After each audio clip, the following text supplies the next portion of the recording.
Cavalcade of America, presented by DuPont.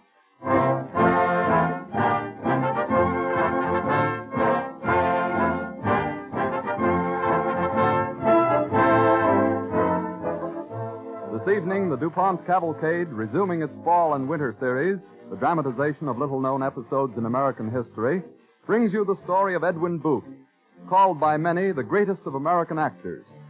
Through his continued efforts and his international reputation, the stage in this country was elevated to its rightful prominence in the English-speaking world.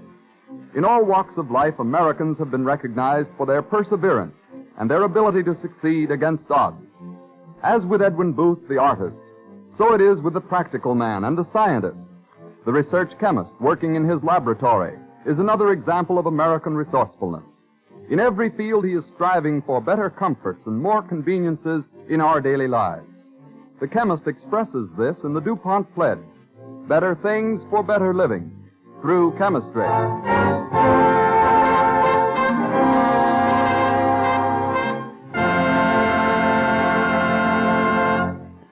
John Voorhees and the DuPont Cavalcade Orchestra play as an overture, Make Believe, from Jerome Kern's operetta, Showboat.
The DuPont Cavalcade moves forward.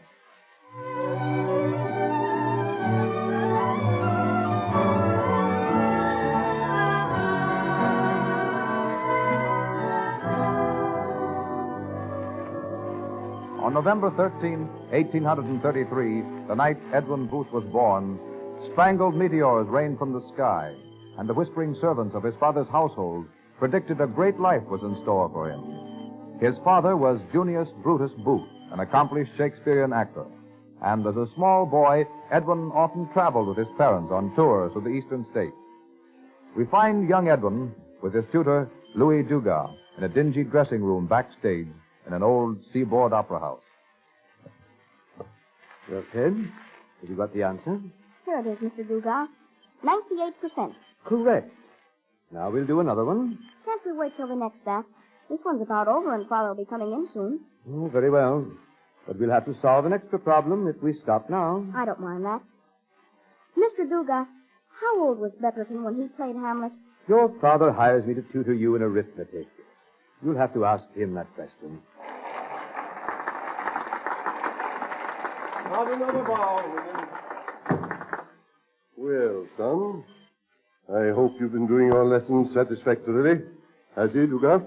Well, I suppose I shouldn't complain, Mr. Booth, but I feel it my duty to tell you that Ted doesn't seem to have his heart in these arithmetic problems. Oh, and what does he care for, do you suppose? The theater.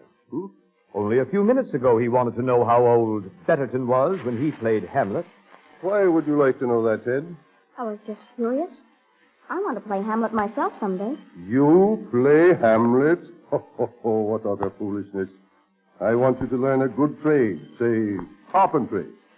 And who knows, but one day you might even become a cabinet maker. Very sensible advice, Mr. Booth. Of course it is. And any more discussion on the subject of acting is closed as far as I'm concerned, Ted. Yes, sir. Father, is Hamlet the greatest part in all Shakespeare's tragedies? Yes, I think so. It's a tragedy of an uncertain mind. There's nothing worse than that. I see. Father. Well? Father, mayn't I please go out in the audience and watch this next act? You certainly may not. You stay in here and do those arithmetic problems with Dugas. Curtain, please, Mr. Booth. That's my call. Now, son, nail right into your sums. And mind you, work them all perfectly. It's your slate now, Ted. Let's get to work. All right, Mr. Dugas. But please, sir, let me just leave the door open for a moment. I'd like to hear Father give Hamlet's soliloquy. Well, only for a second or so, you understand? Yes, sir. Thank you, sir.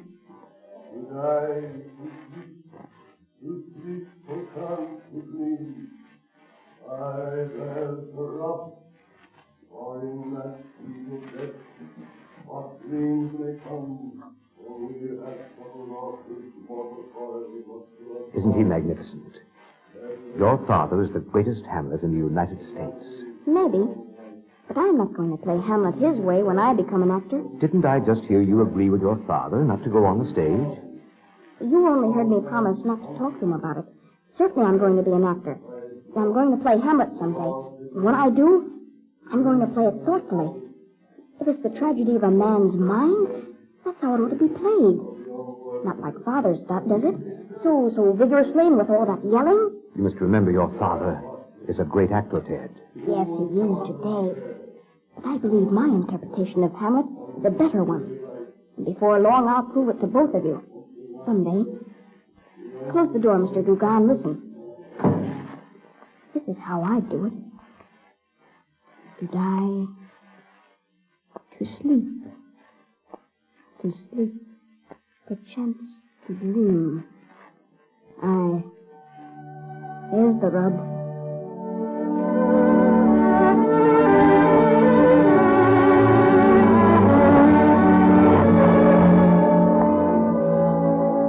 A few years pass. Edwin is now 15. It is the night of September 10th, 1849, at the Boston Museum, where the elder Booth and his company have been playing Shakespeare's Richard III. We find Edwin sitting in his father's dressing room, strumming his banjo. The door opens. Hi, Ted. Hello, Bill. You better put your costume on. No use carrying it around with you. Curtain goes up in about half an hour, you know. Oh, no, Harry. There's Tesla I'm not on right away. Oh, I'll certainly be glad when we get through playing Richard. You don't know how I envy you, being able to act every night. Well, why don't you get yourself a part? That ought to be easy enough for you. Isn't this your father's company? That's just the trouble. Father won't let me be an actor. He'd rather have me a carpenter. Well, acting is a hard life. Now, take me now. I've been on the stage ever since I could put one foot in front of the other. Where did it get you, after all? To me, that wouldn't matter. If I could make drama a really great art in this country. Drama already is a great art in the United States. What are you talking about? Oh, it is it? Well, just think. Every time we stage a work of Shakespeare's, we have to use an adaptation. Why use adaptations of Shakespeare's dramas? They're really superb in the original, you know. But you have to use alterations. Audiences couldn't understand the plays if you didn't. If I ever become an actor, I'm going to play Shakespeare as Shakespeare wrote it. Not Colley Cibber's version or anyone else's. Well, you're not an actor yet. Huh? Guess I better get dressed. Sure hate to go on tonight. Do you? Well, why?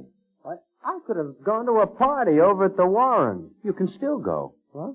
Let me take your place tonight. Hey, that's an idea. Oh. What would your father say? Leave that to me. Somebody'll have to play Trestle, and it'll be just my chance. Yes, and my job. No, I don't know. I'll tell him you're ill. It's only a small part, and it's just for one night. What do you say?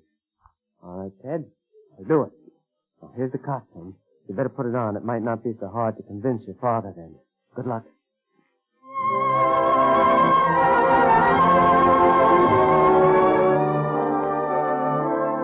Though the costume was large for him, young Edwin pinned it together. And when his father comes in, he finds his son walking up and down the dressing room, repeating the lines of Trestle. Your queen yet lives, and many of your friends. Your queen yet lives, and many of your friends. But for my lord, your son... Hello, what are you doing in that costume? Bill isn't going on tonight. He's ill, so I thought... Ill? That's a fine state of affairs. Who's going to take his place? Well, since there's no one else, I thought I might. What? Now listen, Father, you've got to have a Trestle. Why not let me play it? You? Oh, it isn't much of a part. I'll hardly be on the stage before I'll have to go off. What even if I should permit it? Do you know the lines? Every word. Indeed. Well, who is Trestle? What does he do? After the Battle of Tewkesbury, during the War of the Roses, Trestle conveys the message to King Henry VI that the rebels have captured the Queen and the Prince of Wales. He says, your queen yet lives, and many of your friends. Well, son, you seem to be familiar with the part.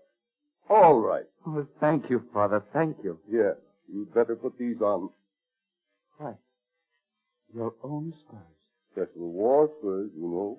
Give them back to me when the scene's over. Now, let's go out to the wings. It's time for your entrance, I think. All right, Father, I'm ready. Here we are. Dr. Q? Yes.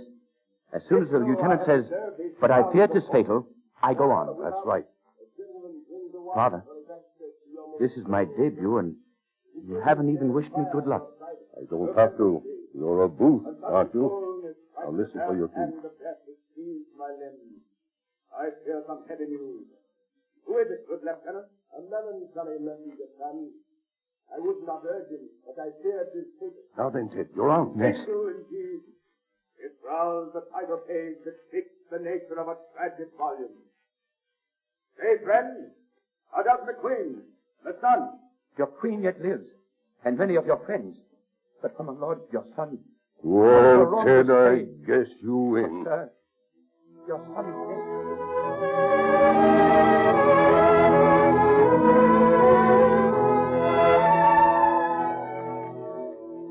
The DuPont cavalcade moves forward. And so it was that Edwin Booth made his debut on the American stage. When he was only 18 years old, Edwin portrayed the tragic title role in Richard III. In 1852, Junius Brutus Booth and his company, of which Edwin was now a full-fledged member, sailed from New York for California. After months of discouragement in the frontier country that so saddened Edwin's father that he returned to the East, we next see Edwin Booth as a slender youth of 20. He is talking with one of the actresses in his newly formed company on the stage of the old San Francisco Hall. The curtain has just fallen on the opening scene, and Edwin Booth is about to fulfill his boyhood ambition. And the curtain rises, first time in Hamlet. I'm afraid, Ted. Maybe we'd better not go on with the play. Just listen to that mob on the other side of the curtain. Hey, give us our ham. We're getting powerful hungry. Ted, I really think you shouldn't try to do Hamlet out here in this frontier country. It'll be all right, Laura. Just wait till that curtain goes up. If we're ever going to have a great American theater, there's no place like San Francisco to lay the foundation. Come on, Laura. Let's give 'em a Hamlet they'll never forget. I'll do my best, Ted. Places, everybody. Curtain.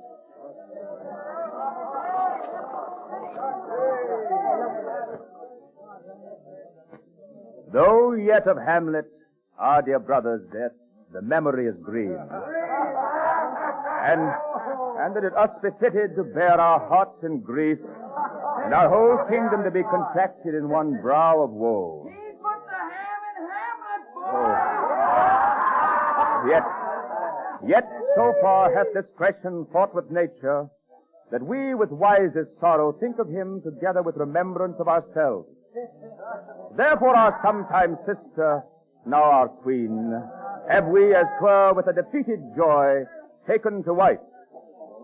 But now my cousin Hamlet, and my son, a little more than kin, and less than kind. How is it that the clouds still hang on you? Not so, my lord. I am too much in the sun. Good Hamlet, cast thy nighted color off. Do not forever seek thy noble father. Thou knowest 'tis common. All that lives must die. Aye, madam, it is common. Hey, quiet! Quiet! Give Ted Booth a chance, will you? Quiet! Anyway, he's good. Shut up! If it be, why seems it so particular with thee? Seems, madam? Nay, it is. I know not seems. 'Tis not alone my inky cloak, good mother, nor the customary suits of solemn black, nor the windy suspiration of forced breath. No, nor the fruitful river of the eyes.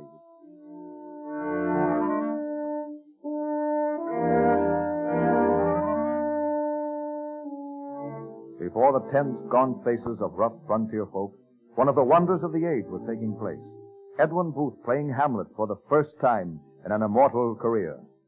As though in contrast to the din which greeted the young actor's entrance on the stage, the old hall was hushed as the drama drew to a close.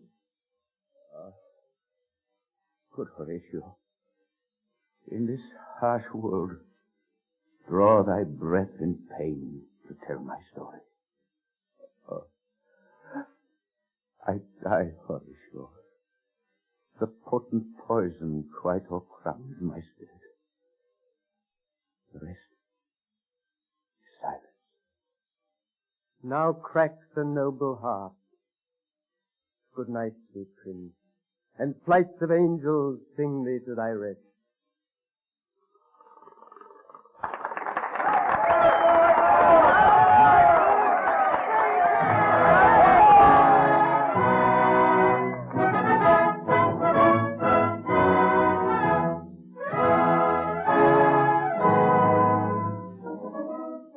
On Edwin Booth's return to the East, his Hamlet was enthusiastically received.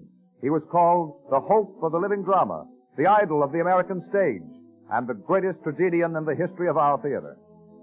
But when Edwin Booth was not traveling with his company throughout the land, his mind was occupied with other schemes of especial significance to American drama. One day we find him discussing these plans with Dr. A. Kellogg as the two men drive over the Connecticut countryside near Cobb in an open carriage.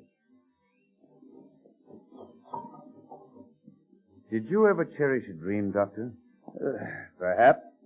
Well, Doctor, I cherish 3 dreams, and they all pertain to the theater. First, I want to build my own theater. It must be the best in the world, and a credit, I hope, to the profession in this country. That is a dream. But it's also hazardous speculation, you know. Then, I want to make the world conscious of the fact that our people appreciate the power of the great Shakespearean dramas. Suppose I should play Hamlet longer than anyone has ever played it before. Say, 60 nights in succession, or 70. Why not 100? The people would never come to see me in Hamlet for 100 nights. You underestimate your genius, Ned. Now, my third dream. I want to found a club which will ennoble the standing of the acting profession in the United States. I'd be in favor of calling it the player. I would like to see it represent all that is best in the profession. Well, Ned, those are three mighty ambitious dreams. You'll be lucky if even one of them ever comes true. I trust they all will. You see, Doctor, I'm not just satisfied with playing Hamlet up and down this country.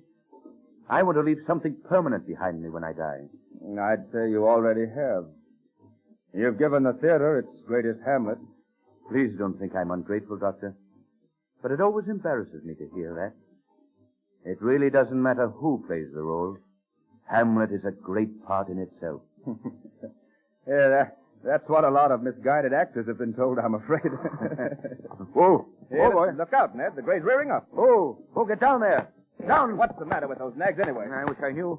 Whoa, boy. Now, hold them in, Ned. Looks like they're going to run away with us. Not if I can help it. Steady. Hang on, Ned. Hang on. Get up. Hey. The headstall's broken. That cuts the team loose. Jump for your life. I can't. Hurry up. The buggy's going to tip over any minute. Come on, jump. All right, say, look out. We're heading right for that telegraph pole.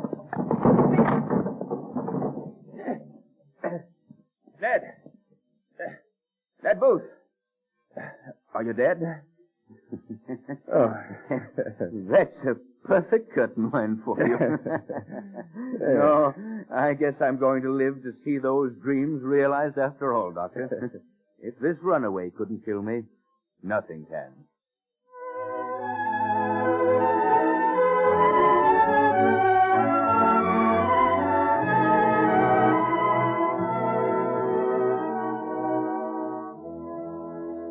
Determined to accomplish his three dreams, Edwin Booth played Hamlet at the Old Winter Garden in New York 100 nights, from November 26, 1864, until March 25, 1865. His serene mastery of the role gradually attracted the interest of the entire English-speaking world to the American theater. On January 22, 1867, following a temporary retirement from the stage, we find Booth confronted by a committee on the stage of the Winter Garden. It is after performance of Hamlet, and Booth is still in costume as Governor Hoffman of New York finishes his speech. And never before has the work of any actor in the history of the theater drawn upon itself so much acclaim. Through Mr. Booth, our American drama has grown to greatness. Now it is my privilege to introduce Judge Sullivan.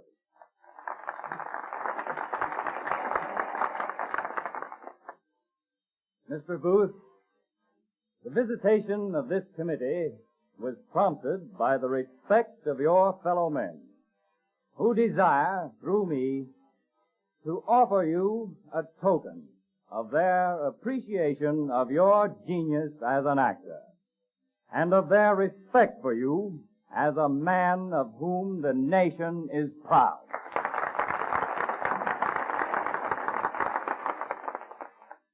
Gentlemen, I thank you all. If it seems I apologize for interrupting, Mr. Booth, but the token I have referred to must be bestowed on you. We have inscribed it the Hamlet Medal. It is a symbol of your contribution to the progress of culture in this country. Here, let me hang it around your neck.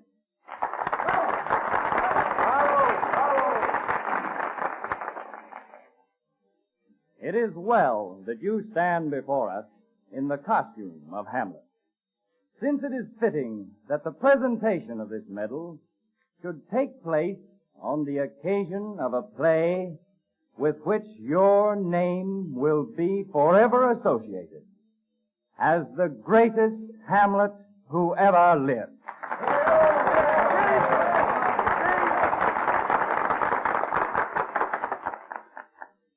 Gentlemen, accustomed as I am to conceal my feelings beneath the player's mask, I now find it difficult to express them. The best thing I could say tonight, I would have to borrow from Hamlet himself. For after all, I can do no better than to quote Hamlet on this occasion. Beggar that I am poor in thanks.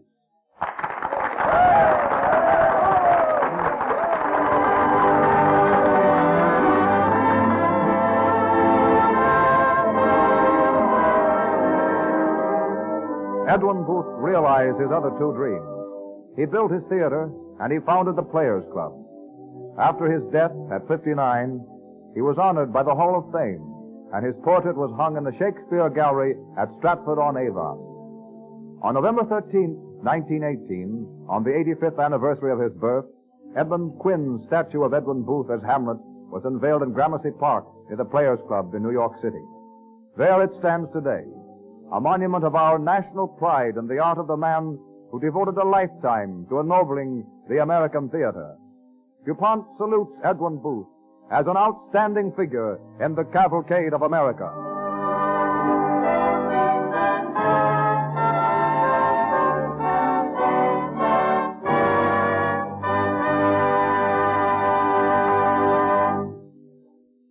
Last Thursday evening, the Chamber of Commerce of Clinton, Iowa, gave a dinner attended by more than 750 people, including the governor of Iowa, the mayor of Clinton, and many other state and city officials. The dinner was given to celebrate, but I think you should hear about it from a man who was there. Mr. John E. Hatt, general manager of the cellophane division of the DuPont Company. Mr. Hatt. The governor, the mayor, and all our Clinton friends certainly made the dinner an event for us. They called it a welcome DuPont banquet because the DuPont Company is about to build a new plant in Clinton to manufacture cellophane cellulose film. The new unit will provide employment for at least 500 local people and will be our first cellophane plant in the Middle West. Well, does it take many plants to supply the demand for cellophane, Mr. Hatt? We now have 6 plants in operation, 2 each in Buffalo, New York, Richmond, Virginia, and Nashville, Tennessee. The new plant in Iowa will make 7 units in 4 different communities. 8 years ago, we had only 1 plant, but we've been fortunate in being able to grow steadily even through the worst years of the Depression. In fact, we look on cellophane as a depression resistant. As a new industry, it has created thousands of jobs, and manufacturers have welcomed it because cellophane wrap stimulates the sale of their products. And the most remarkable thing to me is that this new industry really came out of the chemist's test tube. Mr. Hatt, what is the principal reason for the astonishing growth of cellophane? The chief reason, of course, is that people like it. Cellophane gave them a sanitary wrapping material through which they could actually see the product they buy. Since its introduction, cellophane has been made moisture-proof by DuPont chemists, so that now it keeps foodstuffs and tobaccos fresh and protects all kinds of products against dust and germs. It has been developed in a great many colors, too. And what about price, Mr. Hatt? Shortly after manufacture began, we were selling cellophane at $2.50 per pound. Since that time, 18 separate price reductions have been made, so that today it averages 40 cents a pound. Well, that's a real record. Now, when the new plant opens in Iowa, will you send your own men out there? A few experienced technical men will move to Clinton, but almost all the people needed to operate the new plant will be recruited locally, and we estimate the payroll at well over $500,000 a year. It will really be a new local industry, a Midwest plant better to serve the great Midwest area. Thank you very much, Mr. Hatt. Your story of cellophane is indeed another example of how the DuPont Company's chemical research and manufacturing activities are working to provide better things for better living through chemistry. Mary Lyon, pioneer woman educator and founder of Mount Holyoke College, will be the subject of our broadcast when next week at the same time the DuPont Company of Wilmington, Delaware again presents the Cavalcade of America. This is the Columbia Broadcasting System.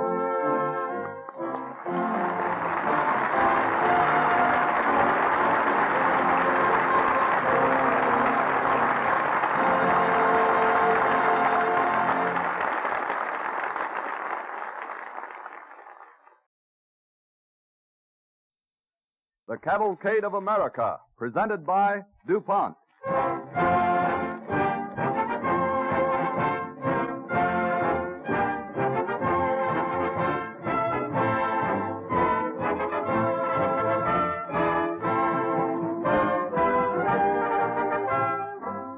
(1937) marks 2 anniversaries in the education of women. 100 years ago, 1837, saw the inauguration of college coeducation in the United States at Oberlin College, Ohio, and also the founding of Mount Holyoke Seminary, the first endowed permanent institution for the education of women in the United States. This evening, the DuPont Company presents highlights in the career of Mary Lyon, whose heroic pioneering efforts paved the way for our American women's colleges of today. The DuPont Cavalcade is proud to pay tribute to a pioneer, for pioneering is the work of the research chemists, the men who are striving to bring more comforts and conveniences into the lives of all, working always towards the goal expressed in the DuPont pledge, better things for better living, through chemistry.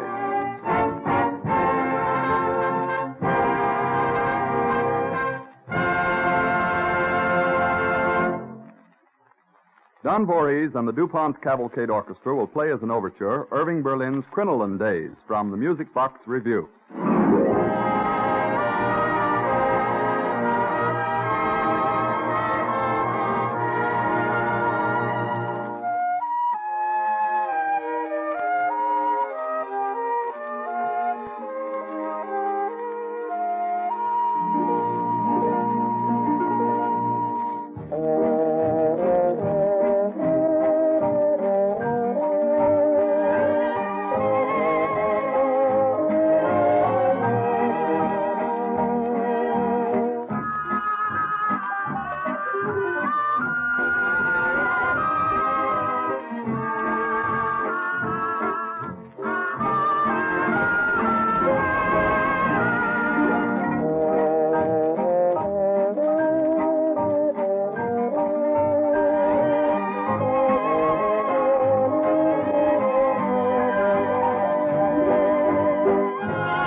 DuPont Cavalcade moves forward.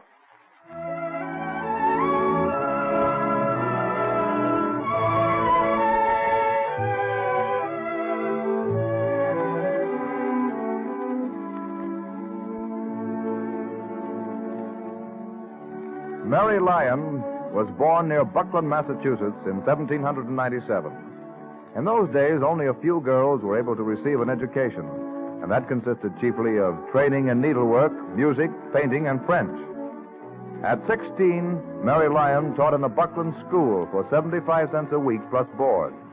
By saving a little, she was able to afford a year's study at Sanderson Academy, Ashfield, Massachusetts, in 1817.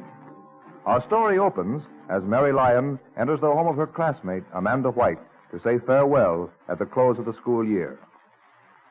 You and your father have been so kind to me this year, Amanda. It's hard to say goodbye. Oh, it seems too bad that you can't afford another year's study, Mary. When dozens of girls despise books and remain here only because their parents wish it. Perhaps I appreciate books more than many girls because I've had to work so hard. Well, nonetheless, it is unfair. I know Father agrees with me, too. Oh, here he comes now to tell you so. Mary, I have news for you. Important news. News, Squire White? The school board met last night, as you know, and one teacher after another stood up to testify that a girl named Mary Lyon was the most brilliant scholar we ever have had at Sanderson. Oh, how wonderful.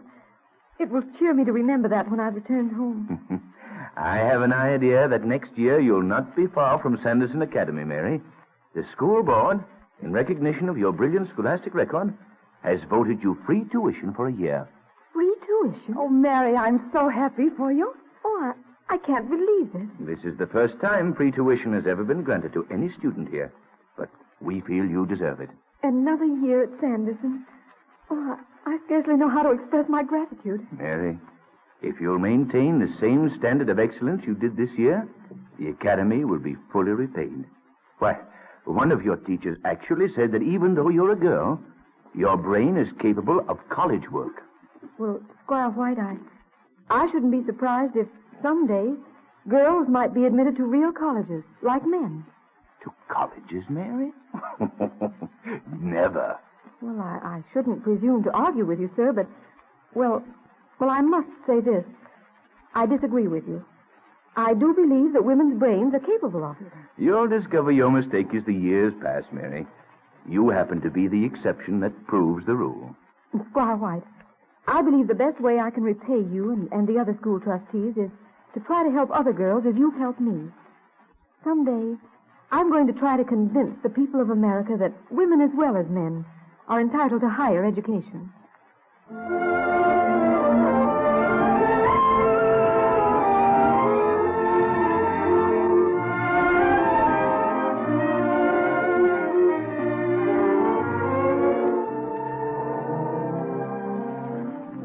"17 years passed, during which Mary Lyon educated herself by earning her tuition as a teacher.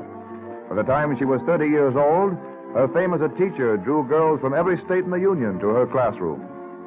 It is now 1834, and Mary Lyon is 37 years old. She has been conducting a seminary at Ipswich, Massachusetts. We find her entering the sitting room of Mr. Abbott, president of the Board of Trustees. Well, come in, Miss Lyon. I received your urgent message. I trust nothing is wrong at the seminary. No, the school is prospering. I came today to submit my resignation as acting head of the seminary. Why, surely you're not retiring. No, I expect to work harder than I've ever worked in my life. Well, I don't understand. Mr. Abbott, for 17 years I've possessed a dream, and I'm resigning from Ipswich Seminary to make it come true. A dream? My dream concerns the thousands of intelligent girls who are as poor as I was, and who are starved for knowledge. I'm going to devote the rest of my life to helping them obtain an education. Well, just what is it you intend to do, Miss Lyon? I'm going to conduct a personal campaign throughout New England to raise $50,000 to start a girls' seminary, a school whose tuition will be so low that almost any girl can attend. Well, seriously, Miss Lyon, it's impossible. I've considered this for many years, and I believe it's only very difficult, not impossible. Miss Lyon, you're the most brilliant woman I've ever known. But you make a serious mistake in assuming that other women are as eager for education as you are. I've been told that all my life, but it's made no impression on me because it isn't true. I intend to prove that the future of our country depends on the education of women. The future of the country? Oh, nonsense. Oh, but Mr. Abbott, don't forget that women are the mothers and teachers of men, the future citizens of our country. Women must be educated, and the men of America in their own interest must help them obtain this education.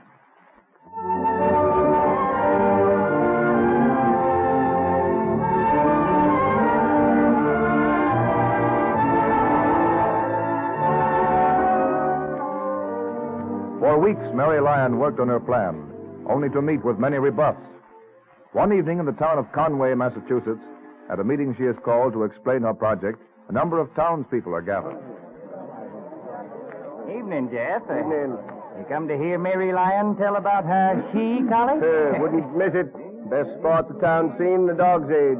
A woman making a speech in a public meeting. She's got no modesty. It's a disgrace to Massachusetts the way she's acting in public. A man I met on the Boston stagecoach was telling me that Mary Lyon's a real lady. Appeared like she put a spell on him. Said he give money to her for that woman's college she's aiming to build. $5. Say, she'll have to use more than black magic to get 5 pennies out of me. Got to be tarred and feathered. Trying to stuff women's head with book learning. Woman's demented. traveling around the country by herself, making speeches about educating females. Oh, now hush, Jeff Tompkins. Here she comes. Here? Oh, she has a sweet face. She does appear to be a lady. Ladies and gentlemen, will you all take seats? Will you sit down? Thank you very much. How do you do? Well, if you will just move over and give the... Thank you a lot. Ladies and gentlemen, it is gratifying to see so many of you here tonight. I'm pleased but not surprised at your interest in this cause. I'm convinced that the men of Massachusetts want to educate their daughters. Say, lady, what give you that idea? As you all know, there isn't a single endowed academy for young ladies in this country. All our girls' seminaries are privately owned, and the tuition for 1 year is more than a man pays for 4 years of college. Men are different. Men have a right to education. That's right, Jeff. In every town and city in America, there are girls who crave knowledge and whose parents can't afford to send them to private schools. Girls got no right craving schooling. Women's brains ain't fit for book learning. No daughter of mine will ever go to a highfalutin academy. May I ask the name of the gentleman who said no daughter of his will ever go to an academy? I ain't never afraid to tell you my name. It's Jeff Tompkins. Thank you. Have you any sons, Mr. Tompkins? Sure I have. 5 of them growing up. That's right, Jeff. Well, may I ask another question, Mr. Tompkins? Hey, look out, Jeff. She'll put a spell on you. She'll have you making a speech first thing you know. Do you want your sons to be educated, Mr. Tompkins? Calculator do, lady. What's that got to do with stuffing girls' heads with book learning? Everything, Mr. Tompkins. Very few men in America today are entering the teaching profession. The salaries are too low to attract men.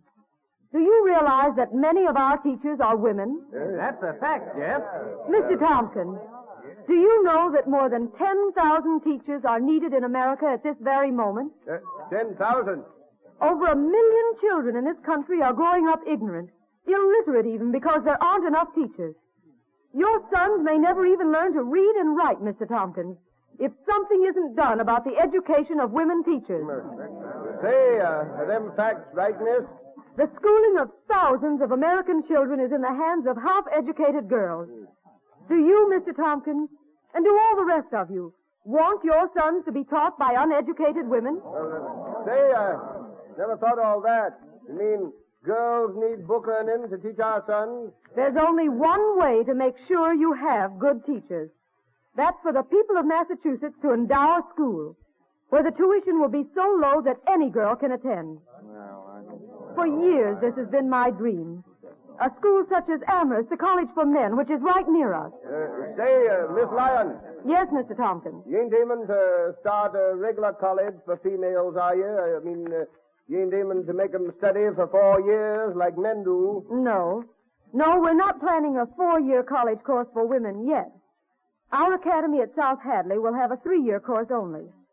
But the seminary program of instruction should equal that of Amherst College. Well, I calculate if it's a question of my 5 sons growing up ignorant, I better help start this here school. Stop round to my farm in the morning, Miss Lyon. I'll go to my bank and draw out $100 for you. Oh, thank you, Mr. Tompkins. Well, if Jeff Tompkins can afford $100, I guess I can too, Miss Lyon. Thank you. Miss Lyon. Yes? My name is Miss Vanquished. Well, will you step up here a little closer? I can't hear you. My sister and I once wanted to be teachers when we were young. But now we've got a little money saved. And by pledging it to your new school, well, we feel that we'd be helping other girls to have better opportunities than we had. Of course, we could only pay a little at a time. You may pay the money in any way you choose, Miss Mansfield. And my sincere thanks to you and your sister. Miss Lyon? Yes? I've been saving egg money for a new carpet for my house. I've got $5 so far, but if you'd accept such a small sum, I'd like to give it to you right now. Oh, thank you. And I beg you all, don't think any gift too small. So let it be gifts, large or small. And I'm convinced that a future generation of young women will bless you for it.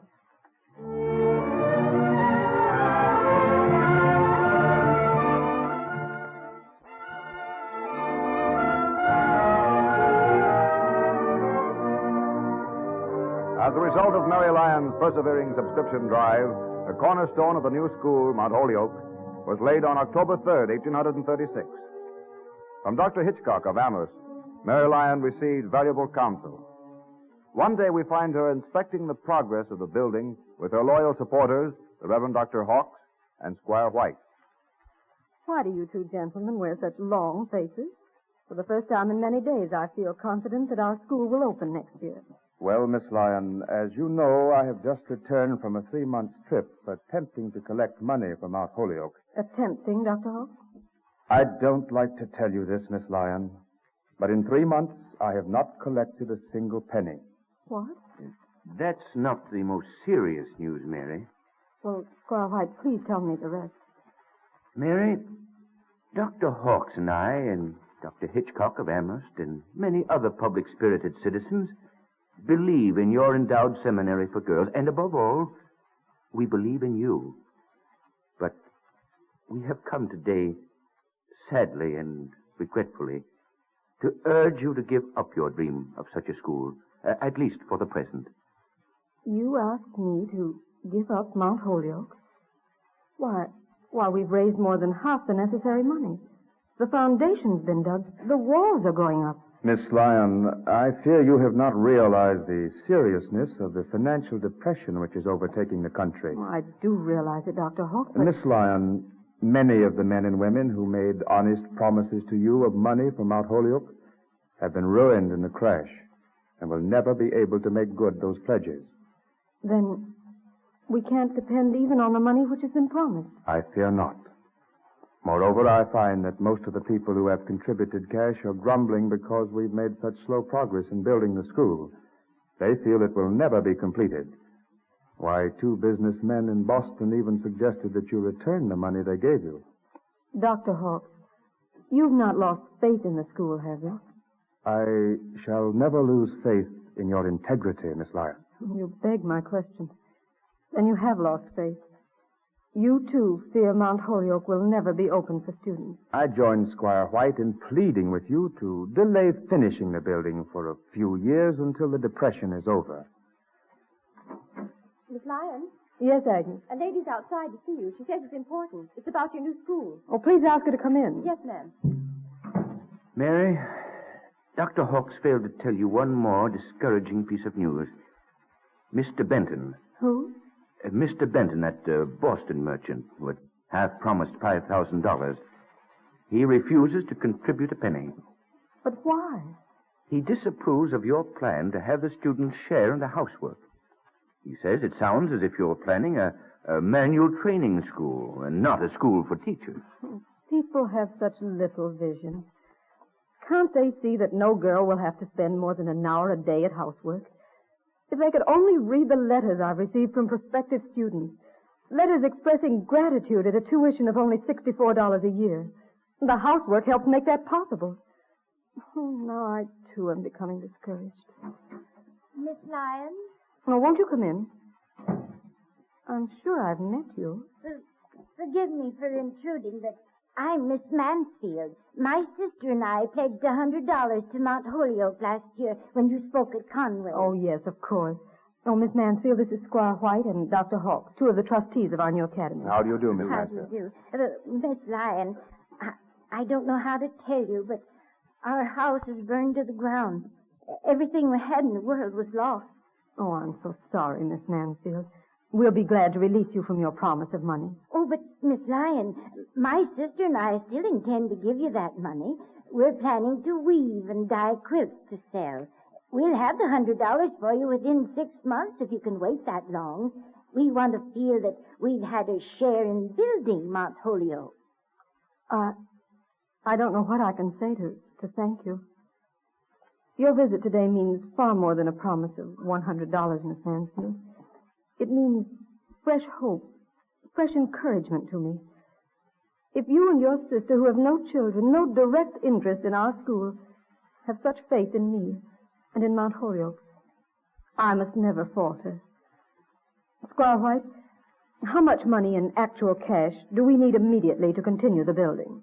Well, I should say we need about $1,000, Mary.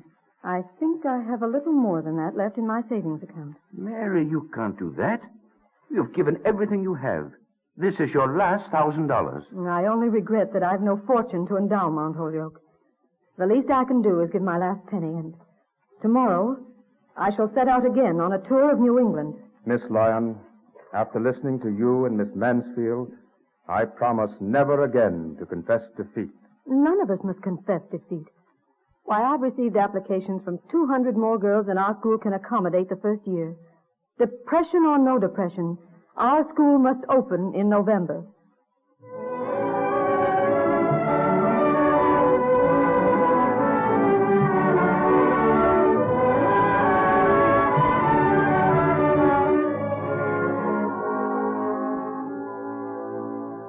Mount Holyoke, America's first permanently endowed institution for the higher education of women, opened as she had planned on November 8, 1837. At the close of its first year, Mount Holyoke received its crucial test as the public gathered with critical interest for the oral examination of the young lady. We find Mary in her office, much to the amazement of her friend, Squire White. Mary, why are you not in the examination hall? My courage has failed, Squire White. I didn't dare remain to learn what impression my young ladies made upon our visitors. I'm ashamed to admit I was cowardly about it, too. For your sake. You've struggled so hard, Mary, for so many years. I couldn't bear to hear Mr. Benton, for instance, utter any critical comments. Nor could I. I had such high hopes of him last year. I was so sure he'd contribute to our endowment fund. I saw him in the front row with his wife, listening to every word of the examination. But I couldn't judge his opinion from his expression. Oh, I am weary, and the battle's not half won. Many more thousands of dollars are needed if Mount Holyoke is to become a permanent institution. If the public is with us, contributions will pour in. But Mary, I have never forgotten your youthful speech to me at Sanderson Academy, declaring that someday you would help other girls obtain an education. You have done your best to accomplish that dream. We can do no more than our best. Squire White, come here a minute, will you? Who's that gentleman hurrying this way down the hall? Why, looks like Dr. Harris, our speaker of tomorrow's final ceremonies. How strange.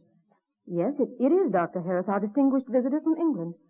Oh, he's running away. This means we've failed. Mary, I think we'd best know the truth at once. Dr. Harris. Did you call me, sir? Miss Lyon is here with me in her office. We wondered why you were in such haste. Is there some trouble? Oh, I'm glad to see you, Miss Lyon. I'm looking for a quiet room in which to write. Why, well, you may use the parlor across the hall. I'll see that you're not disturbed. Well, I have an apology to make to you, Miss Lyon. I had expected to find Mount Holyoke the usual girls' school, to find the usual sweet young ladies. I'd written a flowery speech which should not be above the heads of such young ladies. Now that I've listened to the examinations, I find your students better informed than many college men. The speech I prepared for tomorrow will never do. I must rewrite it completely tonight. You said the parlor? Yes, right across the hall. Oh, pardon me. I must start work at once. A good omen, Mary. My young ladies are better educated than many college men. Why, that single compliment is worth all my years of struggle. Miss Lyon. Miss Lyon, may I come in? Why, it's Mr. Benton. Oh, now we shall know the worst. Won't you come in, please? Miss Lyon, I've been looking everywhere for you. I'm Robert Benton of Boston. Yes, I know. I've come to contribute that $5,000 I promised to Mount Holyoke. I shall mail it to you in the week. Mr. Benton, I scarcely know how to thank you. Then you no longer disapprove of Mount Holyoke's cooperative housework plan, Mr. Benton? Oh, no, decidedly not. It appears to me the housework is part of the training, not drudgery. I shall tell everyone in Boston you have the finest school for young ladies in Massachusetts.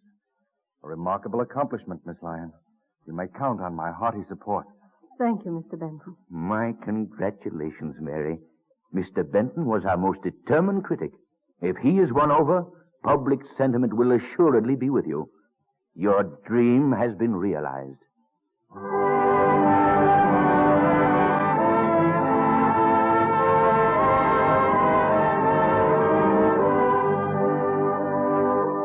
Every Every American girl who has received a higher education owes a debt of gratitude to Mary Lyon, for the American women's colleges of today are the result of her pathfinding work in the early 19th century.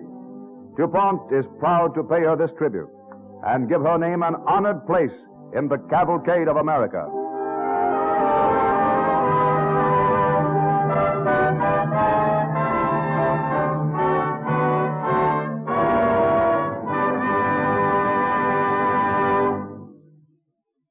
This week, nearly 3,000 representative American women from every state in the Union gathered here in New York under the auspices of the New York Herald Tribune for a forum discussion on current problems and to hear messages from leading figures in education, government, business, and industry.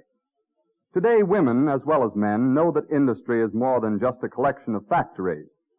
They know it means jobs. They realize, too, how local industries contribute to the welfare of their communities, that from these industries come food and clothing and a great variety of new and attractive things to make life more enjoyable. And so this evening we speak particularly to the women in our audience, relating some facts about chemistry and the DuPont Company. First, employment. DuPont now employs 26% more people than it did in the so-called boom year of 1929.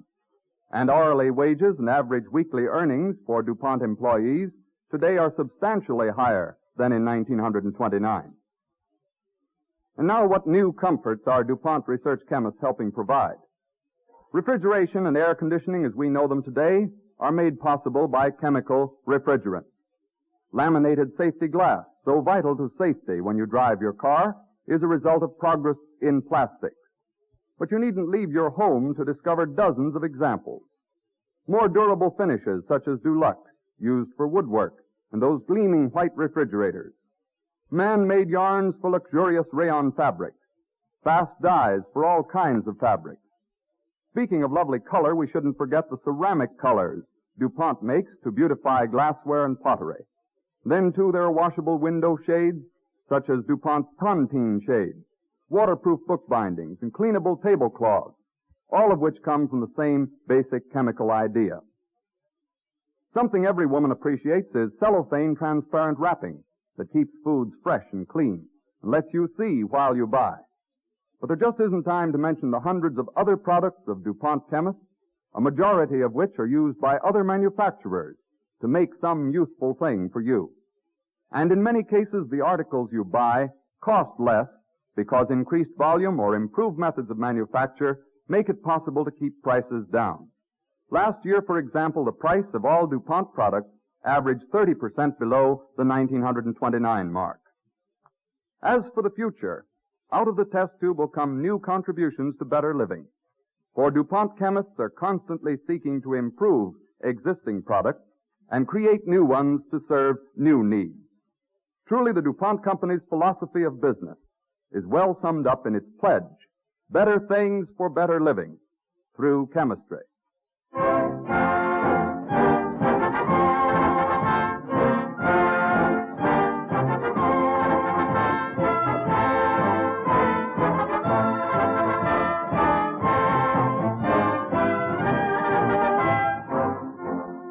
William Penn and the Holy Experiment, the story of the founder of Pennsylvania, will be the subject of the broadcast when next week at the same time, the DuPont Company of Wilmington, Delaware, again presents the Cavalcade of America.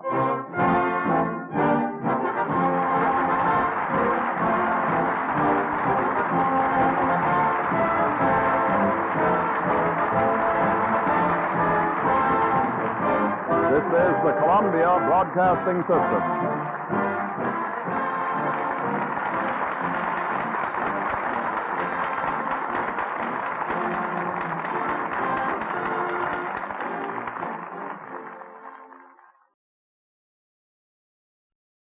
The Cavalcade of America, presented by DuPont.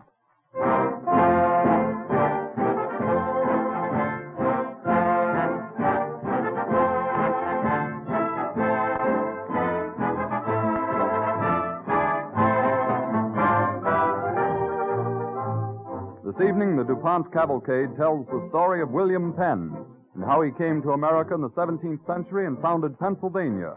the colony that contributed much towards the achievement of our independence. This Quaker pioneer greatly influenced the trend of our national thought and the structure of our constitutional government.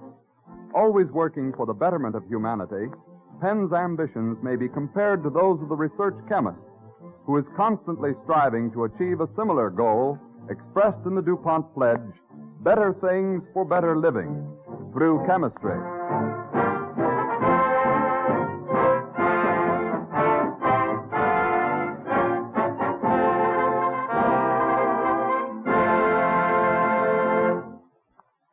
As an overture, the DuPont Cavalcade Orchestra plays Here in Your Arms from the operetta Dearest Enemy.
The DuPont Cavalcade moves forward.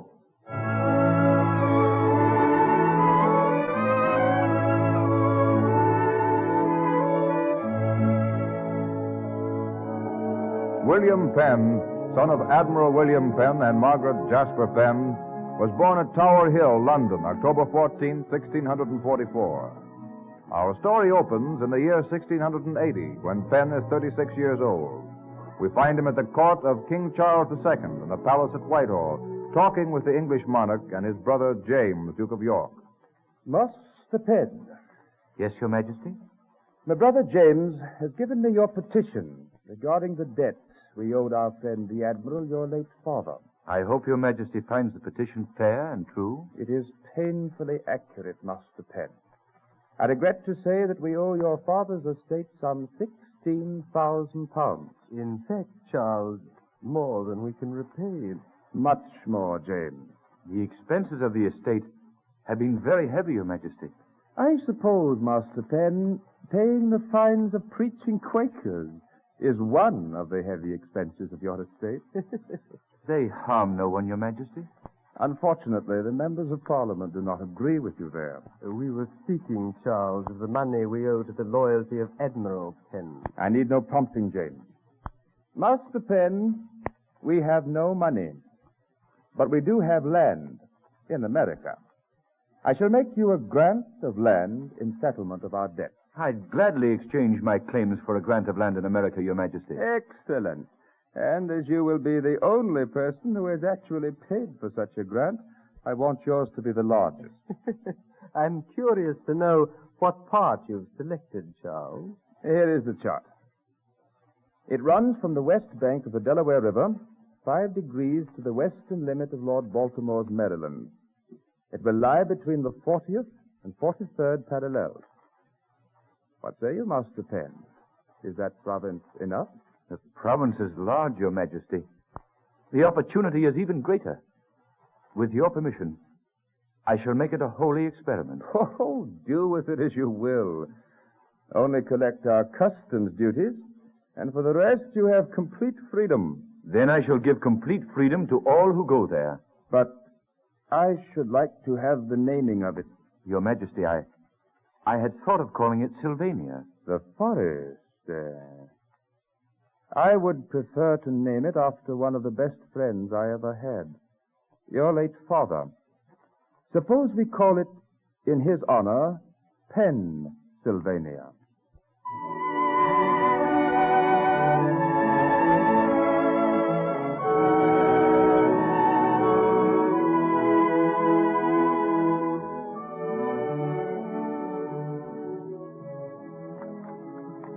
King Charles II signed William Penn's charter at Westminster, March 4th, 1681. And 37-year-old William Penn thus became proprietor of what was later to be recognized as one of the richest land areas in the world. Penn set about making plans for the settlement, and one day we find him in his lodgings talking with his cousin, William Markham. Cousin Penn, I was overjoyed to hear the news of thy great charter. Thank thee, cousin. Art thou ready to act upon it? Thee means thee wants me to go to the new colony? Yes, at once. I would send thee out as my deputy without delay. Into the wilderness, alone? Thou wilt not be alone. There are some Swedes, Dutch, and English settled at Newcastle and Upton. I would have thee talk with Lord Baltimore about our boundaries. I understand. And one more bit of advice. Be impartially just and courteous to those now settled in our province. And I would have thee especially careful in thy treatment of the Indians. In what manner should I treat them? Be grave with them in council. I hear they like not to be smiled at. I understand. Friend Penn! Friend Penn! Ah, friend Wood, what hurries thee so?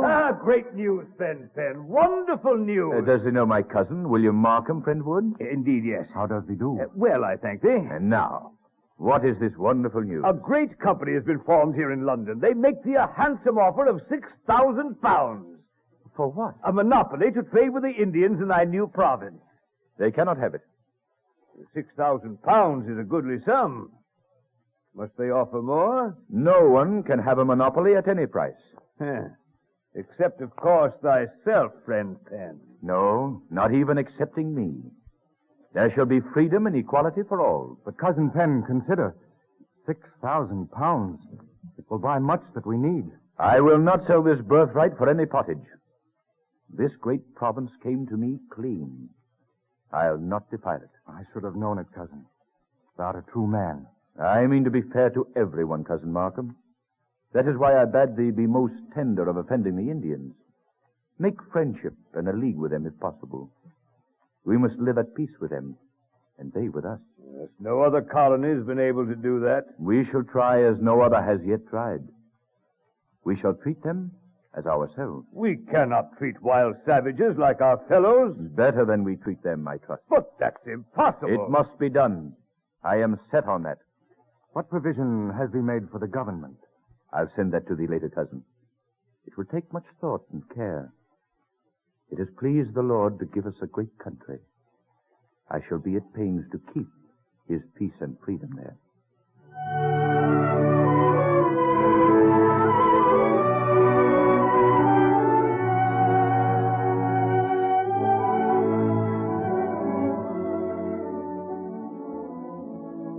Penn's Constitution, finally approved in April 1682, contained several features similar to our own. In general, it advocated the protection of rights of the people. This most liberal of all proprietors in colonial America gathered artisans and craftsmen, and on August 30th, 1682, he sailed from Deal, England, on the Welcome with 100 passengers. Penn's first landing in his new province was at Chester. From there, he rows up the Delaware River in a barge with his cousin Markham. Great clouds of white heron rise into the sky before them, and the sun is darkened by flights of white ducks and swans. There's plenty of game here, Cousin Markham. Aye. Not only waterfowl, but great flocks of wild turkeys and herds of deer and elk. It's a natural paradise. Our children will never want for food where the Lord has provided. Cousin Markham, are the Indians friendly? They seem so. I have told them all he said. They listened in silence, and I think doubtfully. Doubtfully? They cannot decide whether to believe thy words or friend Wood's actions. Is Wood up to some mischief? He uses an interpreter who creates misunderstandings when he bargains with them. I'll treat with the Indians at once and confirm what I promised through thee. They are eager to see thee. Ah, look yonder, cousin. Aye? Where the creek flows into the river. It makes a natural dock. Aye. We call it Dock Creek. 'Tis a natural port. It's the site of thy new city. Good. We'll name the streets for the trees that grow there. We'll make fine open parks and commons. He has a plan for it already? Aye. Let every house be placed in the middle of its plot, so that there may be ground on each side for gardens, orchards, or fields, that it may be a green country town, which will never be burnt, and always wholesome. It should grow into a rich and prosperous metropolis. May it always be a city of brotherly love.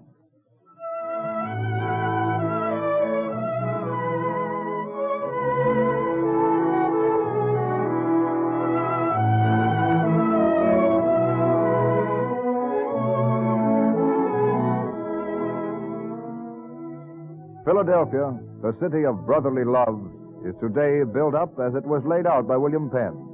Dock Creek became Dock Street, for many years the center of American finance. Symbolic of Penn's desire for amity and justice in his dealing with the Indians was a meeting which tradition says was held in the fall of 1682 at Shakamaxon Creek.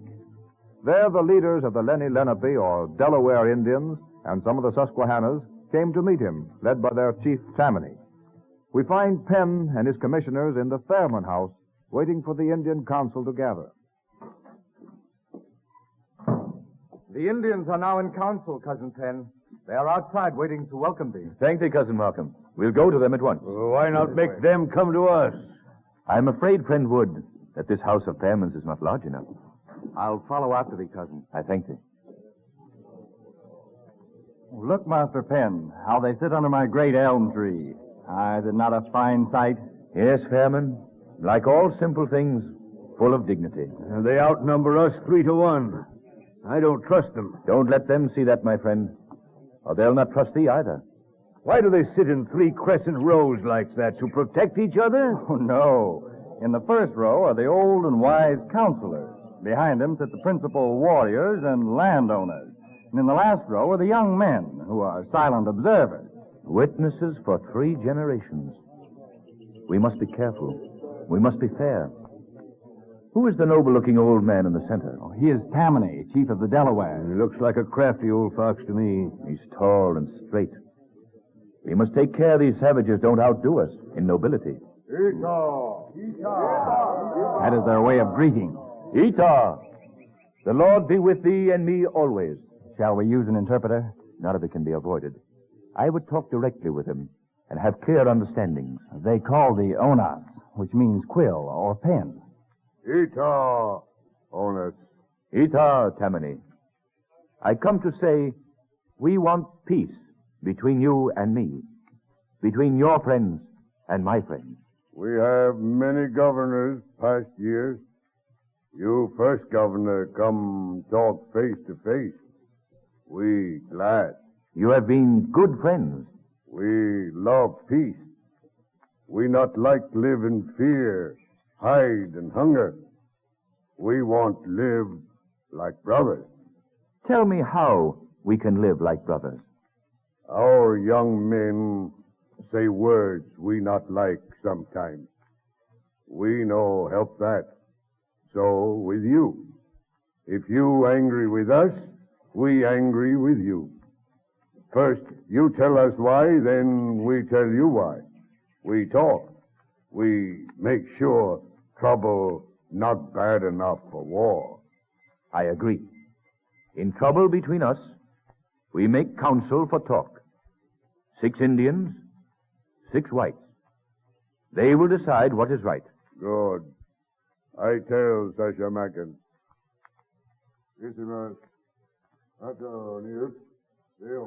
They have a beautiful language. What are they shouting for? What's wrong? That is their way of voting yes. Sasha Mackin say good. Then we shall live as brothers. As long as sun and moon shine in sky. We have broad path to walk. If Injun asleep and Yankees men come, he pass and do no harm to Injun. If Yankees men sleep in path, Injun pass by and do him no harm. He say he is Yankees. He loves sleep. What does he mean? Is he trying to insult us? No, Wood. Can't you see? He means we trust each other. Friend Tammany, we agree. We are brothers as long as sun and moon shine. Let me take your hand on it. Oh, no, Sisimos. Who's correct? And now, we have brought presents for thee and thy friends. A famine. Aye. Unpack the cloth and merchant. I must have.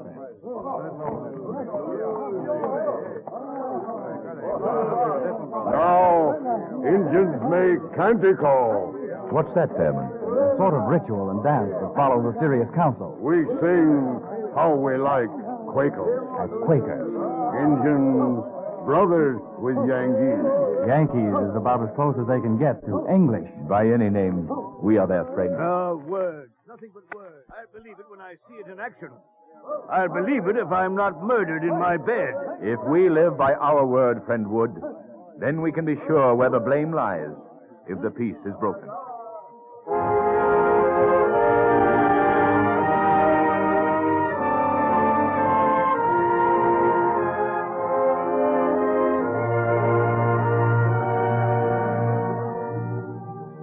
Penn made 19 separate treaties with the tribal chiefs in which he purchased land.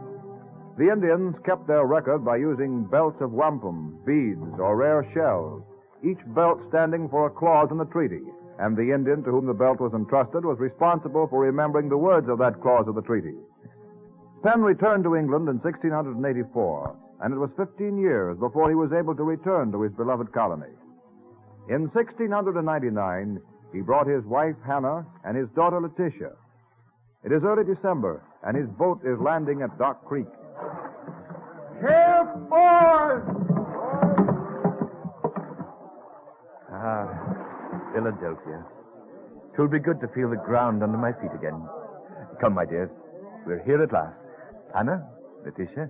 Why, there are fine houses here. Did I not tell thee? Come, Letitia. I hope the houses are warm, Father. I'm cold. You'll soon be before a great open fire. Welcome, Cousin Penn. Welcome home. I'm glad to see thee, Markham. 3 cheers for friend Penn. And a hearty welcome. The people are glad to see thee back. I thank thee all. Step carefully now, Hannah. There. This is our cousin Markham. How does thee do? How does he do? Now, Letitia, jump, child. Yes, Father. My daughter, Letitia, Cousin Markham. Right glad I am to welcome thee. Thank thee, sir. Oh, Father, who are those painted men? They're Indians, Letitia. Be not afraid. He has been away too long, Cousin Penn. Things go better when he's here. Is aught amiss with the Indians? No trouble so far. I'll renew my treaty with them. Is my house ready? I fear Hannah is overtired. Aye. Thy house with the fine slate roof is ready now. And in early spring, thee can go to thy estate at Pennsbury. Ah, Cousin Markham, 'tis good to know I can rely on thee. And how is friend Wood? I do not see him here to greet me. I wish I had good report to make of Wood. He still worries about the Indians. He has a little daughter, Rebecca, born since you left. He tries to teach her fear of the Indians, but she cannot understand him. Then she has more wisdom than he. If there was but some way to prove to him that the Indians are our friends, that as we treat them, so they will treat us. Without his constantly stirring up doubt, our understanding with our red brothers would be perfect. We must find a way, now that I'm home again. Come, Hannah. We'll soon be there. Aye, William. I want you to love the new world as I do.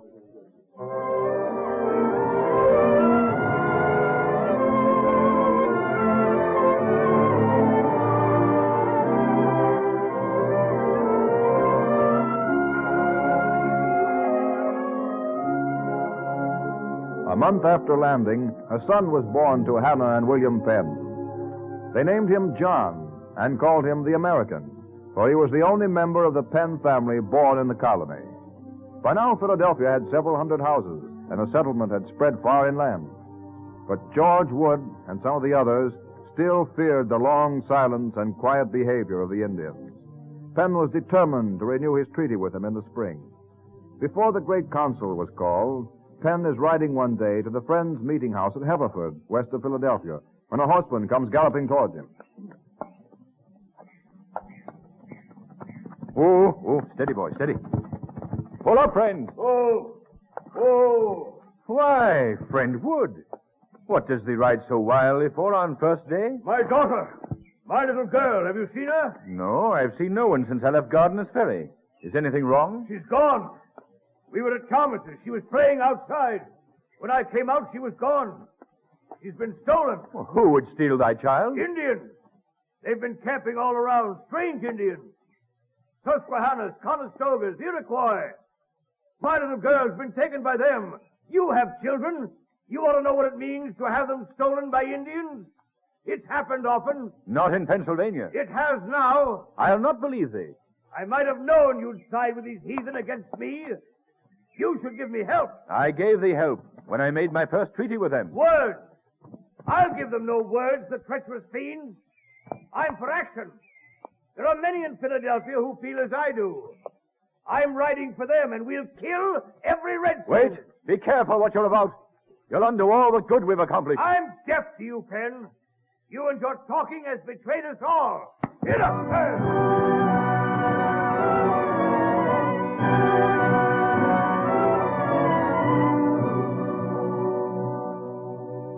Penn rides on in solitude with his thoughts. Though he is the proprietor of the colony, it has its own legislature and makes its own laws. Would they turn against his policy and destroy all he has built? He rides deep in thought and doesn't see an Indian softly approaching. Ita. What? Oh. Ita. How does thee, friend? Oh, boy. Oh. What child is that you're carrying on your back? Freckles girl. Where did you find her? She find us. She lost in wood. Me take girl to Philadelphia. Thank thee. Child, would thee like to take a ride with me? Very much, thank you. Put her up here before me on the horse. There we are. I'll take her to the meeting. You sure no hurt? Onas good friend to us. I am Onas. You? Onas? Ha! Isimus. Uskale. You white man keep his word. Ita. The Lord be with thee. Ita. Come, get along. Nice Indian. You weren't afraid? Oh, no. You gave me a nice ride, pickaback. But I like horseback better. What's thy name? Rebecca Wood. Is George Wood thy father? Yes. Does thee know him? Better than he knows himself. And if I mistake me not, hither he comes searching for thee. Friend Wood! Thy child is here. Rebecca! Yes, Father? Rebecca! Oh, what a fright you gave us. Are you safe? Nice man give me a ride. Tell thy father, Rebecca, who found thee when they were lost? Nice Indian, Father. I did not know how to get home. He was bringing me back.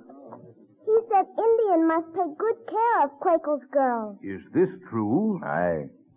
Rebecca must teach thee to trust the Indians as we do, friend Wood. For only in their trust lies the success of our colony.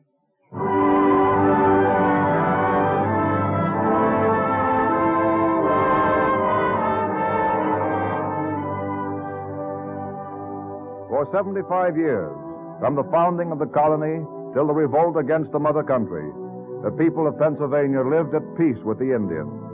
The colony flourished and prospered. Pennsylvania was more than a colony. It was a great ideal, a holy experiment dedicated to brotherly love and peace. DuPont is proud to pay its tribute to William Penn, brave and kindly leader in the Cavalcade of America.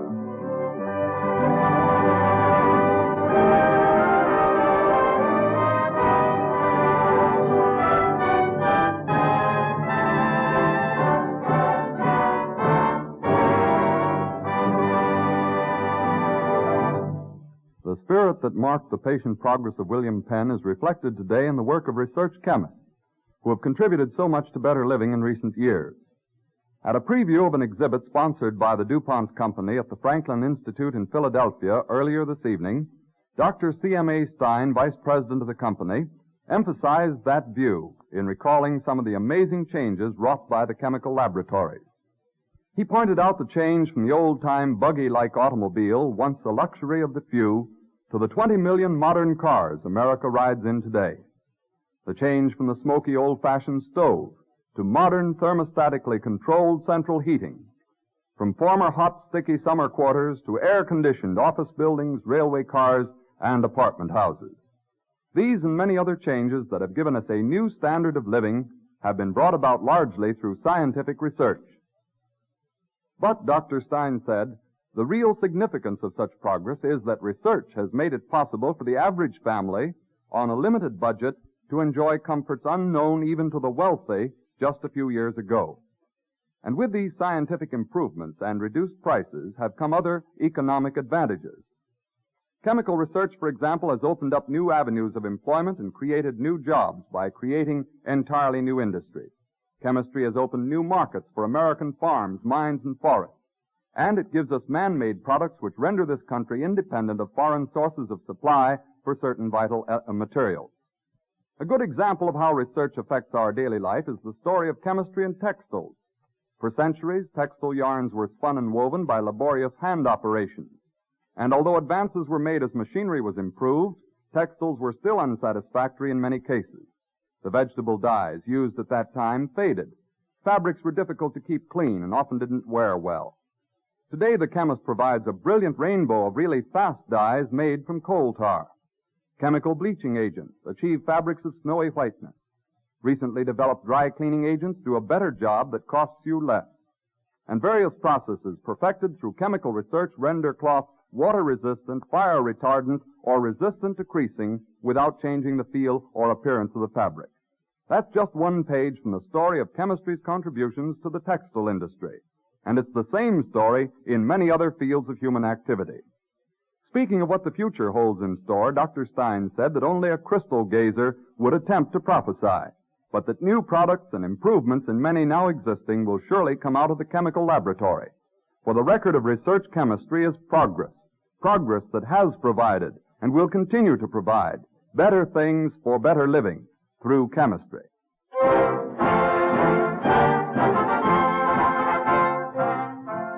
Next week, you're invited to tune in again when you will hear our dramatization of the story of Elmer Ambrose Sperry, last of the old-time inventors, same time and same station, when the DuPont Company of Wilmington, Delaware, again presents the Cavalcade of America. This is the Columbia Broadcasting System.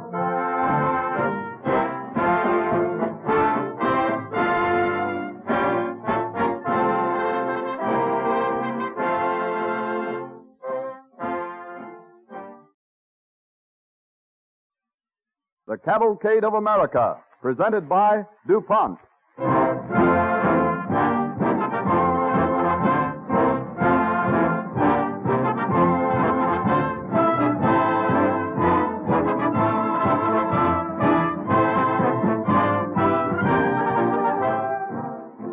This evening, the DuPont Cavalcade tells the story of a man typical of so many foreign-born pioneers whose loyalty to his adopted homeland helped its growth to greatness. John Jacob Astor, in the early days of the young republic, saw the vision of American commerce taking an equal place with that of the other nations of the world. Together with commerce, one of the factors that made America what it is today is the work of the many research chemists who are continually advancing the standard of living by supplying us with more comforts and conveniences. Their contribution to our daily life is well expressed in the DuPont pledge, better things for better living through chemistry.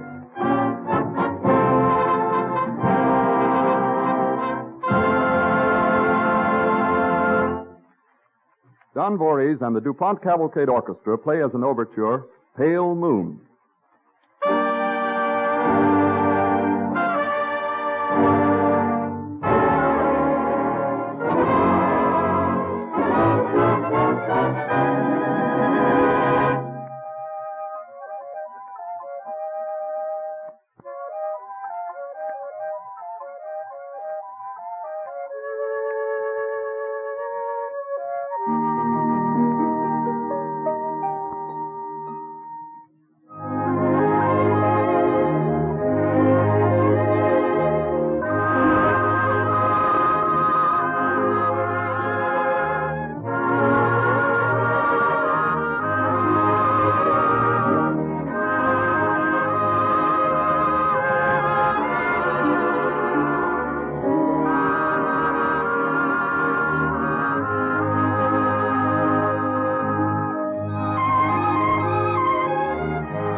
The DuPont Cavalcade moves forward.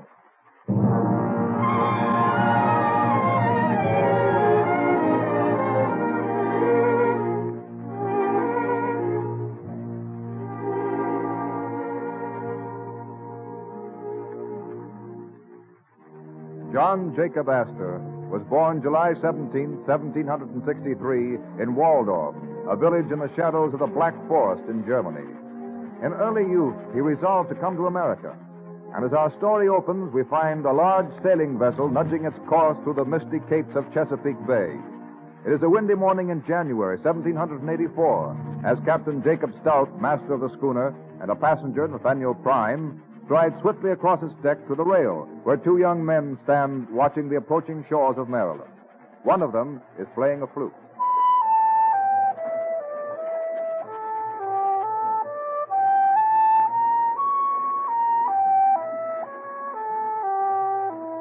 Are you John Jacob Astor? I am. Astor, the passengers have complained to me about your flute playing. I'm afraid I'd better ask you to hand it over to me until we dock. My flute? Well, all right, Captain. Here it is. Only Won't you accept my word not to play it anymore? I think, Captain, the young man's word will suffice. I'm sure he can be trusted. And suppose you return his flute to him. Well, Mr. Prime, the passengers have asked you to represent them in this matter. Whatever you say is all right with me. There you are, Astor. Thank you, Captain. Now I'll be getting up on the bridge. Seems to be a lot of ice forming on the bay out there. I don't like the looks of that. I'll join you later, Captain. I'd like to have a talk with this young man. Very well, sir. Thank you, sir. May I present my friend, Mr. Sherman? How do you do, sir? I've heard of you. You're Ernst Sherman of the Hudson's Bay Fur Company, aren't you? I'm the London agent. How is it that an American like yourself ever heard of the Hudson's Bay? It's a Canadian enterprise, you know. Oh, I have to know all about these colonial concerns. I'm a banker. I live in New York. I think I'll be happier in New York than I was in Germany. If you've just left Germany, Astor, I can't understand how you mastered English so quickly. Well, I've been in England 3 years. But when I was a little boy in Germany, we used to hear all about America. Oh. But after working in my brother George's flute shop in London, I decided one day to buy 7 of his flutes and come over here. With only 7 flutes? Oh, I got $25 too. And maybe I can sell the flutes. Well, in America, one thing leads to another. You won't always be selling flutes, Astor. Do you know anybody in New York? Only my brother Heinrich. He's a butcher. I think he stalls in Fly Market. I've been telling Jakob all about the fur business during the crossing, Mr. Prime. Oh, and what do you think of it, Astor?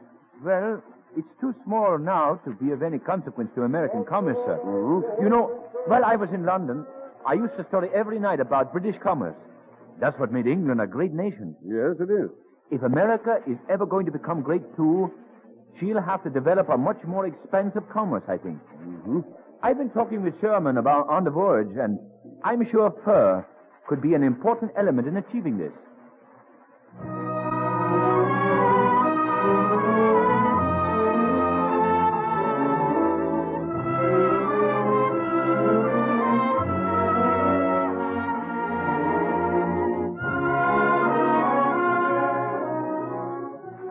It cost young Astor his remaining $25 to take a stagecoach from Baltimore to New York, where he landed with only the 7 flutes to his name.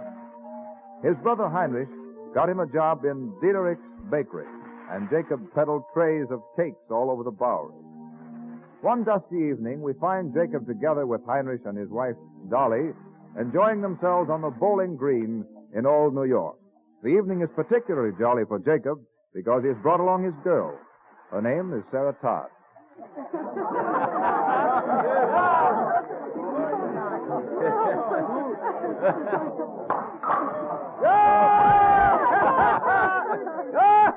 By golly, Jakob, let's have a try at the 9-pin.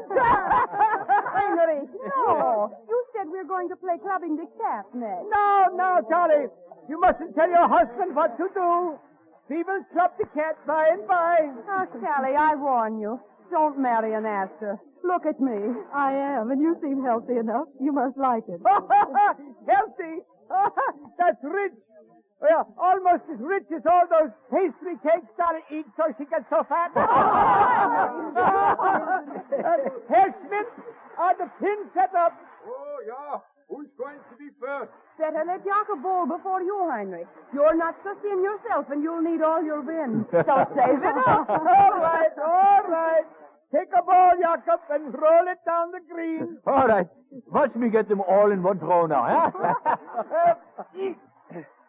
Oh, you got every pin. Perfect, Jacob. Now it's your turn, Heinrich. If you don't knock them all down, Jakob wins. Yeah. I win. Oh, by golly, I have to do better than I ever did before. All set? Yeah. Here goes. Yeah. Good work, Heinrich. Good work. You got every pin, too. Yeah. Shall we try again or quit while we're even, huh? Oh, I suggest you both stop now while everybody's happy. Anyway, we'd better go over and play clubbing the cat before it's too late. Heinrich, you and Dolly go ahead, huh? Sally and I'll join you after a while. No, Jakob. Oh, we don't want to play that nonsensical game anyway. We'd rather have some stewed pears. Wouldn't we, Sally, huh? Much rather. Oh, I see. Huh? I see. They want to be alone. Come on, Charlie. He's kidding us now, look.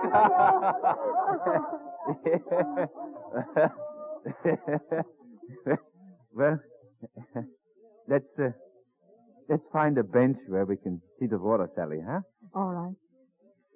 My, it's very beautiful in the park at twilight, isn't it, Jacob? Yeah. It's really beautiful tonight. Everything's beautiful tonight.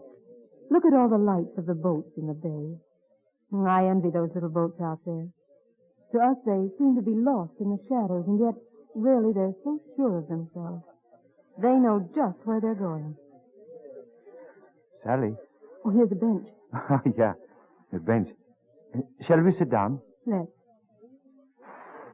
Sally, right now, we're at the very bottom of New York. I want to go up the length of this island and out beyond, into the great country that lies far away to the west of us. The pilgrimage is a long one, and it'll be a hard one. But I must make it. I want to go into the fur business someday, you see, and... Sally. Yes, Jacob. I can't imagine such a picture without... Well, I've known you quite a while, haven't I? And as I was saying, I can't imagine it all without... Me, Jacob? Yeah. Oh, Sally, you don't have to say yes right away. Look, in a second, the chimes at Trinity Church will strike the 3/4 hour. Tell me your answer when they stop. I can't wait much longer than... But after all, Jacob, why not now? Jacob.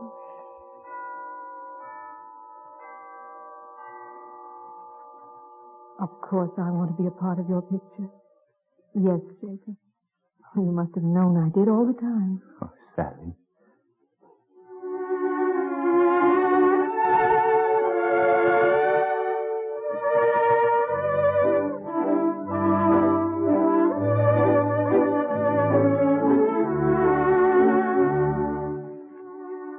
And when John Jacob Astor married Sarah Todd, she brought him a dowry of $300, whereby he was able to go into the fur business. For many years, Jacob tramped the American wilderness, collecting his pelts. One night, we find him stopping at Fort William, a trading post at the Grand Portage on Lake Superior, where the early North American fur traders periodically congregated, calling themselves the Lords of the Lakes and Forests. A feast is in progress. Trappers, voyageurs, and several Indian chiefs fill the great hall. Jacob is talking with an old fur trader, Senor Louis Montois.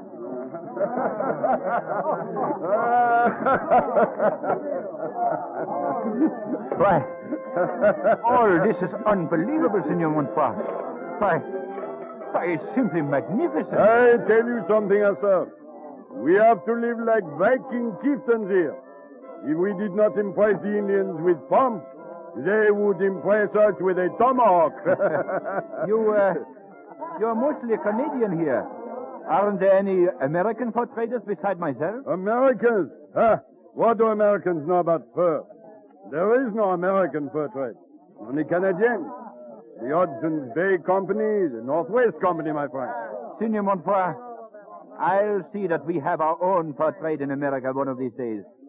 Our commerce demands it. But as long as there is no American fur company, who can your traders deal with so that the commerce can be developed in the United States? They will trade with me when I set up a big American fur enterprise. I'm anxious to start the trading tonight. Oui, the trading. Well, the feast is almost over. Pretty soon we trade, and then we have the Indian dance. We deal with those 2 Indian chiefs at the end of the yard, who represent the tribes around here. The Sacs, the Foxes, the Winnebagoes, the Hurons. Here. They come to start trading. I will introduce you. White brothers, many moons have passed since we met at Grand Portage. Welcome, almighty chief. This is Jacob Astor of New York, White Fisher. Oh. And this chief, my friend, is Red Hawk. My daughter Marie, she married one of Red Hawk's sons. I will allow you to trade with the chiefs first, Astor. I am honored to meet White Fisher and Red Hawk. I'll be brief, Senor Montois. Here is a fine copper kettle. What am I offered for it, almighty chiefs? 10 beaver pelts. And what for this hatchet? 1 muskrat pelt. Mr. Astor, may I speak with you a moment in the next room? What is it, Jonathan? It's very important. I come right with you. You go on with the trading, Senor Montfort. We are continue. In here, sir. Now, Chief, what am I offered for this sack which I have here? Is it all right to talk here? What about that half-breed sitting over in the corner? I want you to hear what he has to say. Come here, Francois. All right. Now, Francois, tell Mr. Astor what you just told me. What is all this anyway? Murder. Red Hawk, he is going to kill Senor Montfort during the Indian dance tonight. What? Why, that's terrible. We've got to stop him. Are the other chiefs in on this too? Oh, but no. Whitefisher and the rest like the Senor. But Montfort's daughter, Marie, she ran away and married one of Red Hawk's sons. Yes? She practically make a white man out of him. This make Red Hawk angry. Oh, I see. Red Hawk squaw told me all about it. I'm a half-breed, and I come and go as I please at the Indian Council. But how's Red Hawk going to kill him, Senor Montfort? Well, he sings an old Indian love song during the dance. His squaw say when he come to the line, hear the falling tree, the song of water, oh my sweetheart, my Algonquin, he take out his knife and stab old Montfort. Nobody will be expecting it. I see. All right, Jonathan. Yes? We grab him when he does. I like Senor Montfort. For a Canadian fur trapper, he's been mighty nice to me. Francois says Whitefisher and the rest will hold Red Hawk captive if we can expose him when he draws his knife. Good. These Indians want peace at all costs. Huh? The dance. It is starting. You'll have to hurry. Come on, Jonathan. Yes, sir. Come on. Ah, you're back. Sit down. Sit down. Enjoy the Indian dance. Now for a treat. Red Hawk is going to sing the old song. Listen.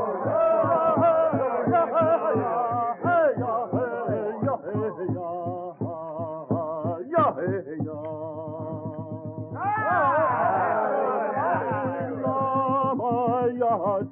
the place, Mr. Astor. He's coming this way. Yeah. I'm ready for him.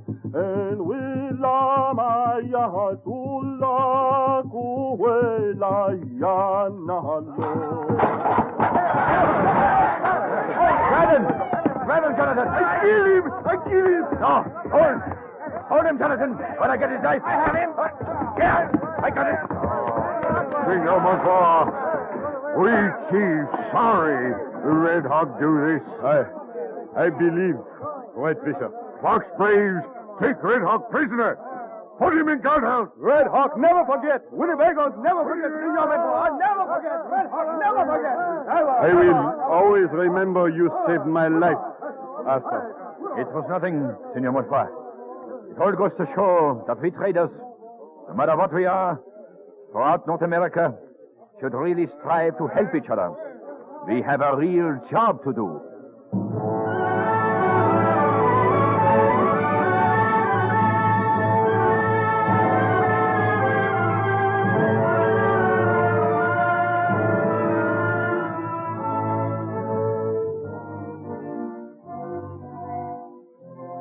When Astor returned to New York, he founded the American Fur Company.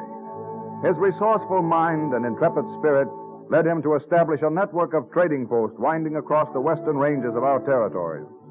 Jacob became the greatest merchant of his day.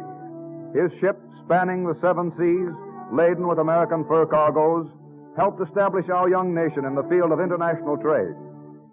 It is now 1808, and we are in the dining room of the Astor residence at 223 Broadway. Jacob is giving a small dinner party for Wilson Hunt, a well-known explorer, and Captain Jonathan Thorne of the United States Navy. Now then, gentlemen, light up your cigars. Thank you, Jacob. Thank you. I've got a great idea. I'd like to discuss it with you. I gathered you had something on your mind, Jacob. Is it the American Fur Company? Has it got anything to do with your merchant marine, Jacob? No, you're both wrong, Thorne. I've been down to Washington. President Jefferson commended me for establishing an American Fur Company and increasing our foreign trade. He said, we needed to develop international commerce, Mr. Astor. I only wish our frontiers might be colonized as well. Old Daniel Boone said the very same thing to me last time I saw him. So I told the president I thought the reason for that was because our country was too one-sided. Our whole national life is in the East. Why should people leave the Atlantic seaboard when there's nothing out west but a wilderness? The president replied to this by asking me how we could develop a national life in the West. And what did you tell him, Jacob? I said, by establishing a seaport on the Pacific. Oh, really? Now, are they... If this could be done, why just think. The United States would have access to the two largest oceans in the world. But who would establish this seaport on the Pacific, Jacob? That's the reason I asked you to have dinner with me tonight. You and Hunt both. Oh. You see, gentlemen, I need you. I am going to back a colonial expedition to the Oregon Territory. And you must set up a seaport there. That's my idea. It's going to be mighty dangerous, Jacob. You know, the Russians and the British also have their eyes on Oregon. Yeah? And the southern Pacific coast belongs to Spain already. If America's ever going to have a western seacoast, she's got to colonize Oregon now. And we'll do it, gentlemen. And we'll do it by land and water routes. I'm with you, Jacob. So am I. And, gentlemen, so is Thomas Jefferson. Now, I've got some maps here. You, Hunt? Yes? We'll leave by overland trail. Mm-hmm. You'll proceed to St. Louis. Then up the Missouri to the foothills of the Big Horn Range. And across the Cascade, along the Powder and Snake River to Oregon. Good. Now, as for you, Captain Thorne, how large is your ship, the Tonquin? 290 ton. About 21 crew. Very well. Now, your expedition will go to Oregon by water, around Cape Horn, through the Sandwich Islands, Karakura Bay in Hawaii, and up to Cape Disappointment, where the Columbia River empties into the Pacific. I understand, Jacob. And when you both get to Oregon with your expeditions, I want you to build a seaport on Point George. Then raise our flag over the settlement and colonize the territory for the United States.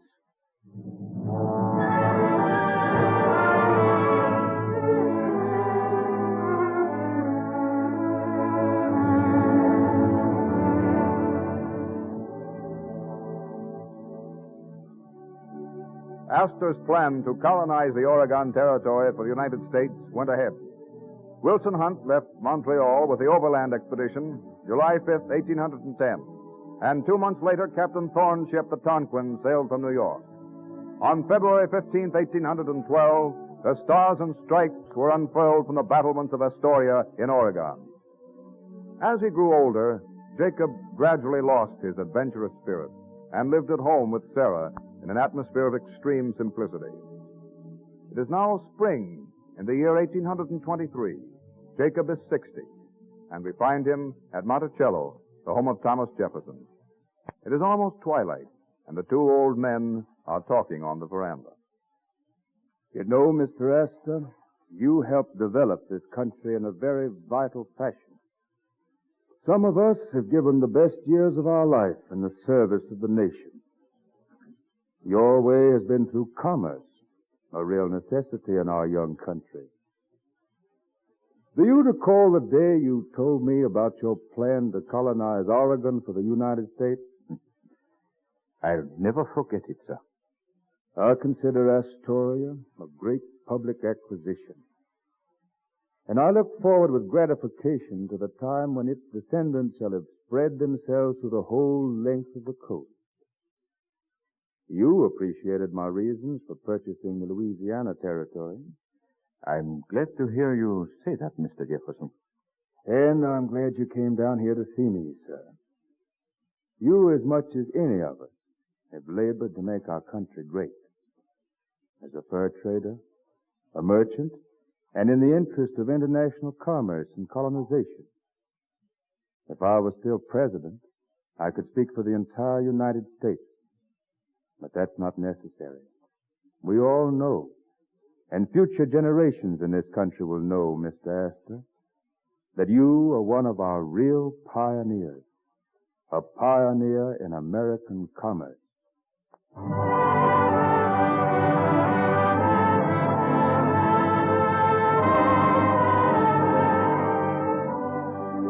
On March 29, 1848, in the 85th year of his life, John Jacob Astor died. To Washington Irving, one of the executors of his estate, was entrusted approximately $500,000 for the endowment and establishment of the great Astor Library in New York City. Truly, such a life forms a saga glowing with American adventure, commercial development, international trade, and colonial exploration. This evening, DuPont is proud to add the name of John Jacob Astor to the distinguished roster of the Cavalcade of America.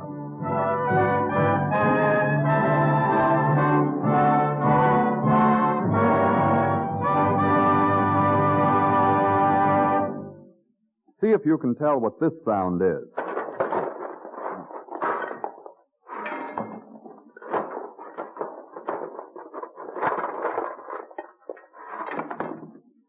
Probably you've already guessed that it's a man shoveling coal into the furnace. To most people, coal is coal. But to a chemist, a lump of coal is a rainbow of color, or the scent of lovely flowers, or medicines to guard our health. Take an ordinary log of wood. To most people, it is something to burn or to use in making planks. But the chemist sees in the log a beautiful shimmering rayon fabric, or a wrapping of cellophane, cellulose film, or the motion picture film that brings you your favorite movie star, or the transparent plastic that makes safety glass possible. So in many of nature's ordinary materials which we take for granted, the chemist sees entirely new and different things. To him, things are not what they seem to us. In fact, just recently, Popular Mechanics magazine published 2 articles under the title, Things Are Not What They Seem. These articles take the reader behind the scenes on a fascinating trip through research laboratories such as those maintained by the DuPont Company, and tell the stories back of many chemical developments that serve us all today. How the research chemist transforms spruce wood into transparent cellulose film. How chemistry saved the life of many an elephant by creating plastics as beautiful in their own right as the finest ivory. How gorgeous colors come from black sticky coal tar, and how a soft sponge is made from wood. These and many other equally fascinating stories are told. Because these articles relate so graphically many of the things we've talked about on these programs, we thought you of the Cavalcade audience would enjoy reading them. So we've had both articles reprinted in a single 18-page booklet, including 32 full-color photographic illustrations which appeared in the original articles. If you would like a copy, we will be glad to mail you one at no cost. Just write DuPont, Wilmington, Delaware. Your name and address on a postcard will do. And if you care to tell us at the same time which type of subject in this Cavalcade of America series interests you the most, we'd appreciate hearing from you. When you read Things Are Not What They Seem, you'll find dramatic evidence of how research chemistry is providing, as DuPont expresses it, better things for better living through chemistry.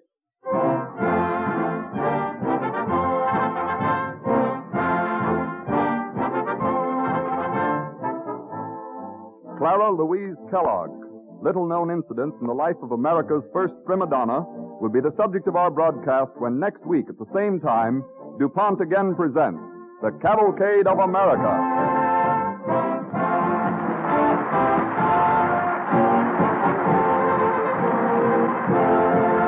This is the Columbia Broadcasting System.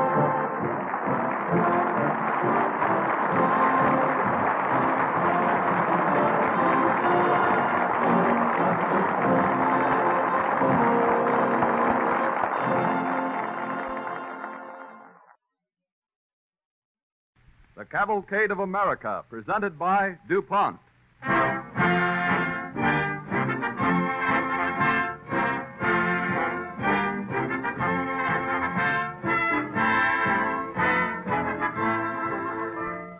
This evening, the DuPont Cavalcade presents the story of America's first prima donna, Clara Louise Kellogg, who was also the first American singer to defy tradition by obtaining all her musical training in her native land. She was the first American to achieve worldwide recognition in the field of opera, and through her pioneering efforts, she blazed a trail for other talented American singers to follow. American research chemists are also blazing a trail. In comparatively few years, their resourcefulness and efficiency have brought the chemical industry in the United States to a par with any in the world. And their efforts are continually producing more and more comforts and conveniences for our daily lives. The DuPont Company expresses the contributions of its research laboratories in the pledge, Better Things for Better Living, through chemistry.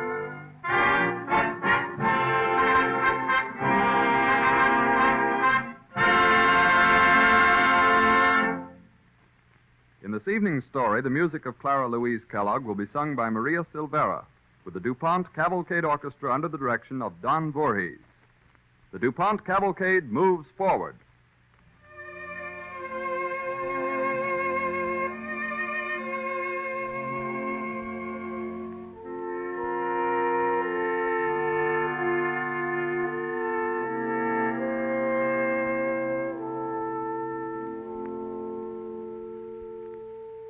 Both the South and New England claim Clara Louise Kellogg. She was born in Sumterville, South Carolina in 1842 of New England parentage. And in 1857, when she was 15 years old, her father's business took them to another home, this time in New York City. A friend of her father's has come to call. He is Colonel Henry Stebbins, one of the directors of the New York Academy of Music. Mr. Kellogg has invited Colonel Stebbins into the library, for Clara is in the parlor practicing at the piano. Come in, Colonel. I'm glad to see you. Welcome to New York, Kellogg. Thank you, Colonel. I brought you and your good wife tickets for the next concert at the Academy, if you can use them. Well, thank you, Colonel. Music is our one diversion. My wife played the organ in the church in Connecticut, as you know, and I played the flute. And our daughter, Clara, well, you can hear her practicing. Kellogg, who's singing? That's Clara, my daughter. She seems to enjoy humming while she practices at the piano. We feel she has unusual talent for the piano. Hush. Let me hear her. I'll open the door.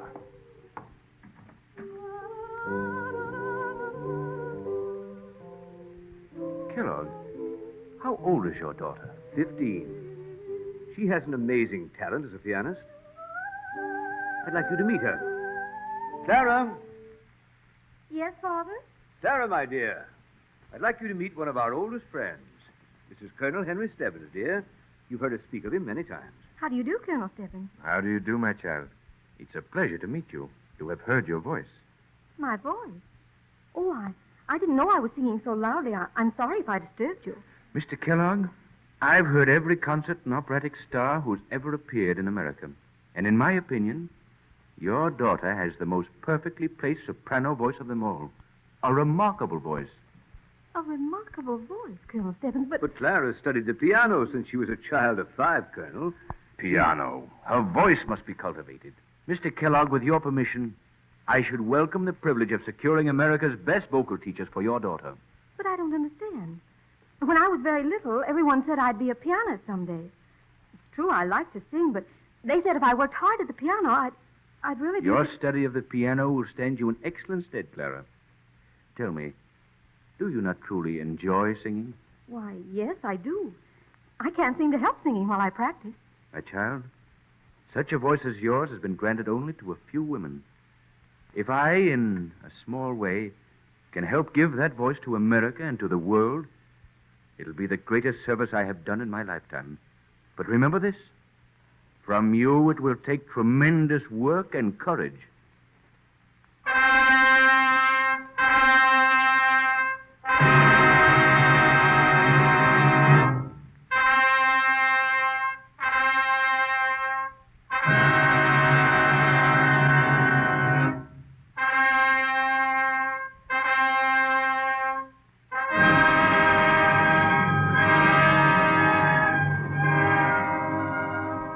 At the insistence of the music patron, Colonel Stebbins, Clara Louise Kellogg, at the age of 15, began the arduous task of voice training.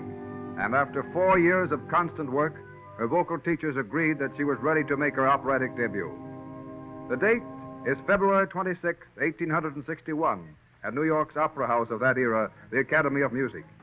Now the slender, ambitious girl of 19 is on the stage. She is making her debut as Gilda in Verdi's opera Rigoletto. the only American in a group of Italian stars and chorus singers. There is silence throughout the opera house as she sings the famous Caro Nome.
Kellogg never knew how she lived through that opening night.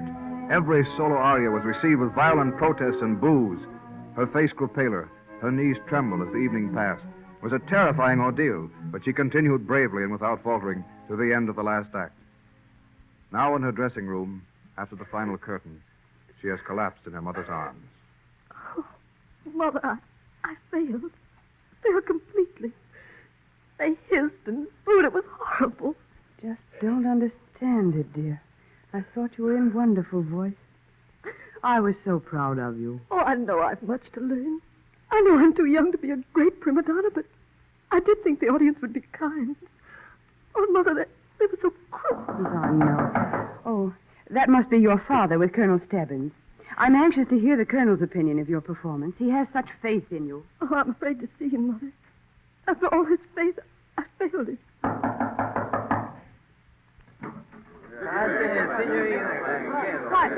What is it? What do you want? Who's there, Mother? Why, it looks like the entire chorus. Signorina Kellogg, and we come to speak with you. Yes, what is it? We, Italian singer, come to say you will never be great prima donna. We come to tell you to leave our Verdi to true Italian singers. What? What? For the very idea. American, the Signorina Kellogg. She's taking the bread away from our mouth. That's true. No American can understand the opera of Verdi. The Americans do not have the voice. No, they do not have the soul. The American will never be the prima donna. The opera is for the Italian singers. It's true, Signorina. You do not belong to the opera. Go away. We demand... How dare you tell me to keep away from this opera house? This is my country. I was born here. I belong here. Perhaps I'll never succeed, but I warn you, someday an American, a finer singer than I, will prove to the world that Americans can sing as well as anyone. Someday Americans will come here to our opera house to applaud great American singers and be proud of them. Bravo, Clara, bravo. And my congratulations on your performance tonight. It was superb. Oh, do come in, Colonel Stebbins. I'm so glad you're here. Close the door, please. Very well. Oh, Colonel Stebbins. They hit me. Didn't you hear them? I failed, just as those singers have said. I'm wretched failure. I'm sorry. No, Clara, you didn't fail. Don't you understand? These singers are trying to frighten you. They're afraid of you. The voices that hissed you, Clara, were part of a claque employed by these men.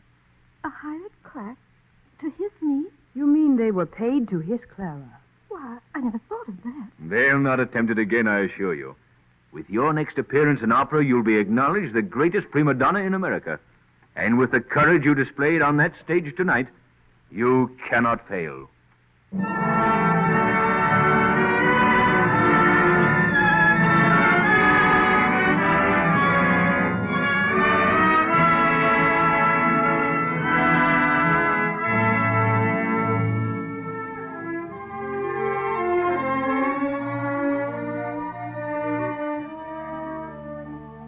As the time passed, Colonel Stebbins' unswerving belief in Clara Kellogg was equaled only by her untiring efforts.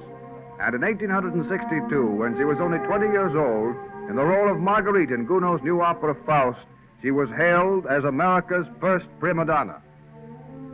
It is now 1867, 5 years later. The scene, Clara Kellogg's dressing room at Her Majesty's Opera House in London. The first act of Faust has ended, and Clara, for the first time in her life, is thoroughly and completely terrified. Her mother and her English maid are with her. Miss Kellogg, if you please, miss, they are calling the second act. Yes, Clara, dear, they're waiting for you. I can't go on, Mother. I've lost heart. I'm frightened. Can't go on? Oh, they were so cold when I went on. I feel they resent me. After all, I am a foreigner here. Yes, but so are Patty and Nilsson. Oh, Mother, my throat is dry. It's parched. I don't believe I can sing a note. Clara, dear, I've never seen you lose courage before. If I could only see one sympathetic face out there. Oh, that's just stage fright, dear.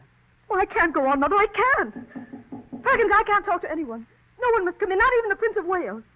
Oh, Mother, he terrifies me. Did you see him sitting there so stiffly in the royal box? Oh, him, miss? Oh, it's not for the likes of me to turn the prince away. Yes, sir? May I see Miss Kellogg? Oh, no, sir. Miss Kellogg can't be disturbed now, sir. I understand. Will you tell Miss Kellogg that two fellow Americans are in the audience cheering her on to success? Americans? Are they Americans, Perky? What name shall I say, sir? Longfellow. Henry Wadsworth Longfellow. Longfellow, sir? Yes, I had the pleasure of hearing Miss Kellogg sing in New York. And I've come to wish her all success in London. Oh, Mr. Longfellow, come in. Do come in. Thank you. Mr. Longfellow, Clara's been longing to see one sympathetic face in the audience. I assure you there are two. My brother-in-law is with me.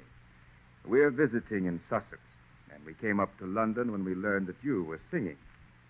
We are more than sympathetic, Miss Kellogg. We are proud of you. Proud that you're an American.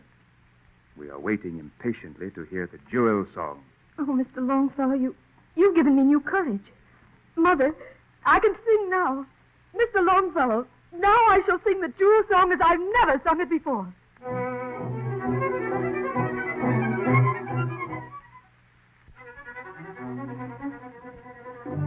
That distinguished British audience, which had been politely cool during the first act, remained politely cool until Clara Kellogg sang the opening notes of her first big aria of the opera, the Jewel Song.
From that memorable night, the beautiful young American prima donna became the favorite of London and of Paris.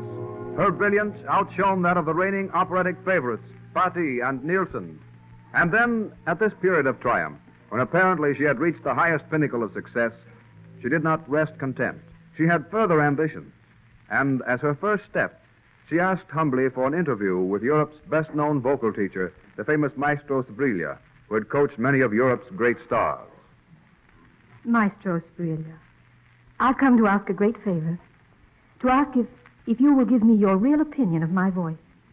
There's no one in the world whose judgment I value more highly. You ask my opinion, Signorina. Are you not the greatest prima donna of your country? Are you not the favorite of Europe at this very moment? People have been kind to me, but I'm sure that I have many faults. I'll confess it's been a matter of pride with me to have achieved success with American teachers. I wanted to convince the world that Americans can sing as well as Europeans, and that they can be trained in their own country. You have proved it, Signorina. I'm proud of my country, proud that I'm an American. But I believe it's stupid to be blindly patriotic. That's why I've come to you today, to ask your opinion of my voice. If there's nothing more I can learn in Europe, I intend to start an active campaign for the training of American singers in America. You would take the bread from the mouth of European music teachers, Signorina? Oh, now you're laughing at me, Maestro. You know as well as I that there are many more opera houses in Europe than there are in my country. European singers will continue to receive their training in Europe. But I see no reason why Americans should be obliged to come here to study. You have proved to the world it is not necessary, Signorina Kellogg. But is there nothing I can learn from you, Maestro? Please, sing for me, Signorina. Sing one of the songs of your own country. With your first notes, I shall know if you have your faults. Oh, thank you, Maestro, and please be truthful. I shall sing one of my favorite songs, a beautiful song of the South. Shall I accompany myself on the piano? Si, a few bars only. Way down upon the Swan River, far, far away.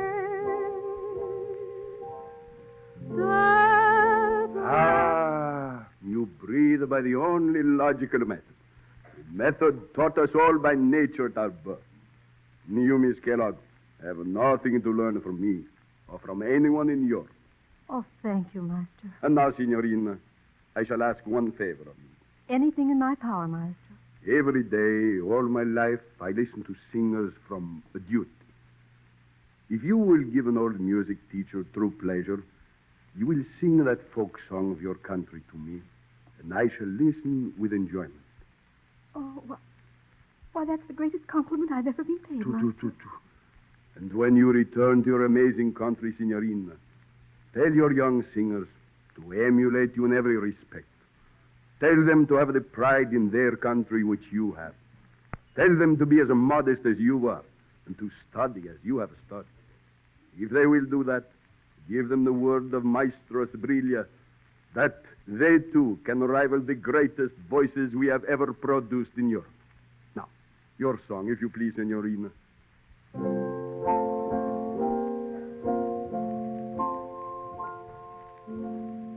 Way down upon the Swan River, far, far away. There's where my heart is turning ever. There's where the old folks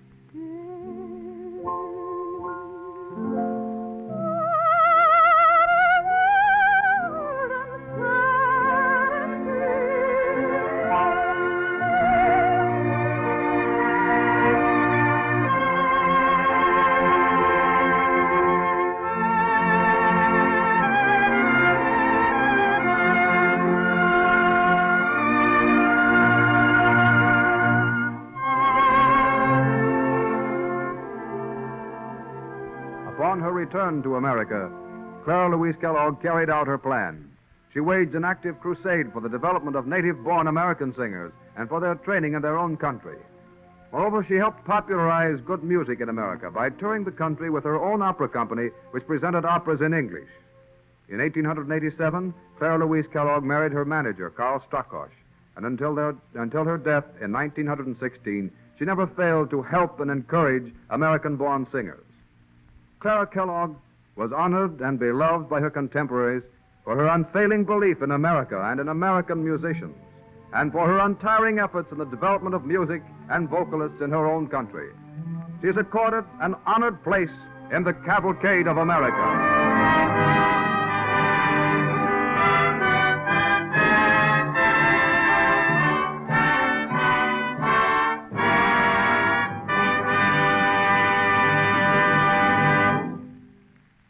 Tonight, thousands of people are getting their first glimpse of the new 1938 car models as the 38th Annual Automobile Show opens at New York's Grand Central Palace.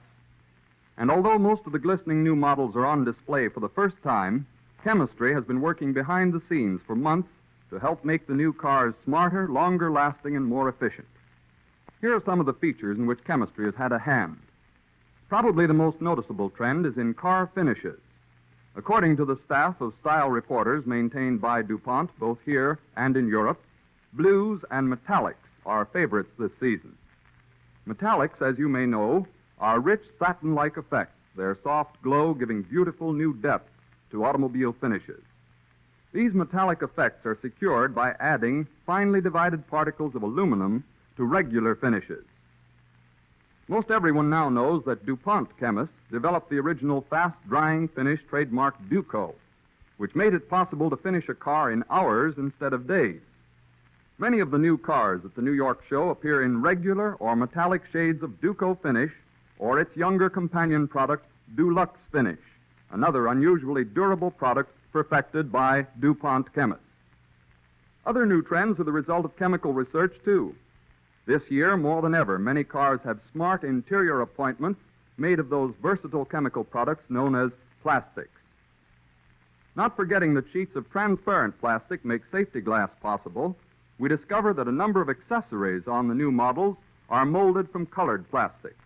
Some cars have plastic dome lights, steering wheel rims, and gear shift knobs. Others have various instrument panel fixtures made of plastic materials. Many of DuPont's chemical contributions to motoring will never be seen by most drivers, but they're nevertheless playing important parts backstage. One example is neoprene, DuPont's chloroprene rubber. Because neoprene is resistant to oil, this man-made material is now used where natural rubber would break down rapidly. DuPont also produces anti-knock ingredients for the gasoline needed in the modern high-compression motors, chemicals to help make oil films tougher and more durable, Fabricoid coated fabrics for upholstery and trim, products to make tires last longer, and so on through a long list. Thus, as you travel along in your car, chemistry rides with you, hoping you enjoy safer, more pleasant, and more economical transportation than any motorist dreamed possible even 10 years ago. In the automotive field, as in so many others, DuPont chemists are providing better things for better living through chemistry.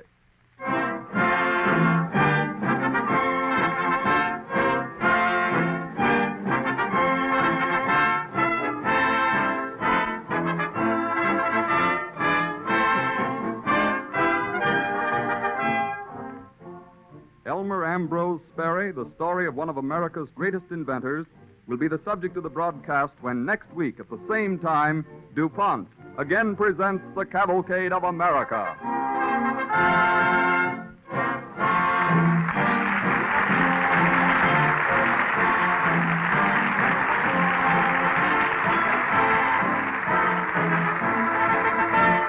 This is the Columbia Broadcasting System.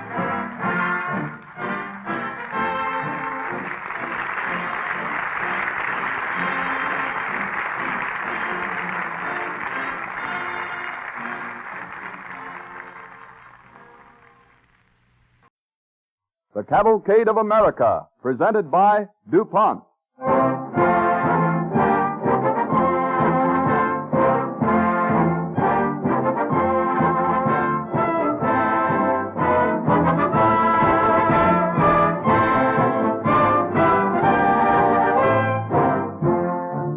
In the past quarter century, the process of invention has changed.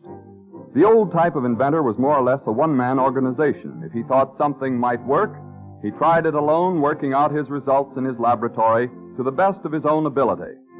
But with the spread of technical education, inventors of this type have almost disappeared. In their place, we have research scientists, directing the efforts of trained assistants who have the advantage of technical knowledge behind them. In many laboratories, for instance, hundreds of research chemists are constantly working to improve our way of living. Their aim is expressed in the DuPont pledge, better things for better living through chemistry.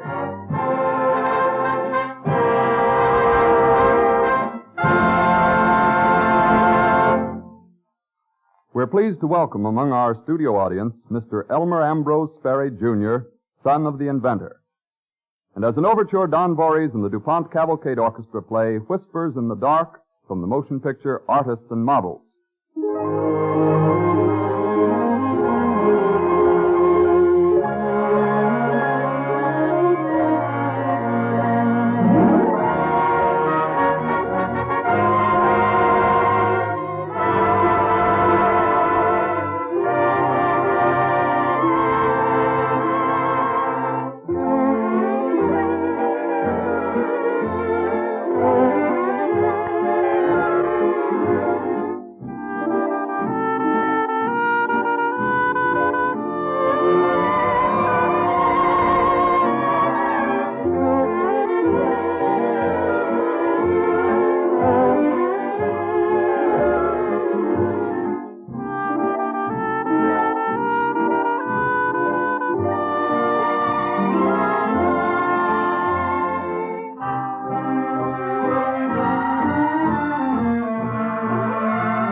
The DuPont Cavalcade moves forward.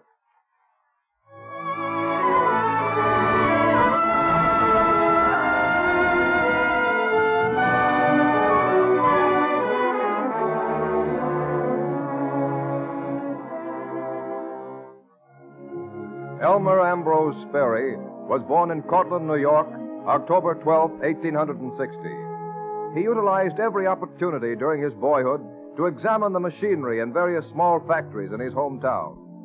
Coupled with his interest in mechanics was young Sperry's precise mathematical mind, and even as a boy he started inventing things.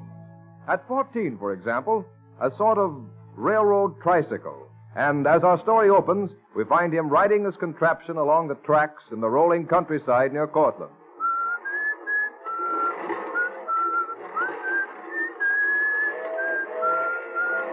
Hey, Sonny! Get that thing off the track. There's a train coming. I know, I heard it. Well, then get it off the track. Hurry up.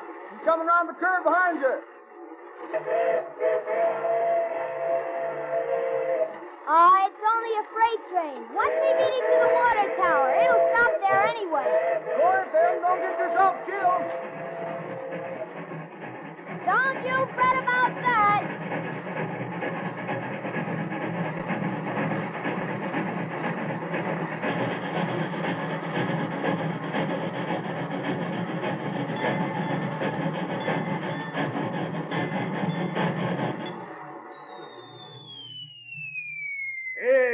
fool. You want to get hurt? No, this rail cycle of mine can keep ahead of a freight. Oh, I see. Wait till I get down and have a look at it.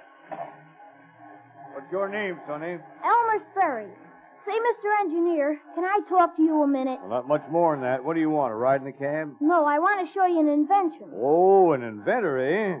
What great things have you invented, Sonny? Nothing great, but I made a lot of things that work pretty well. Water wheels and windmills that pump water and churn butter and things like that. I'm afraid I don't need any water wheels or windmills right now. But this isn't that kind of an invention. It's something that every locomotive ought to have. See, here's a drawing of it. Well, look at that now. What is it? A headlight that turns when you go around a curve. See these levers connected with the front wheel truck? As soon as the wheels hit the curve, the levers turn the headlight to the right or left. Yeah, what's the purpose of that? Why, it lets you see the track ahead. If there's something on the track just around the curve, you can see it before you hit it. Well, look at that now.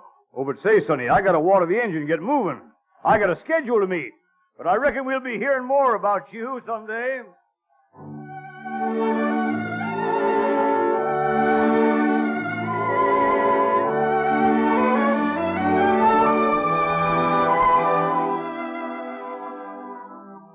After 3 years at the Cortland State Normal and Training School, young Sperry followed the call of invention and science and studied at Cornell University, where he received his first impression of the potentialities of dynamo electric machinery. Sperry realized that if certain alterations were made in the dynamo, the output of its electric current could be increased. He tried to interest some businessmen in his plan, but his first demonstration before them was unsuccessful. Now, as our scene opens, Sperry is talking with a friend of his as he's about to conduct a second demonstration with his improved dynamo. They're on the roof of the courthouse overlooking the crowd gathered in the Cortland Square. Well, Joe, there it is. An arc lamp that really works. And what a place for it, too. Up here on the courthouse roof. Everybody in town will see it once we turn it on. Then they'll know what that dynamo of yours can really do. That's right. We know the dynamo works, but we must convince other people. I'd like to get some businessmen interested in my dynamo. It was too bad the last time, Elmer. The arc light breaking down during the demonstration. Yeah, it was my own fault. Say, let's go downstairs and get ready to start this demonstration. There's a crowd gathering. All right, lead the way.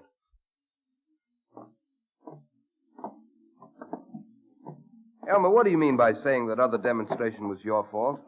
Well, Joe, I found out that if you want to make sure something will work, you ought to make it yourself. And I borrowed that other arc lamp. That's right. I didn't know anything about it. But I'm sure of this one. I made it myself and made it right. Carbons aren't fixed solidly the way they were in the other one. That was a good idea of yours, putting them in a flexible mounting that automatically holds them the proper distance apart. Well, it wasn't much of a change, but it means the difference between success and failure. This lamp will do the dynamo justice. It's the most efficient dynamo that's ever been made. We know that, but we've got to prove it. And now's the time. Yeah, it's getting dark. It's already 7:30. Well, we're all ready. Come on, Joe. They're waiting for us. It looks as though everybody in town was here in the square. That's right. We better not keep them waiting. The steam engine is all fired, Elmer. You can start any time you want to. All right.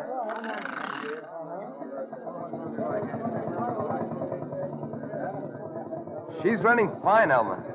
Yeah. Now for the dynamo. Oh, I only hope the arc lamp works. Oh, it'll work all right, Joe. You watch. There. You see that? Look at that light. Just like day. I guess that'll convince those businessmen that my dynamo works. Look at the way the trees and buildings down the street stand out. Say, Elmer, look at that. You can even read the lettering on old Doc Trimble's window way down past the center of town. Yes, sir. And that one arc lamp drowns out all the gas lamps. Look at the people, Elmer. Grown-up men and women dancing and running around in the light just like children. You can't blame them, Joe. They've never seen anything like this. Why, it's the brightest light that anyone has ever made.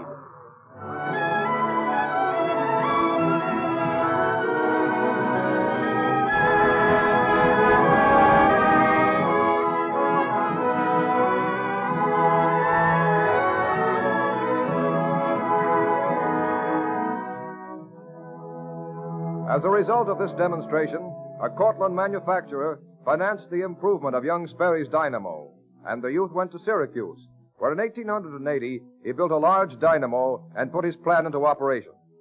When Sperry was only 20 years old, he founded the Sperry Electric Company in Chicago, and gradually most of the industrial plants and municipal lighting systems in the Northwest were equipped with the Sperry arc lamp. In June 1887, Sperry married Zula Goodman, and we find them talking on the veranda of a resort hotel near Chicago after the wedding. Isn't it peaceful here, Elmer? It's like being in another world. Certainly is quieter than Chicago. I was afraid you were so tangled up in that business of yours that you might have forgotten how to relax and enjoy yourself. That's why I picked this quiet hotel for our honeymoon. Well, no arc lights here to keep me busy. Nothing to do but sit and look out over the lake and take things easy. Isn't it wonderful? You'll be happy doing that, won't you, Elmer? Why, sure I will. Say, who's that man coming up the front steps? I'm sure I don't know. He's sitting down. I don't think I've ever met him, but he looks intelligent and energetic. Sort of man I enjoy meeting. I'd like to go over and talk to him. Why, of course, Elmer, if you want to. I knew you wouldn't mind, Zula. I'll be right back. Well, don't hurry on my account, Elmer. But please, don't talk business. All right. Good evening, sir. Huh? You mind if I sit down? Oh, not a bit. Have a chair. Thanks. My name's Sperry, Elmer Sperry. Glad to know you, Sperry. My name's Sweet. Not by any chance E.L. Sweet of the coal industry. Yes, that's right. Lovely place here, isn't it? Beautiful. You know, I've always wanted to meet someone in the coal business, Mr. Sweet, but I never expected to do it here. Someone in the coal business? Why? Well, for one thing, to satisfy my curiosity. Has anyone ever used an electric locomotive to pull coal trucks out of a mine? I don't think so. What do you know about electric locomotives? Well, I've been working with dynamos, arc lamps, and electric motors for quite a while. I've got a factory in Chicago making them right now. Well, I thought I was here on a vacation, but you interest me. Electric motor power. Tell me more about it.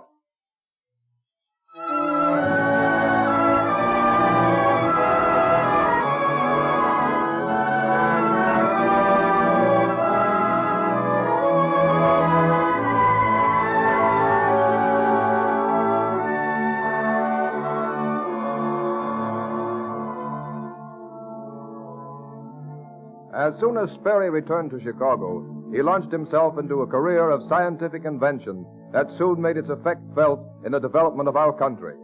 He invented the electric streetcar, the electric automobile, and his studies in electrochemistry led him towards the perfection of a compound diesel engine. One day, Sperry brought home a new toy for his three sons, a top in a cage, which when spinning seemed to defy the law of gravitation. He returned to his workshop with it and finally shaped it into an instrument that has become known the world over as the gyroscope. This led to his invention of the gyro compass, the gyro pilot, and the gyro ship stabilizer. And one night, as a great British ship is steaming through the narrow harbor at Southampton, the captain and the Navigator are talking.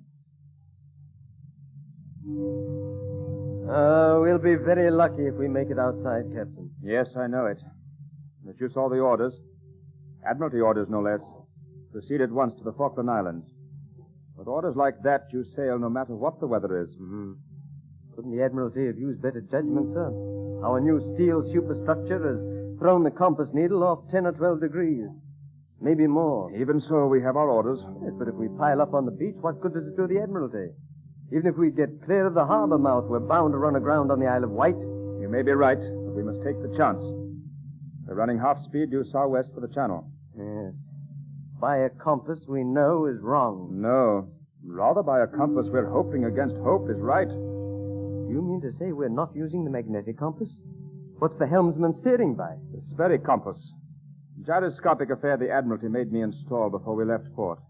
You remember we were to have tested it, but we never had the chance. Well, I'm taking that chance now. But, sir, if that gyro compass varies by 1 degree, we'll pile up somewhere. I'm fully aware of that. I'm hoping that Sperry's gyro compass is correct. Running on an experimental compass made by a fool Yankee inventor. Orders are orders. Quite, sir. I wish we'd run aground and get it over with. Even at this speed, we'd take the bottom right out of her. I do hope there's a chance of the gyro compass being correct. So do I. But I doubt it. It would be nothing less than a miracle if that spheric compass should bring us through. Where do you suppose we are? We ought to be in the channel by this time. Captain, did you hear that? I do think I hear something. Wait a minute. It's the first channel, boy. We've made it. Yes. We're in the channel. Helmsman. Aye, sir. We've reached the channel. The first buoy is just off the port bow. Set your course south-southeast. Aye, sir. South-southeast. There's nothing between us and the Falkland Islands now but fog and the open sea. Aye. Is the course laid? Aye, sir. South-southeast. Right. And hold us straight on.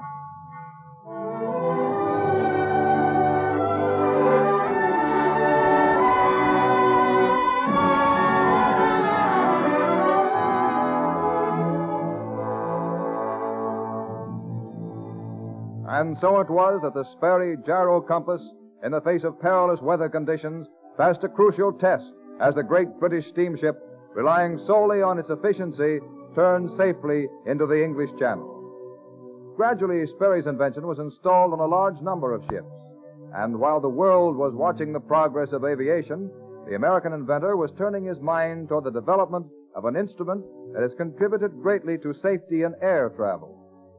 When Sperry perfected this instrument, he installed it in an airplane customarily flown by his sons Lawrence and Elmer, Jr. And one day he takes some friends of his out to a field near his home. Mr. Sperry, I take it you're going to give my wife and me a demonstration. Yes, that was my purpose in inviting you folks out to this field. You didn't think I was trying to sell you this piece of property, did you? Well, hardly. You're a scientist, sir. We didn't expect to find you a real estate operator. Tell me, just what's the nature of this demonstration, Mr. Sperry? Well, you all know by this time that most of our ships are equipped with my gyroscopic compass and stabilizer. Oh, we certainly do. And I've heard that it's proven a great safeguard in ocean navigation. Well, the fact that the United States Navy adopted it proves that. And now that aviation's with us, I've decided to test my gyroscopic compass and stabilizer in an airplane. I see. You've concluded that gravity and direction would naturally be basic elements in navigation of the air as well as the sea. Precisely. And that's what I'm going to demonstrate to you all. Well, this will be interesting, I should say. Now then, you see that airplane just starting over there? Yes? Well, my son Lawrence and his brother Elmer will fly it over us when I wave my handkerchief. I've installed a little invention in the plane not unlike the gyroscopic compass and stabilizer. I call it a gyro pilot. And what will a gyro pilot do, Mr. Sperry? You'll see in a minute. The boys have been instructed to pilot the plane due west. Then, flying low over us at this spot, they'll head directly north. And Lawrence will remove his hands from the controls, permitting the plane to maintain its position entirely by means of the gyro pilot. I think that would be very dangerous. But, Mr. Sperry, that's just a stunt, isn't it? Well, it's more than a stunt, Mrs. Brown. Suppose a plane is flying in a terrible fog. Now, my gyro pilot will enable a plane in such an emergency to maintain its position. But, Mr. Sperry, that sounds impossible. Then watch closely when the boys fly over us. Lawrence is wearing white gloves so you can see him take his hands off the controls. Well, you ready for the demonstration? We're ready. All right. I'll signal Lawrence with my handkerchief. There now. Watch him. Say, he's heading west. Here he comes. In a few seconds, the boys will be right over us. Lawrence is following his instructions and is flying low so you can see him take his hands off the controls. Watch him now. There! See him? Yes! He's waving both his hands at us. Look, the boys are climbing out of the cockpit under the wings. Why, the plane's flying by itself.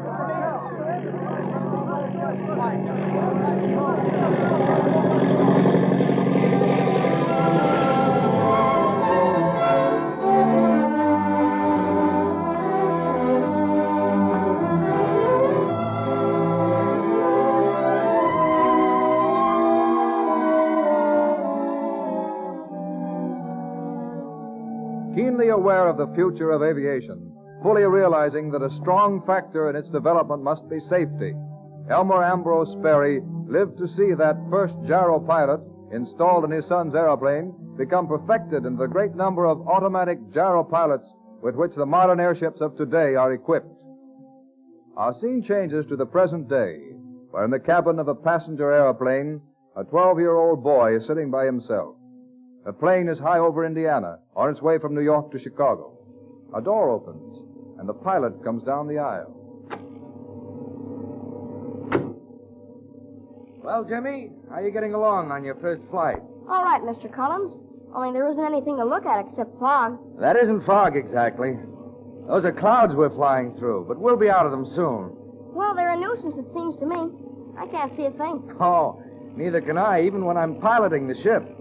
Golly, how do you do it then? I don't see how you know which way to go. I wouldn't if it weren't for the gyro instruments and the radio. Gyro instruments?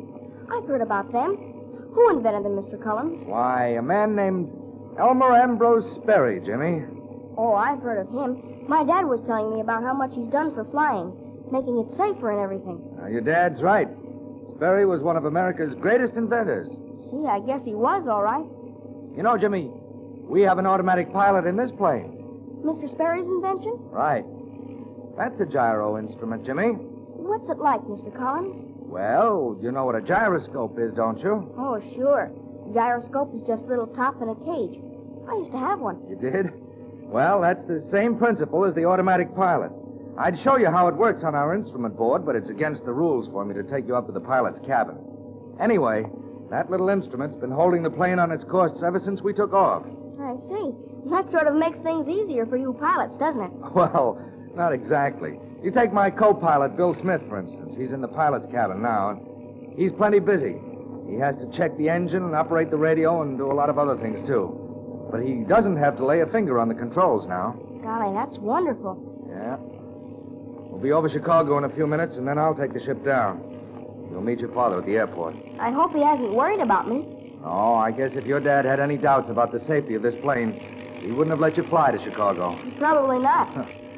But say, Mr. Collins, tell me, did Mr. Sperry invent anything else? Sure. He kept working all his life bringing out new inventions. Altogether, about 500 separate patents. Is Mr. Sperry still inventing things? No, Jimmy. In 1930, his wife died, and without the care she took of him, he literally worked himself to death. He died within 3 months after she did. That's too bad. He must have been a wonderful man. He was. He certainly did a whole lot for the safety of travel. Gee, Mr. Collins, the sun's gone down. It's getting dark mighty fast, it seems to me. That's right. Say, Jimmy, come over here.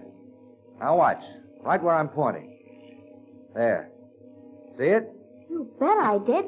A bright light that flared up and then went out. There it is again. What is it, Mr. Collins? That's the Lindbergh air beacon. One of the brightest lights in the world. It was built for the city of Chicago by... Well, who do you think? Was it the same man who invented the gyro compass and the automatic pilot and all the other things? Yep, the same man. Elmer Ambrose Sperry. The Lindbergh beacon was put there to honor just one man. But somehow it seems to me that it honors two.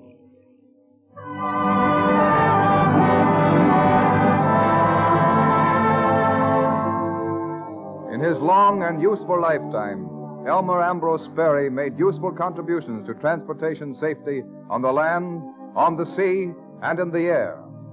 Our modern civilization is better, and life is easier, thanks to his inventions. DuPont salutes Elmer Ambrose Sperry, distinguished figure in the Cavalcade of America.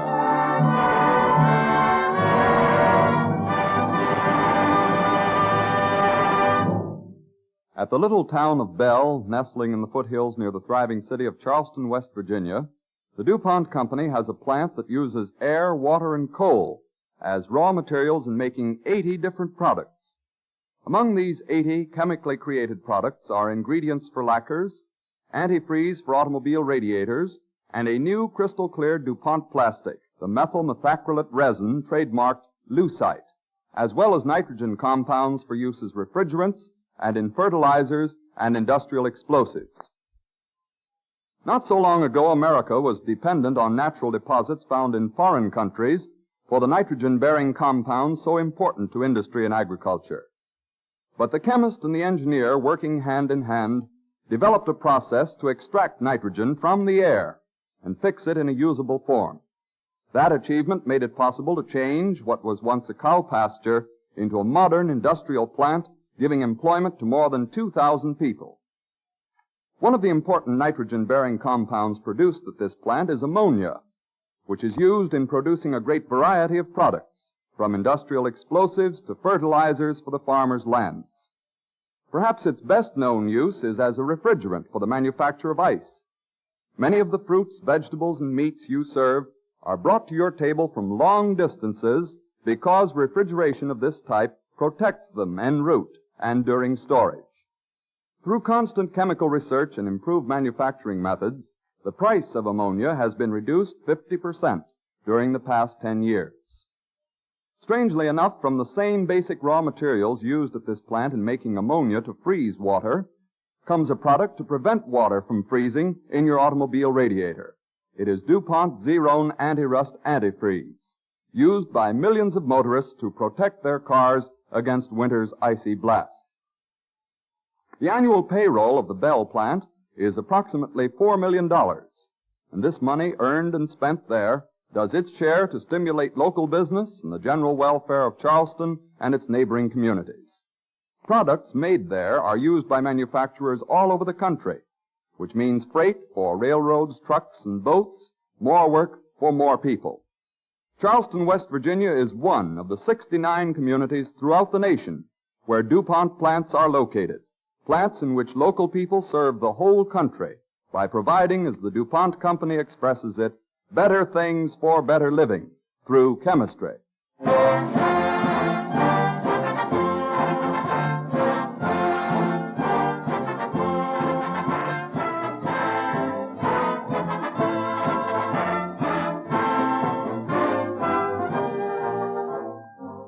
Bartram's Garden, the story of John Bartram, one of the most famous botanists that ever lived, will be the subject of the broadcast when next week at the same time DuPont again presents the Cavalcade of America.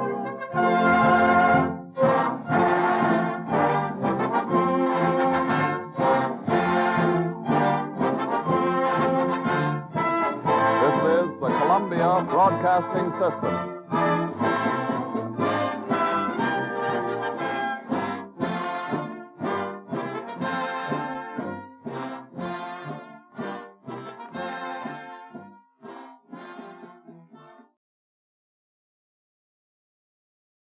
The Cavalcade of America, presented by DuPont.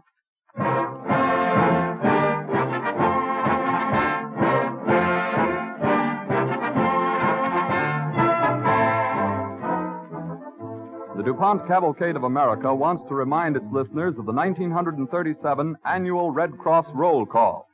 There is no need to remind you of the worthwhile work this organization has done and is doing the world over. If you have not already joined, we know you will want to send your membership subscription to your local Red Cross chapter as soon as possible.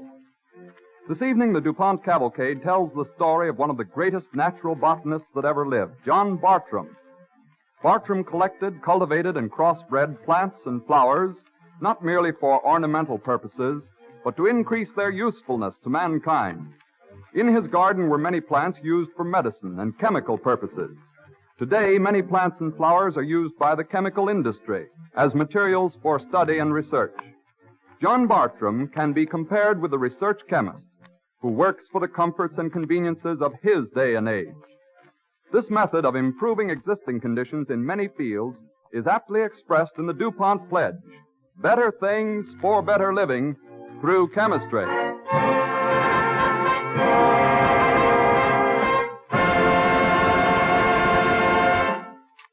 As an overture, Don Voorhees and the DuPont Cavalcade Orchestra play Cole Porter's melodic Old-Fashioned Garden.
DuPont Cavalcade moves forward.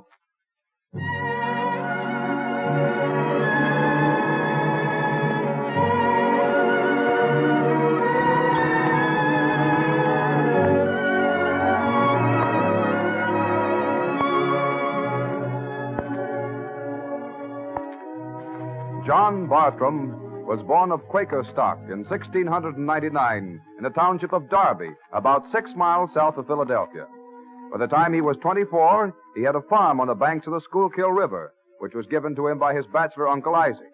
Shortly afterwards, he married a girl named Mary Morris. One day we find him plowing in a field as his wife approaches. Go on there.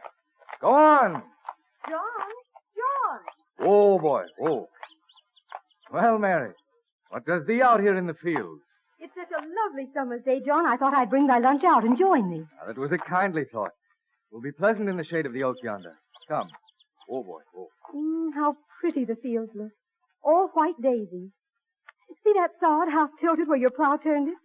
Why, it looks like a bonnet. When did thee ever see a bonnet with flowers on it? Not at friends' meetings, surely. No.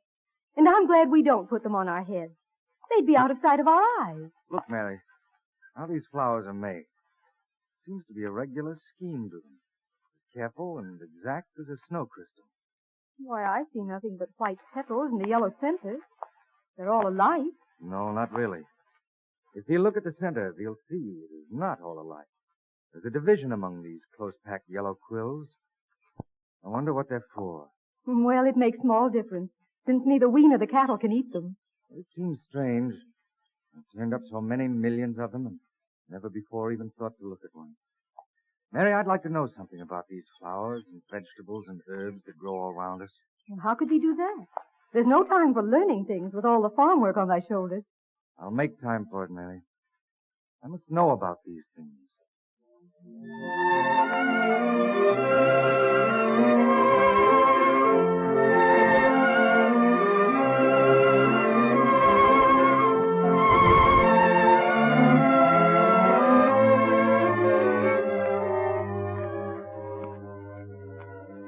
John Bartram had been self-taught. He could read and write and figure, but he had little book learning, as it was called in those days. For the next opportunity he has to leave his farm work, he goes into the city of Philadelphia and enters the bookstore of a friend. Mr. Campbell. Oh, Mr. Campbell. Aye, coming. Ah, Mr. Bartram. I'm glad to see you in town. What can I do for you? I want a book that'll tell me all about flowers. You mean the vegetables and grains? No, I mean flowers and trees and shrubs and medicinal herbs. I want to know all about them. I've heard you're a good farmer, but I had no idea you're interested in botany. Is that what they call it? Aye. Well, what's the best botany book? There aren't many, good or bad. But here's one I've recently got over from the old country. It's the latest, though whether it's good or not, I don't know. Can I see it? Here you are. You'll notice it's by a young man by the name of Linnaeus. He's living in Lyon, Holland. Why, the book's in Latin. Aye. All books of science are written in Latin. I don't know Latin. Isn't there one in English? A few of the more popular scientific books are translated into the vulgar tongue, but this one is too new for that as yet. I'm afraid if you don't know Latin, you won't know botany. Then I'll learn Latin. You've got a good book for that. Aye. Aye, here is a good Latin grammar. It's a hard stepping stone to the knowledge I want. It does seem strange. We must learn Latin to know the little flowers that grow under our very feet. Well, I've taught myself what I know now. I'll teach myself more. If other men can master Latin, so can I.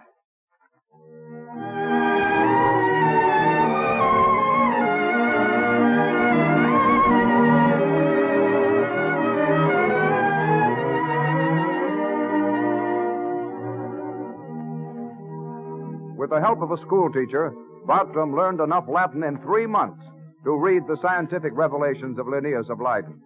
It made a profound impression on him, and he determined to let nothing stop him in the compilation of a complete record with description and samples of all the vegetable life of America. One evening he comes home late for dinner and is greeted by his wife. Mary. Well, John, where's he been? It's late. Mary, I've great news. We've a fine new parcel of land. More land? Where? I just bought it at the sheriff's sale. 5 acres of it. Oh, it's a fair site on the Schuylkill. It'll need some draining down by the water, but the upper land is dry. Too dry, in fact. We must manage to get some water up to it somehow. John Bartram, has thee taken leave of thy senses? Thee can't even farm all the land thee has. I'm not going to farm this land. Then what's it to be? A garden. A garden? For the kitchen? No, just for flowers. Some of it will be for medicinal herbs, but most of it just for fine trees and flowers. I think they must be daft indeed. Trees and flowers grow everywhere. I know, Mary. But the joy will be to see them grow not everywhere, but all in one garden. Trees and shrubs and flowers from all over the colonies, from England even, and Holland. Oh, it'll be a rare sight. And new things will come of it. You wait and see. But trees don't grow overnight. It will take a long time to have thy garden. We're young. We'll see a lot of it bloom. But even if we don't, there's no harm in leaving good work to live after us when we're gone. That's a long time to wait. That's one thing we've no time for. Waiting. I'll begin to plant our new garden tomorrow.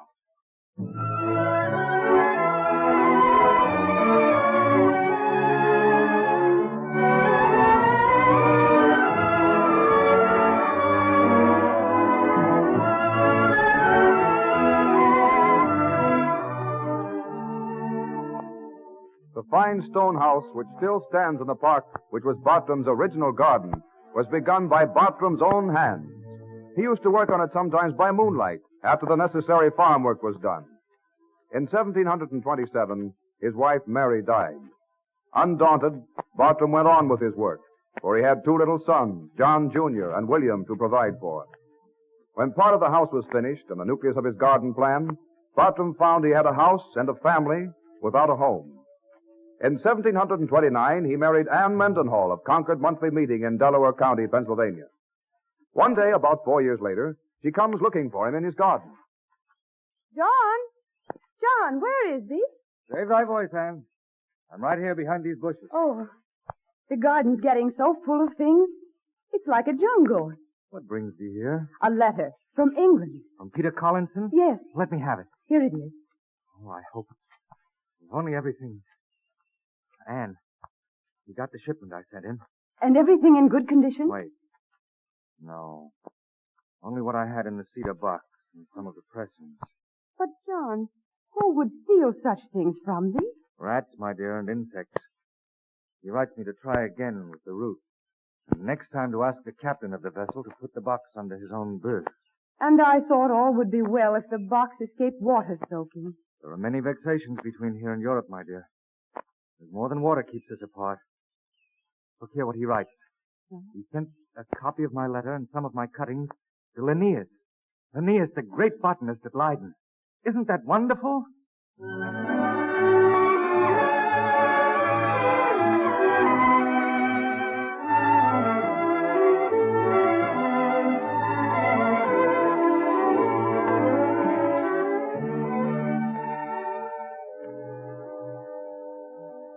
The correspondence between Bartram and Peter Collinson, the wool merchant of London, continued for 35 years. Collinson saw a great opportunity for people in Europe to learn about the plant life of the American wilderness. Botanists and naturalists in England, Sweden, and Holland received many shipments from Bartram and sent him samples of rare things in exchange. Bartram's estate grew in size. His fortunes increased moderately. He was busy and happy. And on each New Year's Day, he kept open house. The festivity that ushers in the year 1751 is one of the best.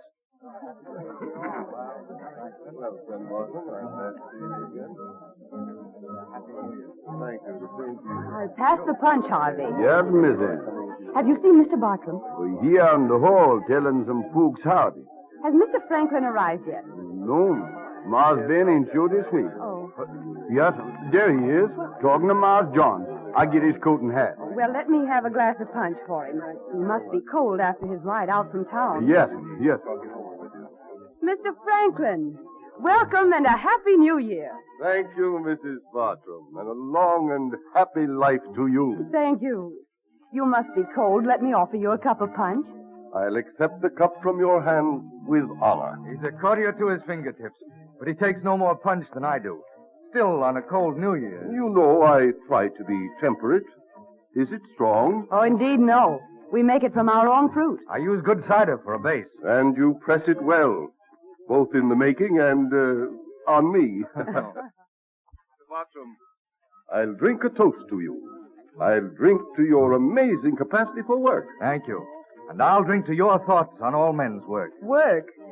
John is more like a gypsy. Well, ma'am, I never could understand how he could keep so long away from home. From home? Why, I'm home the whole winter long. And all spring he's on horseback collecting blossoms in the Alleghenies. Last summer it was shrubs in the Catskills. And last fall he went all over Virginia gathering seeds. Well, I have a seed that needs sowing, friend Bartram. Indeed? Give me the name of it. But I hope it has an English name. Well, I'll look after our other guests while you two gossip. All right, my dear. Come into the library, Mr. Franklin. It'll be quieter in there. You don't mind a moment of serious talk on such a happy day? I'm happy to hear you talk no matter what it's about. Sit down, Mr. Franklin. Sit down. Thank you. Some years ago, we spoke of the need of an organization to encourage the arts and sciences in the colony. Oh, yes. The American Philosophical Society. I remember it very well. We drew up a draft of it about 7 years ago, with your name at the head of it. Ah, that was at your insistence. Well, you placed mine next. Our minds are good neighbors. It's too bad that society didn't come to life. It will in time. I'm afraid we were a little ahead of the season with it. Yes. It was nipped by a frost of inertia, but we'll have it yet. But one thing we are sure to have, because I can control that action. It is a standard book on medicine. I've always been interested in the study of medicine. The plants of America have many amazing medicinal properties. No one knows them better than you. Whose book are you going to publish? It's Medicine Britannica by Thomas Short. And I want you to write an appendix for it on American medicinal plants. I'm afraid I don't write very well. My spelling is full of invention. Well, many can spell and write too, and still say nothing. Whatever I know is at your disposal. Thank you. Now I am assured the book will be useful to the whole world. You're prejudiced, my friend. Americans may have heard of me because I've dropped in on them in person from Nova Scotia to Florida. But the world is a larger place. Except for Collinson and a few others, I'm a stranger abroad. That isn't what Linnaeus gave me to believe. Linnaeus? Ah, there's a botanist. Some found fault with him at first because of the way he arranges species and genera. But year by year they find him right. He's the most learned and brilliant botanist of them all. He has even higher praise for you. Linnaeus? Yes. Oh, I've sent him hundreds of samples for many years, but he knows nothing of me except through what I send him. Then it is true that a man is known by his works. For Linnaeus says, you are the greatest natural botanist in the world.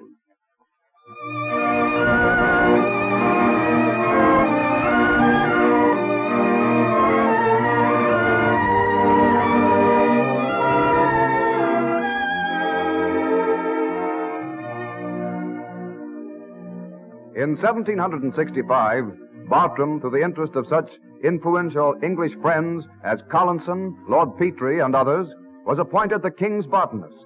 This honor included an annual salary of £50, which helped him to finance his important work of collecting specimens and cultivating hybrids. For the purpose of getting seeds, Bartram took long, exhausting trips alone on horseback every autumn. One year, his route takes him through Virginia, and in due course, Bartram reaches the Rappahannock at Fredericksburg, where two men have arrived before him and are waiting to cross by the lower ferry. Whoa! Whoa! Hello! Hello! Ferryman! Well, the fellow must be deaf. Or sound asleep. Yet, Lewis, your bellow ought to wake the dead. Oh, this is provoking. If he had to fall asleep, why didn't he choose our side of the river? Your pardon, gentlemen. But do I understand there is no way to raise the ferryman? Well, we certainly can't reach over and tap him on the shoulder. Well, I'm not so sure of that. A dozen years ago, you could throw a stone that far, George, and did it often right here at this very spot. Well, I could try it. If the stone hit against his barge or near him, it might startle him. Here, hold my horse, Lou. Glad to. Here's a good round stone, George. No, I'd rather have one that's flatter. Yeah, like this one. Yeah. Perhaps this one. Yeah, but I'm afraid I might hit the rest. I hope you do. Well, I'll aim not to. Now, stand clear, Lou. I'll need a space of ground for this. You look like a human catapult, as if you could throw across the Appalachians. Well, here she flies. Right to the mark. Yeah, right to the flagging next his foot. That startled him. Now he'll hear me. There's no need to call, Lou. He sees us now. Here he comes. Well, I guess, George, you're still as young as you feel. My friend, that was a truly amazing throw. I doubt if the average man could throw half that far. Oh, it's just a trick I've had since I was a boy, sir. I would take pleasure in knowing a man who can throw like that. George Washington is my name. And this is my good friend Lewis Willis. Colonel Washington. Well, this is a great honor. I'm glad to meet both you gentlemen. My name is Bartram. John Bartram. The botanist? Why, yes. Why, I've heard about you many times, sir. I have a plantation on the Potomac. Do you go far on your journey? Well, this time, I'm going down the Rappahannock a ways and then cut across country to Williamsburg. From there, I'll go up the James River to the mountains. But that's a long trip, sir. I doubt you can accomplish it before snow gets bad in the Appalachians. I don't loiter much on the way, sir. Well, I should say not. I've heard, George, that Mr. Bartram made one trip on horseback from the Catskills through the Alleghenies and into Virginia to Williamsburg, a distance of 1,100 miles in only 5 weeks. Is that true, sir? Yes, that is true. You gentlemen want to cross? Yes, you lazy rascal. Yes, sir. Well, wait till I get her up to the shore. There we are. Please stand at your horse's head, gentlemen, when you get them on board. Yes, we know. Come on. Come on, boy. Come on. Easy, steady now. Steady. I wonder if you realize, Lou, the tremendous significance of Mr. Bartram's botanical expedition, not only in developing natural beauty, but also as a contribution to our agricultural progress. The fruits of his labor will return regularly and as beautifully as the spring.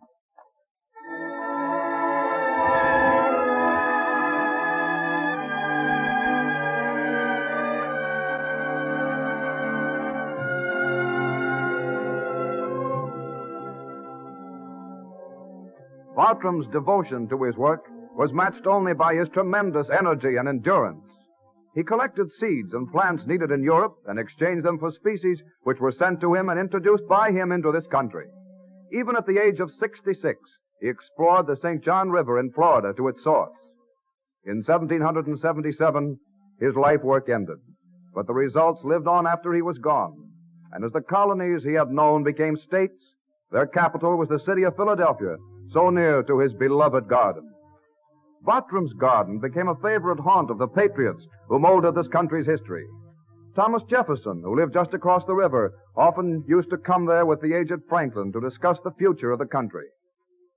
One day in 1794, after the federal government had been inaugurated, President Washington and Alexander Hamilton are showing Bartram's garden to the renowned French patriot visiting the United States, Count Talleyrand.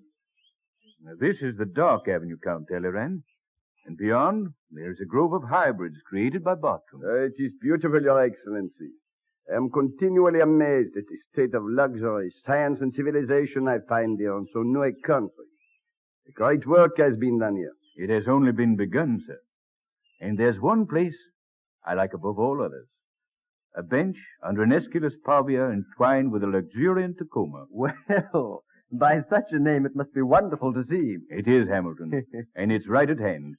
Will you sit here, Count? Thank you, Mr. President. Aesculus pavia, Why, this is only an Ohio buckeye with a trumpet creeper vine on it. But isn't it beautiful? Beautiful, yes. But what practical use, what scientific purpose is served by all this beauty? What does it prove? Well, aside from its value as a museum of living plants, let me offer you an evidence. This pear from Lord Petree's pear tree. Oh, thank you, Excellency. You'll find it delicious, and you'll find an increasing number of pears like it in the future. I see. It has been used to improve the strain of pears all through the colonies, eh? Yes, all through the state. Oh, pardon, the habit is one. We all do that yet at times. Think of the patience of a man like Bartram, knowing all the time that he couldn't possibly live long enough to see the full fruition of his labors. That would not be a career suitable to an impetuous man like our Secretary of the Treasury. But the world has need of both such men, and our countrymen will enjoy the fruits of Bartram's labor. Even as we eat and enjoy these pears. Exactly. When you are refreshed, Count, we must see the herb garden. Bartram has given us a greatly improved strain of medicinal herbs. There's a strange chemistry in flowers that gives us many useful things. When you put it that way, Mr. President, Bartram's work assumes great importance. Perhaps Bartram's garden here was not for him alone, not even for us, but for the future. Yes, the seeds planted here will bear fruit for future generations throughout our land, until Bartram's garden becomes all America.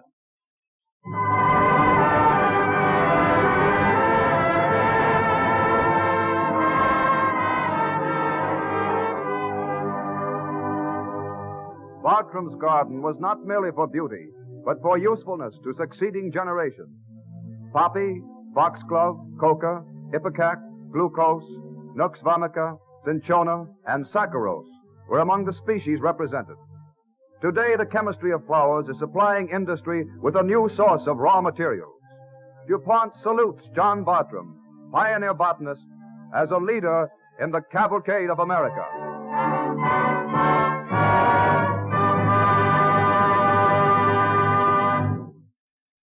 Speaking of growing plants, here's news from the South.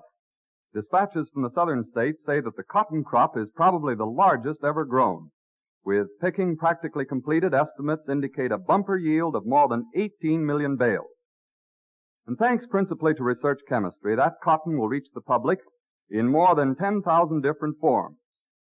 In developing such a great variety of new uses for cotton, chemists have created countless new products that serve nearly everyone every day.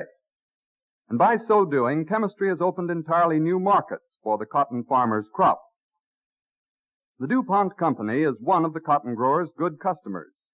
DuPont used 12.5 million pounds of cotton in textile form last year. Fabricoid-coated fabric, produced in a wide variety of colors and surface effects for bookbinding, upholstery, luggage covering, and women's handbags, is virtually an all-cotton product, for it is created by coating a cotton textile base with a cellulose solution made from cotton. Tontine washable window shade material also comes from the cotton field via the chemical laboratory. Cotton seeds, which not so long ago were regarded as a nuisance, supply materials used by DuPont in producing such important products as paint and industrial explosives. And until recent years, no use was known for cotton linters, the short fibers or fuzz left clinging to the seed after the long staple cotton is removed. Now, DuPont chemists transform cotton linters into products such as rayon yarn and Duco finish for your car. And cotton linters provide a raw material for pyrrolin plastic, used today in making articles ranging from toothbrush handles and scuffless heels to safety glass.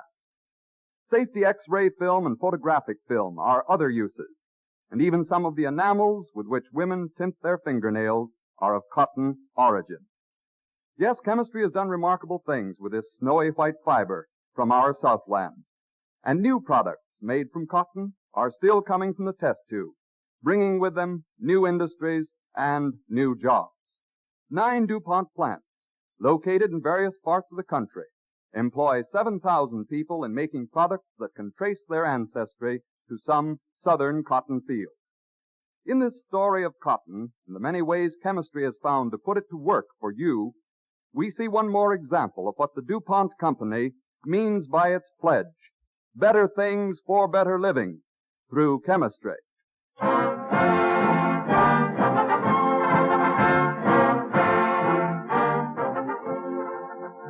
At the request of a large number of our listeners, we have decided to repeat one of last year's most popular Cavalcade of America broadcasts. The Seeing Eye, the story of how dogs are trained to help the blind at the Seeing Eye headquarters in Morristown, New Jersey, will therefore be the subject of our broadcast when next week at the same time, DuPont again presents the Cavalcade of America. This is the Columbia Broadcasting System.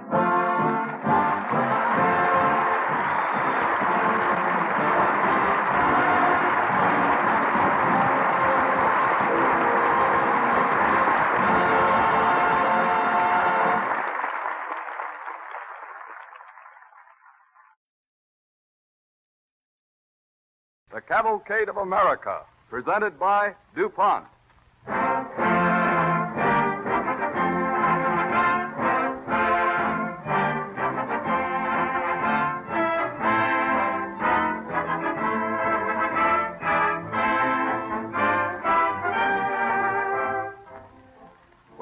it is Thanksgiving Eve and just a month before Christmas, the glad season of gifts and good times. One of chemistry's modern touches for the Yuletide celebration is the sparkling transparent wrapping material sold by the DuPont Company under the familiar red and blue trademark cellophane. The variety of novel ways you can wrap your Christmas presents by using cellophane cellulose film is practically unlimited, and there's no better way to add your distinctive personal touch to everything you give.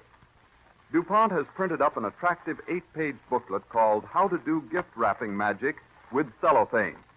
Illustrated in full color, giving clear and easy-to-follow directions for wrapping, this booklet also gives suggestions for making pom-poms and gay little Christmas trees from the transparent drinking straws called glassets. It describes ideas for the use of bright, colorful ribbons and cords made of cellophane. In fact, it contains a lot of mighty useful information for any home at Christmas time.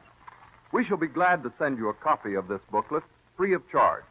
Just mail your name and address to DuPont, Wilmington, Delaware, and ask for your free copy of Gift Wrapping Magic with Cellophane.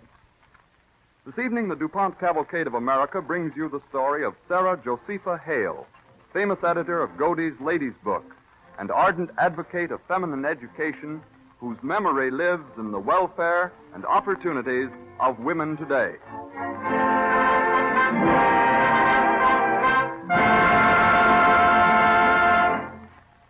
As an overture, Don Voorhees and the DuPont Cavalcade Orchestra play a special setting of Reginald de Koven's ever-popular Oh, Promise Me.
DuPont Cavalcade moves forward.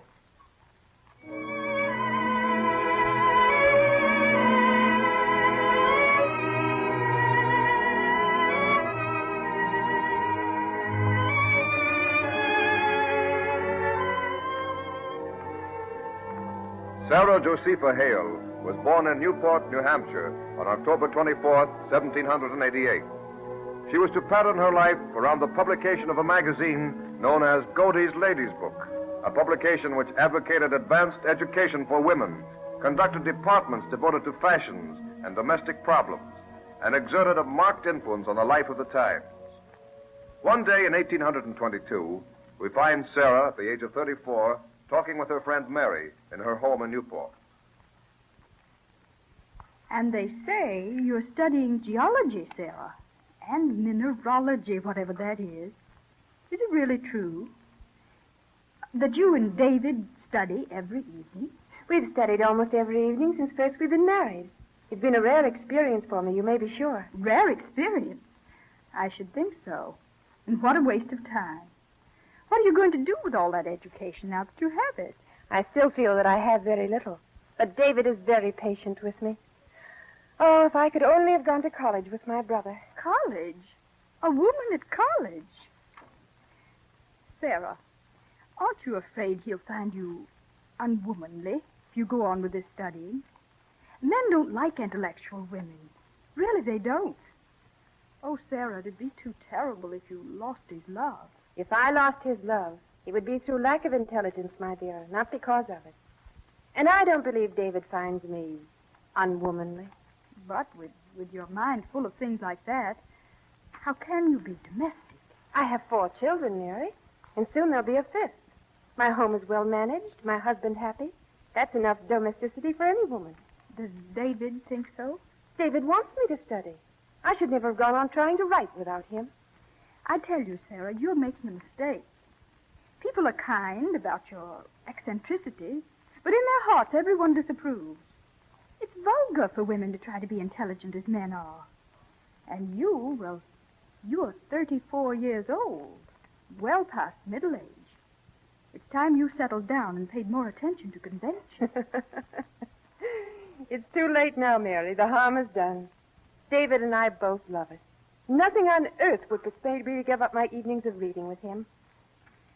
Well, I've had my say. I must be going. What's that? Someone came in the front door. I didn't hear the knocker. I'll go. Sarah?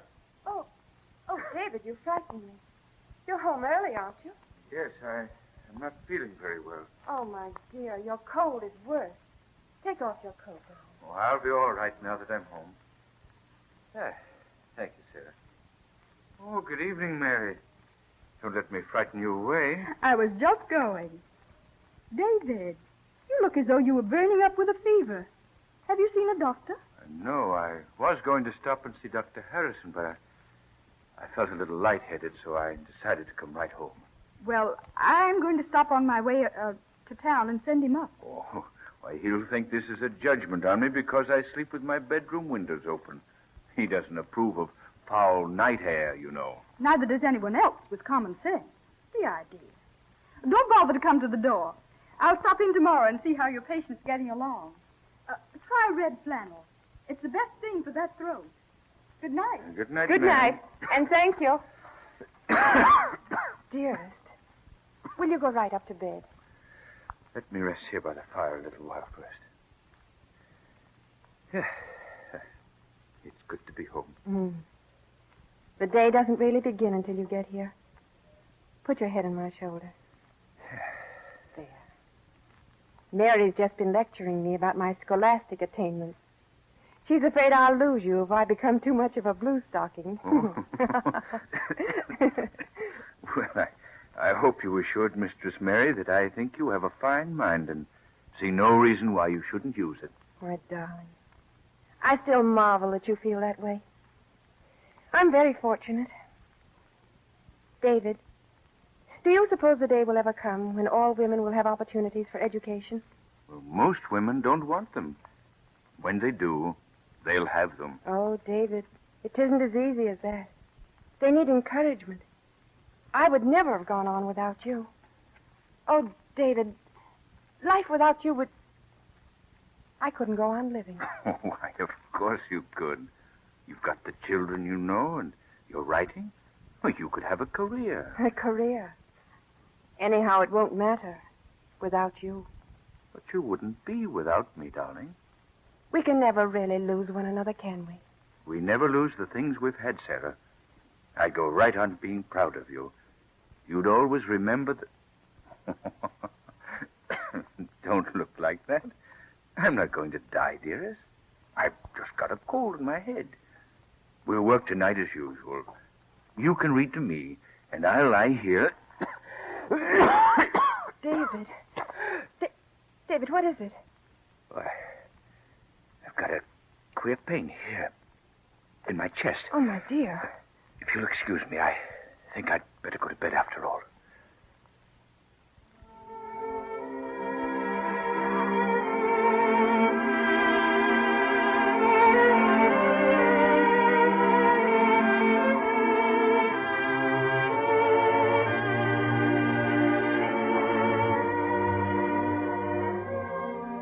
Within a few days, David Hale died of pneumonia. 2 weeks later, Sarah's 5th child was born. Her great desire was to educate her family, but for 6 years they could only struggle along in poverty. Then Mrs. Hale went to Boston to establish Ladies' Magazine, one of the first periodicals exclusively for women to be published in America. She was so successful that Louis Antoine Godey, starting his famous magazine called The Book in Philadelphia a few years later, determined to have her services. He finally secured them only by buying the magazine and combining the two publications. In the office of Godey's Ladies' Book in September 1840, Mr. Godey has just come in to offer his congratulations to Sarah for her work in stimulating interest in a recent public subscription drive. It is magnificent, Mrs. Hale, simply magnificent. $30,000 toward the Bunker Hill Monument Fund, and every cent of it raised by women. I congratulate you. I do congratulate you. It was the first national organization of women in America, but it will not be the last. I always believed that it could be made an instrument for good. I'm happy to have had this opportunity to prove it. And prove it so sensibly, my dear lady editor. Never antagonizing men, never encouraging women to advance beyond their proper sphere or encroach upon masculine prerogatives. We offered our assistance as helpers only. The efforts of women should never degrade the characters of men. Your success greatly enhances the prestige of Godey's Ladies' Book. I'm glad to hear you say that, because I think the time has come for Godey's Ladies' Book to capitalize on its reputation and take a more aggressive stand. Aggressive? I don't understand. We are an institution. We should lay down definite editorial principles and then support them. Conditions in our country, especially among women, are deplorable. We should expose them. We should point out needed reforms and organize to bring them about. Oh, come, Mrs. Hale. We can't antagonize our public. We shan't antagonize them. We will enlist their aid. We'll be branded as reformers. It's impossible. Men will forbid their wives to read our magazine. Not if we direct our appeal to the men themselves. Men like you, Mr. Godey, who have vision and understanding.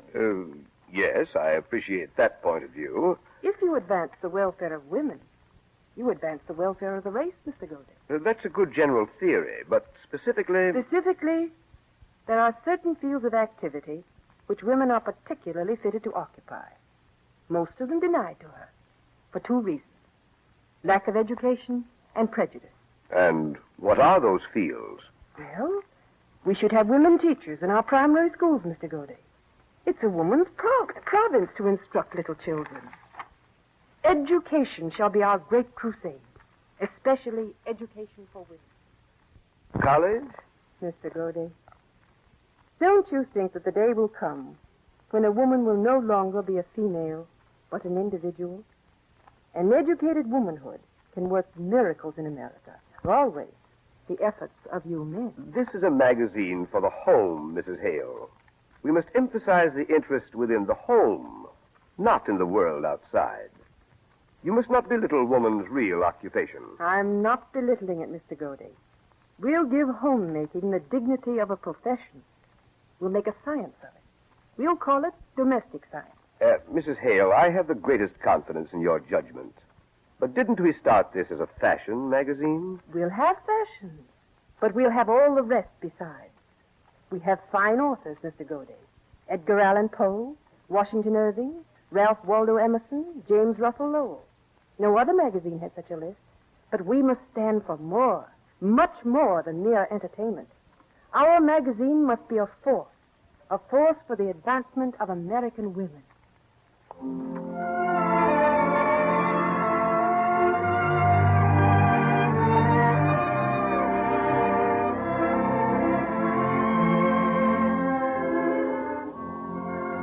And so for 40 years, Sarah Hale directed the destinies of Godey's Ladies' Book. One of Mrs. Hale's great desires was her plan to make Thanksgiving Day, then observed individually by some of the states, a national holiday. One day in 1863, there arrived at the White House in Washington a slender, black-clad figure. The President is expecting you, Mrs. Hale. Will you come this way? This is Sarah Josepha Hale. How do you do, Mrs. Hale? Won't you sit here? Thank you, Mr. President. You've had a tiresome journey. I wish I might have welcomed you at the White House at a happier time. I shouldn't have thought of imposing upon your indulgence now, Mr. President. If I were not convinced of the tremendous importance of the cause I've come to plead. And your letters encouraged me. I found our correspondence very interesting. Major General Hunter has developed the subject even further. Let me see. He's a relative of yours, is he not?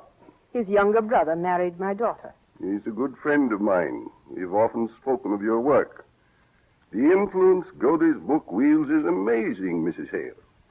You've made it an American institution. You've tried to make our policy constructive. Sometimes it takes a long while.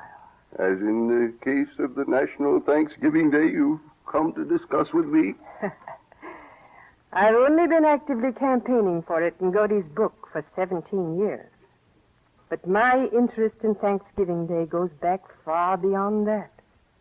I seem to remember that in one of your first books, Northwood, you gave a whole chapter just to a Thanksgiving dinner. Yes. Yes, I did, Mr. President. The sentimental value of the day seems very important to me. It's being observed very generally, Mrs. Hale. I realize that, Mr. President. But every state, every community even, is observing it independently. Think what it would mean, Mr. President, if 23 million Americans could in their hearts give thanks at the same time for the blessings we've received. You think the people could be stirred to a sense of thankfulness even in these times? Yes. Yes, I do, Mr. President. I still believe a nationalized Thanksgiving might have been a great factor in averting this disunion. There's no greater bond than rejoicing together over a common good. And America has so much to be thankful for. You realize that such a national proclamation will have certain opposition? A national Thanksgiving would be a renewed pledge of love and loyalty, Mr. President. If only all the states would join, would lay down their arms and forget their hate and their bitterness for one day. If they only would. Oh, Mr. President, is it not worth trying?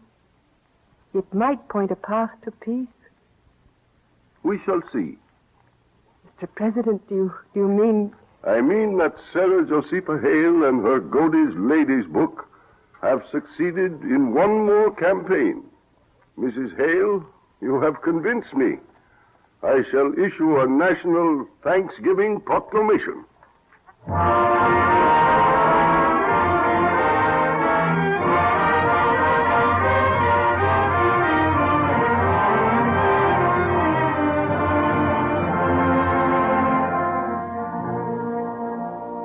And so Sarah Josepha Hale, with Lincoln's help, gave us National Thanksgiving Day. Godey's continued to point out to its 150,000 subscribers that knowledge was power, and power which should be given to women as well as to men. The lady editor toiled unceasingly, but she found time to write other books and poems as well. She published Woman's Record, an amazing survey of woman's work until 1850. She fulfilled her great desire to educate her children. For the remainder of her life, she labored for the advancement of American women. Mrs. Hale was 90 years old when Godey's Ladies' Book was sold. In the Hunter home, where we find her living with her daughter and her grandchildren, her family gathers about her on Sunday evening.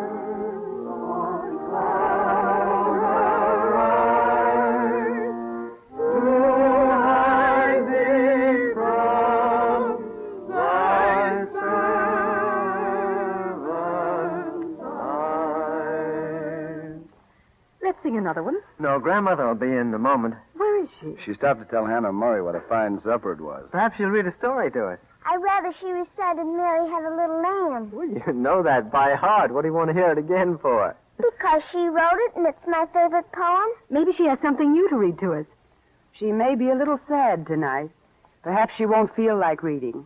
Because of the book being sold, you mean? Yes. It'll seem strange not to go to the office for her anymore after all these years. Why isn't she going to edit the book anymore? Well, she's 90 years old, dear. She isn't old. Oh, no, darling. But by that time, one deserves a rest. But her hair isn't even gray. Her curls are as brown as mine. Yes, and her eyes are just as bright. What's this you're saying about Sit here, Grandma. Thank you, Charles. Why, the children were saying that you were one person who would never grow old, Mother. And we all agreed. I wrote a poem about that once. It was the day I was 70. People tried to make me feel I was old even then. But I've had 20 more rich, full years. Tell us the poem, Grandmother. It was called Growing Old. It went this way. Growing old, growing old. Can it ever be true? While joy for life's blessing is thankful and warm, and hopes sown for others are blooming anew, and the rainbow of promise bends over the storm. That's nice. Hope sown for others. Remember that, dear. What does it mean? Oh, it's a sort of charm. Something to help us to be thoughtful of others. Do all your poems have charms in them? That's what you said about Mary Had a Little Lamb. What did I say, dear? You said the last part was a charm to make animals love you. Don't you remember the verse about what makes the lamb love Mary so, the eager children cry? Oh, Mary loves the lamb, you know, the teacher did reply. And you each gentle animal in confidence may bind, and make them follow at your call, if you are only kind. I like that charm best. Yes, it's a little more suited to your needs right now, my dear. It'll be a long while before you appreciate the other one. Come, baby, I see Nurse looking for you. I've got to go now. Kiss me good night. Good night, my darling. We must all be off and give you a little quiet before bedtime. Yes. Good night, Grandmother. Good night. Good night. Good night. Good night. Good night, my dears. Good night. Anything for Richard to do tonight, Mother? I finished my farewell editorial yesterday. He may take it into the office in the morning. The lady editor of Godey's book has penned her last official line. Now, Mother, you must not grieve. Why would I grieve? Many tasks once lay before me. Now, they're finished. You've done so much. I've accomplished most of the desires nearest my heart. Francis? What is it, Mother? I've not often spoken of your father, have I? Not very frequently. To dwell on David's virtues always made me fear to be thought vain. But for 56 years, he's never been absent from my thoughts. 56 years. It's been a long time. You've been so wonderful, dear. How proud he would have been of you. Proud? David? Yes. There. I'm too old to have my head turned now, Francis. Where are my books and papers? Here they are, dear. Now, don't read too long.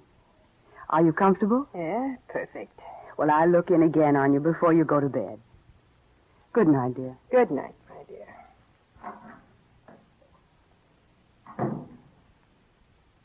David. Dear David. I know you are pleased.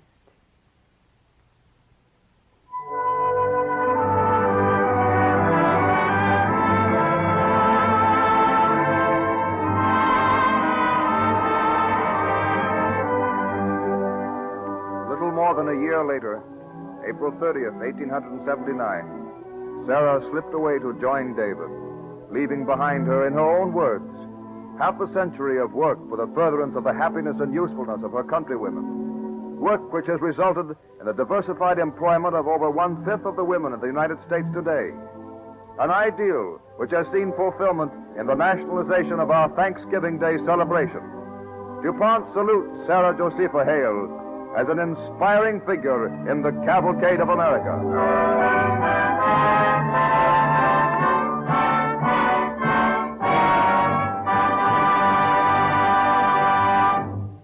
Have you ever heard of depression babies? Business generally slows down during a depression. Everyone tries to reduce expenses. But there was one activity which did not slow down, which was carried on without any let-up during the last depression. That was the DuPont Company's program of chemical research. And from this research, uninterrupted by the darkest depression days, DuPont developed new products and improved many existing ones. Someone has called these products depression babies. What are they? One of them is Dulux Finish, that remarkable new type finishing material used today on refrigerators, automobiles, streamlined trains, and ocean liners. Another depression baby is Neoprene, DuPont's chloroprene rubber, a man-made product that is superior to natural rubber for many uses. Other DuPont depression babies are synthetic camphor, new dyes, an improved X-ray film, and new bases for my lady's perfumes.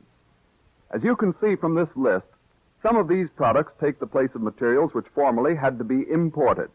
The manufacture of these products in this country helps build entirely new American industries, giving employment to our citizens. Today, these depression babies have already grown up to be useful, economic citizens, doing their share to defeat the very business depression which saw their birth. Throughout the 135 years of the DuPont Company's existence, this has been and continues to be the DuPont policy, to build for the future, to carry on research in good times or bad. Constant progress of this sort is what DuPont means by its pledge, better things for better living, through chemistry.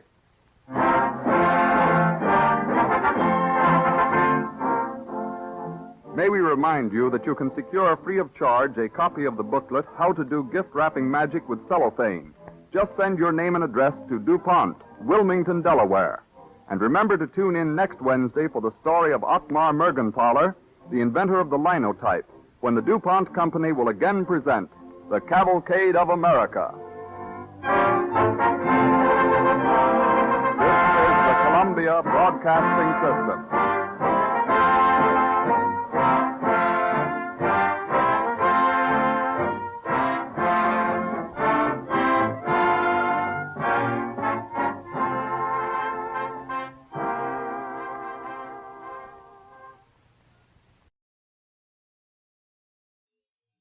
The Cavalcade of America, presented by DuPont.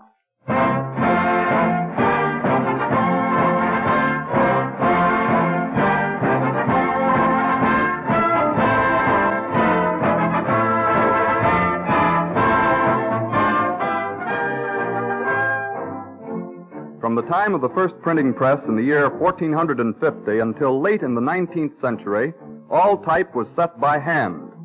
The invention of the linotype, or mechanical typesetter, by Ottmar Mergenthaler made practical such things as inexpensive books, modern newspapers, and other printed matter. thereby giving tremendous impetus to the spread of education and knowledge. Pioneer scientific achievements such as this are similar to those of the research chemist, who is constantly striving to bring more comforts and conveniences into our lives. His work is aptly expressed in the DuPont pledge, better things for better living, through chemistry.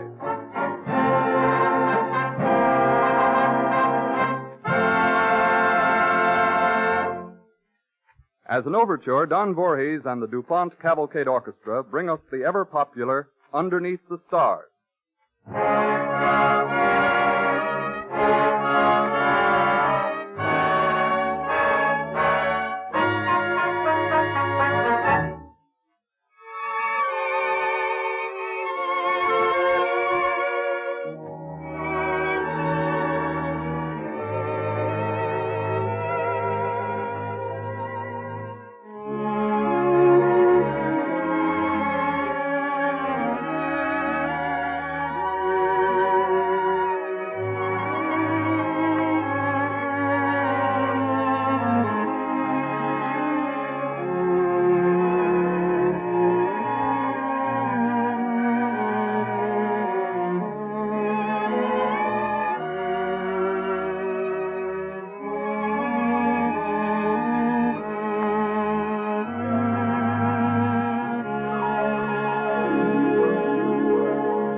The DuPont Cavalcade moves forward.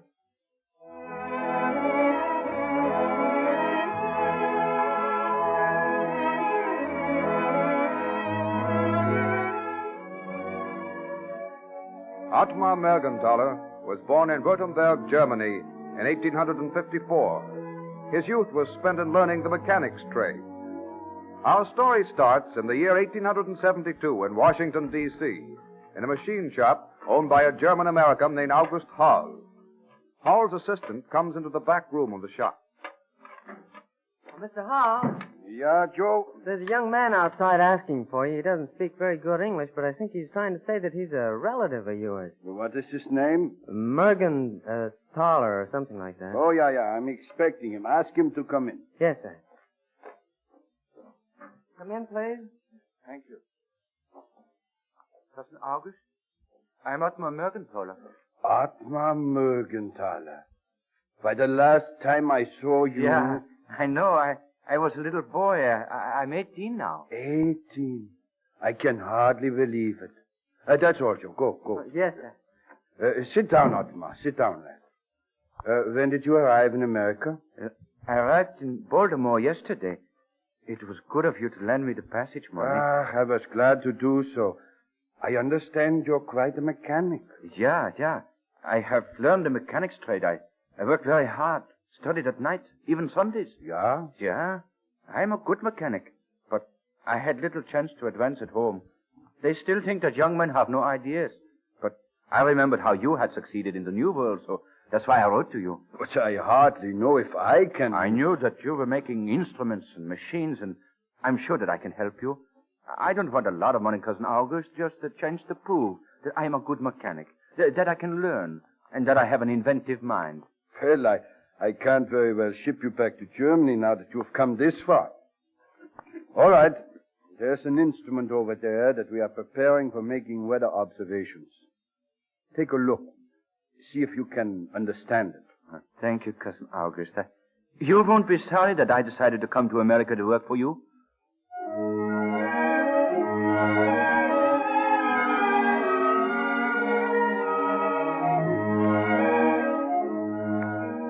Ottmar Mergenthaler was soon known for his cleverness in carrying out the ideas that various inventors set before him. His constant association with these scientific minds helped develop his own inventive genius. But it was a small commission that he executed for a friend that started him towards the invention that was to make him famous. 4 years pass. It is the year 1876. We find Mergenthaler in the composing room of a Baltimore daily newspaper delivering a package to Ben Fulton, a printer. Well, Mr. Mergenthaler, you're prompt. My daughter said you'd promised to have her music box fixed by tonight. I keep my promises. Here's her music box, as good as new. Good. That will make Margaret very happy. Wait, I show you. There. Yes. It is as good as new. Margaret realized, of course, what a favor she was asking. A busy man like you. Oh, it was a pleasure. I spent so many hours repairing instruments that never give me any music for my pains. Yes, I've heard your shop makes all the instruments for the United States Signal Service. Well, most of them. And then we have to keep them in repair, to say nothing of the clocks and electric bells. Then I doubly appreciate your taking the time to fix the music box for Margaret. Coming here so late. I had promised. And she said you'd be kept later to work. Yes, I'm always late. I still have got another hour's work ahead of me. Another hour's work? But the paper is already on the newsstands. Oh, but we printers must get ready for tomorrow. I can't go home till I distribute my type. Distribute the type? What does that mean? I've never been in a printing shop before. No? Well, if you're interested, I can show you easier than I can explain. Yes, please. Now, here is the form for today's page 1. All this type you see here has to be used over again tomorrow. So? It must go back in my printer's case. Here, ready for use. Each letter has a special place? Yes, each letter, each numeral, each punctuation mark. I see. You have to sort out all this type, huh? That's it. I'll take this first word now. It happens to be America. I'll show you how they go back into the case. A-M-E-R-I-C-A. Yeah, how fast you work. It may seem so to you. But we printers spend a fourth of every day just handling and distributing type. And then you begin all over again, picking out letters to make new words, huh? Yes. It takes me almost as long to set type as it did Johann Gutenberg 400 years ago. He was the first printer to use movable type, you know. Before that, they cut the letters in large blocks. Do you mean to say that the printer's art hasn't advanced since that day? Oh, in some branches, of course. We've improved printing presses. We have better type. But typesetting is much the same. Strange, isn't it? We have designed accurate timepieces to take the place of hourglasses and sundials. So you think someone could make mechanical typesetters? No, Mergenthaler. A machine that did my work would have to be so intricate that... Well, every day I make intricate machines. Instruments to measure wind velocity, rain, snowfall. Well, maybe we printers have been waiting for a good watchmaker like you. Well, I'd like a chance to work on the problem.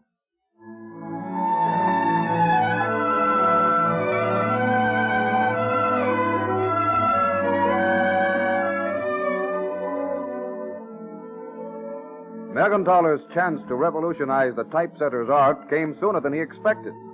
A few days later, Mr. Fulton sent James O. Clefane, a Washington lawyer who had been a court reporter and a congressional stenographer, to see him. Clefane and a group of friends were interested in a writing machine invented by Charles T. Moore, which so far had been unsuccessful. Moore and Clefane bring the machine to August Howell's machine shop, where young Mergenthaler and his cousin look it over. It just doesn't seem right. Well, what's the trouble, Mr. Mergenthaler? Is it bad workmanship? No, Mr. Moore. The model is accurate. The parts are put together well. You know machinery. Well, then why doesn't it work properly, Mr. Mergenthaler? The design is wrong, Mr. Clefane. The design? But You've just admitted Mr. Moore is an expert. Well, pardon me, gentlemen. You asked my opinion. I gave it to you. But it's based on the same principles as the typewriter. And you'll admit that's a successful invention. Oh, it's a great invention, Mr. Clefane, but something more is needed for printing. This machine of Mr. Moore's really isn't a printing machine. This machine merely prints letters in lithographic ink on a paper ribbon. And then you have to cut the ribbon into lines, separate the words, and transfer them to a lithographic stone to be printed. Well, I'm sorry you don't think it'll work. But it's not Mr. Moore's fault. It was my idea. And as he carried it out so skillfully, I'm the one to take the blame. Oh, you shouldn't blame yourself, Mr. Clefane. Very few machines are perfect the first time they're tried out. They have to be rebuilt and replanned. If we all continue thinking about it, one of us will be sure to strike on an idea. Don't you think so, August? If you say so, Ottmar. That's the way he works, gentlemen. If one idea fails, he works on another. Do you think there'd be any value in a machine that would press letters into a kind of strip, say of paper mache, which would make a mold into which some kind of metal could be poured? Yeah, there's an idea there. You like it? I am so sure you're on the right track that I'd be willing to gamble my time on it. That's very encouraging, Mr. Mergenthaler. Have you any objections, Mr. Howell? If Ottmar thinks he can make something out of your idea, I'm only too glad to let him try.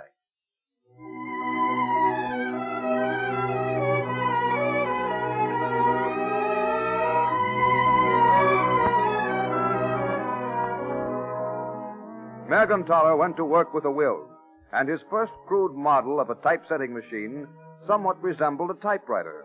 It had keys to control all the letters of the alphabet, and the idea of a papier-mâché mold was followed. But it failed to work properly. For months, he worked to improve it, toiling all day and far into the night. We find him late one afternoon in his shop. He turns from his work to greet his wife, Emma. Oh, Emma. I didn't see you come in. Did you like the lunch I sent you today, Ottmar? Lunch? Oh, yeah, the lunch. Oh, it was very good, thanks, dear, thanks. And did you eat it all?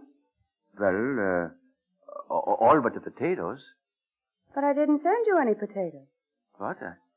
Oh, Ottmar, you didn't even touch your lunch? Oh, there it is on the desk, forgotten. Well, I guess I was busy. Yes, I know, but you're always busy. Yeah, I know, but this time I really have something, Emma. Look, here.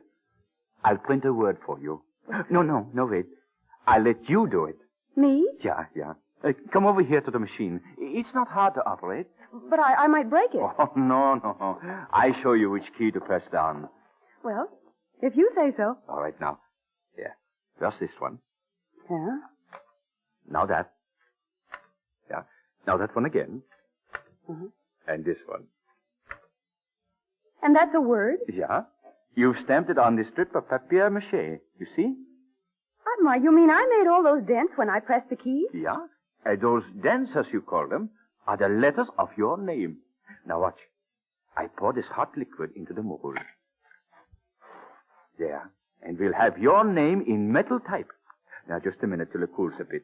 But I don't see... No. Don't touch it, don't. It's still warm. Yeah. There now. Now I can handle it. Yeah, I pull it out. You see?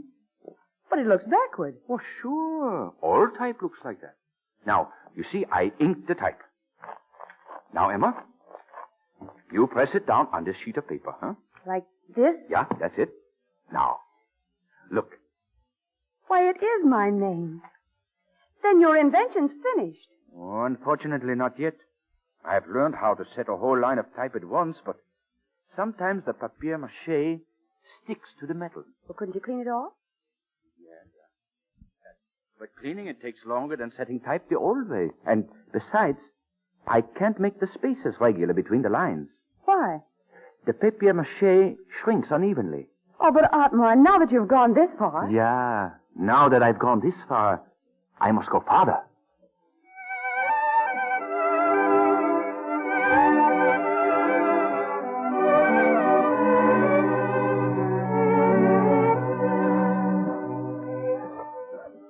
"6 years in all, Mergenthaler worked to improve the machine. Still, the results were disappointing. Practical printers made fun of his model. His financial backers began to lose hope.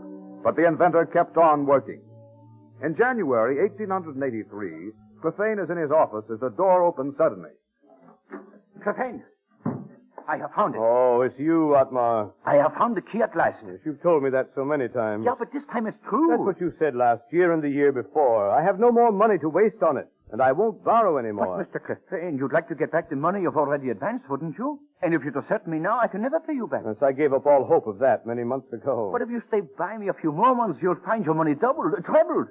You owe it to yourself at least to hear the idea. All right, all right. What is this new miracle you're asking me to believe in?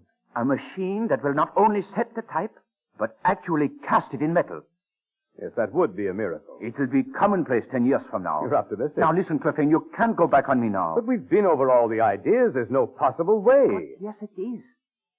First, we'll stop using strips of papier-mâché. But what will you substitute? There has to be a mold. We'll have separate metal matrices. Each will bear the mold of a single letter. These will be set in a line like type. And then we will pour in the hot type metal, pour it right into the machine to make a solid printing line. I see. Yes, that's a sound idea. All right, I'll help you, but this will be the last time.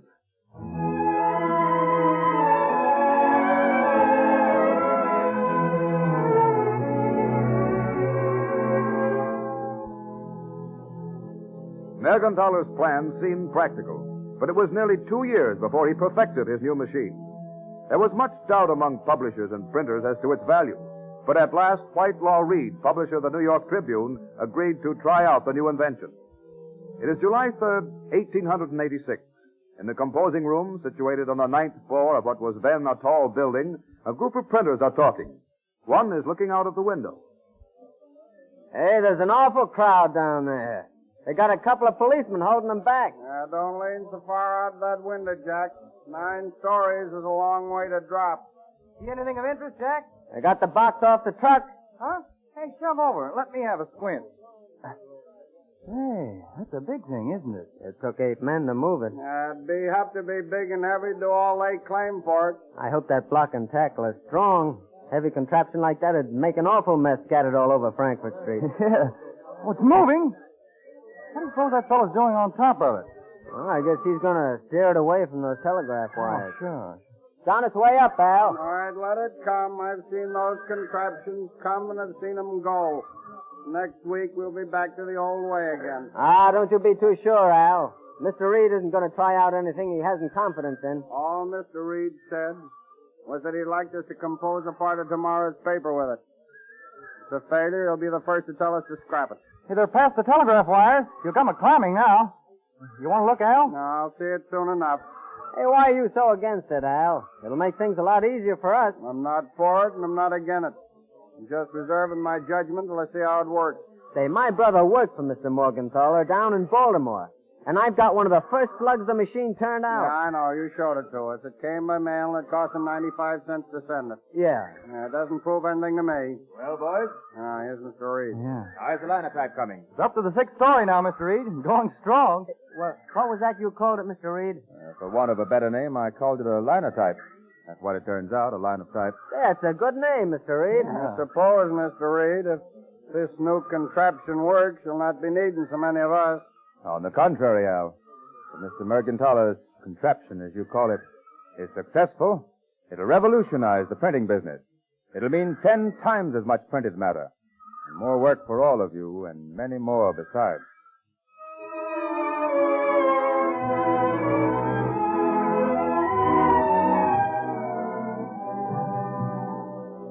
Set up in the composing room, Mergenthaler's contraption, named the linotype by the publisher Whitelaw Reid, was an object of interest to everyone connected with the newspaper. As the inventor himself sits at his machine, reporter questions him as to its possibilities. They tell me, Mr. Mergenthaler, that we'll get out the paper tomorrow with your new invention. Well, only part of the paper, Mr. Blake. You'd need about 3 typesetting machines like this to do the whole job. Oh, I thought I knew something about machines, but I have never seen one like this before. And I've never been interviewed before. Oh, well, you'll get used to that. My questions won't bother you. Just show me how the thing works. All right. I'll pretend I'm setting your story of my invention.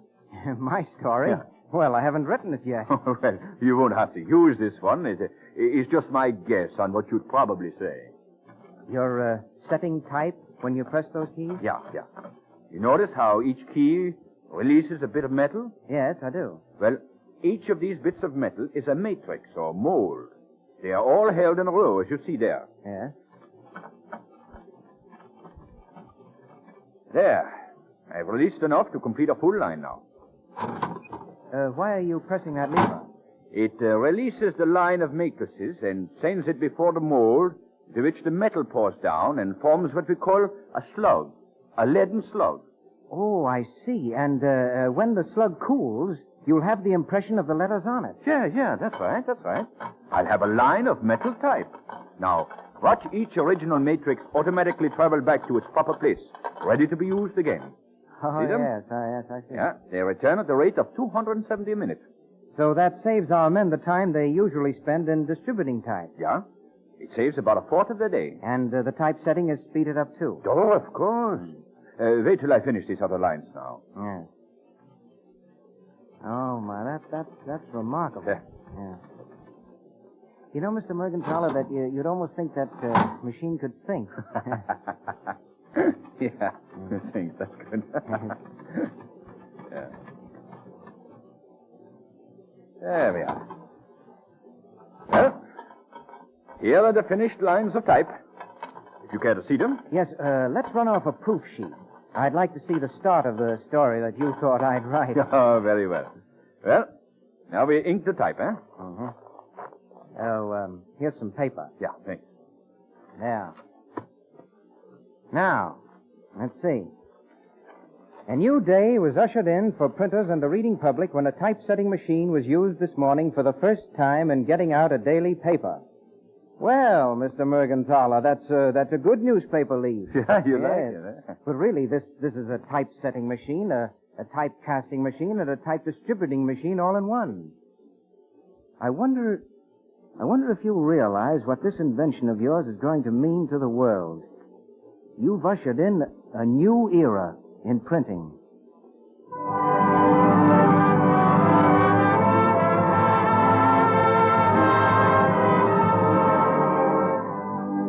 Mergenthaler's linotype was the first of 3 other machines which were to speed up typesetting and reduce its cost. From that time on, the history of the linotype was one of improvement. Today, it is used all over the world and has done much to help spread education and advance civilization through the medium of the printed word. DuPont is proud to add the name of Ottmar Mergenthaler to the list of inventors in the Cavalcade of America.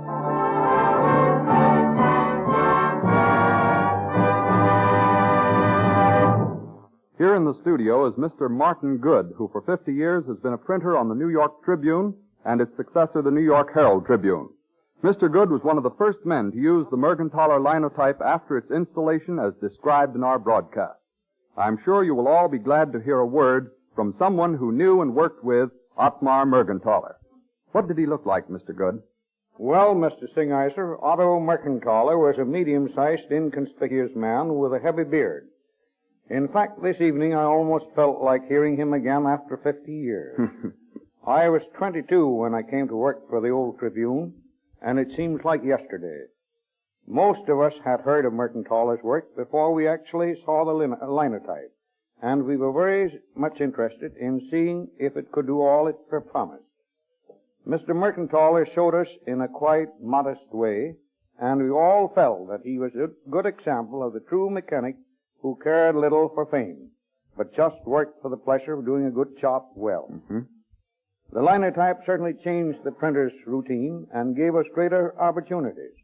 Having worked with its inventor will always be one of my happiest memories. and I want to congratulate the Cavalcade of America for its interesting dramatization of Mergenthaler's life. Thank you, Mr. Good.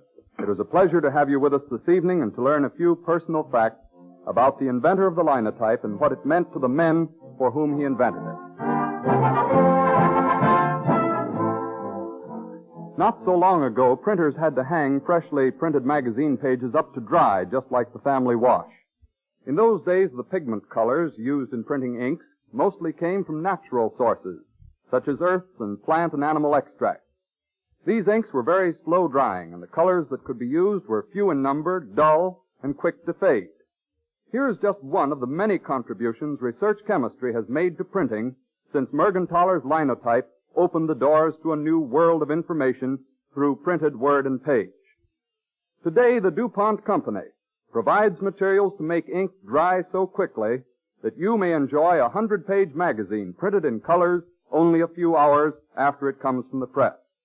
The colors of today are many and brilliant, and they come out of the chemical laboratory from such materials as pig lead, coal tar, and iron ore. If you were to visit the DuPont Company's plant in Newark, New Jersey, you'd see more than 400 workers busy making color pigments. One of the things you might be interested in is a new blue pigment called monastral blue. Until chemists solved the problem, the most desirable blues seemed to be attracted by soap. The blue ink would seep through the wrapper and stain the contents. The new monastral blue has passed all tests for printing on soap wrappers. Indeed, manufacturers are now discovering that they can use any shade of this new blue they want. This means, for example, that you can now choose a wallpaper in bright or delicate blue tints of the new DuPont monastral blue without fear that it will lose its beauty through fading from sunlight or the action of the lime in freshly plastered walls. And DuPont chemists have so improved the manufacturing method that it has been possible to reduce the price since the introduction of monastral blue just 2 years ago. And here's another case. Ink makers found an imported vermilion color both expensive and difficult to print. DuPont's research chemists now provide a fine American-made vermilion of excellent properties, stronger than the foreign color, and at less than 1/5 the price. Such accomplishments have helped produce more beautifully printed material, from the colorful pages of the magazines and books you enjoy to the packages on the grocer's shelves. Here again we see chemistry in our daily lives. People working in the DuPont Company's plants and laboratories doing their share to provide, as DuPont expresses it, better things for better living through chemistry.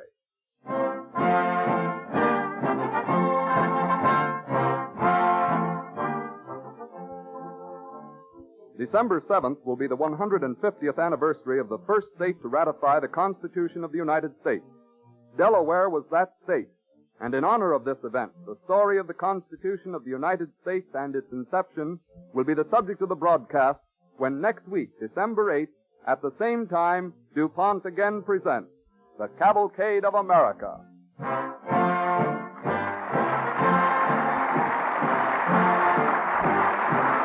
This is the Columbia Broadcasting System.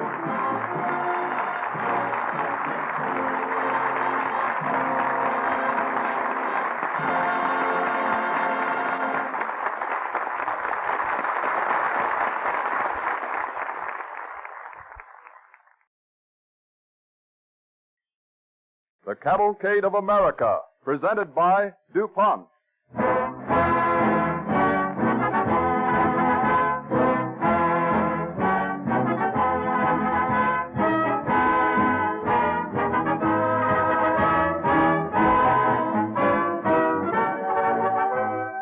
On December 7th, 1787, Delaware led the way towards the founding of a new nation, the United States of America. Yesterday, December 7th, 12 states joined with Delaware to celebrate the 150th anniversary of the first state to ratify the Constitution of the United States. In Dover, Delaware, representatives of the 13 original states met to unveil a memorial plaque in honor of the Delaware signers of the Constitution. This evening, the Cavalcade of America presents the story of the Constitution's birth.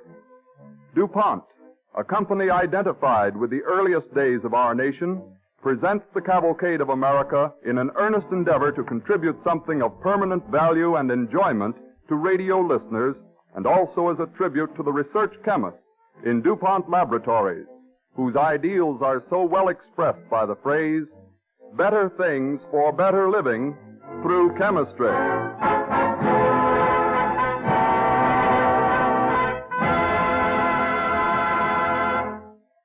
As an overture, Don Voorhees and the DuPont Cavalcade Orchestra play Virginia, the march from the operetta of the same name.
The DuPont Cavalcade moves forward.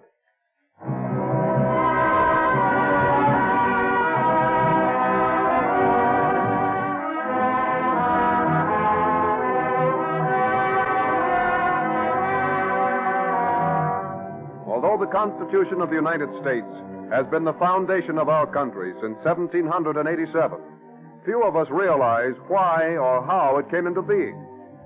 Let us turn back the hands of the clock to the year 1784. It is market day in the city of New York. A fleet of boats loaded with livestock, vegetables, fruits, and dairy products has sailed from the New Jersey shore of the Hudson towards the city. On one of these sailing vessels, Hobbs, a New Jersey farmer, is talking with his son George as their craft pulls ahead of the others. Well, I guess we've outdistanced them, son.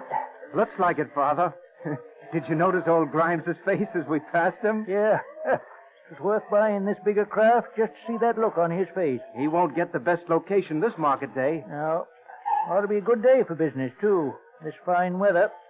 Yeah. And the New Yorkers will have to pay what we ask. It's just a case of supply and demand. We have the farms. They have to buy. And it's easier for us to sail over from Jersey than for them to drive in from upstate. We're well ahead of the rest now, and I know just the place we can get... Ahoy, the barge! I wonder if he means us. Who? That man in the rowboat. You there, in the barge! Yeah, seems so. You calling us, mister? Where are you bound? That wharf yonder. Can't land there. Why, we always have. There's a new law. Passed by the Assembly last week. All boats over 12 tons must be entered and cleared at the custom house. But we ain't foreign craft, mister. We're from Jersey. That's why the law was made. Our state's been letting you fellas take too much of our money. But, mister, now... Either you head for the custom house or go back where you came from. Understand? Well, George, I suppose we'll have to do as he says. Yes, Father. It's outrage, but We can't let our vegetables spoil.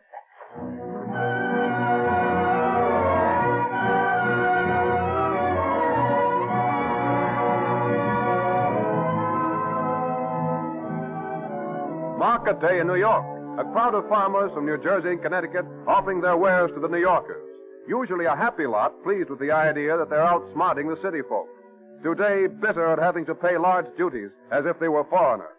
Hobbs and his son have a stall near a man from Connecticut.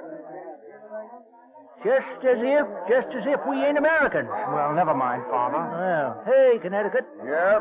Say, did you have to pay duty when you brought your firewood into New York? That I did. Say, what did we fight for? Where's this freedom they promised us? What do these New Yorkers think they are? Still Tories, I call it. Yeah, they want a lighthouse on our Sandy Hook. Well, I hope New Jersey makes them pay through the nose. Say, were you able to pay the customs man? Able to pay him? I had to pay him. I mean, did he accept your money? He fairly seized it. Every shilling we had. Wouldn't accept my money. What you mean? I wanted hard money. Said my Connecticut paper was no good in New York. I asked him, ain't Connecticut in the United States? We did our share. Look, that lady and gentleman are trying to attract your attention. What, this gentleman? Oh, yes, sir. May we see your fowls, please? Fowls, yes, sir. Now, my wife has been trying to attract your attention while you and your friend were busy with your interesting argument about duties and state money. Say, if you're making fun of me, sir... No, decidedly not. I happened to overhear your grievance, and I sympathize with you.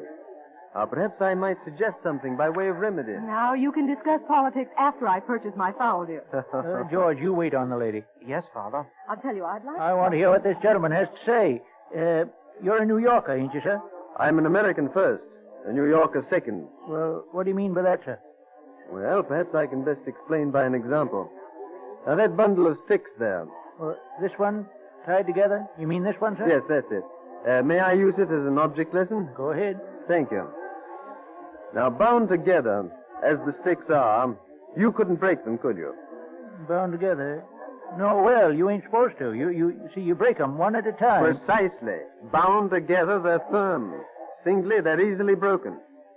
Now, doesn't that suggest something? Well, I don't know. When they're together... Our 13 states united. The same laws, the same money, free trade between them. United in fact as well as in name means a country. But 13 states, each jealous of the other, trying to stand singly, means chaos. Yeah, I see what you mean. I have the fowl, dear, and some vegetables. Will you pay the man? Oh, certainly, my dear. There you are, sir. Thank you. Oh, Betsy, you'll want these delivered, won't you? Oh, will you deliver them? That I will, gladly. Thank you. If you, sir, will tell me some more about this no duties between the states and this money business, you know, I'd like to be able to talk about it like you do to some of the folks back in Jersey. I want you to tell your friends. I wish I could spread the word to everyone in the state. Mr. Hamilton is always glad to expound his favorite topic, a well-organized central government. Yeah. But what'd you say that name was, ma'am? Hamilton. Alexander Hamilton. Ours is the third house on the square. Come, Betsy. Yes, dear. I shall expect you, sir. All right. Say, did you hear who that was, Connecticut? Yes. Colonel Alexander Hamilton. And he talked to me like he was nobody at all.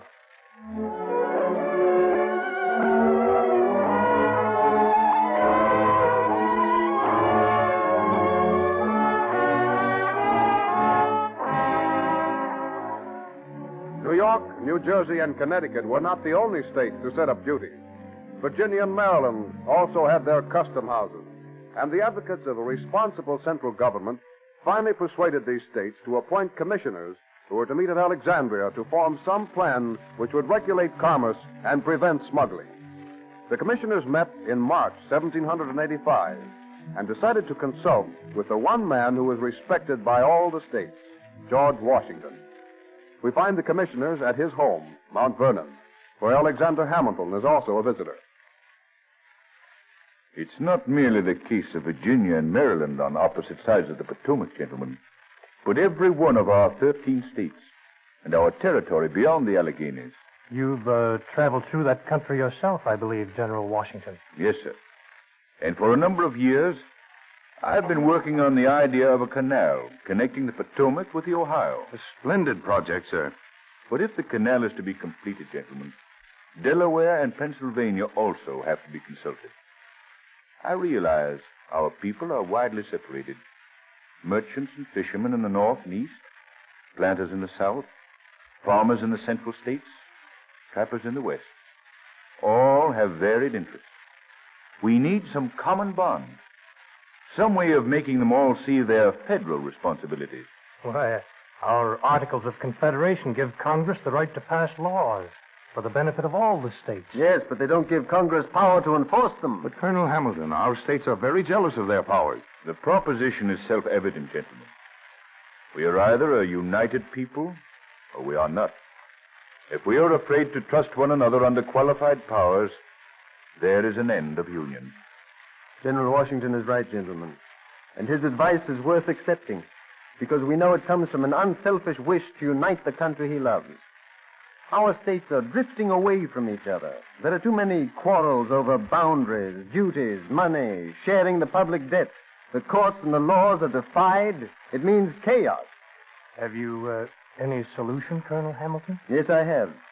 With regulation of commerce as a keynote, we propose that Virginia extend invitations to all the states to send delegates to a trade convention. And perhaps at the same time, we will be able to propose some plan for more important matters. If you mean the revision of the Articles of Confederation, Colonel Hamilton, many states will refuse to send delegates. It's a delicate subject. However delicate the revision of the federal system may appear, gentlemen, it is a work of indispensable necessity.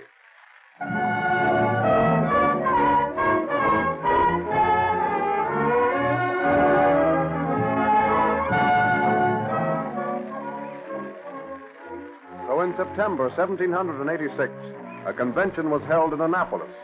But so little was thought of the idea that only 5 states were represented: New York, New Jersey, Pennsylvania, Delaware, and Virginia. However, it resulted in the call for another convention the following May. At first, the states were slow to respond.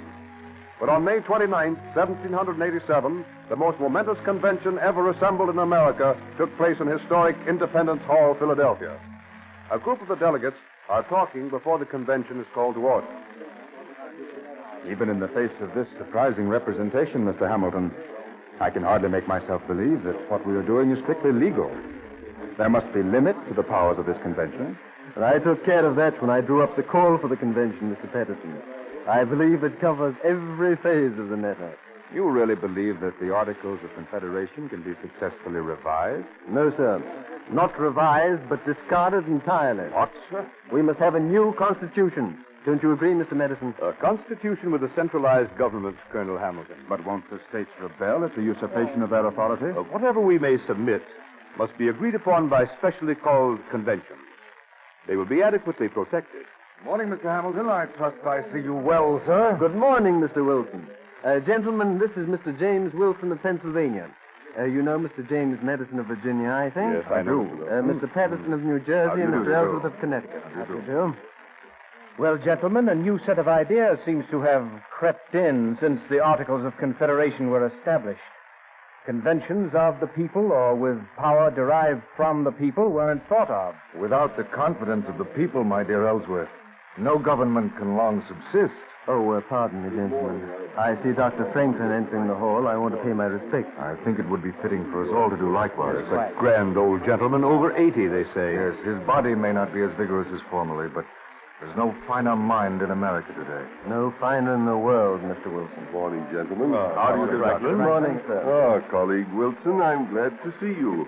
And I, you, sir. To see all these gentlemen. Thank you. How is the friend of the human race today? We're grateful to have you to turn to for advice, sir. I trust you gentlemen are not trying to turn my head with your flattery. No. You should have been named the president of this convention, sir. No, my friend.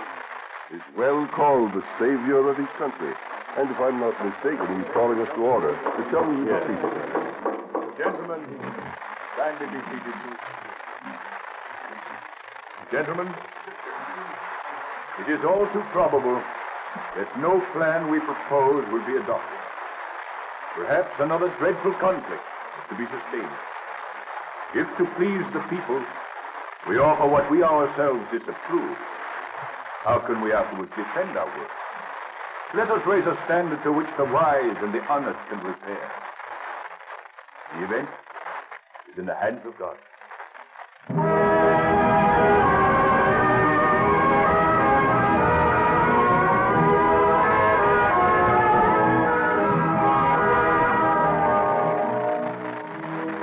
A number of plans were submitted, but one based on federal supremacy and another on state sovereignty were at war from the start. Prejudices and personal interests caused long and bitter debate. At one time, when it seemed that the delegates would never come to an agreement, the wise and benevolent Benjamin Franklin suggested that a recess be declared for 3 days, during which time he proposed that the members of the convention mix with and listen to members who had different viewpoints. We find a gathering of delegates discussing what has been and what must be done. But, gentlemen, everyone admits the weakness of the Articles of Confederation. Congress is impotent to raise money. It can't impose duties. It can't even settle a quarrel between the states. We all know it, and yet we can't agree on a remedy. The small states insist on equal representation with the large states. That, sir, is impossible. Unless there is representation by the population, it is extremely possible that a minority would soon rule the majority. But there's nothing to prevent two legislative branches, an upper house with equal representation of the states and a lower house with representation by population, each acting as a check on the other. Certainly. And an executive who would act as a check on both. But who would check the executive? We have no wish to drift into monarchy. It could be arranged that under certain circumstances a bill could be passed over the veto of the executive. Each could act as a check on the other. Is one head as good as, say, 3 executives? One man would feel the responsibility more than several. And he could have a council to aid and guide him. Our state will never submit to despotism or tyranny. It's better than anarchy. Gentlemen, I've listened to your arguments with much interest. Oh, Dr. Franklin, I have a... May I offer a suggestion? Oh, please do, Dr. Franklin. Do, Dr. Franklin. Gentlemen, we were sent here to consult, not to contend with each other. State after state has broken the Articles of Confederation. One has made a separate treaty with the Indians. Another has issued paper money with no coin behind it. What pleases the North is anathema to the South. We must prepare a constitution of compromises. Let us forget our contention, gentlemen, and think now how we may best compromise.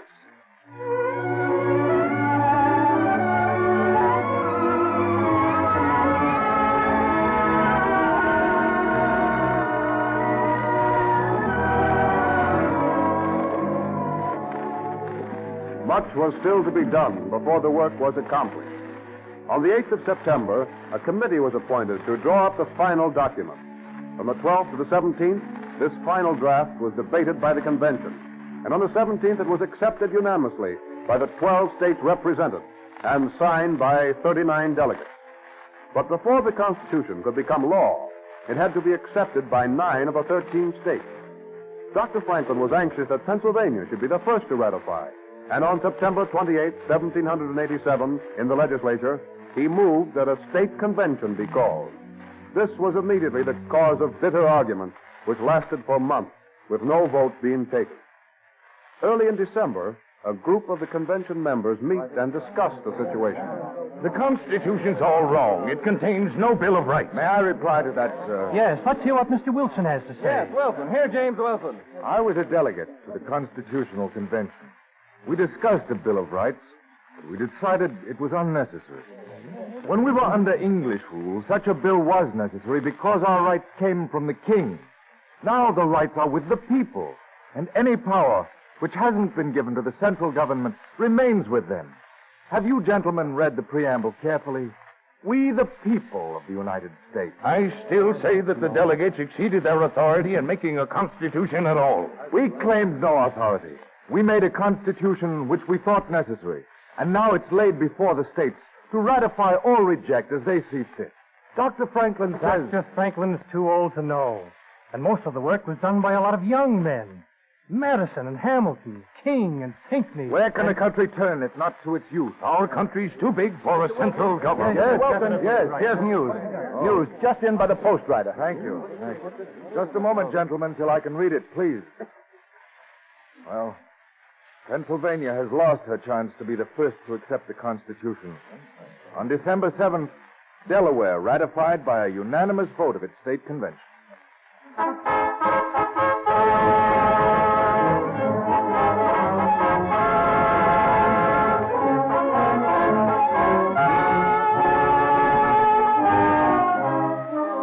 So Delaware was the first state to ratify the Constitution, and one by one the others followed. On April 30th, 1789, outside Federal Hall in New York City, a large crowd assembles to witness the inauguration of the first President of the United States. Among the onlookers are our friends, the New Jersey farmer, his son, and the man from Connecticut. Well, hello, Connecticut. Hi. Come down for the excitement? Been driving since early this morning. Seems like everybody in the States is trying to crowd into this square. Yep, well, it's a sight we've never seen before, nor will ever see again. The first president of the United States taking the oath of office. Where's the ceremony to be performed? Oh, yonder on that balcony. The one with the columns there. You can see the table there with the red cover? Oh, yes. Never saw so many flags and banners all in one place. Oh, it's a great sight. I was bound my boy Georgie wouldn't miss it. Oh, you're enjoying the celebration, eh, George? Oh, yes, sir. You should have been here this morning. General Washington was rowed across the river in a big decorated barge by 13 oarsmen, all dressed in white. You don't say. Yes, and there was a parade from the wharf to the hall there. Famous men from all over the country. You never heard such cheering. And I saw His Excellency almost as near as I am to you. Yeah, they say he's been welcomed all the way from Virginia. I know they erected a triumphal arch at Trenton, and there was women, you know, singing and strewing roses in his path. Someone's coming out on the balcony now. That's General Washington, the tallest man there, in the dark brown suit. Yeah, let's push away nearer so we can hear something. Yes, let's, Father. Excuse me, please. Let me by here, will you? There. Just a minute here. Let me get in here. Who's that with him in the black robe? That's Chancellor Livingston. He's going to administer the oath. That's the Bible, isn't it, Father? Lying on the cushion? Yeah, must be. Chancellor's raising his hand. I will repeat the presidential oath. I do solemnly swear that I will faithfully execute the office of President of the United States and will, to the best of my ability, preserve, protect, and defend the Constitution of the United States. Do you so swear? I, George Washington, do solemnly swear that I will faithfully execute the office of President of the United States and will, to the best of my ability, preserve, protect, and defend the Constitution of the United States. So help me God. This is a great day for America, Father. The greatest, son. We're a nation at last. They're raising the book, but he bows down to kiss it. Long live George Washington, first President of the United States!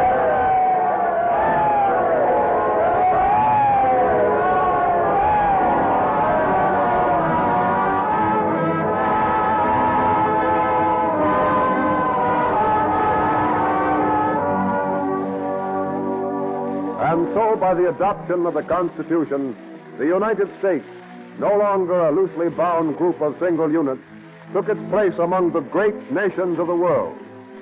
To the valiant and far-seeing men who made it possible, we owe a debt of gratitude, and we salute them as leaders in the Cavalcade of America.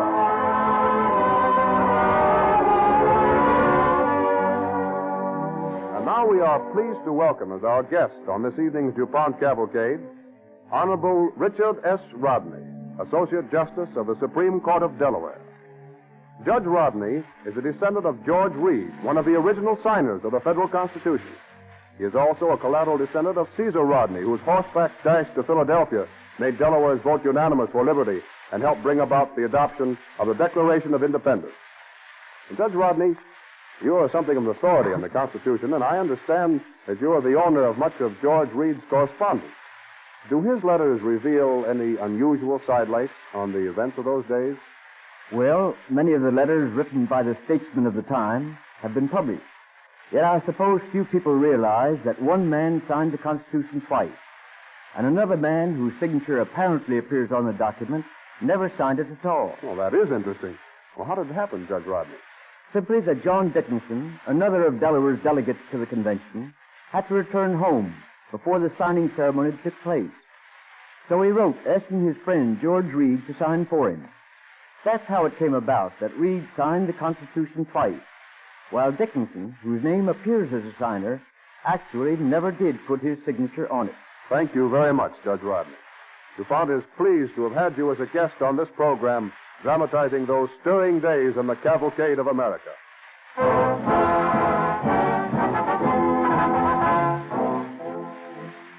12 years after George Washington was inaugurated first president of the United States, a sailing vessel, the American Eagle, dropped anchor at Newport, Rhode Island.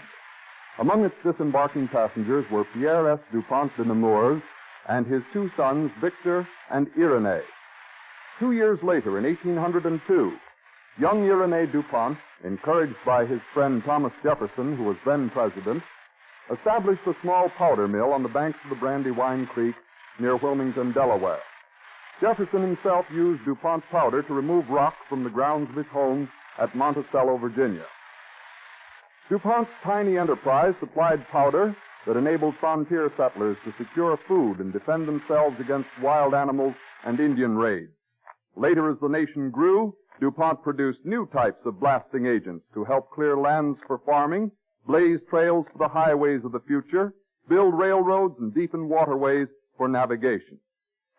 Still later, at the turn of the century, the DuPont Company established the Chemical Department, dedicated to development work and research.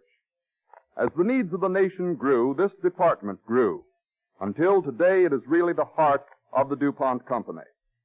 From the Chemical Department have stemmed a variety of DuPont chemical products which contribute to the comfort and convenience of modern life.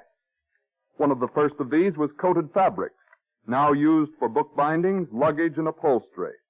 Then came pyroxylin plastics, first employed in making toiletware, now serving in almost countless ways from toothbrush handles to safety glass. Today there are 6 DuPont plastics for various needs.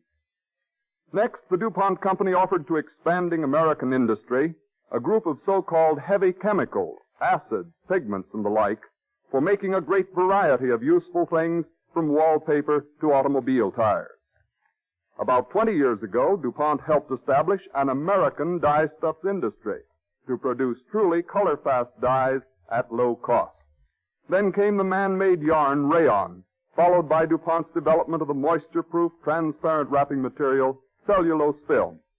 And so it has gone, one forward step leading logically to another, with a steady flow of new or...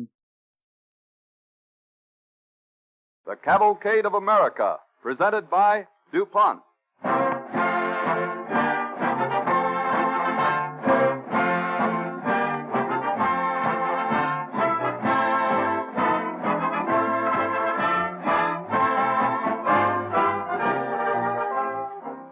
This year marks the 30th anniversary of the use of Christmas seals to raise funds for the fight against tuberculosis. This evening, the DuPont Cavalcade tells the story of Dr. Edward Livingston Trudeau, founder of the Adirondack Cottage Sanatorium, now Trudeau Sanatorium, at Saranac Lake, New York.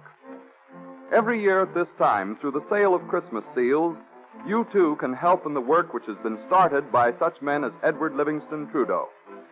Dr. Trudeau worked as a pioneer, and the result of his research has proved beneficial to thousands suffering from the disease. The same spirit that inspired men like Trudeau is found today in many laboratories throughout the country where they're working to add to our daily comforts and conveniences. Their work is aptly expressed in the DuPont pledge, better things for better living through chemistry.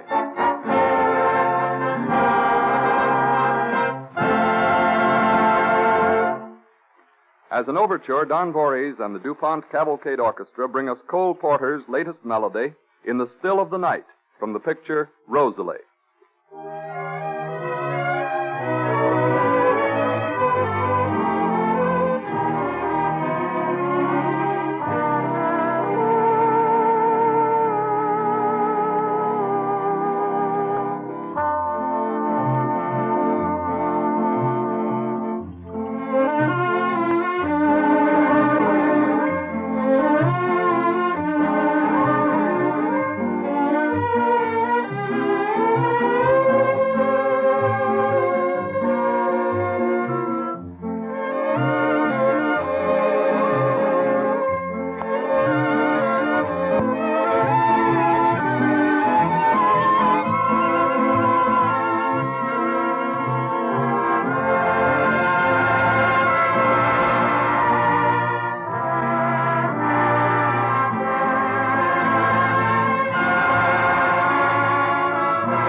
The DuPont Cavalcade moves forward.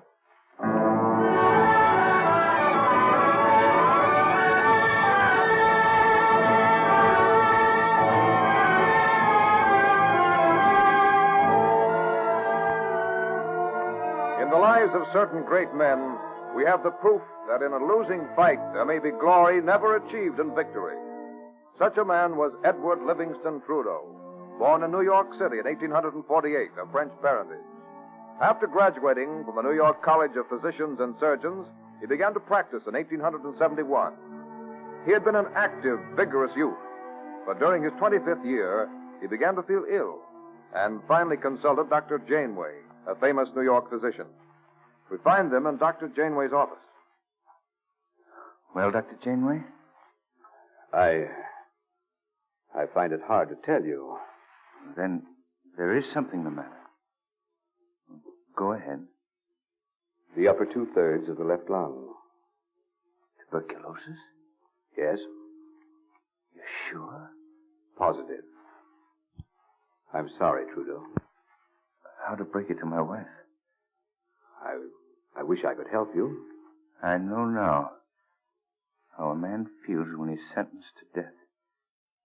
When the date for his execution is set. Well, you mustn't be so morbid. Your trouble isn't necessarily fatal. Don't, Doctor. I know. My brother died from tuberculosis. But you're young. You've got everything to live for. There's always a chance. Rest. See if the condition clears up. Then let me look at you in 6 months. You're very kind. But we might as well be honest. You don't think I'll be here in 6 months, do you, Doctor? Do you? I don't know.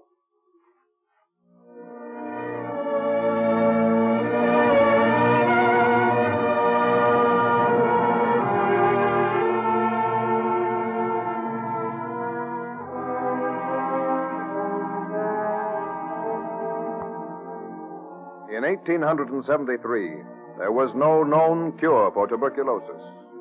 Dr. Trudeau had been an enthusiastic hunter and fisherman and loved the woods.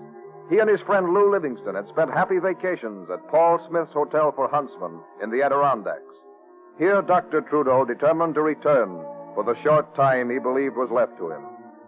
Livingston consented to take him on the lengthy journey, though it meant several days by train and boat and a long drive over bad roads. At last, they arrive at the camp, where Smith, Mrs. Smith, and several guides are awaiting them. Well, Mr. Livingston, we thought you'd never get here. Hello, Paul. Yeah, hello. Hello, Mrs. Smith. Hello, Mr. Livingston. Oh, what a trip over that washboard road. Yes, I can imagine it was. How are you, Martin? Fine. Oh, Fitz. Hi, Mr. Livingston. Well, Dr. Trudeau, you don't look none too comfortable. I'm afraid I'm pretty sick, Fred. Well, the boys are wanting to see you, but they can wait. I'll have you upstairs in 2 jerks. Put your arms around my neck now. Hold on now. That's it. Well, glad to see you, Doctor. All right, stand back, you fellas, now. Dr. Trudeau ain't doing no receiving just now. Someone go ahead and open the bedroom door. I will, Fred. That's right, man. Am I too heavy, Fred? Why, you're no chore at all to lift, Doc. What you been doing to yourself? Why, you don't weigh no more than a dried lambskin. No, I'm only about half the man I was, but you know, Fred, there's something about these woods. Quietness. There's peace up here. Yeah, it'll help you, Doc. I'm sure it will. Just the sight of them gives me hope. Here you are, Fred. Just set him down easy on the bed. Thank you, Fred. Now, Dr. Trudeau, just as soon as we can make you comfortable, I think you should have something to eat. Well, that'd be very nice, Mrs. Glass of milk? A glass of milk? Oh, you're back in the mountains now, Dr. Trudeau. I've got a tray all set for you with eggs and brook trout and pancakes and coffee. Why, that sounds wonderful, Mrs. Smith. You know, I really believe I'm beginning to feel better already.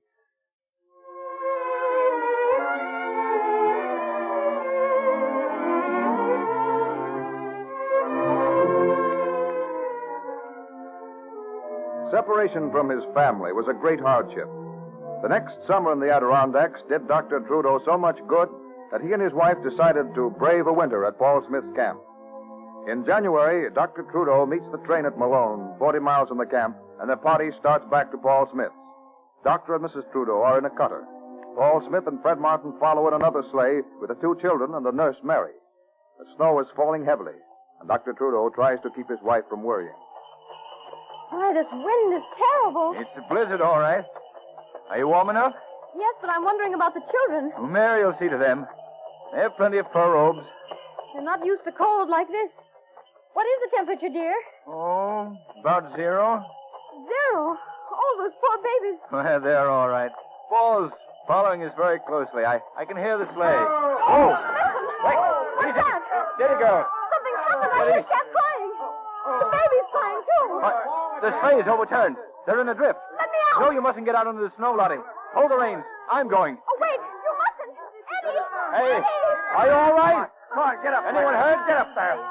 Oh, now. All right, sir. Don't cry, baby. Yeah, I know. Daddy, I'm cold. This sleigh upset. The snow's all in my neck. Oh, darling. Lord have mercy on us. Up to our ears tonight. I knew we should never have come. Hold the baby close to you, Mary. Keep the robe about him so the snow won't get in. Yes, sir. I've done now, it. Dad, now. Come here, darling. Daddy will get the snow off. Oh, darling, quiet. Get up, Blackie. Get up there. No use, Paul. Nose up to their shoulders. Never get this sleigh out of here. We'll kill your horses. I know I will do, Fred. Get a couple of shovels from the baggage sleigh. We'll fix a place in this hollow and put them all in. Doc, the missus, and the kids. They'll keep warm there with the robe. What becomes of me? What becomes of me? You too, Mary. Oh, thank you. Then we'll unharness the horses and lead them up the hill. We can do that, Martin. and then we can pull the sleigh out of the drift ourselves. Yeah, but Paul, Now, there's no time to argue, Doctor. All right. What are you doing? I'm getting a shovel, too. I'm going to start digging. Now, Doctor, you're a sick man. Stop that. All right, Fred. Daddy, I'm going. I want to go. Oh, now. Stop crying, baby. Stop crying and watch Daddy. See? Daddy's making a snow house.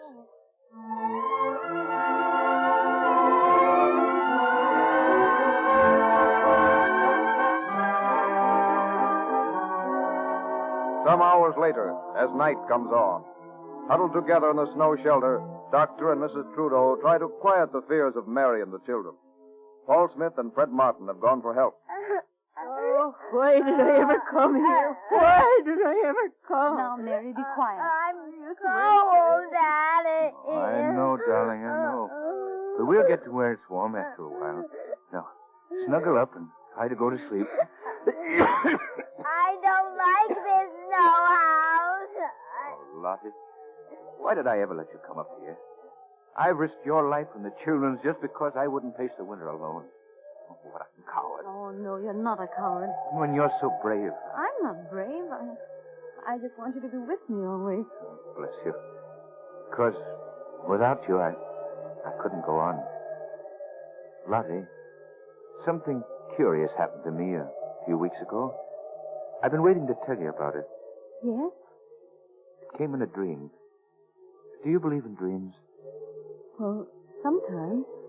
I fell asleep on the fox run over the hill, and I dreamed that... It was curious. Well, tell me. I dreamed I started a sanatorium here in Saranac for people like me. People who have tuberculosis. Oh. It was a great sanatorium where everyone lived out of doors, ate and slept in the open air. And it cured them. Lottie, it cured them. You mean as it's curing you? Yes. There is something in it, Lottie. I don't know what, but the air up here, the peace and the quiet of the place, it is helping me. Of course, the doctors laugh. Well, let them laugh. You are better, Eddie. I'm going to do some experimenting, if we ever get out of this. Find out what it is that makes some people die. How to fight it. All that shoveling, Eddie. You shouldn't have done it. Oh, why doesn't Paul come? I don't know. He must be lost. Don't say that, Lottie. I've been thinking it for ages. Eddie, look. Huh? The wind's changed. It's shifting. The snow is blowing down into our hollow. You're right, it is. We'll be covered. We'll have to get out. Why, Eddie, I'm so cold I can't move. And look at Shat. Her poor little face. Here, give it to me, darling. No. We'll die if we go into that storm. We'll be buried in the snow if we stay here. There's nothing else we can do. Oh, Lottie, can you ever forgive me for this? Forgive you? What you must be thinking of me. I'm thinking, thank God we're all together. Oh, Lottie. Mother, I want to go home. Never mind, dear. I want to go where the lights are, Mother. Now be quiet, darling. Put your head down. There aren't any lights. There are lights. See, Mother? They're moving. They're waving around. Eddie, there are lights. They're lanterns. Look. What? Praise be. They've come for us. It's Paul. Here. Here we are, Paul. Here we are. Hello. Hello. Maybe I'm going to live to build my sanatorium after all.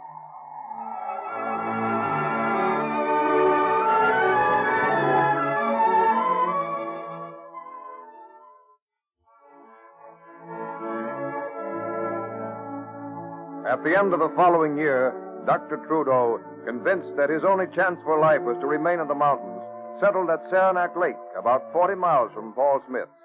He became increasingly interested in the disease which was consuming him, and at which that time was considered incurable. He again began to practice medicine a little, and started a series of experiments on the fresh air treatment for tuberculosis. His dream of a sanatorium became a definite plan. In the summer of 1882, he talks to Dr. Alfred Loomis, a specialist from New York. Well, admit it, Dr. Loomis. When you examined me up here the first year, you never thought you'd see me alive again. Well, you certainly proved your point, Trudeau. This climate does have a beneficial effect in cases like yours. Doctor, if there were a sanatorium at Saranac, a place where patients could live in separate cottages, out in the open, a place where they could come for less than cost, would you send your patients there? Of course I would, like a shot. You don't know where I can find one, do you? Well, to tell you the truth, I'm thinking of building one. You're thinking of building a sanatorium? Why, man alive, it would cost a fortune. Not the way I'm going to build it. I'd start in a very small way. Build part of a main building, a cottage or two. But even that takes money. I know, but you see, I have friends who are interested in a thing like this. I believe I could raise enough for a start. It would be a fine thing to do, Trudeau. And you'll send your patients here if we build a sanatorium and recommend the climate to other doctors? I certainly will. When I consider what it's done for you, you were a dying man, and now look at you.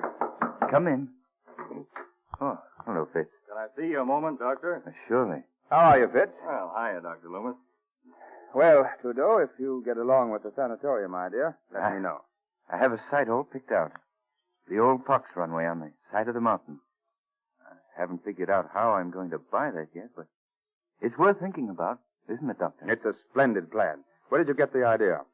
I dreamed about it once, and I've never been able to forget it. I hope your dream comes true. Yeah, I must be on my way now. I'll see you tomorrow. Good night. Good night, Doctor. Good night, Fitz. Good night. Hey, Doctor, have you really made up your mind that you want to build this sanatorium? I want it as much as I've ever wanted anything in my life, Fitz. Yeah, but I don't see my way clear. Well, you got money enough for the first buildings, huh? Yes, but I haven't any land to put them on. Oh, well, that's coming to that. You see, some of the guides got together when we heard you was wishing for some land, and we bargained for 16 acres. Got a right good price. So if you want that land... Oh, Fitz, we'd be proud to have you accept it as a sort of a gift from us. I couldn't accept it. Oh, you can't get out of accepting it. That's what I come over to tell you. It's yours. I don't know what to say. How to thank you. Oh, don't bother, Doc. You're awful welcome. Of course, I do think it's a darn shame to spoil a good fox runway by building a sanatorium on it.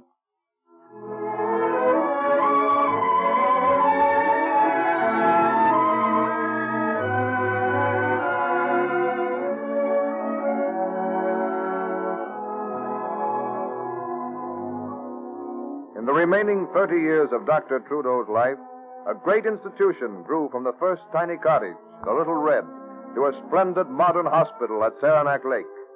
Dr. Trudeau outlived most of the strong men who had seen his arrival, but all of his life he fought a losing battle, and he knew it.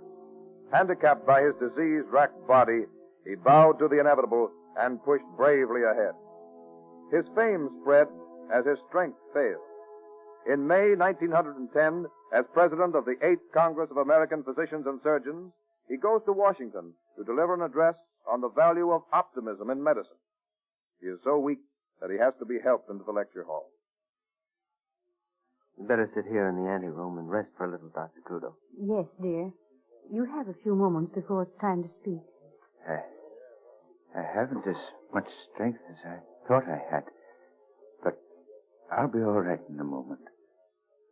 Well, the chairman is motioning you to the platform. May I help you? I think I can make it by myself, thank you. Are you going into the auditorium, Lottie? Why, I think I shall stay here, dear. I can hear perfectly. And be near in case of casualties. I need you near me, my dear. I can do nothing without you. Wish me luck. Oh, my darling. He walks very feebly. We shouldn't have permitted him to come. Oh, we couldn't have forbidden it. His heart was in it. Yes, I know. There is little need of my introducing the next speaker to you. We are honored to have him as our president. We are grateful to him for coming here today. The institution that He bears lived his on name borrowed time best for tribute many to his years, Mr. courageous Trudeau. life His courage has always carried him through. And what courage he has. The courage of the vanquished. The vanquished? Victory in defeat. Physically, he's been forced to yield, to spend years on a sickbed. But his spirit has never yielded. I present our beloved president, Dr. Edward Livingston Trudeau.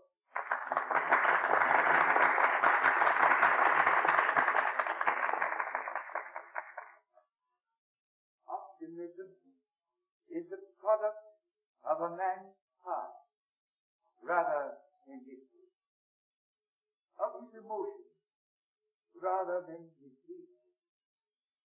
It is a mixture of faith and imagination, and from it springs the vision that leads one from the beaten path, urges him to effort when obstacles block the way, and carries Hopeful him to the last. finally.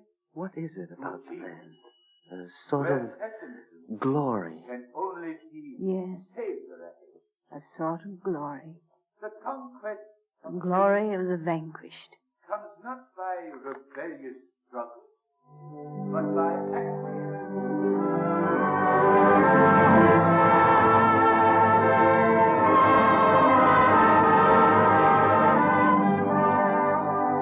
Dr. Trudeau died November 5th, 1915, at Saranac Lake, 42 years after a sentence of death was first pronounced upon him.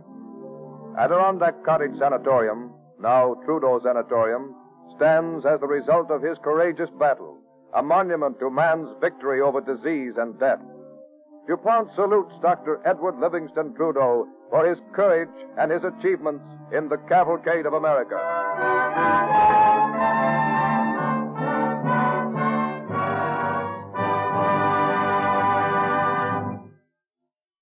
Now it is appropriate that we present as our guest on this evening's DuPont Cavalcade program, Dr. Francis B. Trudeau, only surviving son of the pioneer in tuberculosis control and a directing head of Trudeau Sanatorium at Saranac Lake. Dr. Trudeau, just how much progress has been made in anti-tuberculosis work since those early days? Science has given us vastly better control of tuberculosis. In 30 years, it has dropped from first place to seventh place as a cause of death in this country. And how has this been done, Dr. Trudeau? A great deal of our success is due to better public understanding. Agencies such as the National Tuberculosis Association with its Christmas seals, state health units, public health nursing groups, and far-sighted industries have taught people that tuberculosis is curable when discovered in its early stages. How can you make sure that the disease is found before it reaches an advanced stage? The only certain way of detecting the disease in its earliest stages is through a medical examination. If there is any reason for suspicion, an X-ray should be taken. Well, Dr. Trudeau, you mentioned the part industry is playing. Just how do industrial organizations contribute to the campaign against the disease? Tuberculosis is contracted through association with those who have it. To protect their employees against spread of the disease and to help any that contract it to obtain the necessary care, certain companies have set up procedures which include physical examinations at regular intervals. We need not go far to find a good example. The DuPont Company has a very far-sighted tuberculosis control policy. Since those of your organization who go to Saranac Lake are referred to me for care and treatment, I know from experience how your plan works. Fine. Then you're elected to tell how this company is dealing with the tuberculosis problem, Dr. Trudeau. It is not only a humane and idealistic thing to do, but money is actually saved in the long run when a method is set up to check tuberculosis before it gains a foothold, and to care for its victims of this disease until they can return to useful occupations. The DuPont Company requires everyone to have a thorough medical examination when first employed. In addition, employees are urged to undergo at least one physical checkup each year, which they get at no cost to themselves. In both cases, The examination includes an X-ray of the lungs, which is the most accurate and complete means of detecting tuberculosis in its earliest stages. Well, suppose an employee has contracted the disease since his last regular medical examination. What's the next step, Dr. Trudeau? Well, as you know, the company has a wage disability plan, whereby employees are given full pay for a certain period while they are off the job. It makes it possible for any employee found to have tuberculosis to seek medical aid and immediately, and to get the physical and mental rest he needs. Freedom from immediate money worries is mighty important, for the patient's frame of mind has a lot to do with his chances of getting well. Complete rest and proper medical attention during the first 3 months is often the most important factor in effecting a cure. Under this plan, Dr. Trudeau, just how much of a chance does the average person have of throwing off the disease? That depends among many things, including the patient's physical condition and his willingness to cooperate with those who are trying to help him. However, at present, of the male employees treated at Saranac Lake, more than 85% are being returned to useful jobs. And I understand that a similar record has been set by Stoneywold, a nearby sanitarium to which female employees are directed. Well, those figures seem to indicate, Dr. Trudeau, that a large percentage of those who get tuberculosis have a chance to win their fight against it. Exactly. Within those organizations that have similar plans, new cases are gradually declining. Such companies are giving mighty valuable help in our effort to eradicate tuberculosis. Well, thank you, Dr. Trudeau. The DuPont Company is proud to be able to play a part in such work.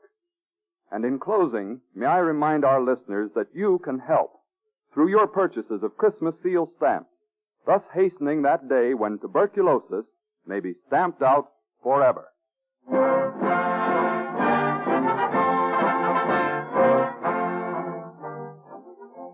The Master Navigator, the life story of Nathaniel Bowditch, mathematician and practical navigator, and what was called his Christmas miracle, will be the subject of our broadcast when next week at the same time, DuPont again presents the Cavalcade of America. This is the Columbia Broadcasting System.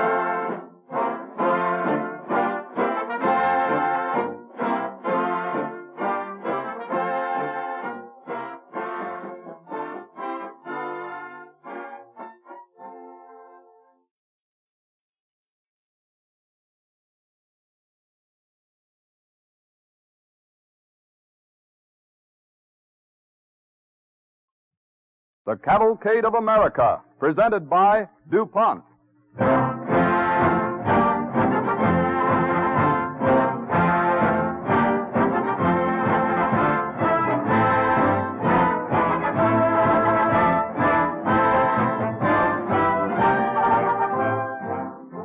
This evening, DuPont presents dramatic incidents in the life of one of New England's most illustrious men, the great mathematician Nathaniel Bowditch. Before Bowditch's day, American shipmasters had never excelled in navigation. Ships found their way across the ocean with no accurate knowledge of their courses. Bowditch was never satisfied with a superficial study of the problem at hand. The careful precision that he exercised may be compared with the work of the research chemist, who finds his greatest reward in seeing the world benefit from his contributions to the comforts and conveniences of civilization. Or, as these contributions are expressed by the DuPont pledge, better things for better living through chemistry.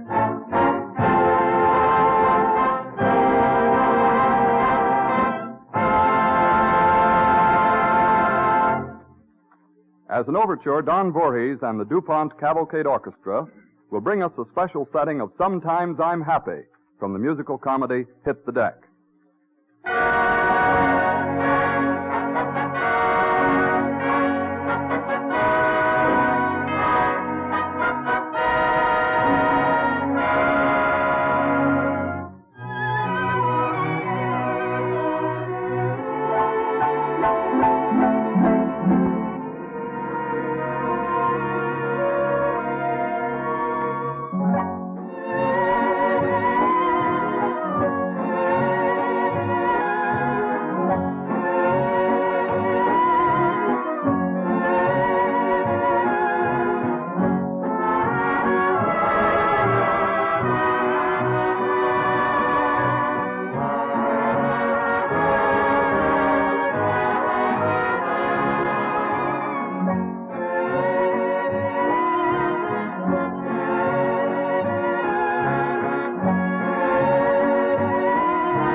DuPont Cavalcade moves forward.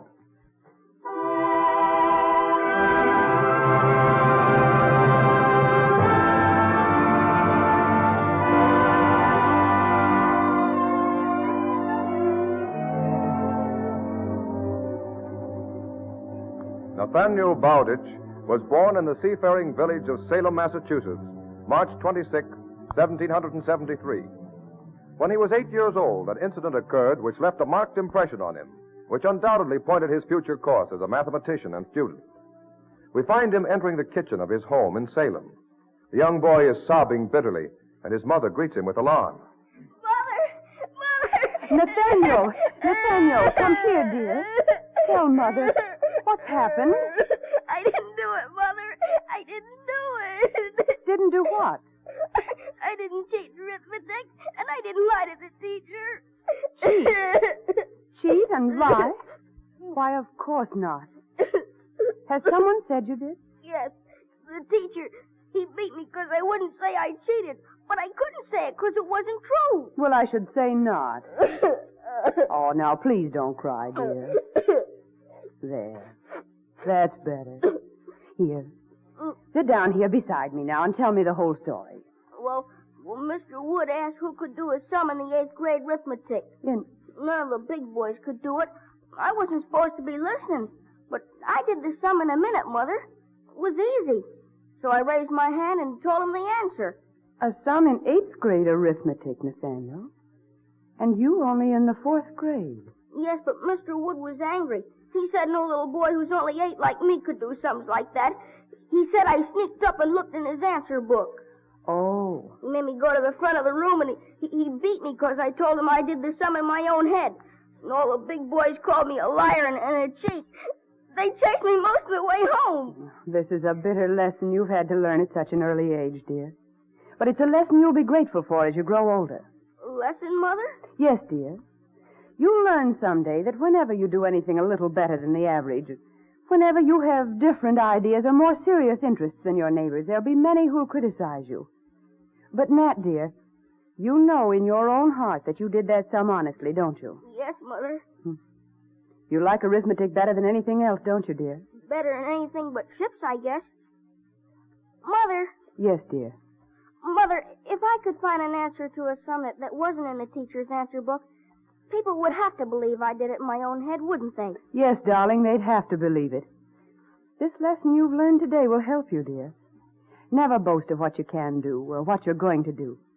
Remember, Nat, deeds always speak louder than words.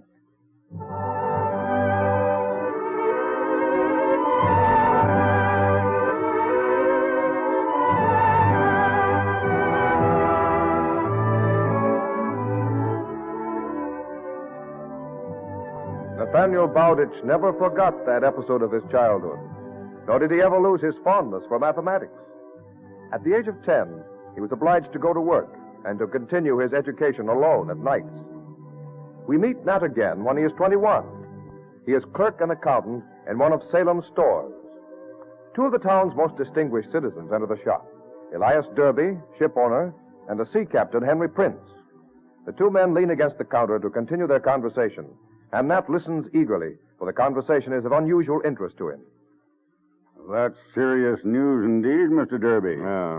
You say the Massachusetts missed Java Head entirely on this last voyage? Aye, Captain. The finest ship of Salem's fleet lost 3 weeks because none of her officers could fix the position of the ship from day to day. Yes, that delay was costly. She was outdone in trading by a British ship. Oh, forgive me, Mr. Derby, for repeating what I've said so often, but our American ships must have chronometers if we're going to start trading in the far corners of the earth. We can't afford them, Captain. You know that. Chronometers cost a fortune. Besides, I have little faith in them. Then our officers must learn how to find longitude by some other method. Aye, but how? There's only one book of rules, and our Yankee skippers don't have sense enough to follow it. All British seamen are guided by Moore's book on navigation. Do you know how to follow Moore's calculations? No, sir, and I never expect to. 'Tis a British book for British seamen, I say. I'm content to guide my ships by dead reckoning. Yes, dead reckoning's good enough for short trips to the West Indies, but we're competing in trade with British and French ships. We'll have to establish regular trade routes to India and China by the Cape of Good Hope. I know that, sir. This dead reckoning's not accurate. It'll never carry ships to Canton and back on schedule. This trip of the Massachusetts has proved that. Unless some remedy is found, Captain, we Salem shipbuilders might as well turn to farming. Well, I agree with you. Dead reckoning's not good enough. But I can't understand Moore's figures. Excuse me, Captain Prince. What? If I were given a chance, I believe I could navigate a ship around the world. Oh, bless my soul. It's in that body. We're too busy, my lad, to listen to idle talk. It might be wise to hear him, Mr. Derby. He's the lad who surveyed an irregular piece of property at the age of 13. They say he's a mathematical wizard. Well, surveying's one thing, navigating's another. Well, boy, how would you navigate a ship? Well, I've been studying astronomy, Mr. Derby. And 2 years ago, I compiled an almanac which experts say is accurate in tidal and astronomical detail. And I believe I can find longitude at sea by making lunar observations. Oh, you do you? Why, even the British officers can't do that. They depend on Moore's calculations, and our Yankee skippers are too dull-witted to follow that book. Excuse me, Mr. Derby, but I wouldn't advise any seaman to be guided by Moore's book. Oh, you wouldn't. And why not, pray? Well, I've studied the book carefully, sir, and I find that it's full of mistakes. In fact, I found 5,000 mistakes so far, and I expect there are many more. What? A strip of a landlubber like you tells us that Moore's Navigator has 5,000 mistakes? Preposterous. I wonder if what the lad says isn't true. Many times I've wondered about Moore's calculations. Mr. Derby, you own most of Salem's ships. Wouldn't you like them to follow a straight course across the ocean to be the fastest in the world? Oh, don't pose stupid questions, young man. Why else do I build ships? What do you propose that I do about it? Let me go to sea with Captain Prince on his next voyage, sir. I believe I can navigate your ship by making lunar observations. I'll find longitude without a chronometer. Yes, young man, do you know that one error in the observation brings a 30-fold error in the result? That much I know about navigating by the moon and the stars. Well, I know that full well, Mr. Derby. All I ask is a chance. Let me sail with Captain Prince. I've done the theoretical work on paper, and I'm sure that I can prove that my knowledge is practical. Yes, at the risk of losing one of my ships? Well, I trust not, Mr. Derby. I'd like to test his theories, Mr. Derby. Well, most likely it wouldn't do much harm for him to go along. Oh. But remember, young man, Captain Prince has brought ships safe home to Salem by dead reckoning before you were born. He's still captain of his ship. Oh, yes, of course, sir. But you mean you'll let me go? Well, take him along as clerk, Captain. All right, sir. If he's good at figures, he can keep your records. But mind you, young man, not a word to folks here in town about lunar observations or about the mistakes in Moore's book. No, sir. Why, if a British skipper should hear that one of my seamen said there were 5,000 mistakes in Moore's book, I'd be the laughing stock of the whole world. Oh, well, you needn't worry, Mr. Derby. I'll never say a word till I've proved everything I promised. I won't even talk about it then. I learned that lesson years ago. Never boast of what you're going to do. The results will speak for themselves.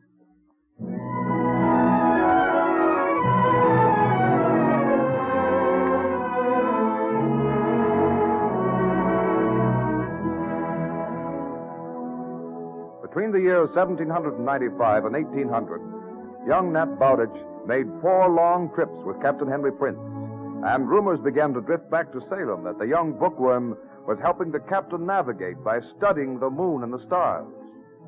But 2 years later, in 1802, when Nathaniel Bowditch published his book, The Practical Navigator, with the announcement that there were 8,000 errors in the standard British book, Nat's hometown was still skeptical. In that same year, 1802, in London, a Scotch sea captain named Murray, just returned from Manila, has been summoned to the office of the line. The ship owner greets him sharply. Captain Murray. Aye, sir. I'll not waste words, Captain. Your ship was 5 weeks overdue from Manila, resulting in heavy losses in trade to us. What is your explanation? There was a nor'east monsoon, sir. We had to lay over at the Ile-de-France for 2 weeks. We were guided by Moore's Navigator, as you know, sir. But it's apparent there was an error in Moore's calculations, or in ours. Error? Tommy rot. We do not engage you to make errors, Captain Murray. Serious rumors are reaching us. Is it true that American ships from Salem are outstripping our vessels at every foreign port? Aye, it is true, sir.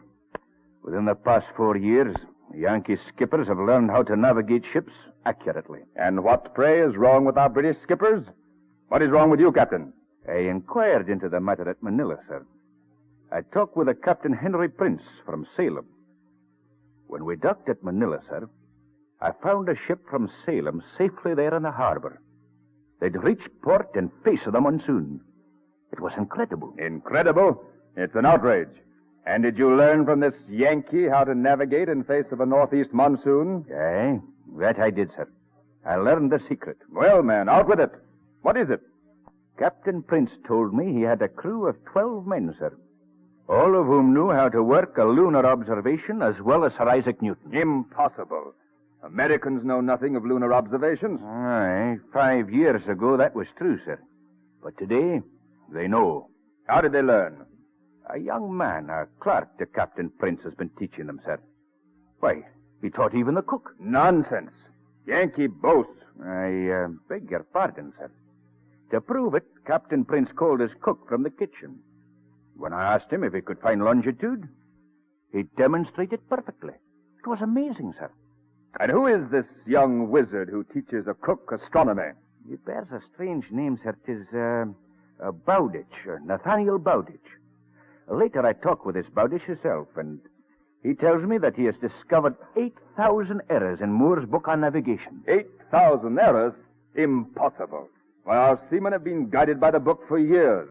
The French use it, too. Well, I'm no mathematician, sir, but I have suspected there were errors in Moore. Errors which have caused us serious delays. And this young man has just published his own book, with all Moore's errors corrected. He calls it The Practical Navigator. What? That's the reason the American trading ships are outstripping us, sir. And, now if I might suggest, sir. You'd suggest that we secure copies of this Yankee book? Aye, sir. I'd give a year's pay to put my hands on this book of his. Very well. You shall have it. Every British sea captain must have it. Did you learn where the blasted thing is printed? In Cambridge, Massachusetts, sir. I took particular care to find that out, thinking you might be interested, sir. Interested?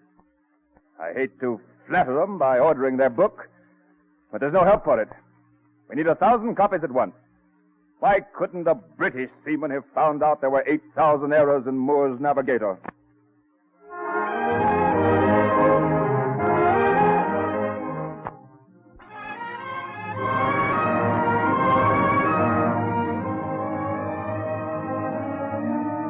There was widespread jubilation in Cambridge and throughout America when British and French orders and hundreds and thousands poured in for Nathaniel Bowditch's book, The Practical Navigator. And the same year, 1802, the young self-educated mathematician was given an honorary degree at Harvard College. Nat Bowditch had indeed proved to his hometown of Salem that he had not cheated in arithmetic at the age of 8. But there were still skeptics in Salem who maintained that his work was all theoretical, for Bowditch had never sailed as skipper and master of a vessel. It is Christmas Day in the year 1803. A blinding snow is sweeping the village of Salem. Captain Henry Prince, now retired, is standing by the window of his home, peering anxiously in the direction of the harbor. Luke Timmons, another of Salem's retired seamen, is seated before the stove. Take my advice, Captain. Mark that cargo down as a dead loss. You'll never see young Bowditch again, or your ship neither. Oh, I was a fool. An old fool to invest half my capital in this trip to Sumatra. But I was so sure Nat could do it. Huh. Most likely you'll believe me now. I was told you Nat Bowditch was a dreamer, full of book learning, but no more understanding of ships than my old hound. He was with me on 4 voyages, Luke, and never once did he fail to guide us to port, straight as a die. Yeah, but you was at the helm, weren't you? Folks in Salem been calling you a darn fool for trusting young Nat with your cargo. Ain't a skipper alive could bring a ship into harbor in a storm like this. I fear you're right. Poor Nate's foundered off the coast, most likely. And I am a ruined man. Ruined tarnations about on a night well, like I'll this. see. Someone lost in the storm, no doubt. Good evening, sir. Why, Mrs. Bowditch, come in, come in. Thank you. Hey, let me make the door fast against the snow, ma'am. Why, what brings you out on such a night, ma'am? I'm on my way to the wharf to meet Nat. Will you come with me? To meet Nat?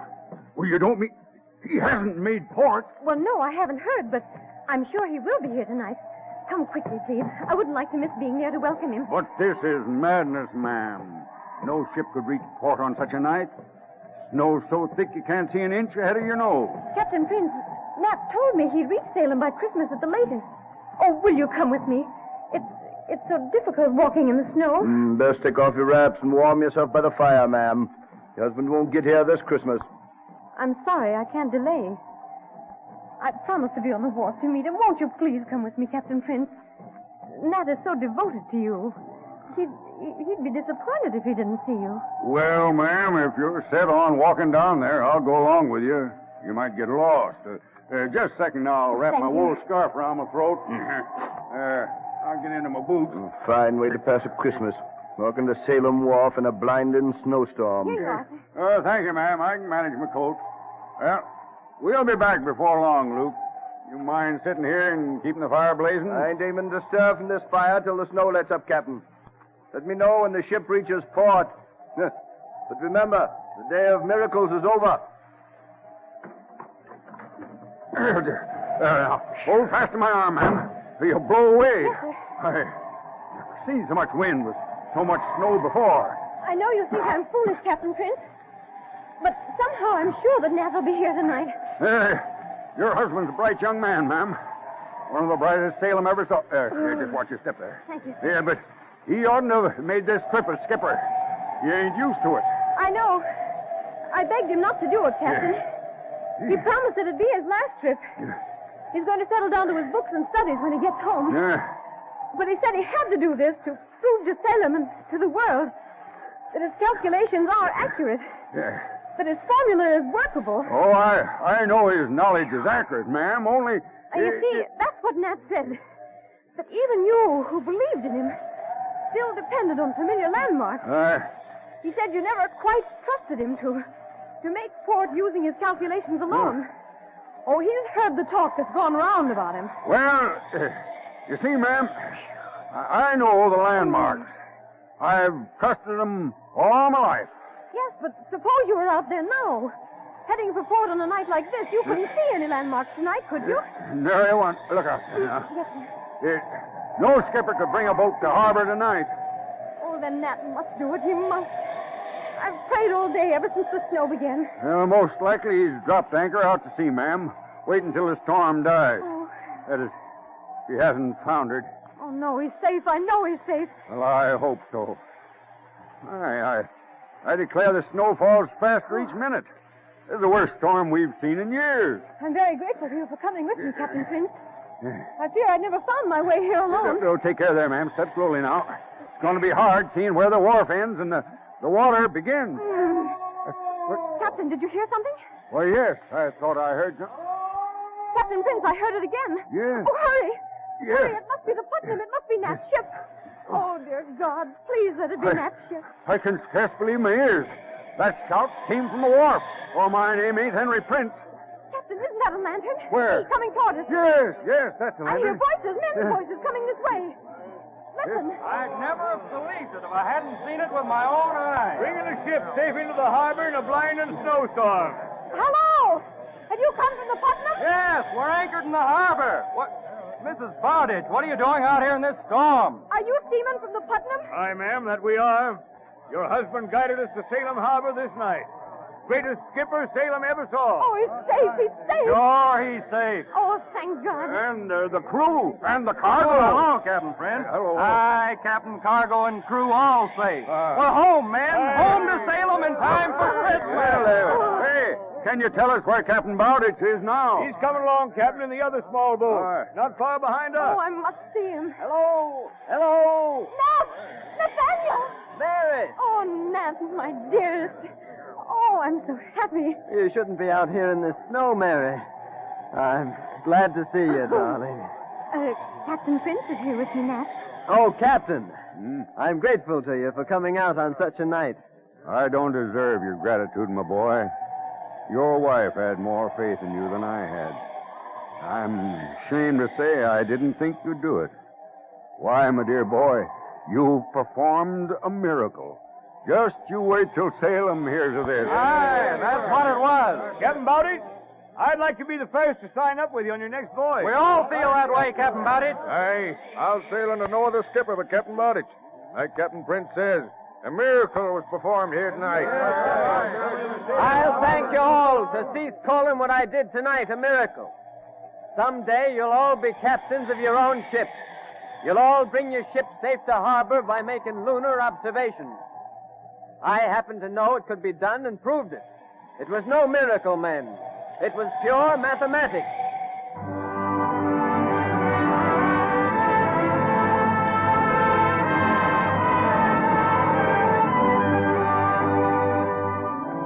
There was no further doubt that Nathaniel Bowditch had evolved a workable system of navigation. In the years that followed, he undertook another and far more stupendous task, a translation and commentary on the work of the great French astronomer Laplace, a book which it was said less than a dozen scientists in the world could understand. With the publication of this monumental work, which astounded scientists throughout the world, he secured undying fame for himself and for America. Today, his books are still among the standard texts on navigation, and he merits a high place of honor in the Cavalcade of America.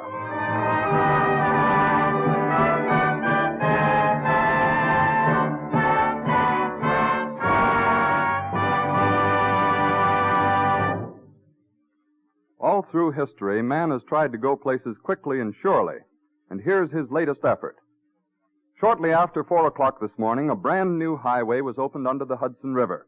Right now, automobiles are traveling from New Jersey to Midtown Manhattan in 4 minutes by means of the new Lincoln Tunnel, which connects the town of Weehawken with 39th Street in New York City. Only one tube has been completed so far. When the second is finished sometime in 1940, each of the tubes will carry one-way traffic, but it's estimated that even the present single tube will be used by more than 6 million motorists during the coming year. Plunging under the Hudson as straight as a string to the opposite shore, this new tunnel extends more than 1.5 miles from portal to portal. Under the river, the Lincoln Tunnel was pushed through mud, but at the Jersey shore, it was necessary to pierce the solid rock cliff of the Palisades. Here, DuPont dynamite was called upon to blast through the rock. Building the tunnel gave jobs to a weekly average of 1,300 workmen, who received a total payroll of nearly $9 million. In addition, it is estimated that the tunnel furnished employment for 2.5 times as many men working on the outside. And still there's much work to be done. A great deal more cutting through rock will be necessary to complete a great sunken highway 130 feet wide and about 40 feet below street level that will carry tunnel traffic through 3 New Jersey cities to connect with main roads. Chemistry is on the job there, too, for DuPont dynamite is at work excavating all that rock. With all its magnitude, this tunnel is only one part of a great engineering project. In a direct line with the Lincoln Tunnel, on the other side of New York City, another new tunnel is being driven under the East River to Long Island City.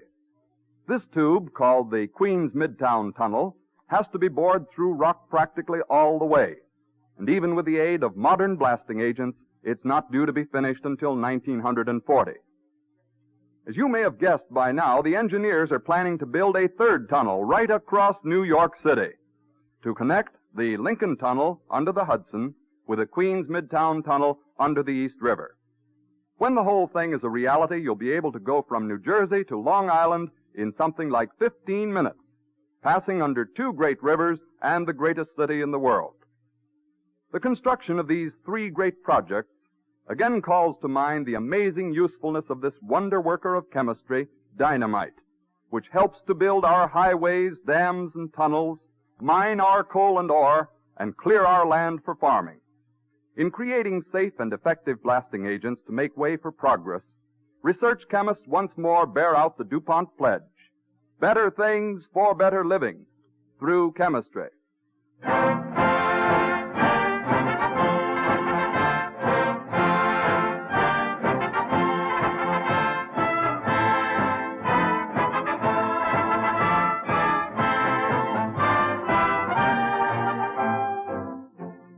Even though it's a few days early, all of us connected with the Cavalcade of America wish our radio audience a Merry, Merry Christmas. Because of many requests, we will celebrate the holiday season next Wednesday by repeating the story of the beloved singer Ernestine Schumann Heink, with the same cast as last year, including Miss Helen Oldheim, famous contralto of the Metropolitan Opera House, singing the role. When next week at the same time, DuPont again presents the Cavalcade of America.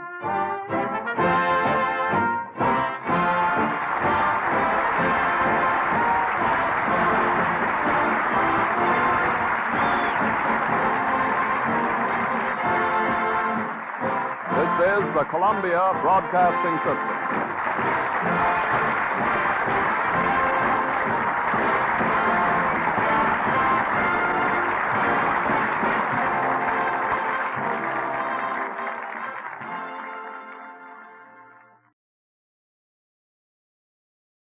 The Cavalcade of America, presented by DuPont.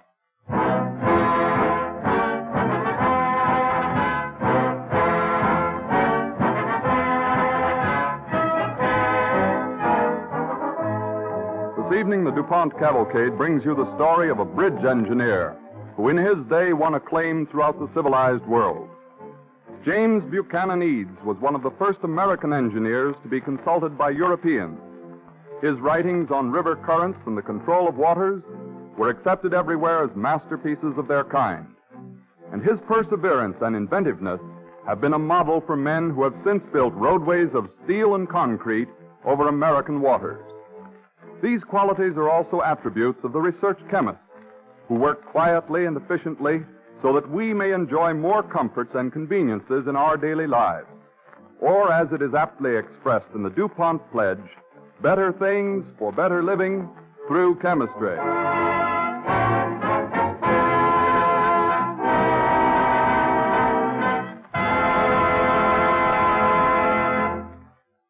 As an overture, Don Voorhees and the DuPont Cavalcade Orchestra play a special setting of the famous spiritual, Deep River.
The DuPont Cavalcade moves forward.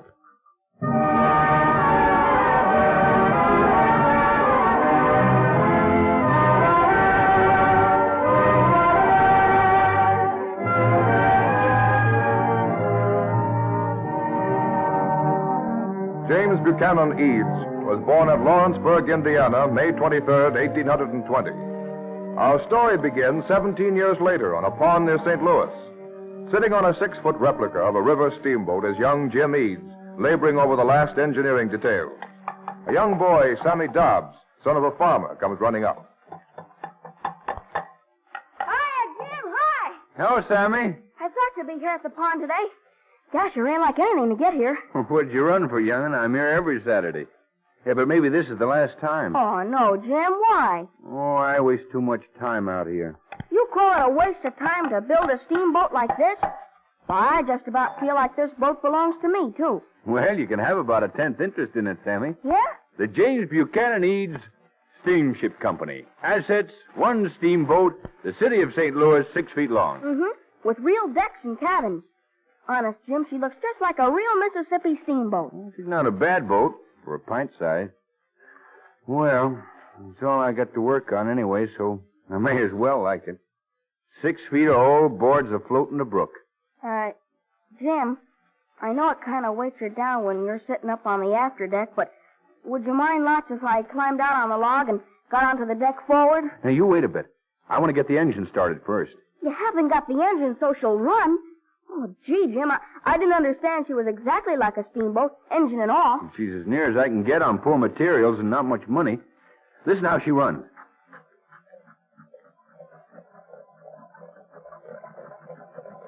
Well, we're ready. How's that? Hooray! Look at her paddle wheel go around. Aw, Jim, let me aboard, huh? Hey, stop, Sammy. Miss Reed, now you listen to me. What is it, Mr. Dowes? What's the matter?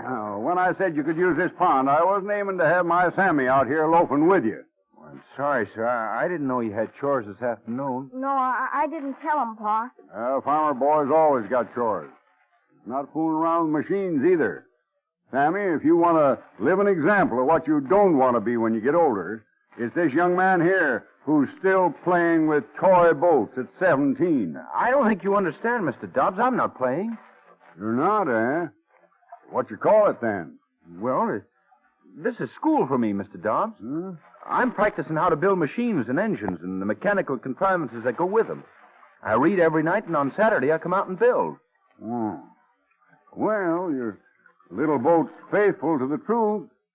It looks a mite like the General Clinton that I took once from St. Louis to New Orleans. It's broader than the Clinton, sir. I mean, it would be if it were full size. Watch while I start her up again, Mr. Dobbs. Listen to that, Pop. You want to show me off, Sam? This is the maiden voyage. Pop, can I ride on her? Well... Oh, gosh, Pop. Oh, go ahead and get on. Thanks, Pop. Here's a hand, Sammy. Yeah. Take care now. Don't go leaping off that log too fast. I can get on easy like without swaying her, Jim. All right. Let's go. Here we go.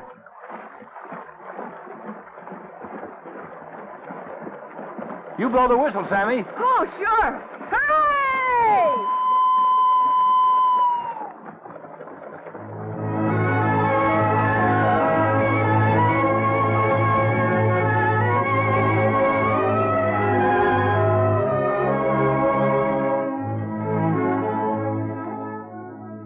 James Buchanan Eads made up for lack of money and little education with unusual talent and hard work. Daytimes, he was a clerk. At night, lost in books on engineering, he dreamed of future accomplishment. And when the Sundays were fair, he was master of a toy steamboat. At 18, he became a purser, and in every free moment could be seen leaning over the deck, studying the great streams, treacherous currents, and rapids. 4 years of that, and he was ready for his opening adventure. It is 1842. On a barge in the river near a small town in Iowa, young James Eads is talking to Mr. Campbell, a business associate. Well, Mr. Campbell, have you finished that boat you were building for me yet? Finished? Heavens, man, you know it isn't finished. Wasn't supposed to be. I can't build a bell-diving boat in a month. Say, you haven't taken a definite contract to start salvage work for somebody before you had any equipment.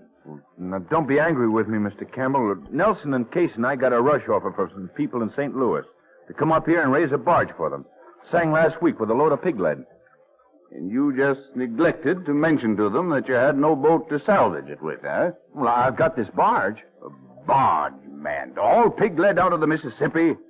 Here you are starting a new salvage company, and the first thing you do is to rush off before you're prepared. This will ruin you. We've got the money to pay you for the bell diving boat no matter how our business goes, Mr. Campbell. Maybe I did rush into this impetuously, but business isn't as easy as you think it is to get, you know? We had this offer and we had to take it right away. Well, I don't see anything but an awkward failure ahead of you. Well, we bought this barge, and we've brought a diver up from the Great Lakes who has his own equipment with him.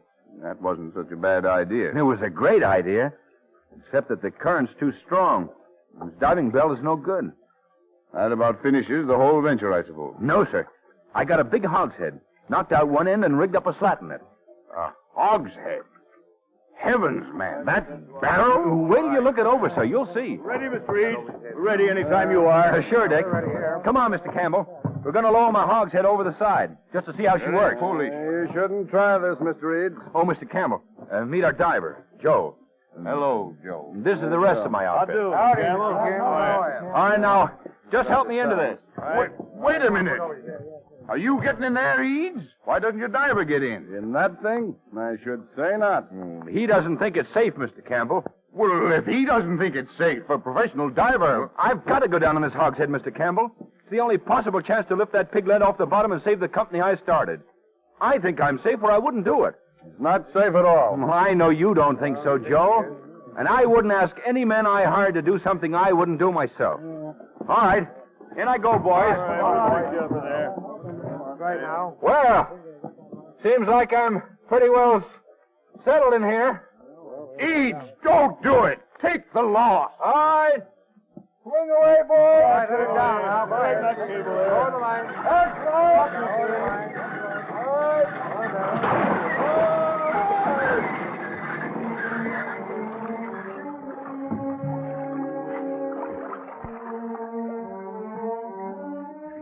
James Eads sits quietly. The barrel bubbles slowly below the surface into the treacherous currents. He can sense the heavy pressure of the rushing waters and knows that he should be near the bottom now. The air in the barrel has now become denser. He sees the deck of the wrecked vessel below him. On the next descent, he must reach it in order to get some of the freight. He gives the signal to be raised to the surface. Nothing happens. For a moment, he waits. He feels his heart beat faster. But in that second of worry, the barrel begins to rise. Steadily, he ascends through the water. Once again, the barrel stops. Suddenly, beneath the rim of the barrel, a hand appears. He grasps it, holds it steadily, ducks down into the water, and finds himself eagerly pulled to the surface. Oh, thank the Lord, Eads. I've never been gladder to draw anything out of a hogshead. All of you look kind of worried. Well, weren't you nervous yourself, Jim? Well, I would like to know why you pulled me up near the surface and let me sit for a while to think it over. Well, Derek got stuck right at the surface. We were running around here like we were crazy. Now, listen, everybody. That first test is over, and it didn't hurt any of us. I haven't invented the best diving bell in the world, but it's perfectly safe. Well, I'm sorry I didn't stick on the job and get down myself, Mr. Reed. No, Joe, you were right to stay up. And from now on, any fancy inventions I think up will be used by me first, without question. Now, if we all get busy, we can certainly drag that freight of pig lead off the bottom of the Mississippi.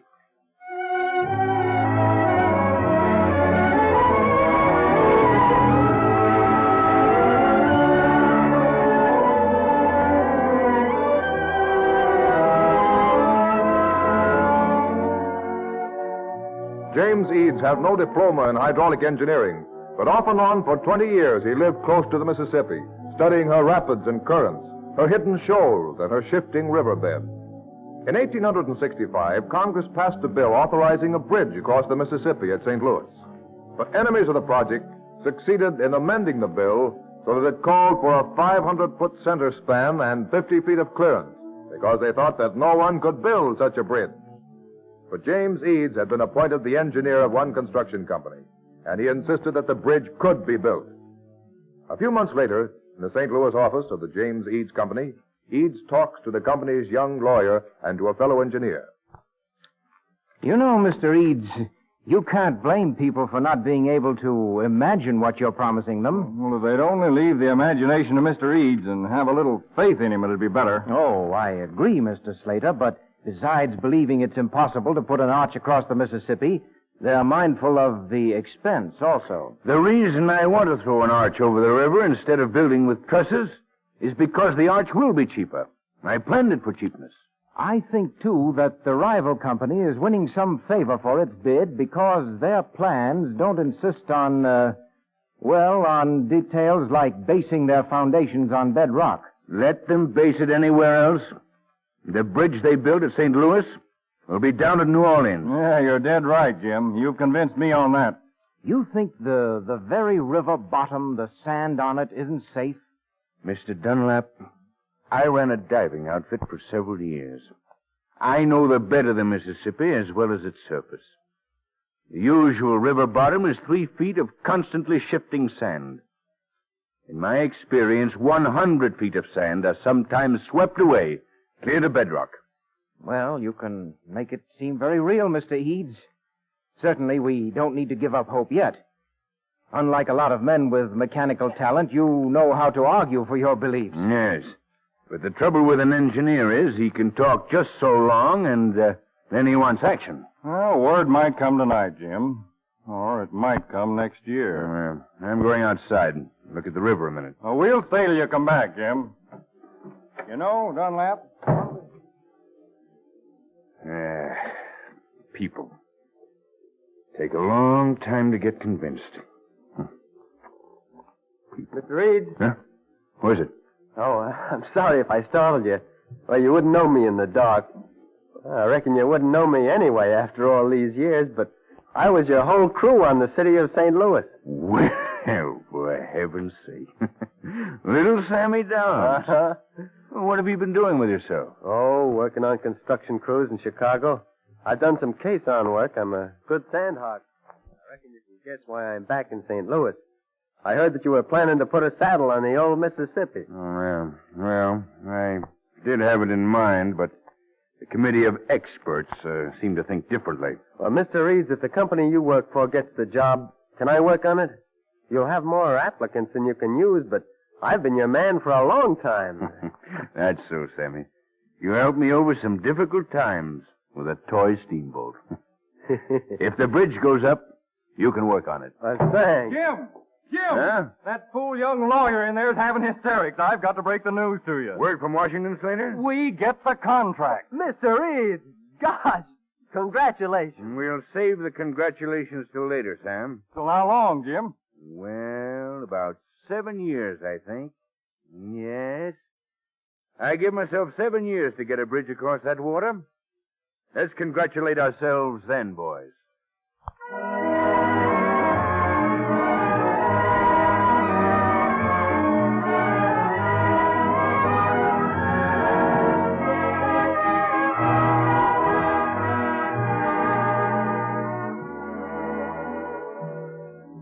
Eads and his workers started to construct the bridge. In his long years on the river, Eads had become more and more aware of the laws which determined the water's flow and regulated its deposits. But only his inventive genius and industry could have overcome the obstacles he was to meet. 3 years later, in a chamber far under the river, Eads watches a crew of his workers.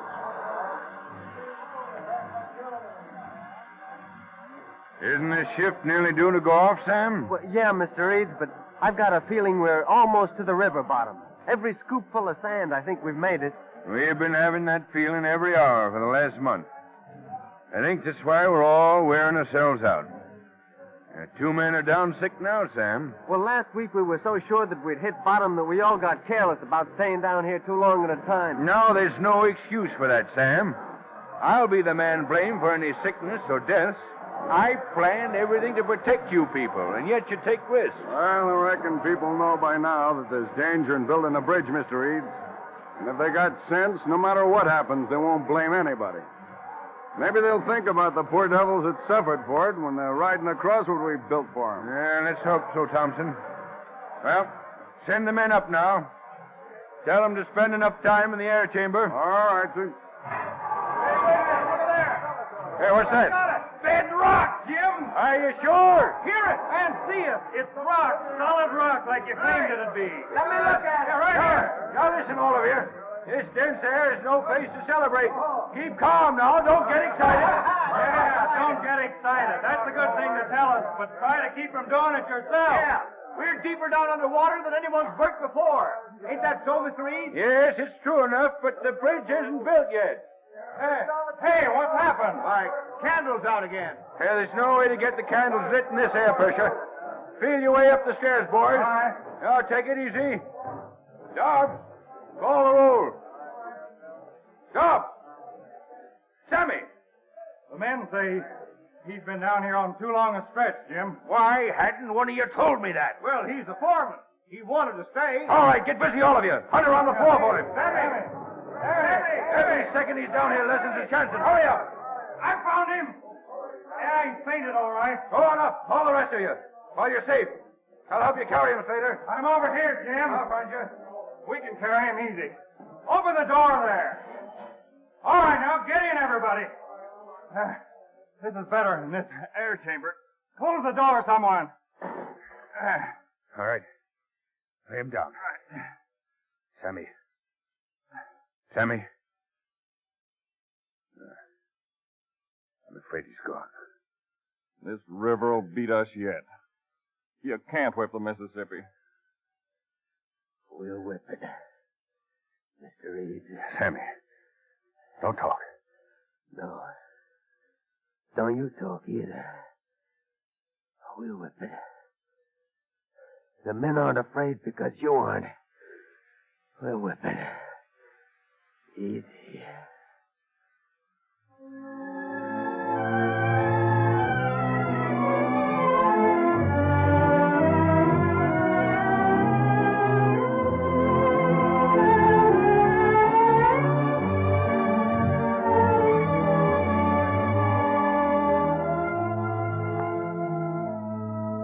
Sam Dobbs' grit and determination, together with Eads' care, pulled him through. Eads kept the casualty list down through his careful insistence on safety measures and his own construction of underwater air chambers. As Eads met each apparently insuperable obstacle, he invented some appliance to help him overcome it. When he finished the bridge, the center span was 520 feet long. One pier was 136 feet below high water, 90 feet under sand and gravel, resting on bedrock. In 1874, on the day of the dedication, thousands had come to view the modern marvel. Eads and his wife are watching the celebration.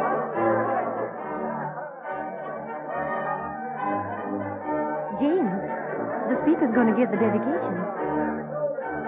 James, what are you looking at? Huh? Oh, it's the bridge. My, as though you hadn't seen it a few times before. Well, it looks different to me today. All the crowds on it, bands playing.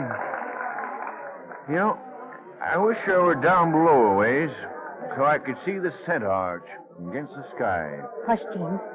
You ought to be seeming to pay attention. Oh, I'm not so interested in what people say about my bridge. I'll feel better when they start going across it. Wish I could see some of my men. Well, there must be all around us, in the crowd. You know, they couldn't all be asked into this box. Oh, the governor is starting his speech. My friends of Missouri and Illinois, some of you today have driven from hundreds of miles to see this miracle of modern science and engineering. This beautiful structure that joins two great states. James, That links the east. aren't you listening? I'm looking for Sammy. Some of the men. My dear, I'm going to leave for a minute. I think I see Dobbs here. I'd like to talk with him. Well, I should think after all these years. All right, James. I'll slip out of this box, and I'll be back right in a minute. We here dedicate today. It has been 7 years since the three with some ambitious and practical men began to take shape in these lofty what labor, Oh, Slater. what sacrifice, Jim, for Pete's sake. Quiet.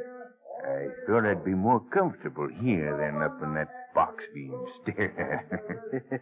So you come here with your friends to see the great bridge open, Mr. Eads? Well, hello, Sammy.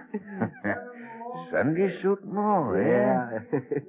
Going back to Chicago soon? Well, afraid anything I do will be a letdown after helping to lasso the Mississippi. Well, you both stay with me, I hope. Doing what, Jim? Well, something will come up. I'm getting pretty lonesome today. This bridge doesn't belong to us anymore. No. What I was thinking myself. Huh. Listen now.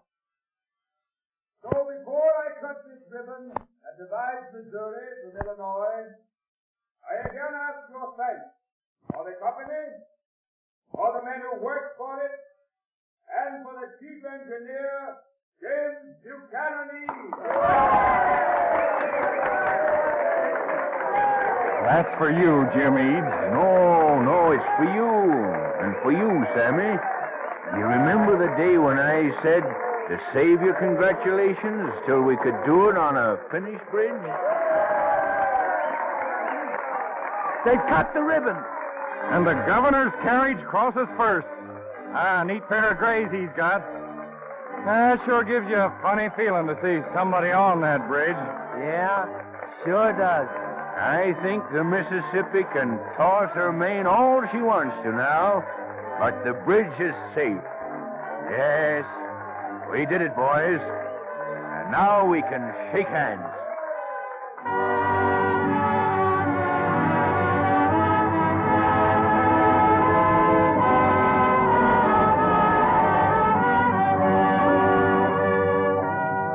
James Buchanan Eads placed himself in the first rank of bridge engineers with the Eads Bridge at St. Louis.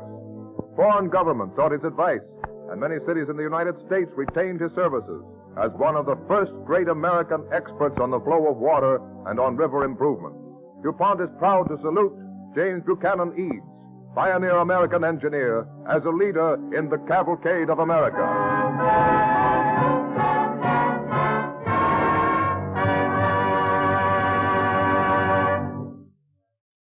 To people living at the time the Eads Bridge was built, the word plastic was only an adjective, defined by the dictionary as capable of being molded into a desired form. But today the term plastic is used as a noun to describe a group of materials said to have 25,000 different uses and more than 300,000 different shapes. The first commercially useful plastic was the result of an attempt to duplicate ivory in order to make billiard balls. But now plastics are important and beautiful materials in their own right. The colorful handle of your toothbrush is usually plastic. This material is used in making the scuffless heels on women's shoes. You'll find plastics used extensively throughout the modern automobile. The knob on the gear shift, the easy-to-handle steering wheel, on the instrument panel, and numerous interior accessories. Then, too, laminated safety glass, one of the outstanding contributions to safety in motor car driving of recent years, is made possible by a sandwich of transparent plastic between two sheets of glass. DuPont chemists have greatly reduced the cost of making this particular plastic, thereby protecting millions of people against injury due to shattered glass.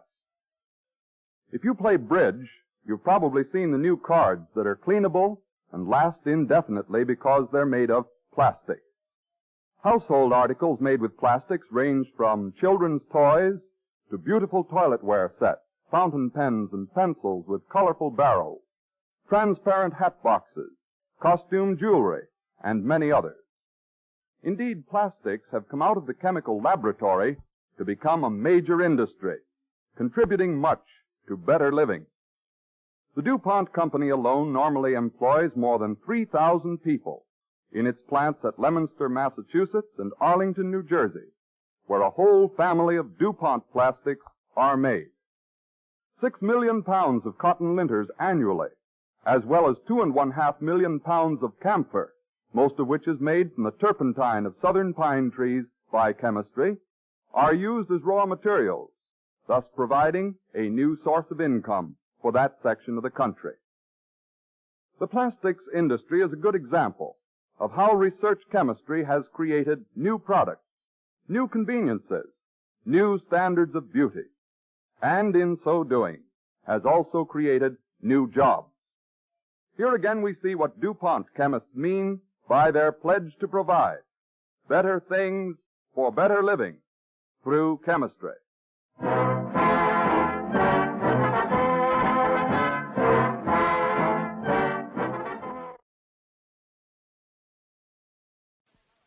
The Cavalcade of America, presented by DuPont.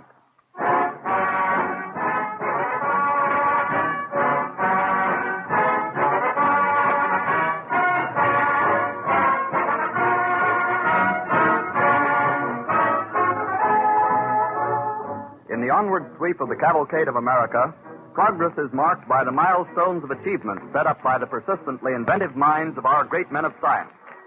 One of these, known more by the result of his works than by his name, is the great pioneer chemist and scientific philosopher, Robert Hare. Hare was an industrious research chemist and an earnest scientist.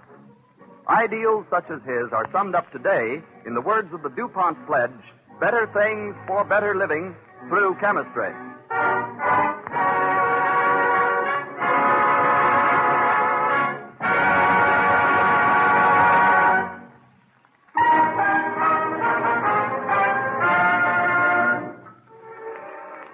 Afraid of the Big Bad Wolf was a tune that everyone was singing some years ago.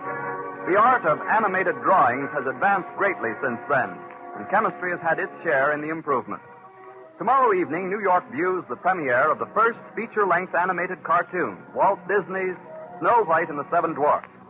As an overture, Don Voorhees and the DuPont Cavalcade Orchestra play one of its musical numbers, Someday My Prince Will Come.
DuPont Cavalcade moves forward.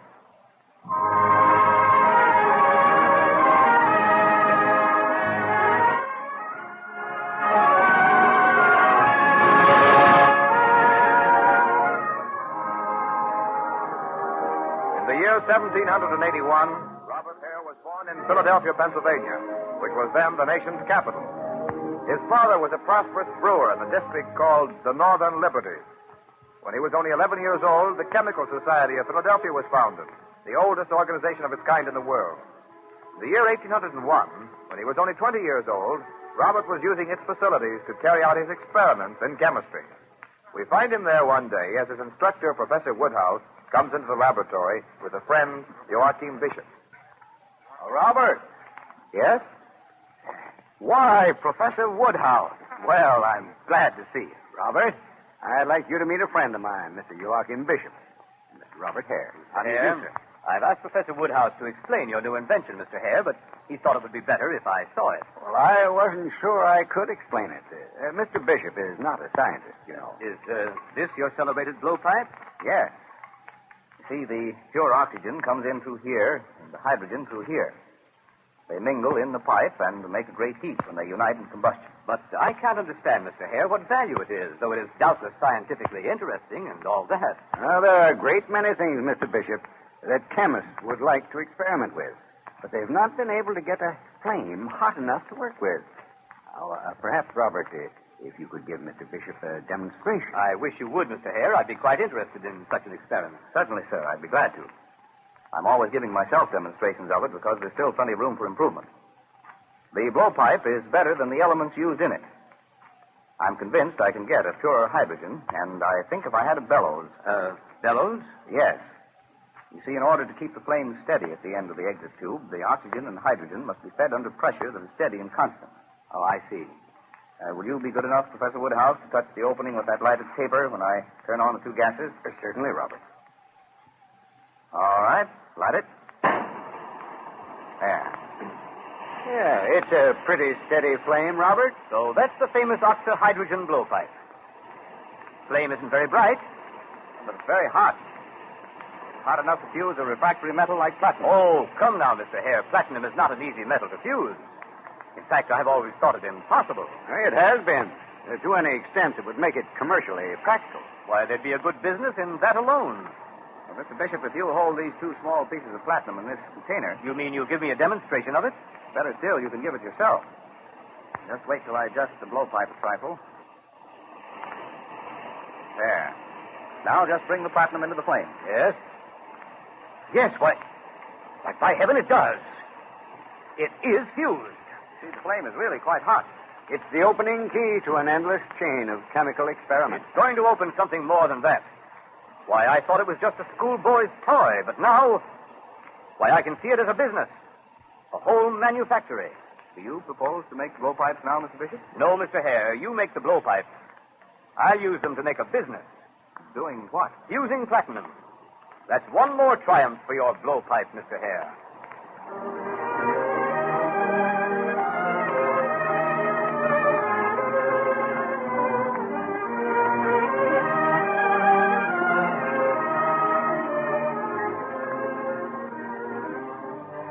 While Hale was improving the qualities of his blowpipe and its two gases, the heat of which fused such hitherto unworkable elements as alumina, silica, lime, magnesia, and so forth, he took up lodgings in a boarding house run by a Mrs. Smith on the southwest corner of Dock and Walnut Streets in Philadelphia. There stayed many of the brilliant and ambitious young men of science who were attracted to Philadelphia as it was the center of scientific research. One evening, a new lodger arrived at Mrs. Smith's from New England. Well?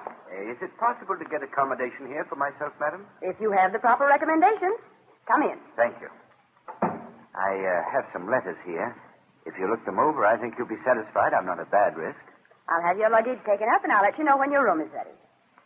Meanwhile, go on in the tap room. The parlor, I used to call it. You'll find a young gentleman there to keep you company. You're very kind. Zebediah, come get this luggage and carry it upstairs. Zebediah, where are you?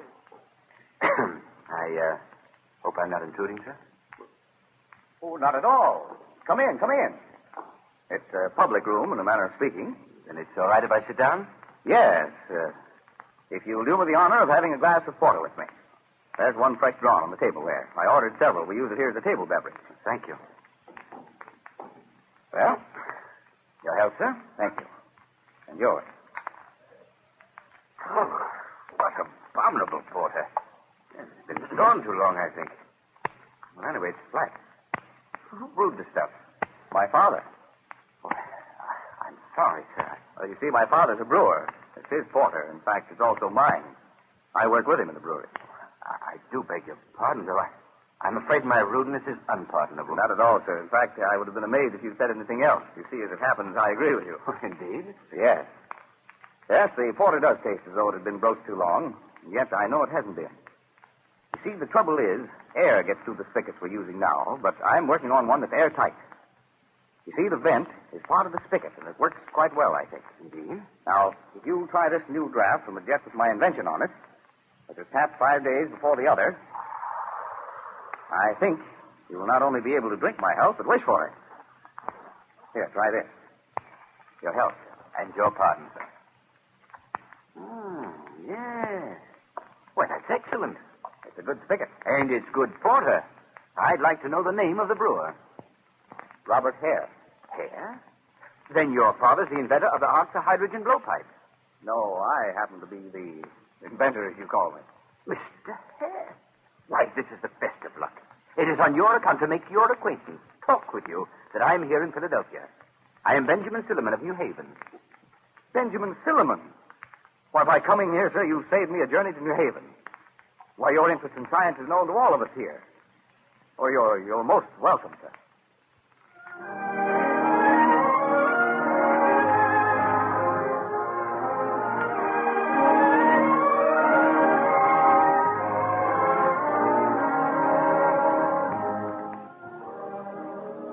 The friendship of these two great scientists, so happily begun, lasted all their lives. The next year, Robert Hare was elected a member of the Philosophical Society, and the following year he was elected its curator.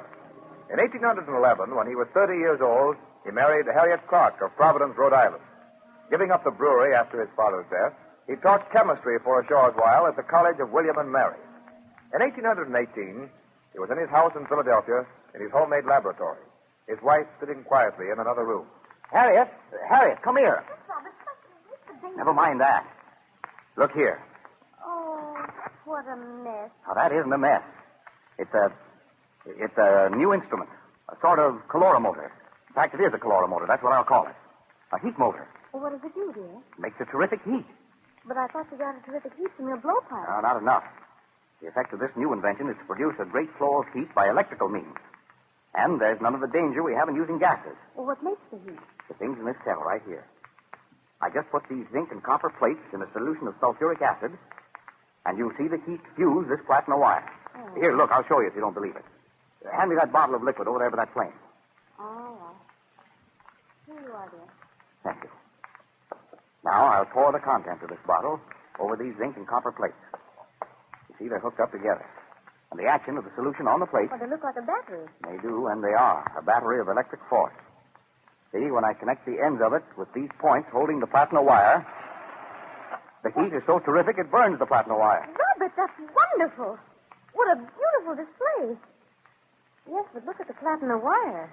You know, Harriet, I believe if I could heat that platinum wire in a vacuum, it wouldn't burn. Just glow with a white heat. Bright enough to see by from a long distance. It's almost like magic, Harriet, to think. I just pour sulfuric acid solution over those plates. But, my dear, you didn't do anything of the kind. What? Well, I certainly did. The contents of the bottle you handed That me. bottle didn't have acid in it. What? Well, look how it's marked. It says alkaline solution. Something else I can't understand. Harriet, let me taste that. Well, it is alkaline. So weak it's barely sensible to the taste, and yet you saw it produce a white heat when I used it in the battery. Yes, sir. Robert, if you didn't know what you were doing, then what importance is it? I don't know. But, Harriet, there is one thing we're sure of in science. What's that? Nothing that's learned is lost. I may never know what that experiment means, but someday someone will.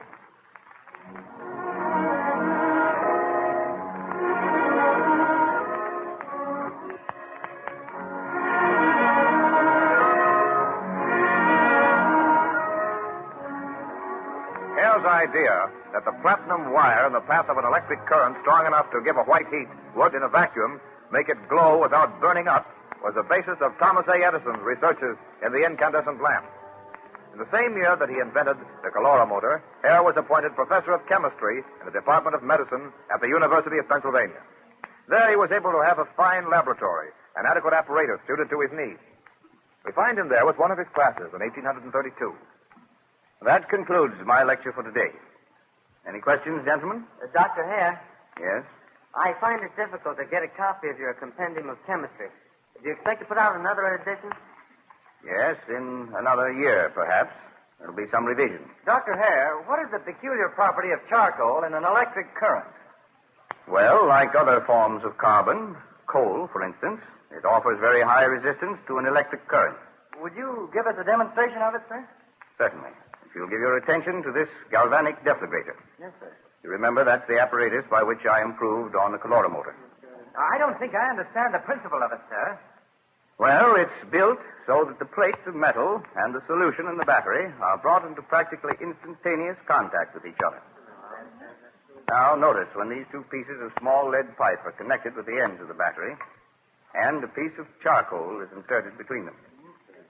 Do any of you know what would happen if the circuit were completed? Well, yes, sir. The charcoal would burn up at once. That's correct. But suppose you put the charcoal underwater so it wouldn't burn. What would happen? It would fuse the lead pipes that hold it. But suppose the pipes were each tipped with two pieces of charcoal and drawn apart after having been brought into contact. What would happen then? Why, I don't know. We'll do it and see. George. Yes, get two pieces of charcoal about 2 inches long and sharpened like a pencil. Yes, sir. Now, will one of you clean the lead pipes while the assistant fetches the charcoal? Yes, sir. Will these charcoals do, Dr. Hare? Yes, very well. All right, fasten one into each terminal pipe. They're clean now. Thank you. Stand a little way off, gentlemen. Now, we'll adjust these carbon pencils so that they can be drawn apart immediately after touching. Like that. Now, ready with the deflagrator, George? Yes, sir. Look lively, gentlemen. This is a new experiment. All right, let the plates drop, George. Now. Oh! How brilliant it is. It's blinding. Well, look, it even makes a bright place on the wall outdoors. It seems brighter than the sunlight, Dr. Hare. What was it, sir? Yes, tell us. An electric arc of light, gentlemen. That carbon will shed more light on electricity than we'll live to see.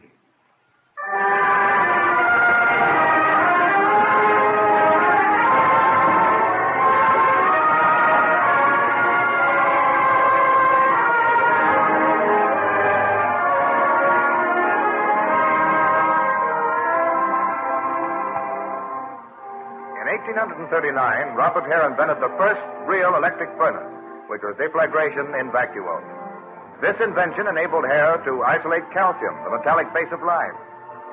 He later made calcium carbide, which gave him acetylene, and though he did not know it at the time, he had invented the calcium light. That same year, his furnace enabled him to convert charcoal into graphite, a process that makes it possible for us to have today what we call lead pencils. At last, in 1848, the year after his retirement from teaching, Hare and his wife make a visit they have long looked forward to.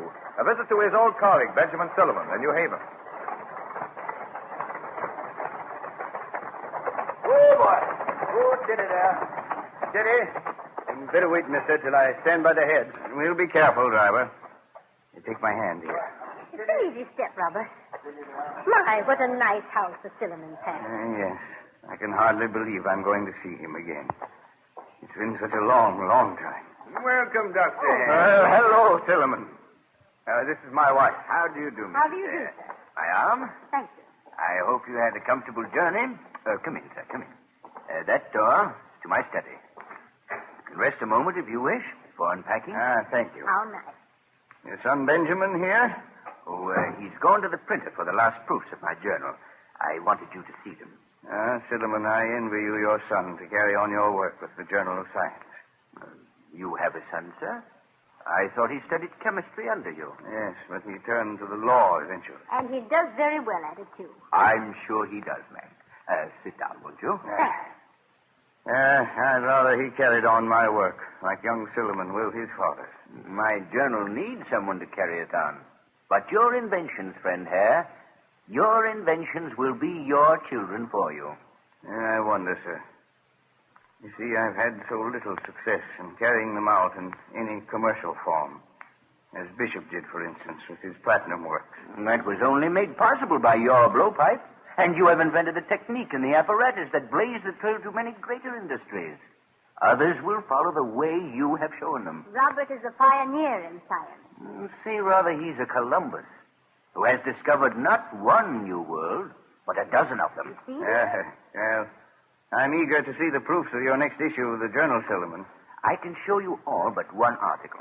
And then that'll be the first scientific secret you ever withheld from me. Oh, quite the contrary. The secret is yours. The proofs I can't show you are those of the article you haven't written yet. Yes, I see. Harriet, my dear, don't you care to rest a while? Professor Sullivan and I have much to talk over. Why, there's plenty of time later, perhaps. Please don't distress yourself on my account, Professor.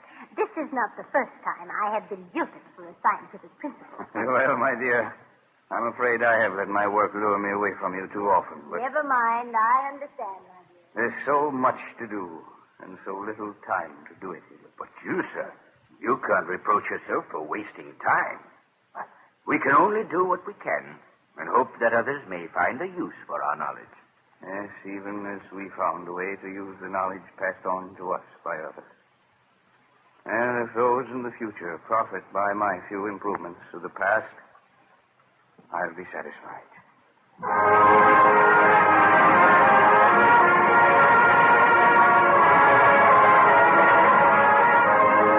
The great and important discoveries of Robert Hare laid the foundations of many great industries that flourish in America today.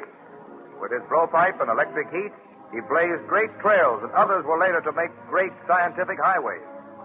It was not for him to perfect the machinery for commercializing his discoveries. That was work enough for many others. It was for Robert Hare to find the way, to reveal the technique. This first great electrochemist anticipated Faraday and inspired Edison. DuPont is proud to salute this unselfish scientist as a worthy pioneer in the cavalcade of America.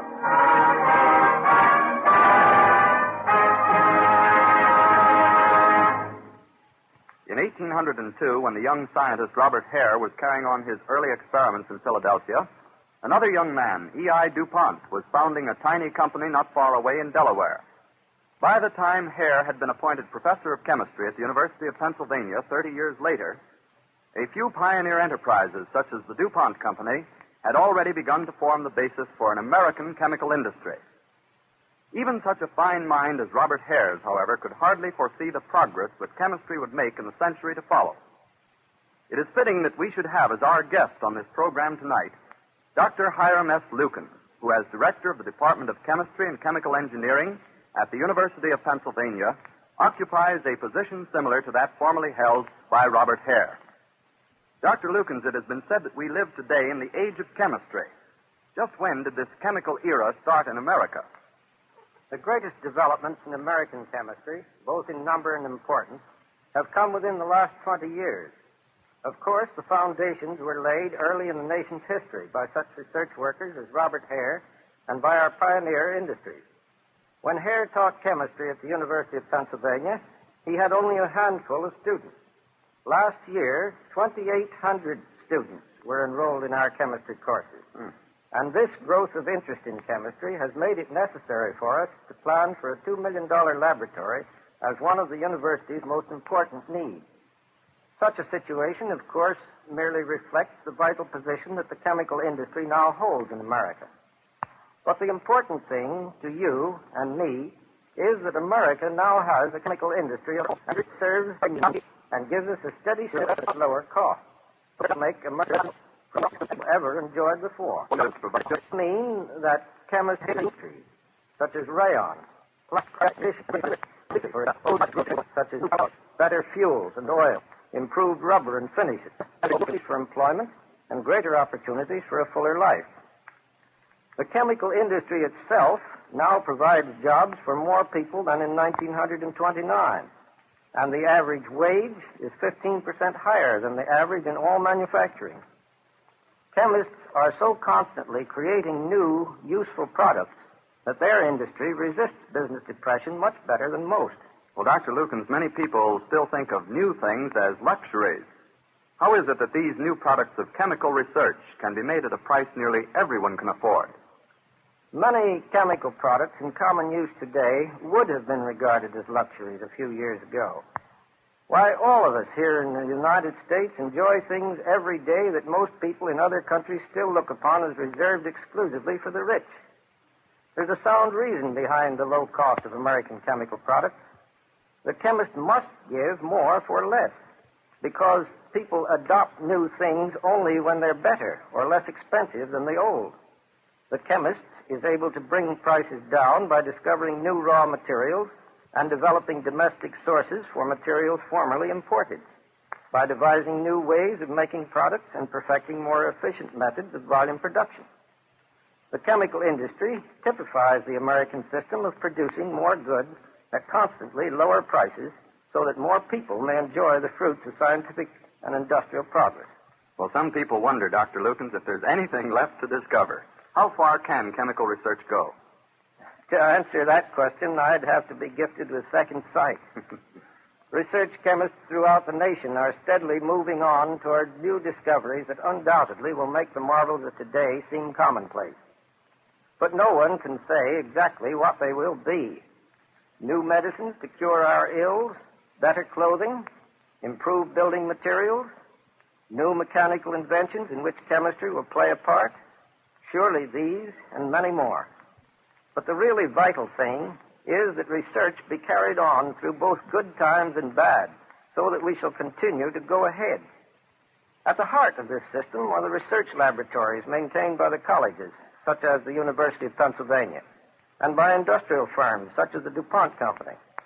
It is our job as educators to train men to staff these laboratories, the chemists of today and tomorrow. Thank you, Dr. Lukens. What you've told us about how much chemistry means to America is indeed a tribute to the work of men like Robert Hare and the chemists who have followed him. The DuPont Company is proud that it has been able for so many years to play a part in this nation's progress.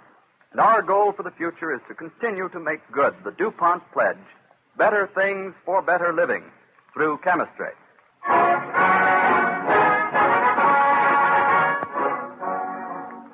The Big Brothers, the story of a great humanitarian movement, will be the subject of our broadcast when next week at the same time, DuPont again presents the Cavalcade of America. This is the Columbia Broadcasting System.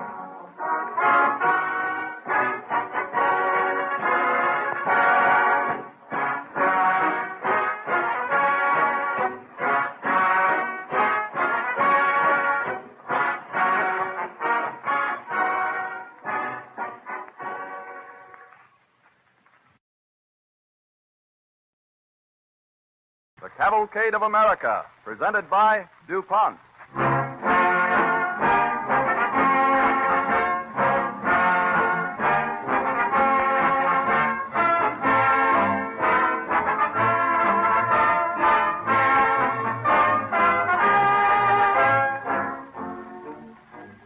Before presenting our story of the Big Brothers, we're happy to welcome as our guest this evening Mr. Martin Lewis, associate editor of the magazine Radio Guide, who has an interesting announcement to make. I take pleasure in introducing Mr. Martin Lewis. The Cavalcade of America program was conceived originally as a series of dramatizations which would reflect the real spirit of America. Because Cavalcade has done that, and because, in addition, it has demonstrated that history is something more than the material of which textbooks are made, Radio Guide magazine takes pleasure in paying tribute to one of the truly distinguished radio programs of our time. Notable not only for its devotion to its purpose, but for the accuracy of its presentation of historical events, the Cavalcade of America combines the warmth and vitality of living drama with the dignity and integrity of scholarship. It is good entertainment and good history. And in behalf of millions of radio listeners, I am happy to have the opportunity to present to the Cavalcade of America and to all those who have contributed to its success the Radio Guide magazine Medal of Merit. Thank you, Mr. Lewis. All of us engaged in the presentation of the Cavalcade of America share with our sponsor, the DuPont Company of Wilmington, Delaware, a great deal of pleasure and satisfaction on receiving this honor. We deeply appreciate the award of the Radio Guide Medal of Merit and are happy to have had you here with us this evening. As an overture, Don Voorhees and the DuPont Cavalcade Orchestra play George Gershwin's A Foggy Day from the musical picture A Damsel in Distress.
The DuPont Cavalcade moves forward.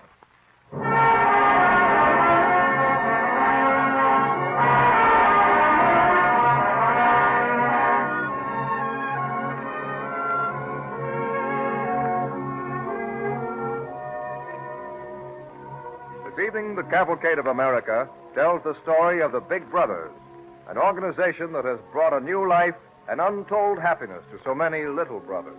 At times when their futures hung between a career of crime and wasted existence on the one hand, and a life of usefulness and service to their families and friends on the other. The names of the characters in this evening's dramatization are fictitious, but the events told are based on fact. Our story begins in the sitting room of Mrs. Arnold's home, in what might be any one of our cities. Mrs. Arnold, a woman approaching middle age, sits dejectedly at the end of a shabby sofa as the door opens. Oh, it's you, Joe. What do we got for supper, Mom? I'm hungry. Hey, Mom, look. Can you mend these gloves anymore? Hey, where's the kids? Oh. Hey, Mom, what's the matter? Oh, no. Are you very hungry, Joe? Hey, what's wrong, Mom? Oh, let me see your gloves. Oh, sure, I can fix them. Yeah? Yeah. Kids are all getting their supper out. Mary's over at Mrs. O'Brien's, and Mrs. Feinberg took Patsy and Buddy. Joe, there's nothing to eat in the house. Nothing. Oh, Mom, don't worry about that. Look, you don't want to cry about a thing like that. I don't mind if I don't get any supper. Ain't there even a can of soup? No. And it ain't just tonight, Joe. I lost my job. Lose your job again? Yeah. They told me I wasn't quick enough. Didn't keep my mind in my work. Gee, that's tough. Oh, I had it coming to me. I just couldn't keep my mind on that machine. Kept worrying all day about you and the kids. Oh, don't worry about me. Oh, but I do, Joe. I don't like you going around with that Grimes boy and Gibney. You know Brick you... and Mopey? Oh, they're all right. They're my pals. Hey, look, Mom. We got to eat. We got to eat tomorrow anyhow, even if we don't eat today. Yeah. You got to get another job, see? And I got to get some dough. Joe, where are you going? Going out. Where, Joe? I'm going to peddle papers. There's a fortune in it. So long. But, Joe! Wait! Joe, come back. Let me mend your gloves. Joe!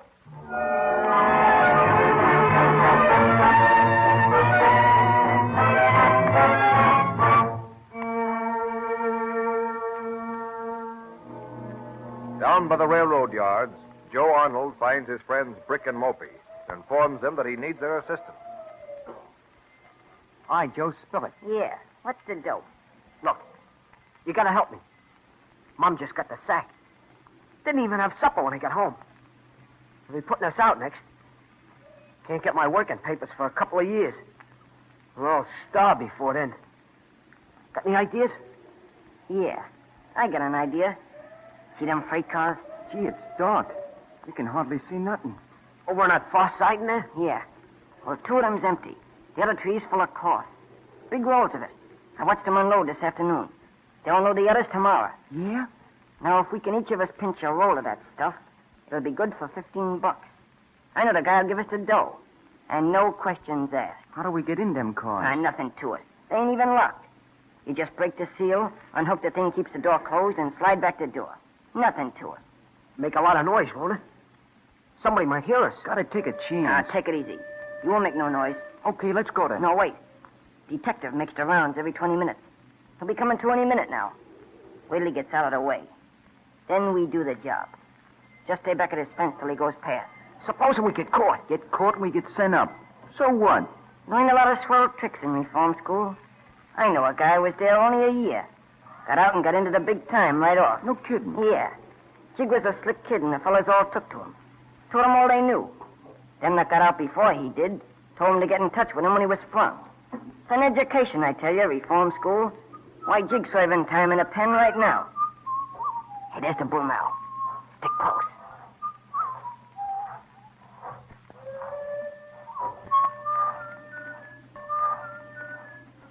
Okay, now, he's gone.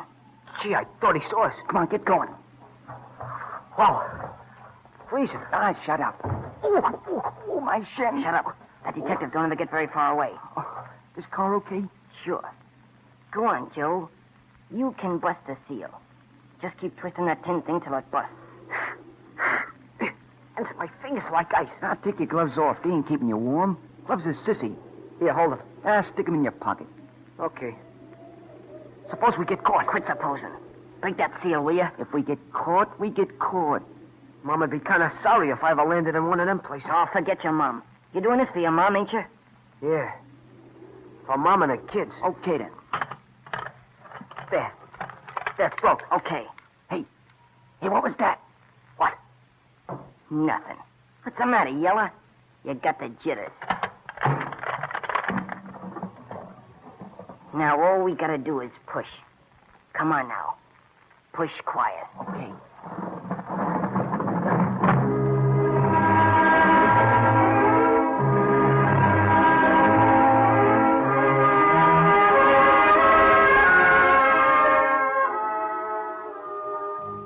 Next afternoon, after school is out, Joe Arnold appears in his home with his arms full of bundles. Oh, Mom. Joe, what's all this? Oh, nothing. Stuff to eat. Groceries, meat. Joe. Joe, where did you get the money? What's a diff? Joe, I want to know where you got the money. Mom, ain't you satisfied I got you something to eat without you having to know the whole history of it? No, guy, give it to me. Oh, Joe, you've been begging. How about cooking some dinner, Mom? I ain't had a square meal in 2 days, and you ain't neither. School today couldn't pay no attention to the teacher. Felt so hungry all day. Poor darling. Hands are like ice. Any heat in that radiator? Where are your gloves? I don't know. Lost one of them. Can't wear one glove, people laugh. Oh, Joe, you're always losing things. It had your name in it. I put it there. Maybe you get it back. Yeah, maybe I will. Well, how about something to eat? I'll answer it. You get the food started. All right, dear. Mr. Arnold live here? My pop's dead. Come on, cut your stalling. What do you mean he's dead? He was pretty much alive last night. My pop's been dead 3 years. Well, I'm sorry, kid, but we got a warrant out for Joe Arnold, this address. Say, what's your name? My name? My name's Ted Smith. What's the man want, Joe? Nothing, Mom. Well, what is it? I'm sorry to have bothered you, Mrs. Smith. I'm Mrs. Arnold. What? Well, what do you want? Oh, now I see. Okay, mister. What is it? Do you want me? I'll go with you. Joe, what is it? Mrs. Arnold, your boy's under arrest for breaking into a freight car and stealing merchandise. They found a glove with his name on it right by the car. Joe, you didn't do that. I'll have to take him along, Mrs. Arnold. We'll get him booked for juvenile court. Oh, Joe.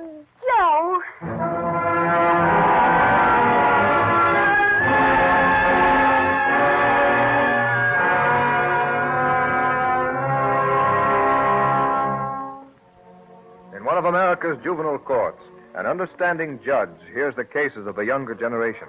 All right. Ready for the next case. Joseph Arnold, custody of his mother, Mrs. Helen Arnold. Boy charged with stealing from a freight car. Mrs. Arnold here? Yes, Your Honor. Will you come up here, please?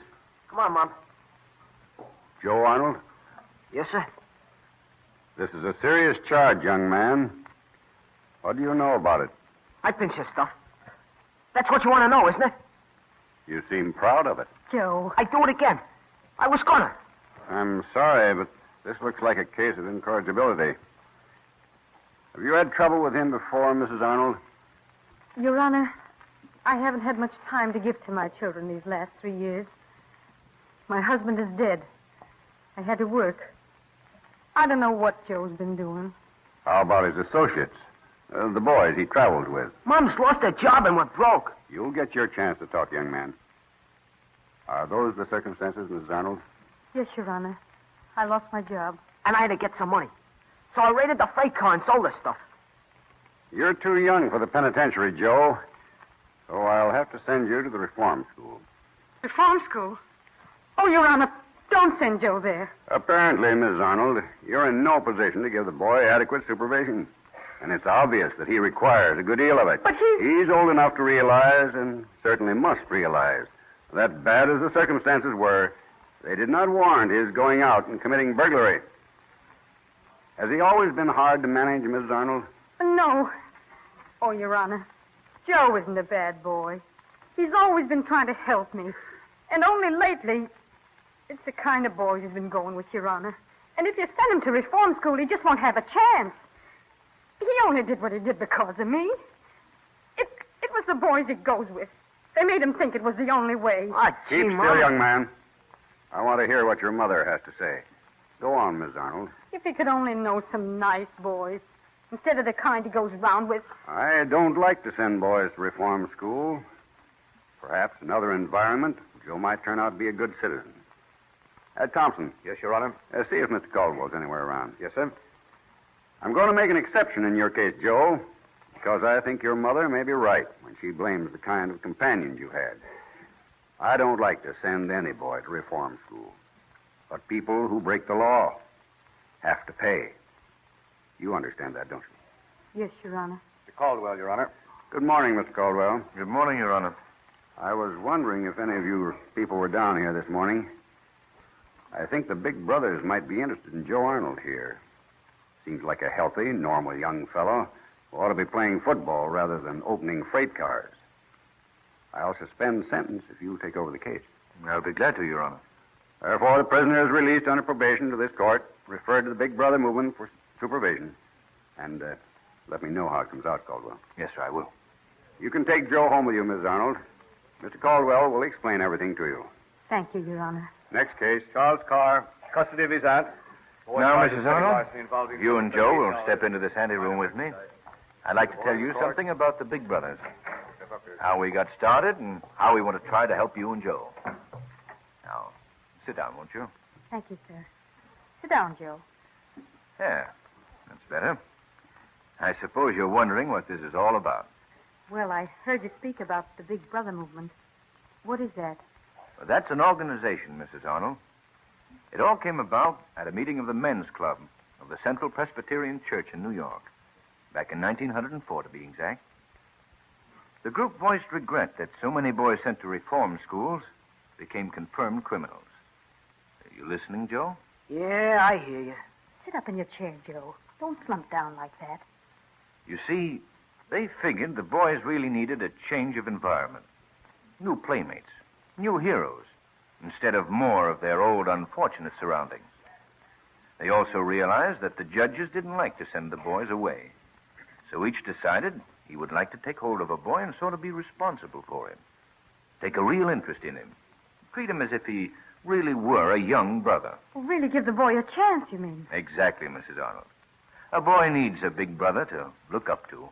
Somebody he wants to be like. Well, that dinner started the Big Brother Club. Oh, it sounds grand. I'm so happy Joe was let off. Of course, Joe will have to show he deserves it, Mrs. Arnold. You see, that's my job. The big brothers hire me, I study the cases, and I try to find the proper big brother for the proper boy. Oh, I hope you can find some nice man who'll want to take an interest in Joe. How would you like that, dear? Okay. Well, give it a try, will you, Joe? That's the only reason the judge isn't sending you away. He thinks this is a better idea. Yeah, I see. But you don't think so much of it. Is that it? Well, I'll tell you.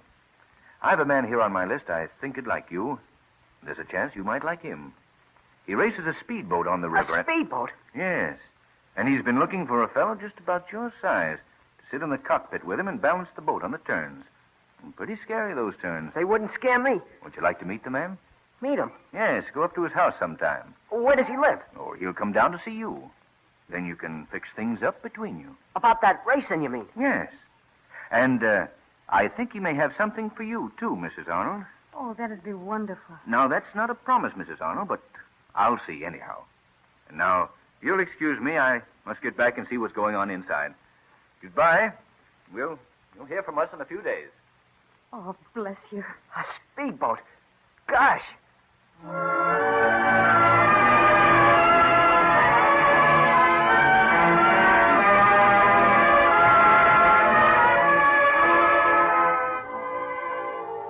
Next morning, Mr. Caldwell calls at the office of a friend of his, a prominent businessman. Now, tell me about this boy. Well, he's 14, Mr. Driscoll. Nice kid. He acts tough, but he's all right underneath. Now, if you want to get anywhere with him, you've got to get his mother something to do. She lost her job, you see, because she had her mind on the kid, knew he was probably in bad company. Then he got into this trouble with the police. Husband dead, huh? Yes. I think I can find something for her. What does she do? Where was she working? It's here on this card. Sewing machine operator, Acme Manufacturing Company. Employed there. The Acme, that's Fred Latimer's company. Hello, Grace, get me the Acme Company, will you? Let me speak to Mr. Latimer. Let's see what he has to say about it.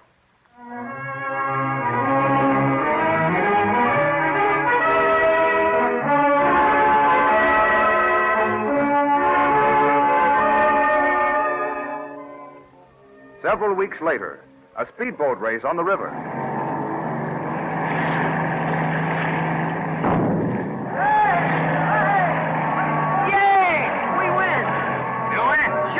Mr. Driscoll. They gotta give it to us. Looks pretty close to me, Joe. But it's a photographic finish. Now let's take a buzz over to the judge's launch.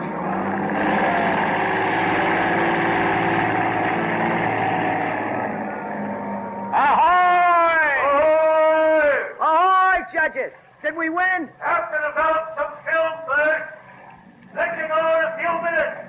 Gee, I hope we win. So do I, Joe. But I guess it won't keep me awake nights if we don't. By the way, I hear your mother's got her job back, Joe. Yeah, Mom's doing swell. I bet you had something to do with that, Mr. Driscoll. Oh, no. Production manager has full charge down at Acme. But I hear your mother's a much better worker than she was before. Keeps her mind on the job. Oh, yeah. She can, I guess. The nursery school takes care of the twins, and Mary plays all afternoon with the children next door. I guess she don't worry about me anymore. Don't know why she ever did. Oh, I don't know. You know how women are. Say, I got all B's on my report card this month. I almost forgot to tell you. All B's? Well, I got 1 C in algebra. I can't get that stuff. Well, I had a little trouble with that myself, Joe. Better do something about that C, though. Must feel sort of lonesome in there with all those B's. That's right. Say, what's keeping those judges? I don't know. I guess they're probably... Mr. Driscoll, hey, I want to ask you something. Yeah? You know, I got a couple of pals, Mopey and Brick. The winner, ladies and gentlemen, as indicated by the film, is Daisy the Third. Shucks, of all the luck. I'll bet those judges chipped us, Mr. Driscoll. I know we beat Daisy the Third. Now, wait a minute, Joe. That being a good sport, you can't win all the time, you know. You got to learn to be a good loser. Just think of all the great men who've had to fail at one time or another in their lives. I see what you mean, Mr. Driscoll. I'm sorry. Well, that's better. Anyway, there's more important things in life than a boat race. Now, for instance, what were you going to ask me a few minutes ago? About Mopey and Brick. And that sure is more important than any boat race. Well, I guess we better be getting back to mooring.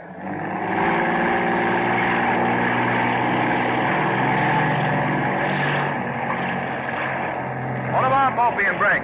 They used to be my pals when I used to hang around William Street. I haven't seen them now since, well, for quite a while. But yesterday they're in trouble. What kind of trouble? Don't know exactly. They come up for trial tomorrow. Oh, I see. You know, they're really pretty good guys, Mr. Driscoll. They do anything for a guy. That's always a good sign. And, Mr. Driscoll, I think they ought to meet you. I bet that's all they need. To meet some man like you. Would you like to meet him? Well, I'll see what I can do, Joe. I'll see what I can do. We have a lot of big brothers on the job, you know.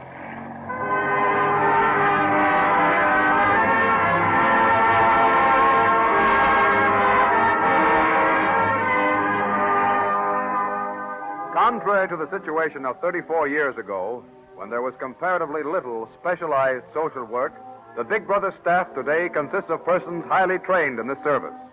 Big Brother service now includes summer camp privileges, boys' clubs, clinical advantages, and numerous other benefits which are absolutely free. There are 355 Big Brother and Big Sister organizations now. They are scattered over 36 states and 6 Canadian provinces. They're sponsored by every sect and every denomination. Last year, 64,000 children were helped. And the work will go on with the hope that each year the Big Brothers will make more citizens worthy of their place in the Cavalcade of America.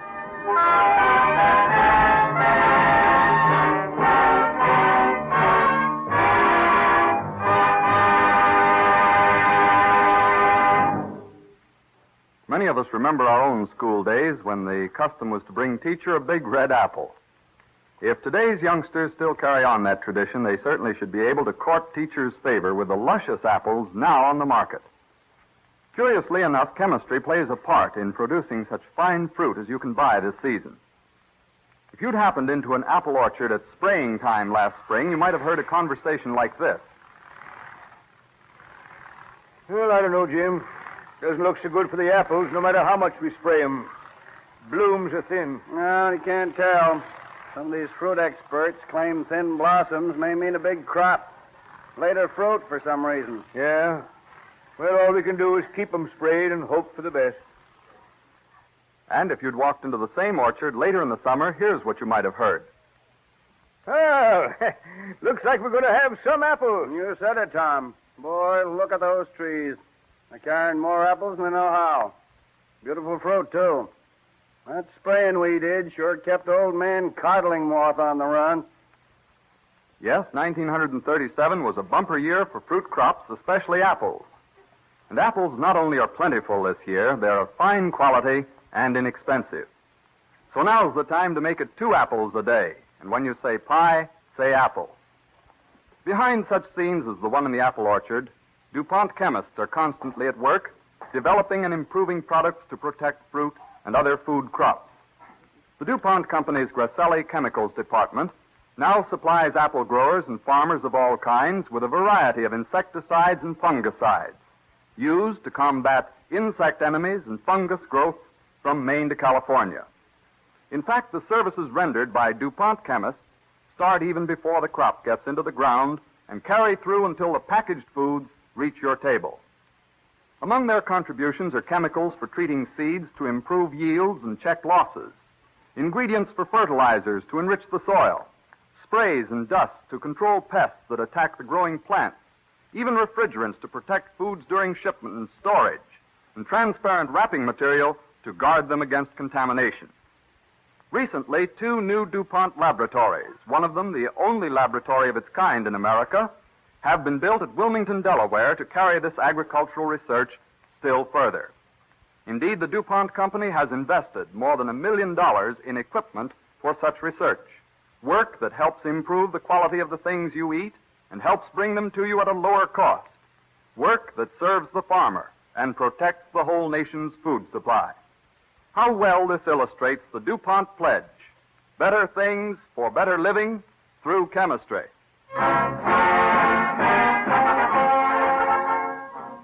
The Pathfinder, episodes in the life of John C. Fremont, scientific explorer, will be dramatized in this program when next week at the same time, DuPont again presents The Cavalcade of America. This is the Columbia Broadcasting System.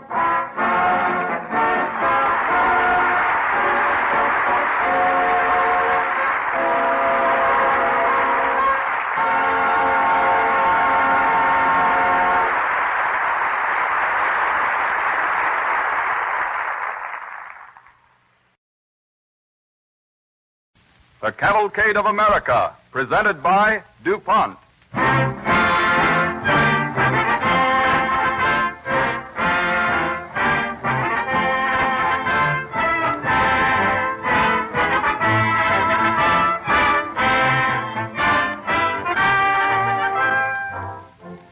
This evening, the DuPont Cavalcade brings the story of Francis Scott Key and how he composed the Star-Spangled Banner, our national anthem, a tune that has inspired during the early days of our country and will always remain in the hearts of generations of Americans. DuPont, a company identified with the earliest days of our nation, presents the Cavalcade of America in an earnest endeavor to contribute something of permanent value and enjoyment to radio listeners, and also as a tribute to the research chemists in DuPont laboratories whose ideals are so well expressed by the phrase, better things for better living through chemistry.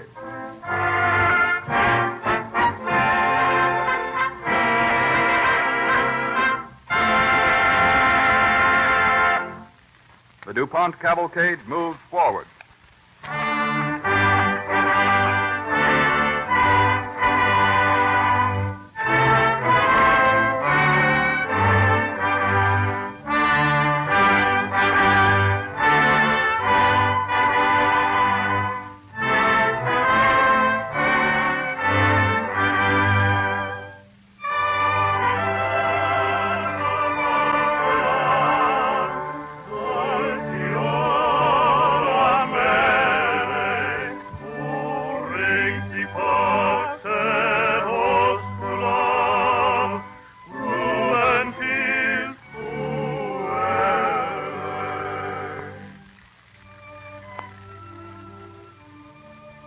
Of Maryland, at Terra Rubra, then in Frederick County, Francis Scott Key was born on August 1st, 1779.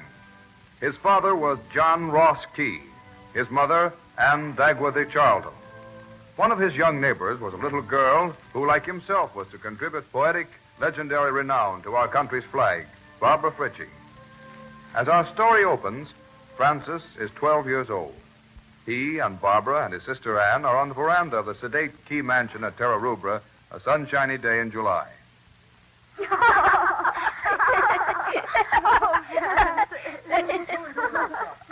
What you children do now, Chill? Didn't your pappy done told you all not to play on this here veranda today? Come on now, you all scared. Oh, listen, Mammy. We're not playing here. Only sitting on the steps watching the soldiers on the lawn and waiting for General Washington to come out.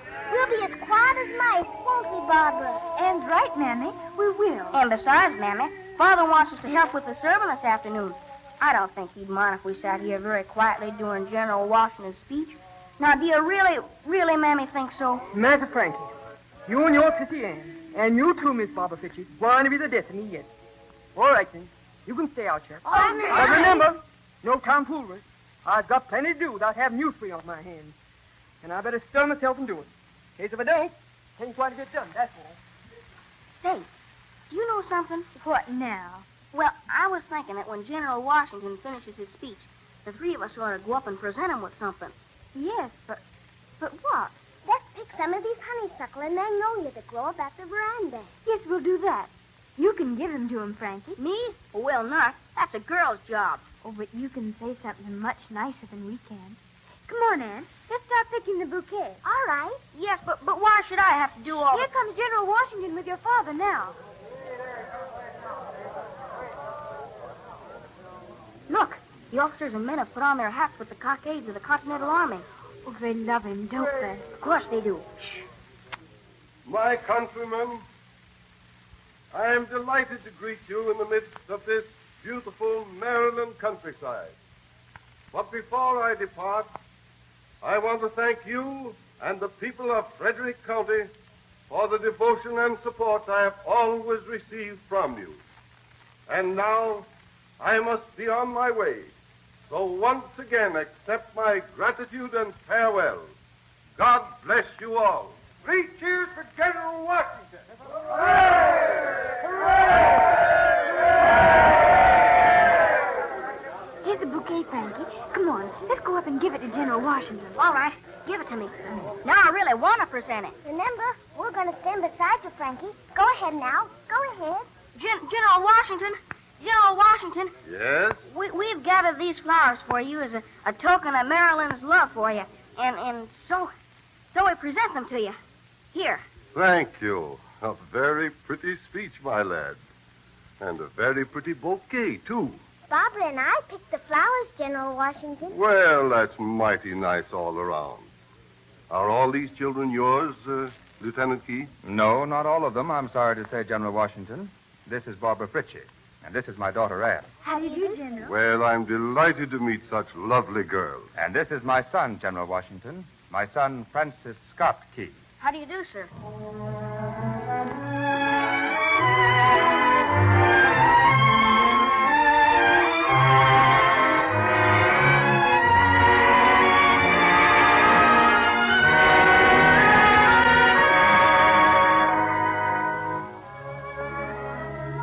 In the shadows of the verdant Maryland hills, beside the flashing crystal of its sparkling brooks, the boy Francis Scott Key grew to manhood.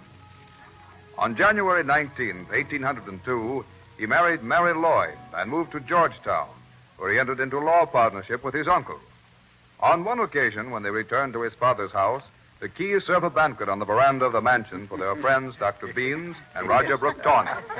Well, dining on the veranda is unusual, but the occasion warrants it, I think. It was a charming idea, Mrs. Key. I'm sure I speak for all your guests. Well, Dr. Beans indeed speaks for all of us, Mary. The news that Stephen Decatur routed the pirates at Tripoli demands a festive celebration of some sort. Wasn't it wonderful, though, Francis?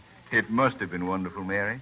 When Roger Brooke Tawney agrees to any kind of unusual procedure, it must have been wonderful. There's a faint sentiment of amusement in your tone, Frank, which I find myself wholly unable to support. Spoken like the true lawyer and the great judge I'm sure you're going to be someday. Someday. I'm not a judge, of course, but I'm trying to be a lawyer now. Can't you two ever stop teasing each other? Did you ever see the like of it, Dr. Bean? Oh, pay no attention to them, Mrs. Key. Roger Brooke Tawney finds himself on the Supreme Court yet. I'm sure of that. And so is Francis down deep. Oh, Francis, look. The field hands are coming across the lawn. Of course they are, my dear. I've asked them to sing for us. Splendid. Their singing is famous all over Maryland. I know. You want us to sing now, Mas Key? Yes. Now listen, everybody. Oh, nobody knows the trouble I see. Nobody knows but Jesus. Oh, nobody knows the trouble I seen. Glory, hallelujah. Sometimes I'm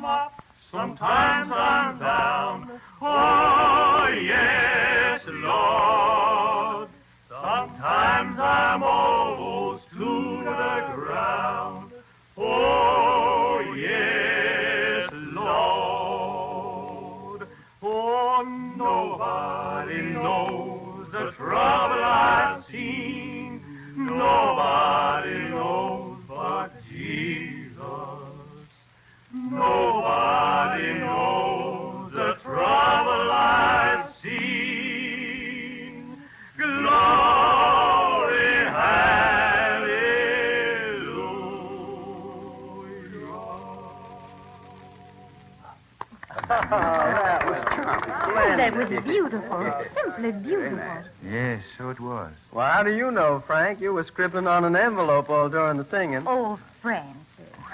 I couldn't help it. I fell to thinking about Stephen Decatur's victory, and I made up a little verse about it. Would you like to hear it? Oh, yes. By all means, Mr. Key. Let us hear the verse you've written. I wonder, do you all know the old tune, To Anacreon in Heaven? Of course, you remember, Frank. We used to sing it in college all the time. To Anacreon in heaven, where he sat in full glee, a few sons of harmony sent a petition that he their inspirer and patron would be. When this answer arrived from the jolly old Grecian. Francis, dear, who was Anacreon? Well, he was a Greek poet, my darling. And after his death, his fellow poets set him up as a kind of demigod. I think Frank is one of his disciples. Well, I've just written a few lines commemorating our victory at Tripoli, which may be sung to that air. Here are the words. You sing it, Rod. I'll try. Our fathers who stand on the summit of fame shall exultingly hear of their sons the proud story. How pale beamed the crescent, its splendor obscured by the light of the star-spangled flag of our nation. Oh, that's wonderful. Star-Spangled Flag. That's good, Mr. Key. That's a fine description of our national banner. Yes, it has a glitter to it, Francis. Well, thanks.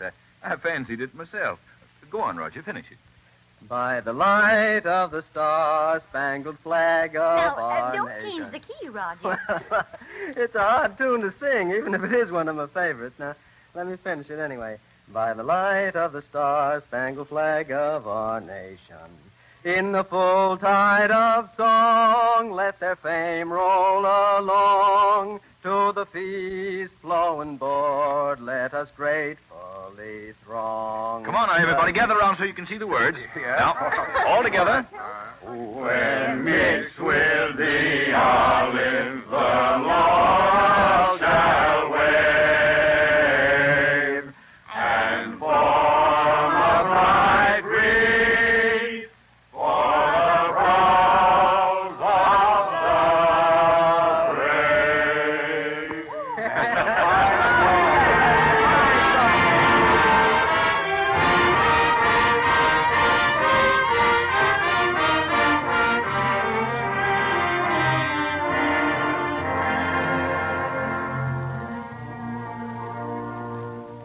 So 10 years before he wrote the words that were to bring him fame, Francis Scott Key was already composing verses to the tune that was to become our national anthem and using the phrase, Star-Spangled Flag.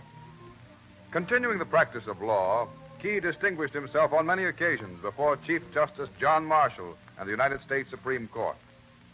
Then came the night of August 24th, 1814, one of the darkest hours in American history, when the British burned the city of Washington.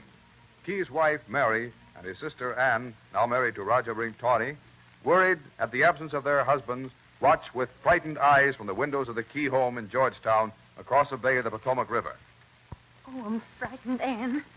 I'm so worried. So am I. Mary, I've tried to assure myself that we'd hear if anything were wrong. Listen. What? Are those hoofbeats or is that my imagination? Somebody's riding up the road to the house. I hear 2 horses. We can't tell who it might be. Here, take this musket, Anne. All right. Don't be afraid to use it. Francis! Roger! Hey, what are you doing with that gun? You're safe. Of course I'm safe here. Oh, now, there, you mustn't cry. Friend, if anything happened to you, we've been watching the fire so long here. Where are the President and Mrs. Madison? Well, the President escaped and the Cabinet in flight. And Mrs. Madison barely had time to save a portrait of Washington before Coburn's Marines burned the White House. Everybody's left the city. Well, are we safe here? I hope so. Oh, I was never so tired in all my life. Oh, sit down over here. Right by me, dear. There now. What's that? Well, I'll have a look out the window. Frank! I can see a whole crowd, a mob of people coming up the road. The British. No, they've marched with drums and martial music. Well, let's go out on the porch and find out what's up. All right. Yeah, Well, be careful now. Be careful. You're going to be careful. Don't be afraid. It's our people. Hey there! Any one of you. Where are you going? We're heading over to Baltimore. Our homes are all afire. We got to get out of Washington. You better come with us. No time to waste. We're going to rally at Baltimore and make a stand at Fort McHenry. Is that you, Colonel Skinner? Yes, Mr. Key. You'd better join us. Isn't there any safety here? Not a chance. Is that cannon, Colonel Skinner? No, Mrs. Key. That thunder. There's a storm brewing. Well, come on inside, all of you. Out of the rain. And let the British catch us. Not I. Hurry, everybody. It's beginning to rain already. Colonel Skinner. Yes, what is it? Word from the capital, sir. The British are on their way to capture Dr. Beans. Dr. Beans? Why, he's an old friend of ours. What for? Oh, they say he had some of the British soldiers arrested. They're going to make an example of him. Colonel Skinner, the doctor's an old man. We've got to stop them. You're right, Key. Oh, but Francis, you can't go. Oh, please, not in all this storm. But who's going to look after us here? Didn't you hear them say that it wasn't safe to stay here? Get me my great coat, Mary. Roger, take the girls over to the old mansion at Terra Rubra. They'll be safe there. Yeah, but Frank... We haven't time to argue, Roger. Please do as I say. Goodbye, Mary. I'll be back as soon as I can. Oh, Francis, take care of yourself.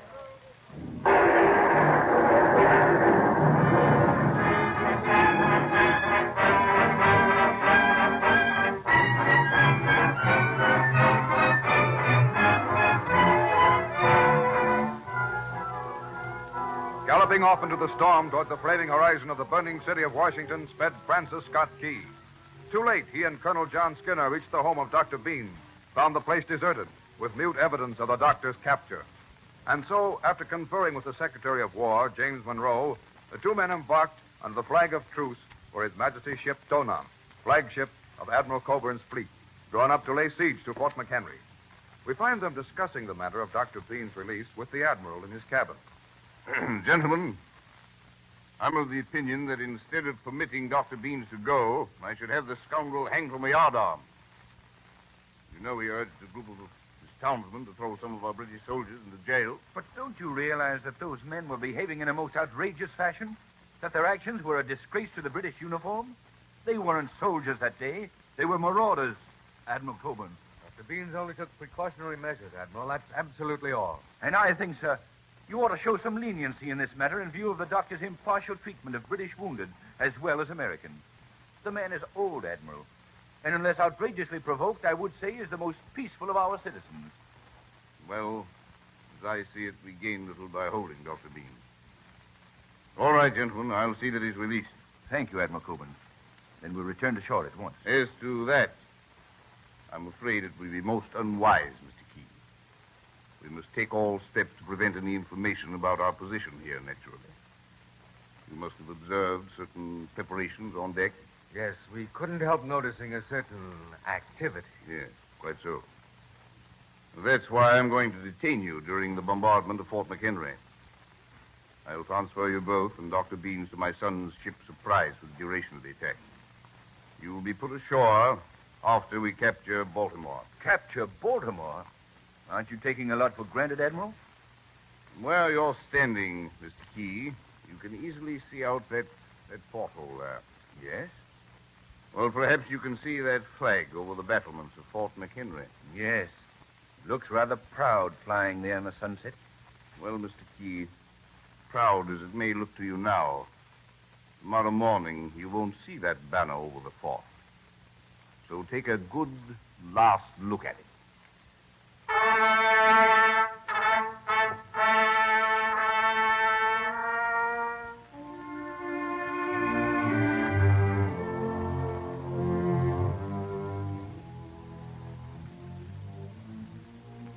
In the quietude of sunset, Key, Skinner, and Dr. Beans rowed through the purpling waters of the harbor to the British ship Surprise.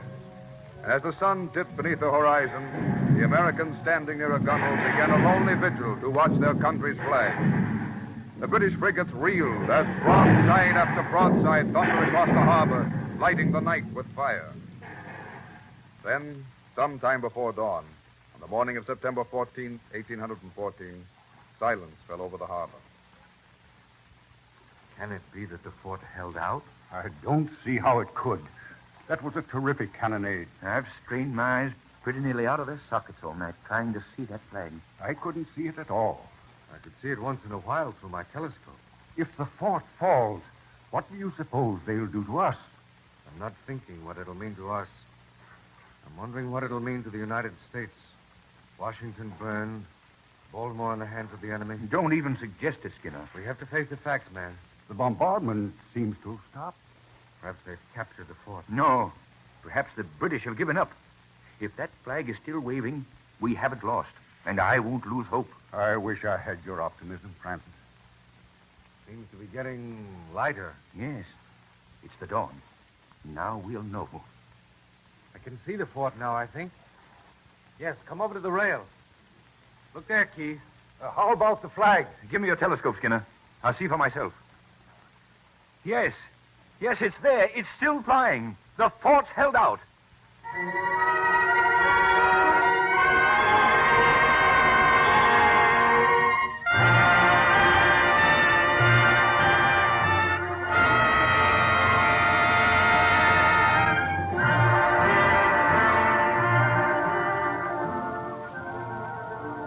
The attack on Fort McHenry had failed. Key and his companions went ashore. After they separated, Key went to a hotel where he perfected certain notes he had taken, fashioning them into the ringing verses of the Star-Spangled Banner. Before the day was out, handbills of the poem circulated throughout Baltimore. And late that night, in an old inn near the Holiday Street Theater in Baltimore,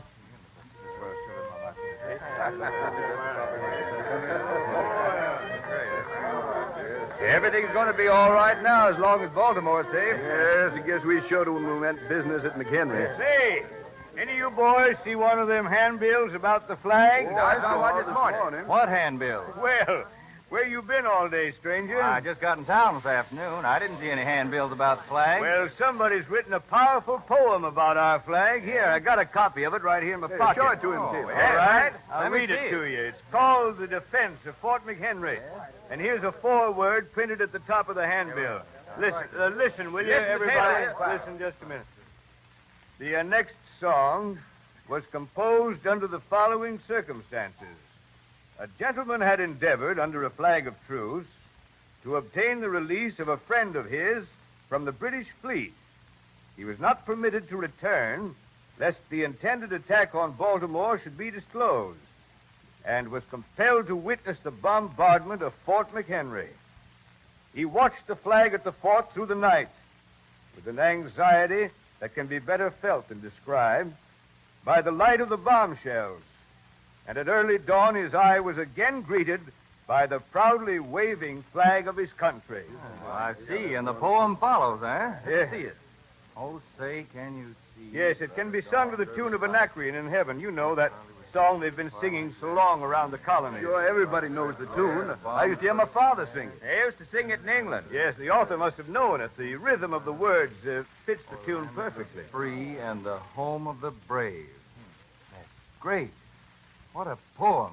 Say, who wrote this anyway? Yes, we all noticed that. The author didn't sign his name. Must be a pretty modest fellow, huh? Well, if I'd written anything as fine as that, you can bet your boots I'd sign my name to it. One of the soldiers at McHenry told me a fellow named Key wrote the poem. Key? I wonder who he is. Key, I know him. He's a lawyer. Oh, Great yes, fellow, fellow, Frank Key. He took a case of mine once, but I couldn't get him to let me pay a fee. That's the man, all right. Captain Nicholson over at the fort knows him well. Sort of a relative of his. Well, I'd sure like to shake his hand.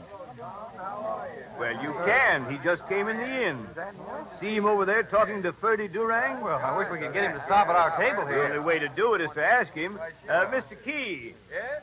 Oh, hello, Taylor. I do. You all know Ferdinand Durang, don't you? Oh, yes.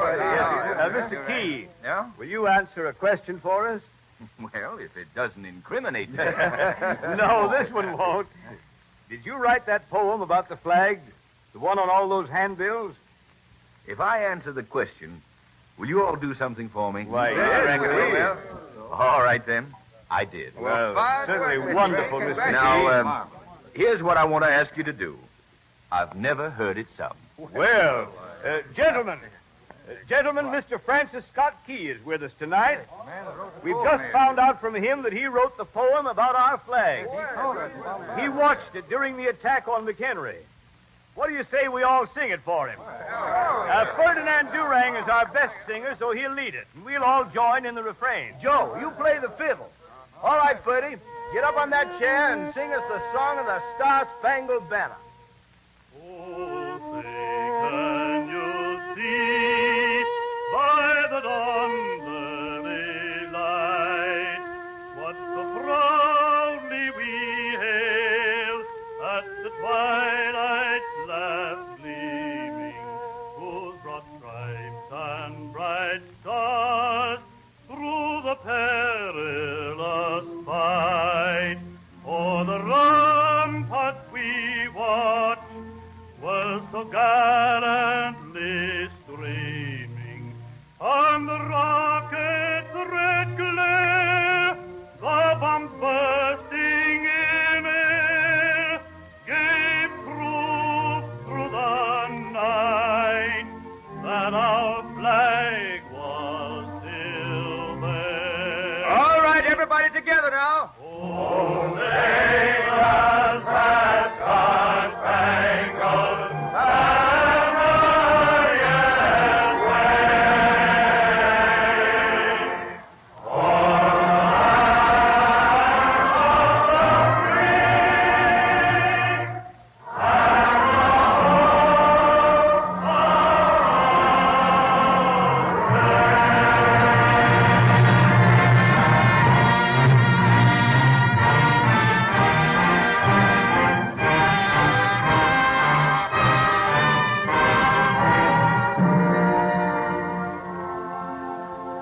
The devotion of the people of this country to our flag is no better symbolized than in the fervent stanzas of the Star-Spangled Banner.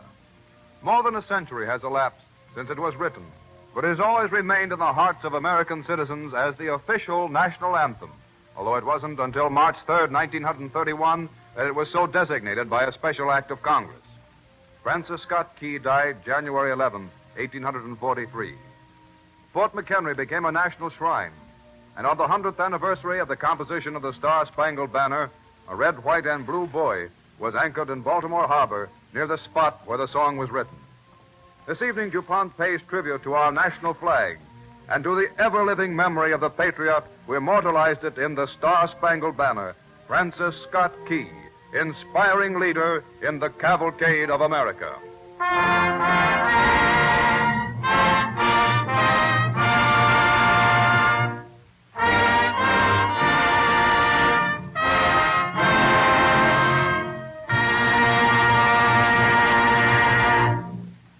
Now, moving from the past to the present, we quote from a recent newspaper item. Fort Madison, Iowa. A new manufacturing unit to supply the Midwest area with paints, enamels, and industrial finishes will soon be put into operation here by the DuPont Company. And here's still another newspaper announcement. San Francisco, California. The South San Francisco Paint and Varnish plant of the DuPont Company, which started operations here 2 years ago, is being expanded by the erection of additional buildings. And so it goes, another industry moving forward. More jobs being created in plants built to make new and better finishes for America's needs. And behind it all is the work of the research chemist. From fine lacquers for dolls and vanity cases to paints for homes and the rugged Duco and Dulux finishes required for automobiles, locomotives, and ocean liners, that's the range of finishes now made by DuPont. 20 years ago, DuPont had only one paint plant. Today, 7 DuPont plants in 7 cities are making finishes for every purpose. These plants are really local industries, manned by local people and serving territorial needs. That they exist today and employ thousands and are still expanding is due largely to constant chemical improvement. DuPont finishes are tested in laboratories, on outdoor exposure farms, and in actual use under all conditions to ensure their resistance to the severest kind of punishment. And in many cases, increased demand and improved manufacturing methods have enabled DuPont to maintain its policy of passing savings through cost reductions along to the consumer. This means more factories and more employment, which helps everybody in the country. It also means new and improved products at constantly lower prices. This is what the DuPont Company means by its pledge, better things for better living through chemistry.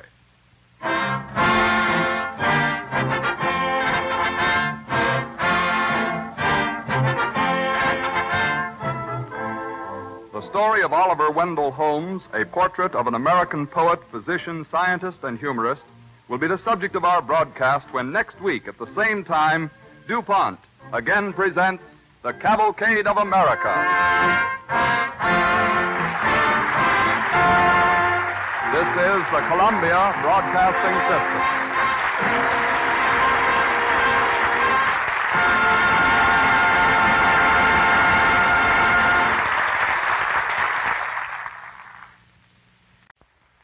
The Cavalcade of America, presented by DuPont.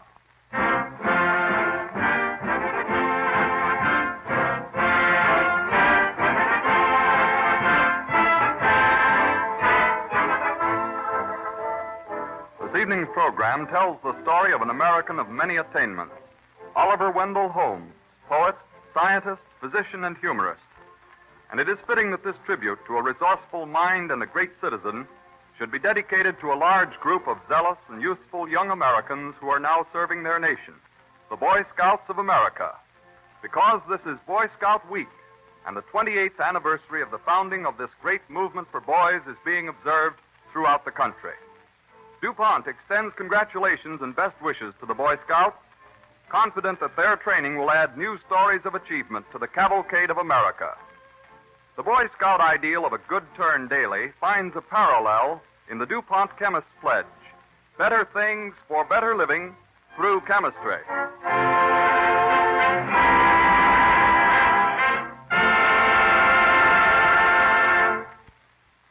As an overture, Don Voorhees and the DuPont Cavalcade Orchestra play Arthur Schwartz's new hit from the musical comedy Between the Devil, I See Your Face Before Me.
DuPont cavalcade moves forward.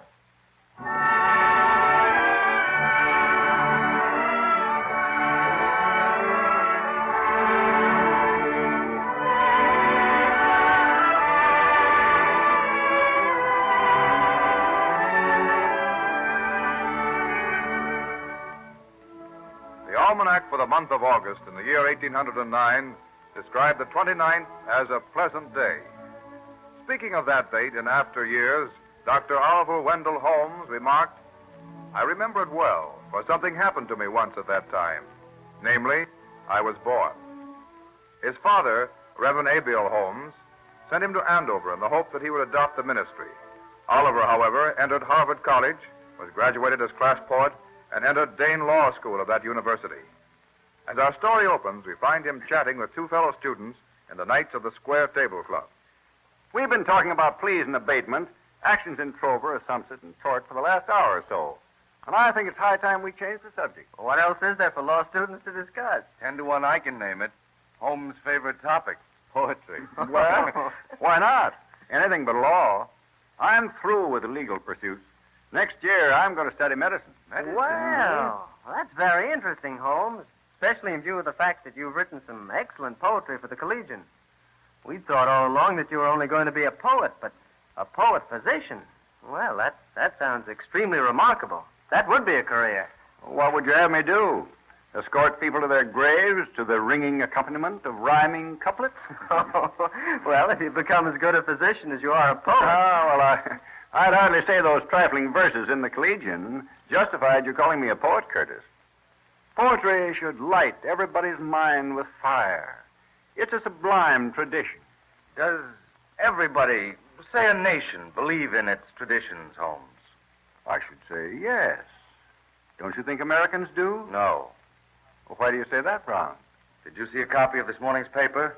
The Advertiser? No, not yet. Why? Well, it shows that Americans don't care a pennyworth for tradition. Mr. Secretary Branch has ordered the frigate Constitution destroyed. And, Holmes, you know that ship's a tradition in American history. Destroy Old Ironsides? Well, that's preposterous. I agree. Who doesn't remember how she defeated the Guerriere in the War of 1812? Why was she called Old Ironside?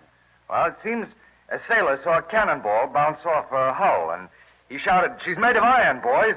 Old Ironside." Well, I don't believe the Secretary knows what he's doing. That frigate is connected with too many stirring chapters in the history of our American Navy. Well, according to the article in the Advertiser, Old Ironsides is going to be destroyed. Listen, Brown, I'll take this question to the people in the best way I know.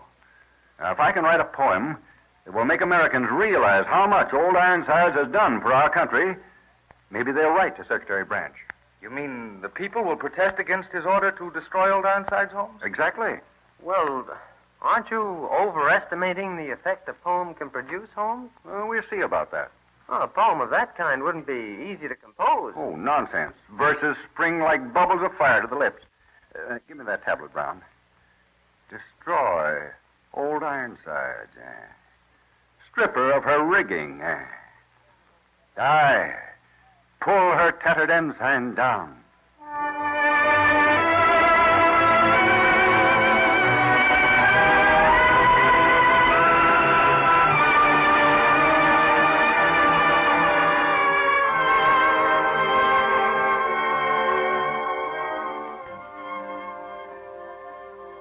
Holmes originally wrote the first line of his now famous ode to read, "I pull her tattered ensign down." But in revising it for book publication, he changed only one word, "I tear her tattered ensign down." It is a stirring poem, rising to an inspiring climax. Set every threadbare sail, and give her to the god of storms, the lightning and the gale. An impetuous ode which many an American schoolboy has come to know by heart. A ringing, fiery poem which circulated in the country's newspapers, bringing national fame to Oliver Wendell Holmes at the age of 21. A few weeks later, we find an old man and a little boy rowing a small boat near the frigate Constitution, which is lying in the Boston harbor. I'm glad you rowed me out to see Old Ironsides for the last time, Grandfather. And I'm sorry it is the last. Well, we'll miss her. It's a pity when you come to think of it, Jimmy, that all American boys and girls your age Can't see her. Won't ever be able to see her. Just to look at her now is an inspiration. And it used to be, too. When you'd see her on a bright morning in May with her white sails in the sun and the gulls flapping and crying about her mast and the white foam splashing against her bow. I wish we could stop Secretary Branch from destroying Old Ironside. I read a poem in the paper the other day that said it was a shame to sink her. You remember it? I'll say I do. That was a great poem. And they say it was written by only a boy at that. I'd like to meet him, I would. I remember his name. Oliver Wendell Holmes. You know, Jimmy, there must have been thousands of people in our country who read Holmes' poem in the papers. Thousands who feel about Old Ironside as we do, as Holmes must have. I wrote a letter to Secretary Branch after I read that poem and asked him not to destroy Old Ironside. And Grandfather, maybe 100 other people did, too. But do you think that'll do any good? Well, I hope so. Well, there seems to be quite a crowd on the dock today. Wonder what's up. Seems to be a lot of excitement. Looks like everybody in Boston's here. Maybe they've all come down to have a last look at Old Ironside. Well, watch out now as we hit the dock, Jimmy. Oh, yes. That's it. Now, give me a hand. Up you come. All right. Now, come on. We'll find out what's up. All right. Hello, Seth. Say, Seth, what's the trouble? There's a peck of trouble afoot. See those fellas over there? They're going to sail Old Ironsides down the bay and sink her. Somebody ought to put a stop to it. Already? They can't destroy Old Ironside as soon as this. Maybe you think not, Sonny. That's what they aim to do right now. We'll see about that. Let's stand together, men. Are you with me? All right, then. Now, listen. We're not going to let anybody lay a finger on Old Ironside. No, sir. No, sir.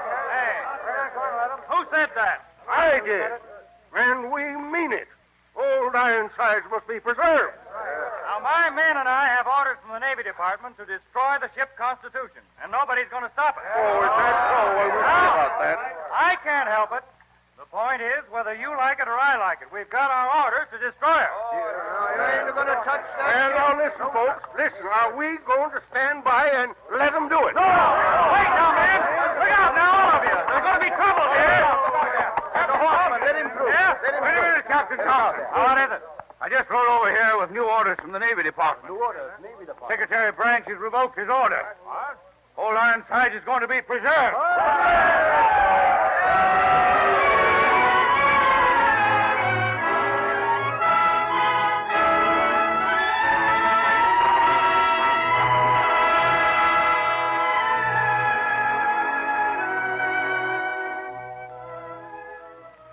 Thus, with his ringing ode, Oliver Wendell Holmes was instrumental in saving Old Ironsides, which will always be associated so spiritedly with the history of our country.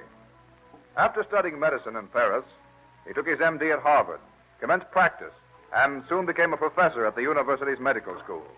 One night, we find him talking with his wife, Amelia, in the parlor of their home in Boston. You've been working frightfully hard these past few weeks, dear. Don't you think you'd better rest tonight? I must finish this essay on puerperal fever, Amelia. It's a tremendously important task. I am seeking to prove that puerperal fever is contagious. Oh, yes, that's what Susan's got. Came on her when her baby was born. Susan is very seriously ill. Nowadays, so many mothers die from contracting the fever through contagion. Oh, Oliver, I'm terribly frightened. Susan's my dearest friend. Yes? Is that you, Priscilla?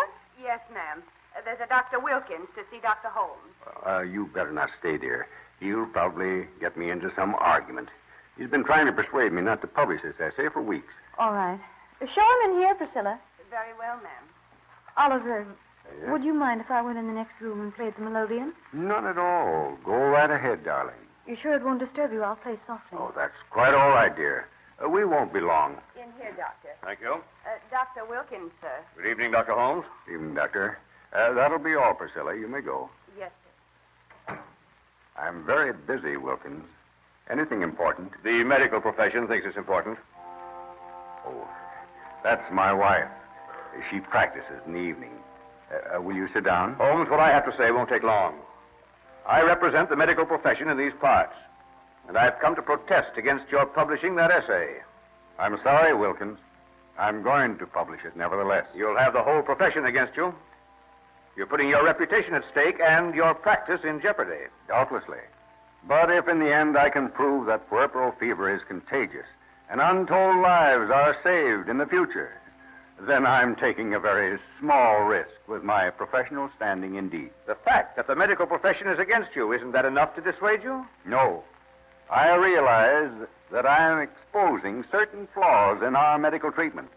But I have plenty of evidence to prove that this fever is contagious and that we can stop it from spreading infection. Oh, nonsense. Just foolish superstition, that's all. Listen. I know a woman, friend of my wife's, who's suffering from this fever now. I wouldn't say this to my wife, but her friend Susan undoubtedly contracted this infection at the hands of one of our careless physicians. I'm afraid she's going to die. Oh, that's ridiculous.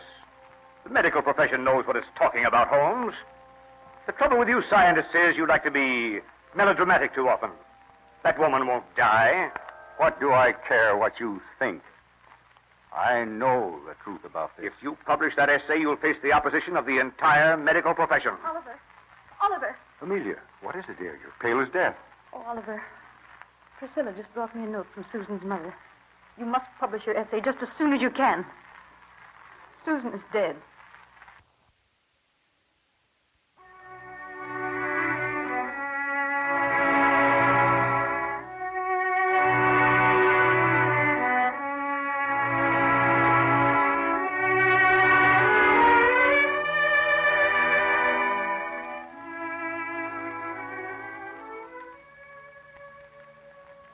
Holmes' essay on the contagiousness of puerperal fever was an original and greatly valuable contribution to medical science, made even before the early experiments of Louis Pasteur on the same subject. Before the day of Elizabeth Blackwell, America's first woman physician, Holmes advocated the entrance of women into medicine.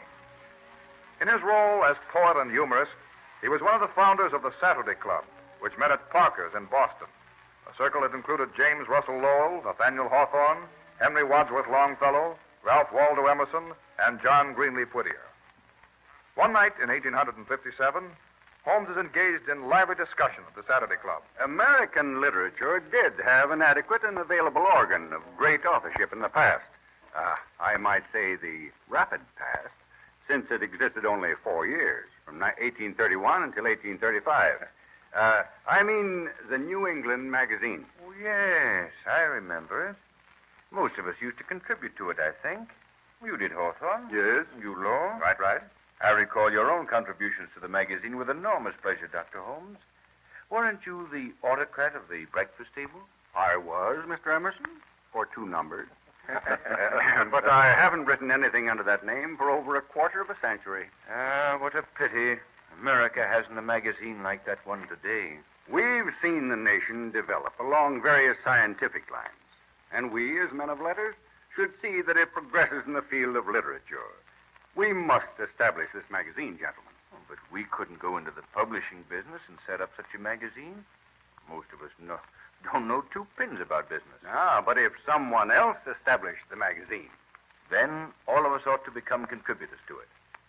I like to think that we represent the best there is in contemporary American letters. That's what my wife said of this club. A mutual admiration society. Well, every one of us really should contribute to it. That is, if it's ever to exist. The publishing firm of Phillips, Sampson and Company have established such a magazine. And its editor is none other than our friend, James Russell Lowell. They are both gentlemen that I agreed to accept, only on condition that Dr. Holmes become the first contributor. And I am more than willing. Will you all help out? I agreed, of course. I plan to write a series of essays under that old name of mine, the autocrat of the breakfast table. Let me see. It's about a quarter of a century since I composed anything under that title. Now, perhaps I should begin like this. I was just going to say, when I was interrupted 25 years ago. Well, what are you going to call the magazine, Holmes? A name that we hope will one day stand for much in the development of American literature. The Atlantic Monthly.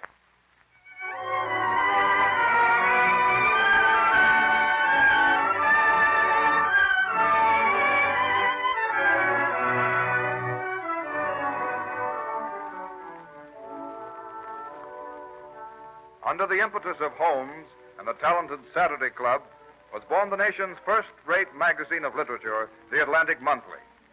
As the autocrat, the poet, and the professor, his breakfast table essays endeared him in the hearts of Americans as a great humorist.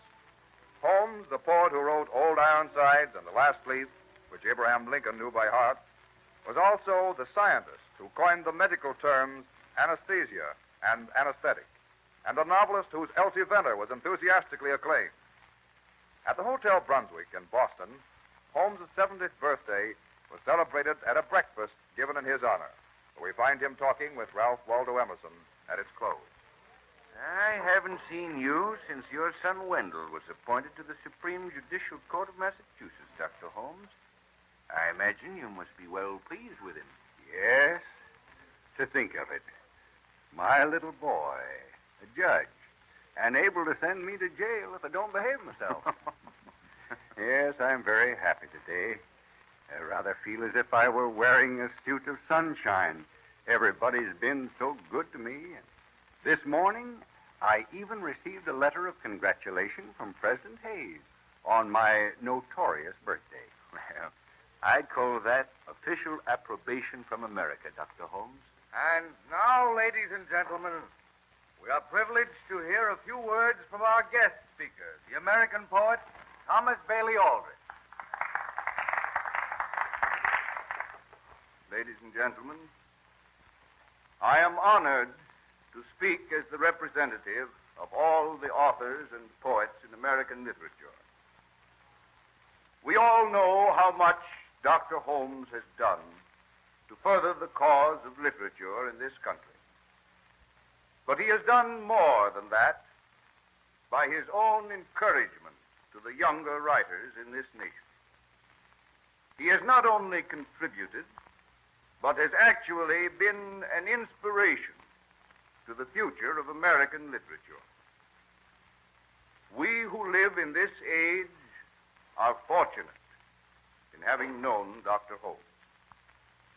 He is a great scientist, and the fresh and subtle learning of his breakfast table essays, together with the humor and pathos of his poetry, will always be remembered as tributes to his extraordinary talent. He could not have perfected all these precious gifts if God had not given him the most sympathetic of human hearts. Ladies and gentlemen, I present to you Dr. Oliver Wendell Holmes. Thank you. There is only one way I can reply to Mr. Aldrich's eulogy. You have all grown used to it. It's a typical way I have of speaking. And so, I'm going to read you my last little poem. Youth longs, and manhood strives, but age remembers, sits by the raked-up ashes of the past, spreads its thin hands above the whitening embers that warm its creeping lifeblood till the last. So when the iron portal shuts behind us, and life forgets us in its noise and whirl, visions that shun the glaring noonday find us, and glimmering starlight shows the gates of pearl. And now, with grateful smile and accents cheerful, and warm our heart than look or word can tell, in simplest phrase, these traitorous eyes are tearful.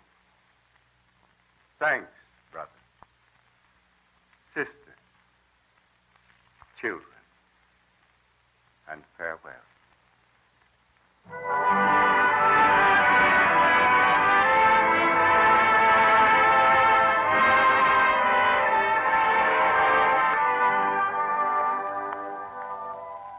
was 77 years old, Oliver Wendell Holmes took his second trip to Europe. He was acclaimed everywhere. Oxford and Edinburgh conferred honorary degrees on the American poet physician, as did Cambridge, where the undergraduates burst into song at the ceremony, chanting in unison, Holmes, Sweet Home. He was to live until the publication of his son's book, The Common Law, made the second Oliver Wendell Holmes recognized as one of the greatest legal thinkers in the history of jurisprudence. Death came to Dr. Holmes while he was sitting in his study on October 7, 1894. He was 85 years old. An outstanding American physician, scientist, poet, and humorist, DuPont pays tribute to Oliver Wendell Holmes, an inspiring figure in the Cavalcade of America.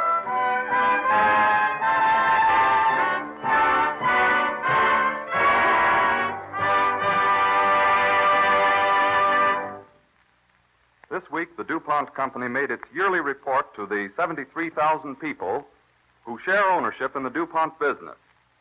These people, DuPont stockholders, live in every state of the Union.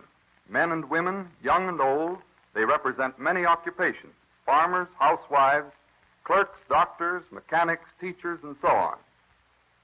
In a sense, the DuPont Company's report for 1937 is addressed to all the American people, because DuPont's job of making chemical products contributes to the comfort, convenience, and well-being of nearly everybody.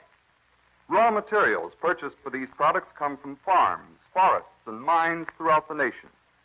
The DuPont plants mean jobs and added income to 69 communities in 27 states.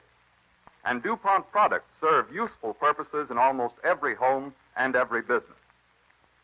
Research is the very heart of the chemical industry, and the annual report shows how important it is that this work be carried on through good times and bad. Often it takes 5 years, 10 years, or even longer, and requires large sums of money to develop new and improved products for public use. During 1937, the DuPont Company was able to provide jobs for more workers than ever before in its history. This record was possible not because of that year's research, but because of money spent on research in 1932, 1930, and even earlier. The DuPont policy is constantly to improve quality and at the same time reduce costs, aiming at a low unit price on a large volume of sales. A review of 12 of DuPont's more important lines of products, developed or improved during the past 10 years, illustrates how this policy actually works in practice. These 12 groups of products alone now give employment to 7,300 more workers than were employed on the same groups in 1928. And the average selling price of these products has been reduced 40% during the past 10 years. The DuPont Company's report contains still other indications that progress was made during 1937. For example, the average total of DuPont employees last year, 57,800, represented an increase of about 13% over the 1936 average. And these employees were paid more than $107 million, an increase of about 26% over 1936. Thus, it can be seen that the long-range planning of a company like DuPont is part and parcel of the progress of the nation. Perhaps all of the facts and figures are best expressed in the pledge which guides the DuPont Company throughout every field of endeavor. Better things for better living through chemistry.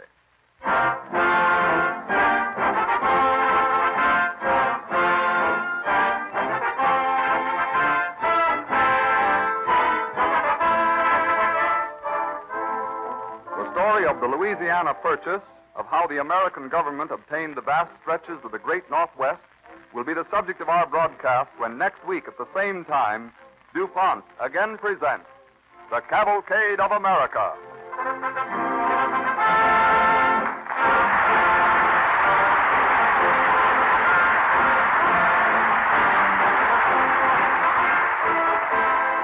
This is the Columbia Broadcasting System.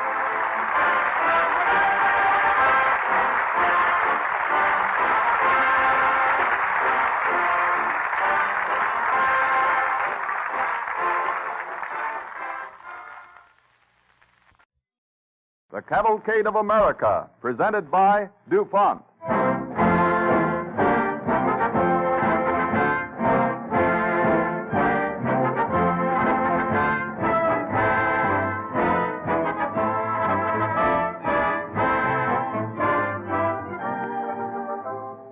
This evening, the DuPont Cavalcade tells of the annexation of one of the largest areas of American territory, the story of the Louisiana Purchase. In so doing, Cavalcade not only salutes the vast territory of that old Louisiana, but particularly the Louisiana of today, with its thriving metropolis of New Orleans, now a modern city of 500,000 people, where the old French tradition has been transmuted into 20th century progress. The development of our country's natural resources in this territory has been fostered in no small degree by the research chemists, whose contributions to the comforts and conveniences in our everyday life are aptly summed up in the DuPont pledge, better things for better living through chemistry.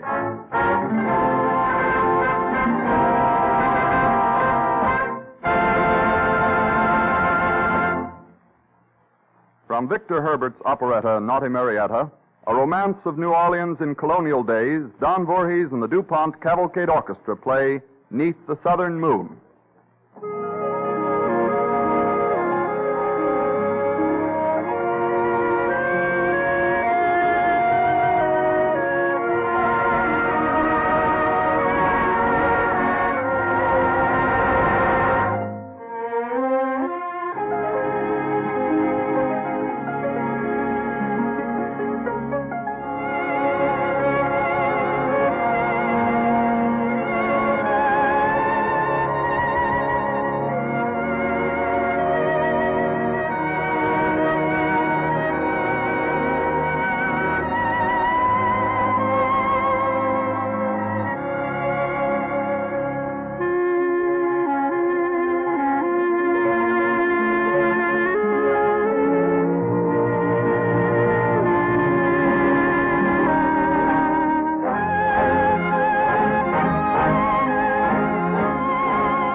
DuPont Cavalcade moves forward.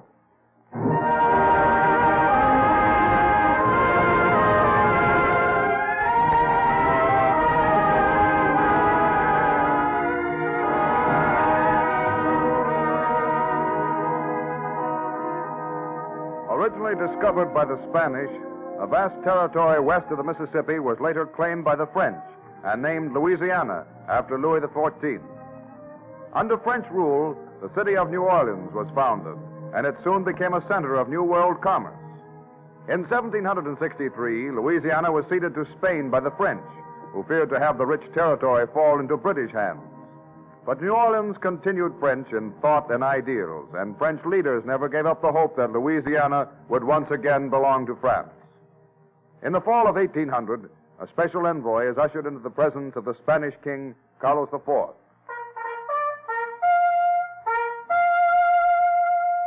Envoy from Napoleon, First Consul of the Republic of France.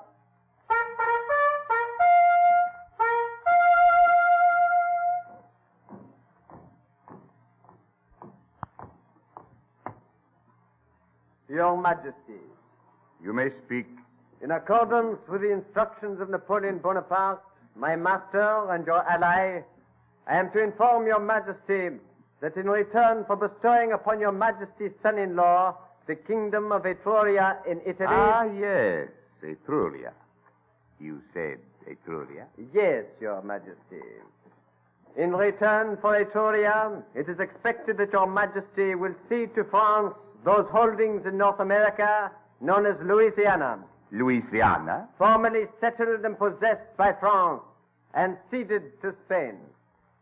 Your first consul enjoys some exaggerated notions, quite out of proportion to the stature of the man. Your Majesty vents a strong opinion on a poor envoy. What message would you have me carry the first consul as regards the transfer of the territory in question? A transfer. A quarter of the American continent in return for a worthless kingdom for a worthless son-in-law. Etruria. I'd not have asked the favor had I known the price would be this.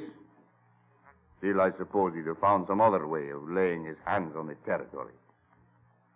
Am I right in supposing that Talleyrand has been interesting your master in a program of colonization?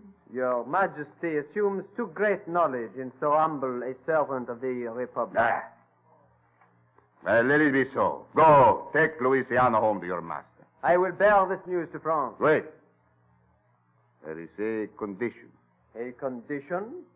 So? News of this must remain secret for at least a year or two. I shall mention it to my master. A formal treaty will in due time be arranged. Yes, yes. A secret treaty. Oh, by all means. Secret. Very well. You may leave me.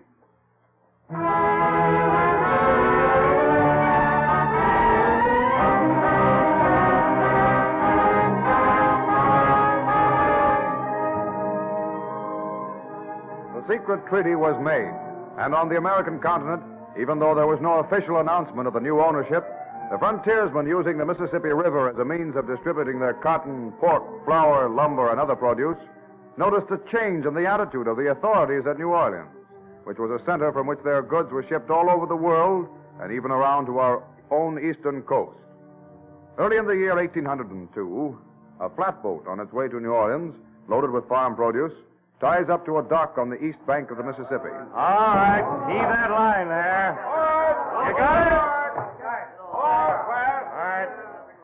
Where are you from, stranger? We're from Greenville. What's your cargo? I got a load of corn and some bacon. Here they're paying good prices for bacon in Orleans. Nobody's worrying about prices in New Orleans no more. What do you mean? We can't land in New Orleans now without paying big money. Not even for reshipping. What do you mean? Big money? Well, they say the French have taken over the town all around there. French? Penn is still supposed to be in charge, but they're taking orders from the French. Some say the French own the place. Hey, Heard of such a come thing. aboard, stranger. I want to hear about this. All right, coming up. My name's Ed Hawkins. Mine's Bill Joyce. Howdy. I'm glad to know you. I had a cargo bound for Orleans, too. What'd you do with it? Rode it in the river. Don't catch me paying a tax for landing my stuff at Orleans. There's no profit in throwing your goods away. I know, but there ain't none in selling the stuff when you figure the cost of putting it ashore. Besides, there's the principle of the thing. I'll be skinned if ever I pay a cent of duty to those Spanish port authorities. Well, don't blame you. Sure, I'll fight first. That's what I'll do. Well, there's going to be trouble along this here old stream. The folks in this valley is getting riled up. Well, boys, I guess we might as well put right back to Greenville. Mean it is? Yeah, it's only 600 miles or so. That's a long way to pull this here barge with a full load on. Well, Sam, we'll just ask the river to turn roundabout. We'll float on up back to Greenville. Look here, joking aside, there's going to be trouble. You just wait till my country up there hears about this. Yeah, I'm a little ahead on my trip. I got started down before the rest of them. Yeah. We'll meet some of the others on our way back, I reckon. And wait till they hear the news. Brother, you're right. There's going to be trouble. There's going to be some fighting. Well, that's the way I feel. Napoleon may be a big man. Heard tell he is, but I reckon he ain't big enough to lick a bunch of straight-shooting backwoodsmen out in their right to land some corn and bacon at the mouth of the big river. You're right. No, this river's ours. Well, that's the way I and no one's going to say we can't go on it where we like. That's the way I like to see it. That's the way to pull that barge.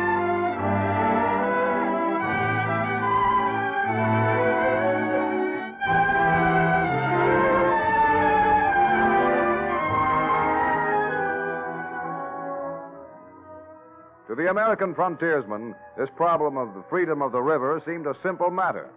A little unorganized skirmishing against the greatest military genius of all time would settle everything.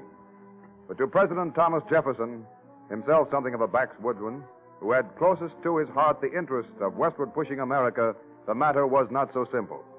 We find President Jefferson discussing the situation with his Secretary of State, James Madison. It's one thing, Madison, for a weak nation like Spain to hold Louisiana. But in the hands of Bonaparte, with his ideas of conquering the world, I don't have to tell you how fatal it would be to the commerce our new West is sending down the Mississippi. France hasn't taken possession as yet. We must make some move before actual possession is taken.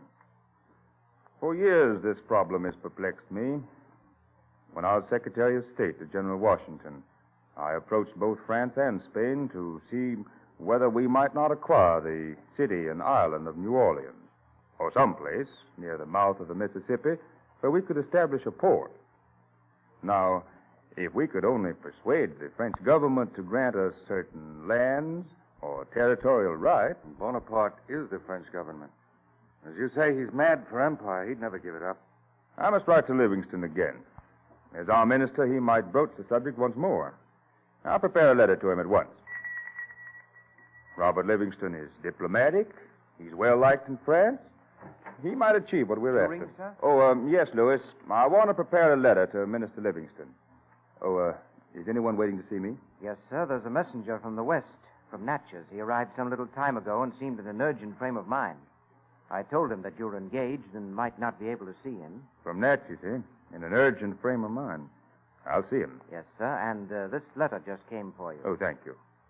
Ah, from Monsieur Dupont in New York. Will you see the messenger now, sir? Just a moment. Yeah, Monsieur Dupont is leaving for France. We shall miss him. Young Victor Dupont? No, the father, Pierre Samuel. A fine gentleman and a good friend. Dupont could give us good advice on this Louisiana situation. He knows Talleyrand well. And Talleyrand's Bonaparte's right-hand man. And he knows Morbois, the Minister of Finance, also. Send a man from Natchez in, Louis. Yes, sir. Come in, please. Thank you. Well, sir? Mr. President, I'm Bill Joyce from Natchez. I'm glad to see you, Mr. Joyce. This is Mr. Madison, my Secretary of State. I do.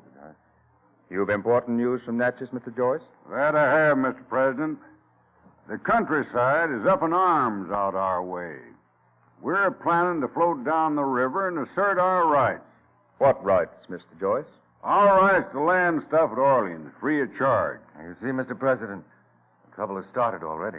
We aim to wring Napoleon by the neck. I'm heard tell he's a big man where he comes from, but I bet he ain't big enough to keep us farmers and trappers from floating our stuff down the river and unloading it free at Orleans. Is that what you've come here to tell us, Mr. Joyce? Well, it's not alone me, Mr. President. It's everyone down my way. My instructions are to tell you that either the government does something about this here situation, or else us folks are going to do it ourselves. Declare war on... Go by yourselves, is that it? Can't say as how we'll trouble to declare war. Won't have to. Them Frenchies will know it's war, all right, when they see the hull of the Mississippi Valley a-pouring into New Orleans. Leastwise, they'll make a pretty good guess it's war. Mr. Joyce, if you'll listen to my advice, you'll go back to Natchez and tell the folks there that war would be the last thing in the world to mend matters. They'd be fighting the strongest troops in the world, led by one of the smartest generals who ever lived. This whole situation's been on my mind constantly for months. Don't you aim to do something for us, Mr. President? Can't I tell them that? I intend to do my best. But that will only be possible if you refrain from premature action. You understand? Well, just as long as you're planning to do something, I'll tell the folks we better wait a little longer. That's better. Well, we'll be very much obliged if you can do something, Mr. President. And thank you. Good day, sir. Good day, Mr. Joyce. Good day. There must be no war with France. Any war would be disastrous. But France is always on the verge of war with England. And the day Bonaparte takes official possession of Louisiana, we become allies of the British fleet. A choice of two evils. I've been thinking, Madison. I believe I'll write to DuPont. A letter should reach him in New York before his departure for France. I'll ask him to act unofficially for me. Talleyrand will listen to him and perhaps can be convinced that the resentment he owes against us was not caused by any act of my administration. DuPont can suggest how highly I value a state of friendship between ourselves and France. He can also suggest how unwise it would be for Bonaparte to take possession of Louisiana without ceding New Orleans or some similar spot. And in the meanwhile, Livingston can present our case officially. You mean to threaten Bonaparte? Not threaten, just suggest. If England joins us, France would be swept from the seas, and she would inevitably lose not only New Orleans, but the whole territory of Louisiana.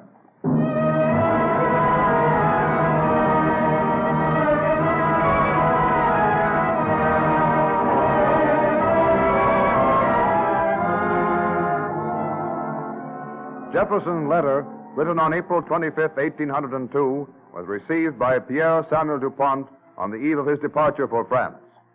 He talks it over with his son Victor in their New York quarters. I am worried, Victor. Frankly worried by Mr. Jefferson's letter. You and I know that it would be impossible for France to hold Louisiana by force against the combined power of the United States and the English fleet. But the hot-headed young soldier like Bonaparte will be more offended than moved by this argument. What would your reply be to the argument, give me this country or we will take it? I would reply, we will defend it. Certainly. And then all the misfortunes President Jefferson wished to avoid would take place at once. I would like to be able to help our President, Victor. My greatest happiness would be to serve the country that has received us so hospitably. If Mr. Jefferson could make some proposal to France without threat, for instance, a pledge to help France recover Canada from England in exchange for ceding Louisiana. Well, that would mean war, too. There must be some method of persuading France into an amicable relinquishment of its property. Bonaparte needs money more than he does land. That's it. This should be treated as a commercial transaction. The United States should offer to buy Louisiana. But Mr. Jefferson will argue that the United States cannot afford to make so large a payment. A war would, in the end, cost far more than the amount of money France would ask for the whole territory of Louisiana. I'll write to Mr. Jefferson at once. The sooner he makes an offer, the better. The longer one bargains, the worse the bargain one makes.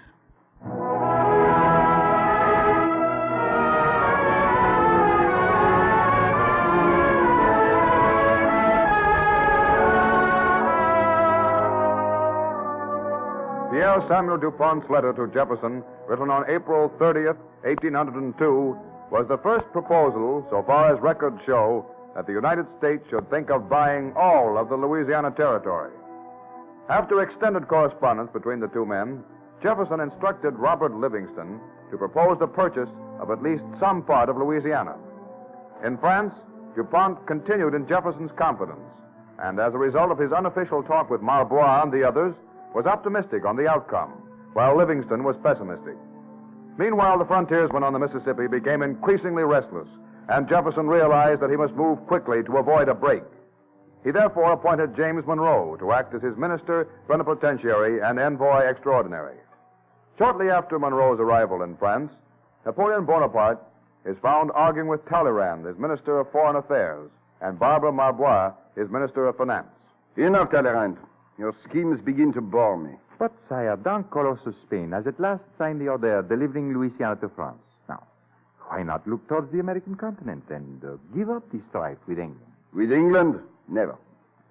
I am not satisfied with the army and treaty. I see now that as conqueror I should have made greater demands on the English. I shall cross the Channel. I must subdue the English. What say you, Marbois? I am in accord with you, sire. England will always be England, sire. Likewise, the Austrias and Russia. But the colonies across the sea have as yet no permanent character. You could make them French, were you so inclined. The colonies across the sea are hard to hold. In Santo Domingo, 2 armies wiped out. One by the yellow pestilence, the other by that black devil Toussaint Louverture. These swarming troops rose like demons from the tall grasses and mowed my fighters down. An expensive little campaign. Much money went from our coffers in that venture. Do not remind me of it. Bien, that was Santo Domingo. Count that as an experience. Louisiana is ours. Its inhabitants, most of them, are civilized. With some slight industry and farsightedness on the part of France, it could be developed into a most lucrative colony indeed. But with more than slight expenditure. No, I will not throw good money after bad. America does not interest me. Let the United States make me a definite offer, and be it little enough to outfit 25 frigates of war, I shall take it. Would it perhaps interest you, sire, to know that a ship has arrived from America bearing a single notable passenger in the person of James Monroe, a favorite diplomat of the American president? And would it interest you to know further of a secret cargo? A secret cargo? Gold is reported below deck, sire, by one whom I sent secretly to discover. Bit of the financier suggests we should avail ourselves of some of that gold. I charge you, Marbois, with favoring the United States in this matter. Sullivan, I protest. Your wife is American. Enough of your petty arguments. Gold below decks, eh? Marbois, I commission you to treat with these gentlemen from the United States. Get what you can from them and give what you will of our American possessions. I am tired of thinking about them. Trust me to repair at least some of the damage to our treasury, sir. An expensive luxury, this English war. I will hear no more of that. I go to the Americans, sire. Sire, the loss of these American colonies will mean... Silence, Talleyrand. What are a few American colonies compared with the conquest of England?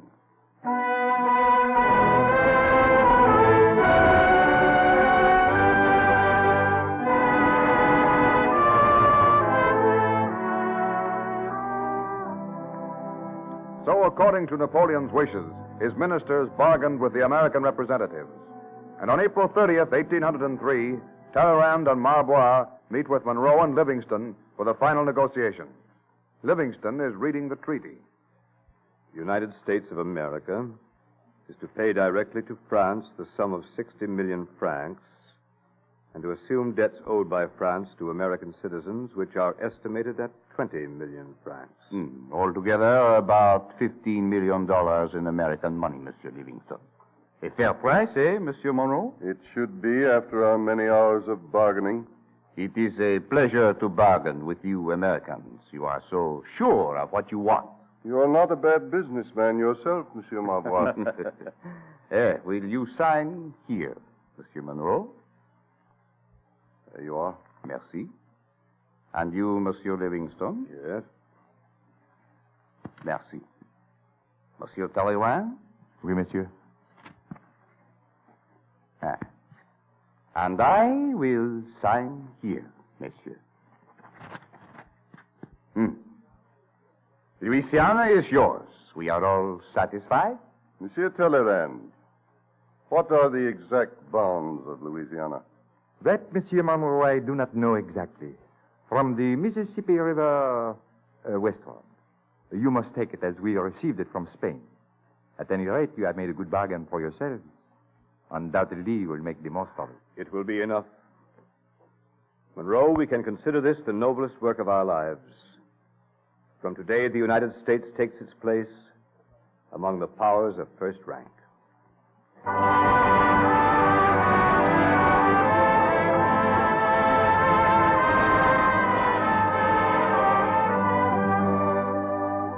The Louisiana Purchase doubled the size of the young republic, extending its borders as far to the northwest as what is now the present state of Idaho.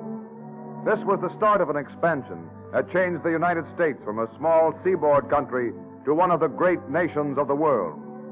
We salute the men that made the Louisiana Purchase possible as valiant leaders in the Cavalcade of America.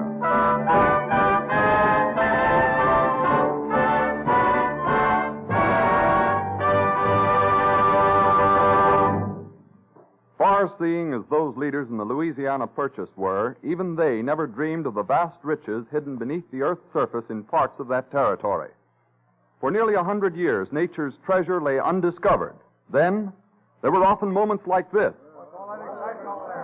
Hey! Hey, fellas! Did you hear what's happened? What is it? What's all the excitement? Oil! Oil! They've struck oil! Oil! Jackson! Always the cry of oil brought thousands rushing to the scene. Men fought to lease surrounding land, and many locations were drilled regardless of geological or other conditions. The result was many costly failures.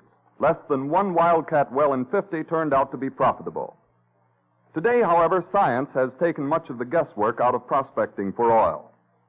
To determine whether or not oil may be present, engineers use an instrument called a seismograph, which records tremors that pass through the earth, and they create miniature earthquakes that tell the story. Here's how they do it and why. First, the crew drills a hole from 20 to 200 feet or more into the earth. A charge of dynamite is then lowered to the bottom of the hole and set off. The seismograph records the resulting vibrations on a graph, which gives the prospectors a picture of the geological structure down below. The part that DuPont chemists play in this scientific prospecting is to furnish a special type of dynamite for seismographic work that will act instantly and dependably deep down in the earth. In addition to explosives, the DuPont company provides a special electric blasting cap that acts within 1/10,000th of a second. If this underground blasting indicates the presence of oil-bearing strata, drilling the well begins. Unless the well turns out to be a gusher, chemistry also must be called upon to help get the oil out of the earth. This is done by what is called shooting the oil well. After the well is partially lined with steel tubing, cylinders full of nitroglycerin are lowered into the hole beyond the end of the tubing. Explosion of the nitroglycerin creates fissures that extend in every direction into the oil-bearing sand. This starts the oil flowing into the bottom of the well, and after that it's largely a matter of pumping the oil out. The DuPont company maintains local plants in important oil districts to supply the nitroglycerin so vital to the petroleum industry. In this story of chemistry's service to everyone who uses oil or makes a living from it, we see one more example of the DuPont company's pledge: better things for better living through chemistry.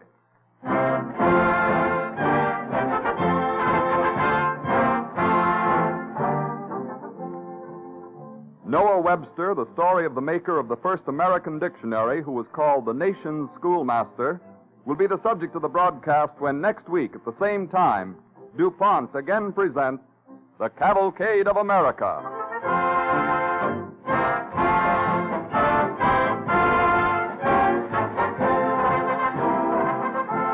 This is the Columbia Broadcasting System.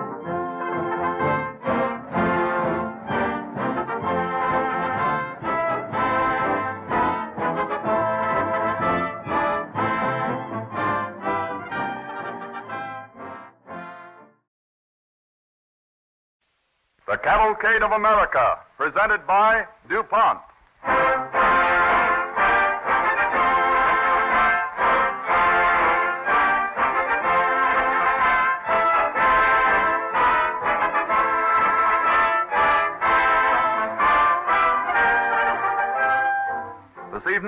DuPont Cavalcade brings you the story of a man whose name has become a symbol of authority in every home, office, and classroom in America.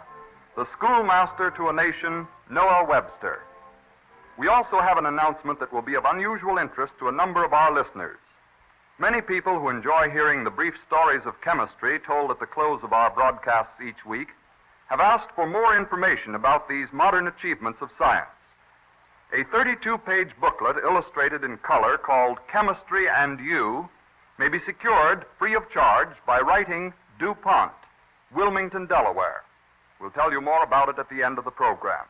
We're sure you will want to send for this fascinating account of how chemical research works to produce, as DuPont expresses it, better things for better living through chemistry.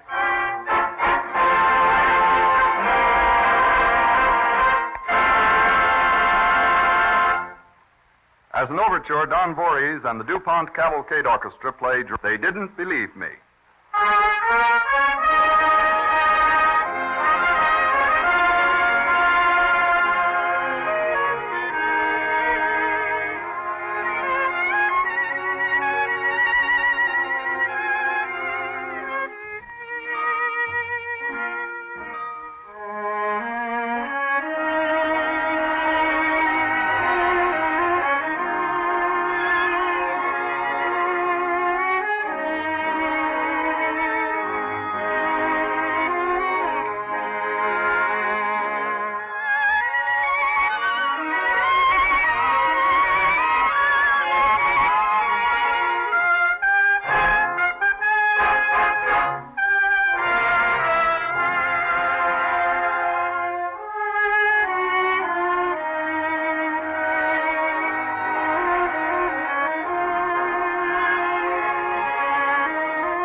The DuPont Cavalcade moves forward.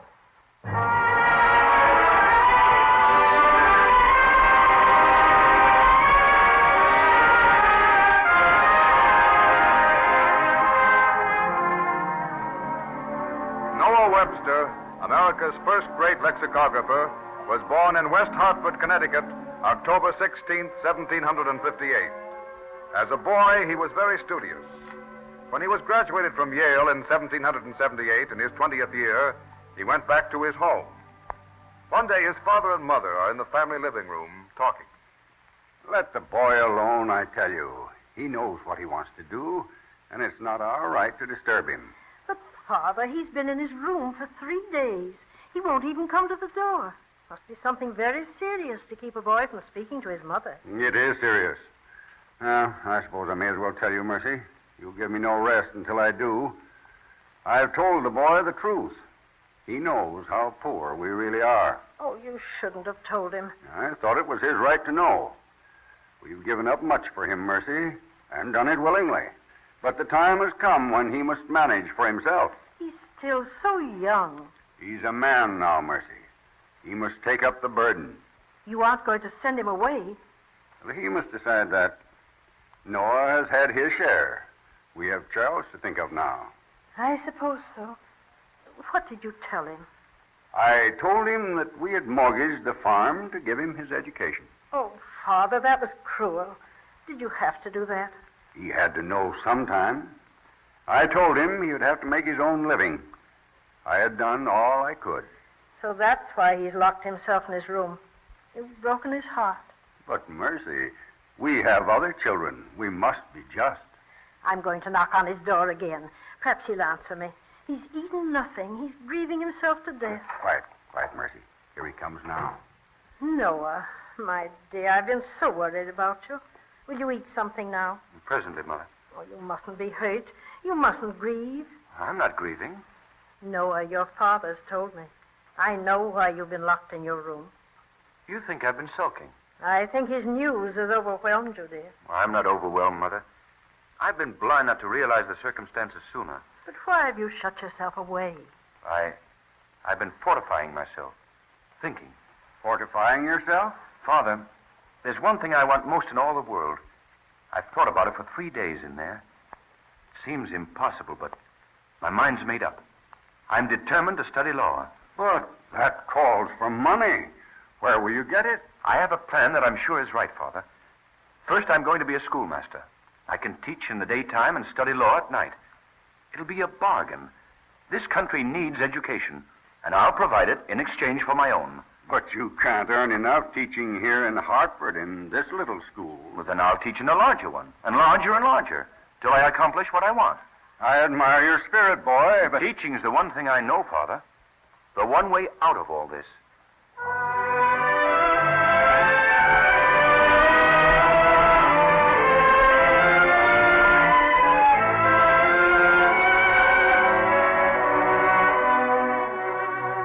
After several years of combined teaching and studying, in which he not only mastered law, but French, Spanish, and Italian, Noah Webster moved to Sharon, Connecticut, and established his own academy. There he became a member of young Miss Juliana Smith's literary society and conducted singing school in the evenings. And there he fell in love with Rebecca Pardee. The singing school is holding its weekly session.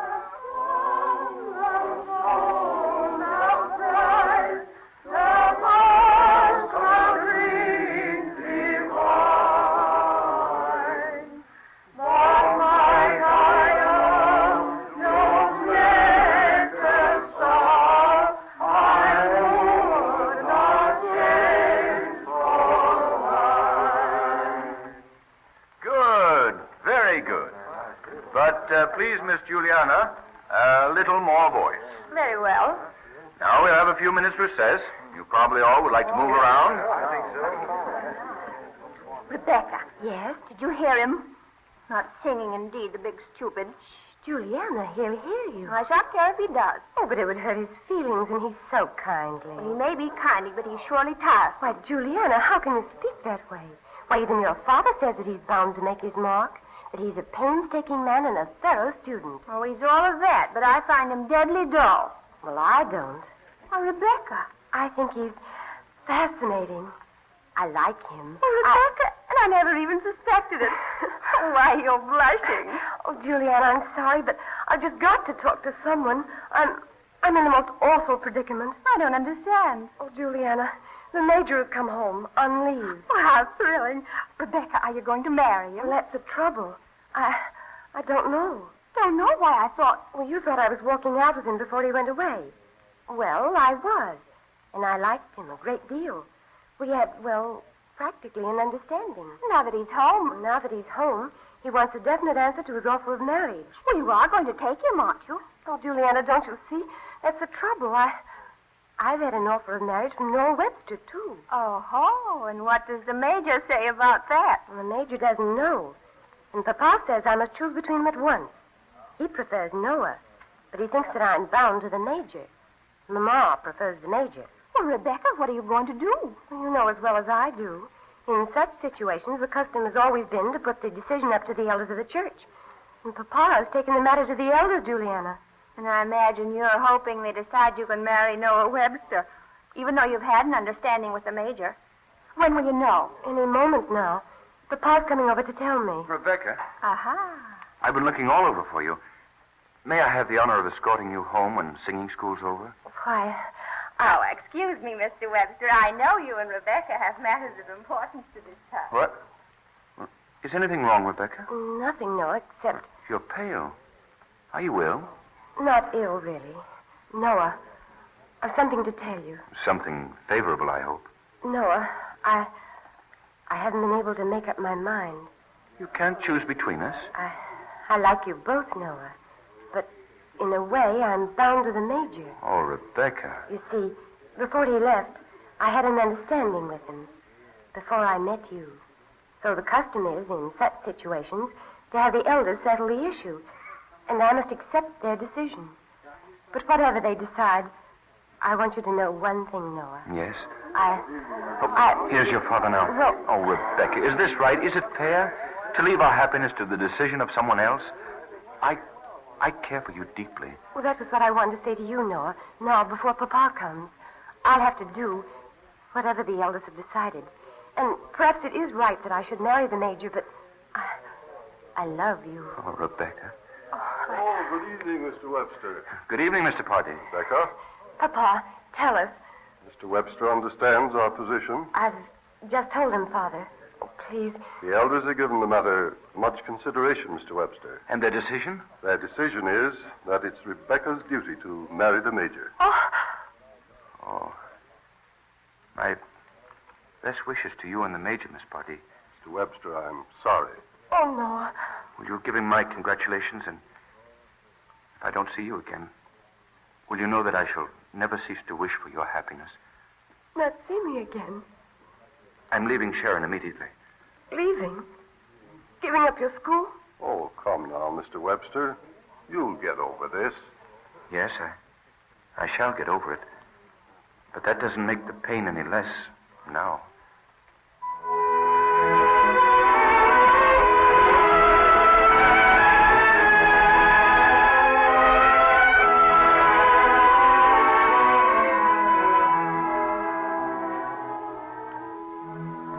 So Noah Webster left Sharon and buried himself in his work. In those days, education was in demand by our rapidly expanding country. Webster became more and more conscious of the need for a system adapted to the needs of the new nation. In 1782, he made his first contribution. The scene is a study of Dr. Ezra Stiles of Yale College. And so, Dr. Stiles, I've brought the manuscript of my spelling book to you, with the comments of those who have examined it at Princeton and the University of Pennsylvania. Now, let me understand you, Mr. Webster. This speller is to be the first of a series of textbooks which you hope will revolutionize American education. Is that it? I hope it'll be the basis for a complete new system of education in this country, Mr. Stiles. The one we have now scarcely can be called American. Our textbooks originate in England. Our history, our geography, our public sentiments, all British. Yes, that unfortunately is true. I expect to follow this speller with a grammar, then a reader, Dr. Stiles. My hope is to accomplish three things: to simplify and unify our language, lay down a common rule of spelling and pronunciation, and to promote a spirit of patriotism. Well, young man, isn't that a rather extensive program? Perhaps. But as you say, I am a young man. America must be as independent in literature as she is in politics. And it's not impossible that a man of my youth may have some influence in arousing a literary spirit in our country. I'm very much interested in this, Mr. Webster. Indeed, I see in this book of yours a far-reaching force. But I fear you've approached it with too much timidity. The American Instructor is too modest a title for such a book. Well, what would you suggest, sir? Well, I suggest that you call it a grammatical institute of the English language. I'm afraid I should be considered presumptuous.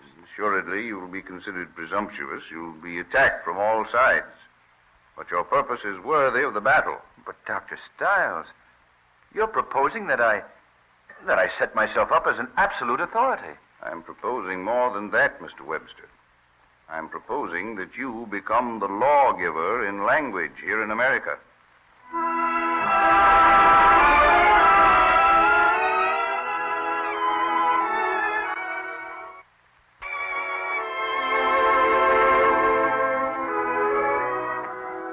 Noah Webster's Grammatical Institute, in spite of attack and ridicule, gained immediate popularity. But Webster had sold his royalty rights for a few $100s and was as poor as ever.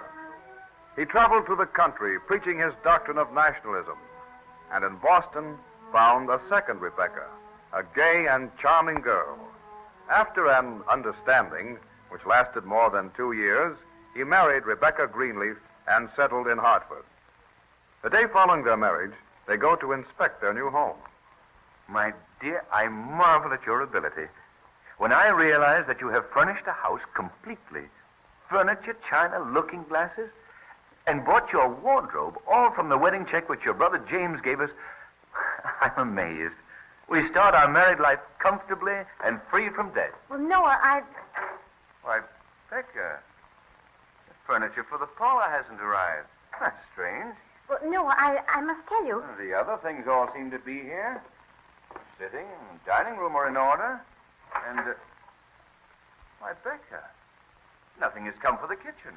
Noah, please come here and listen to me. I meant to tell you before, but I was afraid you'd scold me. Oh, what's the matter, Becca? Couldn't the store fill the order? It was ample time. It wasn't that, Noah. It was that, well, when I came to pay for the things, I'd spent all the money. Spent all the money? What? I gave you a whole $1,000. I know, but the chintz was so lovely, and I didn't know it would cost so much. Oh, Noah, I'm afraid I'm a very bad manager. Becca, do you mean that you didn't plan? That you just went ahead and ordered all these things without figuring out the cost? Well, I'm afraid so. Oh, Noah, please don't look like that. I can't help it. I'd counted on that money to cover all our expenses. Becca, how much are you short? Well, the money's all gone. I haven't paid for any of my clothes, even my wedding dress.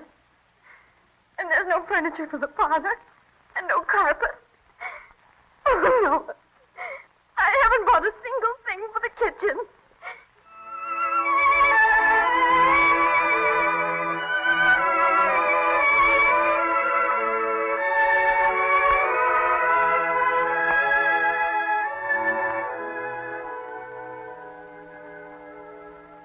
And so Noah Webster started his family life under the financial cloud which seemed always to hang over him.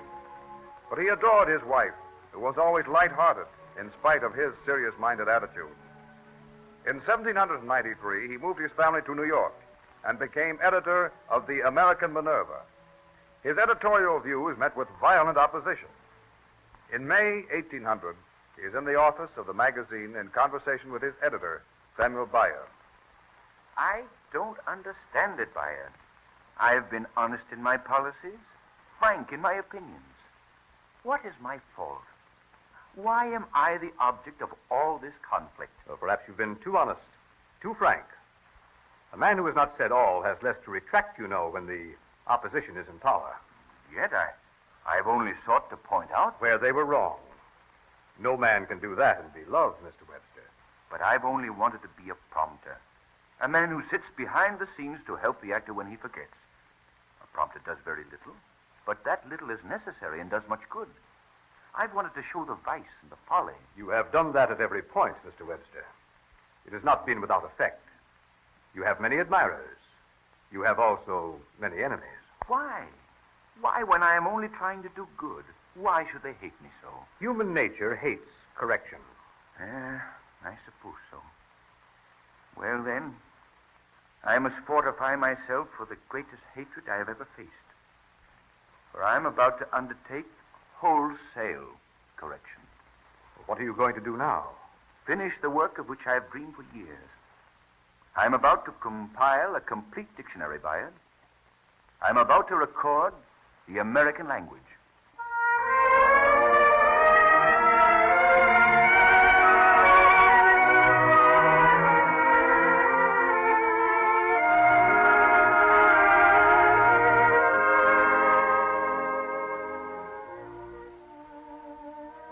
Webster had set aside a period of 5 years in which to complete his dictionary. But he soon realized that it was an undertaking to which he might well dedicate the remainder of his life. He was determined to include all words in what he called the living English language. By 1813, he had mastered 20 languages. Slowly, painstakingly, hour after hour, year after year, he collected his material. Late one night, his wife tiptoes into his study. Noah, my dear, can't you stop now? Presently. It's growing late. Yes, I know. Becca, it's very strange. A root word in 20 languages remains the same. Only see how the consonants change. F, P, and look here. Noah, you've been working since early this morning. You mustn't... It proves, Becca. It proves. And it can be traced. In English, it becomes... You aren't even listening to me. You'll make yourselves ill, Noah. The doctor told Hand me the French dictionary, will you, dear? It goes on and on. You'll have another heart attack. Please listen to me. Of course, my dear, of course. I am listening to you. You were saying, Becca, no. In the Latin... Noah, it's 3 o'clock and the fire is out. You must stop. What? What is it, dear? You're going to stop work. Now. Very well. Very well. Why didn't you tell me it was growing late?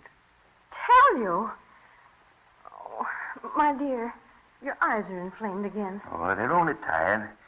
This is close study. Oh, Becca, all this must be very wearisome to you. And I'm sorry. But whatever should I do without you?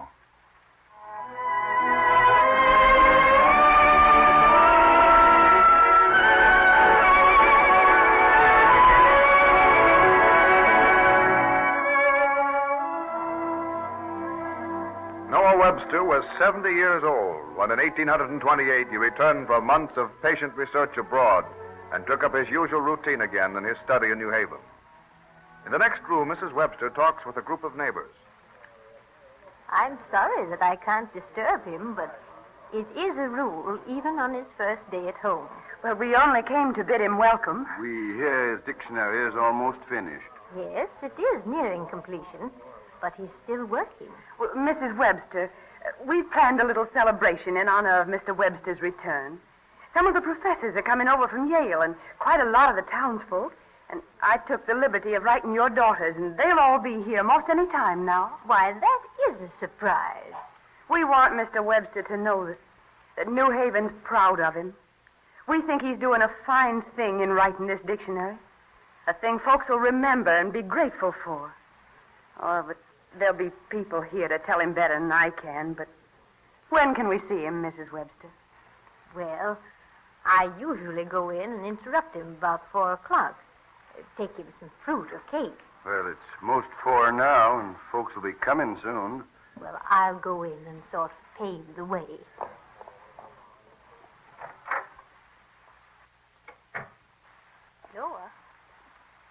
Noah? Oh, Becca, my dear. Are you busy, Noah? No, I'm not busy any longer. Becca, I've just written the last word. You've actually finished? The dictionary is complete. No. 28 years. Oh, my dear. It's been a long time. Some of your friends are outside, Noah. They know that you've returned. Oh, why didn't you tell me before? Well, I didn't like to disturb you when you were at work. Faithful Rebecca. Our work is done now. And I owe much to you. Our prayers have been answered that we might be spared to do this work. God has been good to us, Becca. Here, give me your hand. Let us give thanks together. Amen. Amen. And now, our friends, Rebecca, ask them to come in.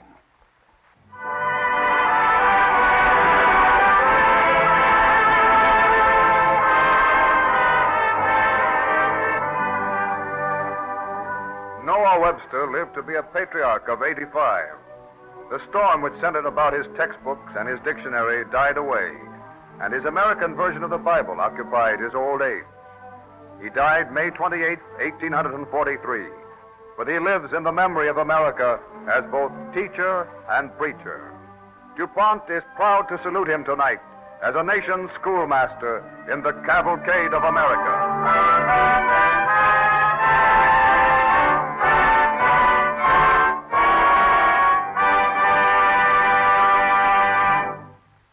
Vast changes have taken place since Noah Webster's time. We live in different kinds of homes from those of just a few years ago, wear clothes made of new materials, eat different kinds of foods, move about in new types of conveyances. Many of these changes have been brought about through chemistry. From research laboratories such as those maintained by the DuPont Company comes a stream of new and better products to add to our comfort, convenience, and welfare. The DuPont Company's annual report, recently released, shows in a striking way just how fast things are changing. The report pointed out that 12 lines of products developed or improved during the past 10 years now represent about 40% of DuPont's annual sales. These 12 groups of products alone, ranging from Dulux finishes through camphor, dyes, rayon, and chloroprene rubber, last year provided jobs for 18,000 workers, or 7,300 more than were employed on the same groups in 1928. Recognizing people's keen interest in information about this fast-changing wonder world of chemistry, the editors of Popular Mechanics magazine have just been running a series of illustrated articles containing some unusual stories of chemistry. Much of the information they contain is so fresh and new, it's not yet to be found even in the encyclopedia. Many listeners to the Cavalcade of America have asked for additional information on the brief stories of chemistry given on these programs.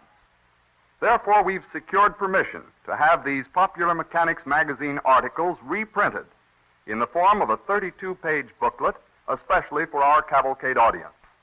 This booklet is called Chemistry and You, and you may secure a copy simply by writing DuPont, Wilmington, Delaware. Do you know the story behind the long struggle to produce a man-made product better than the rubber from nature's rubber trees? Or how an astonishing new healing agent for wounds was discovered? These stories and others are told in this booklet, Chemistry and You, illustrated with more than 50 pictures, many of them in full color. It's a fascinating story, told in an easy-to-understand way. Just address DuPont, Wilmington, Delaware, and ask for the free booklet, Chemistry and You. Of course, if you care to comment on these Cavalcade of America programs, which we are trying to make more interesting each week, we will welcome that too.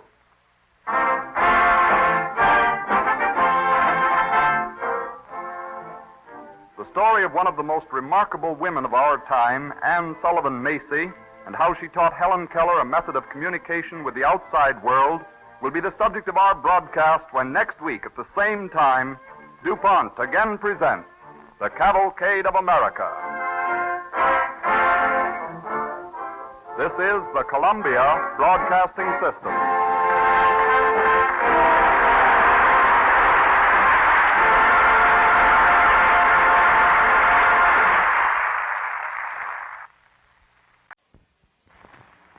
The Cavalcade of America, presented by DuPont.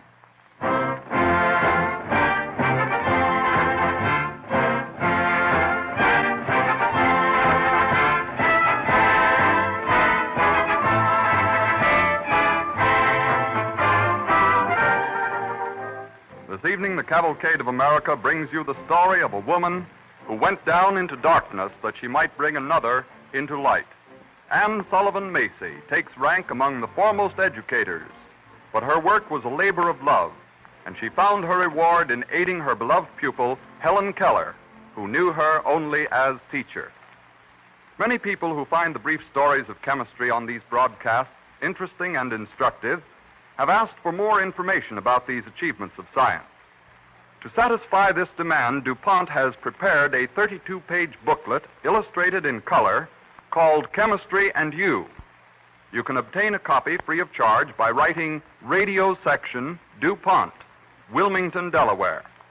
If you haven't done so already, be sure to send for this fascinating booklet on how chemical research works to provide, as DuPont expresses it, better things for better living through chemistry.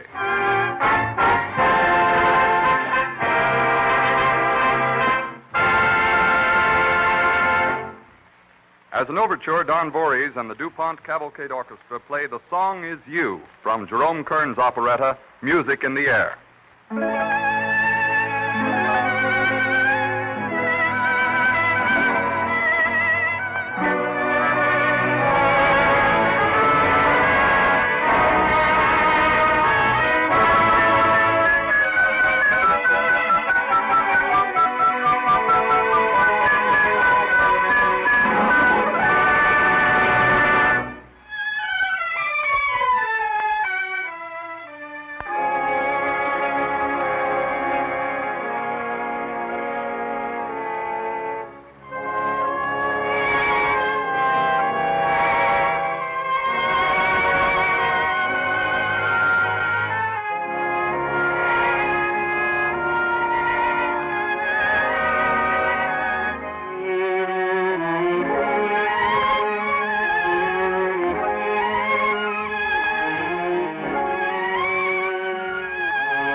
The DuPont Cavalcade moves forward.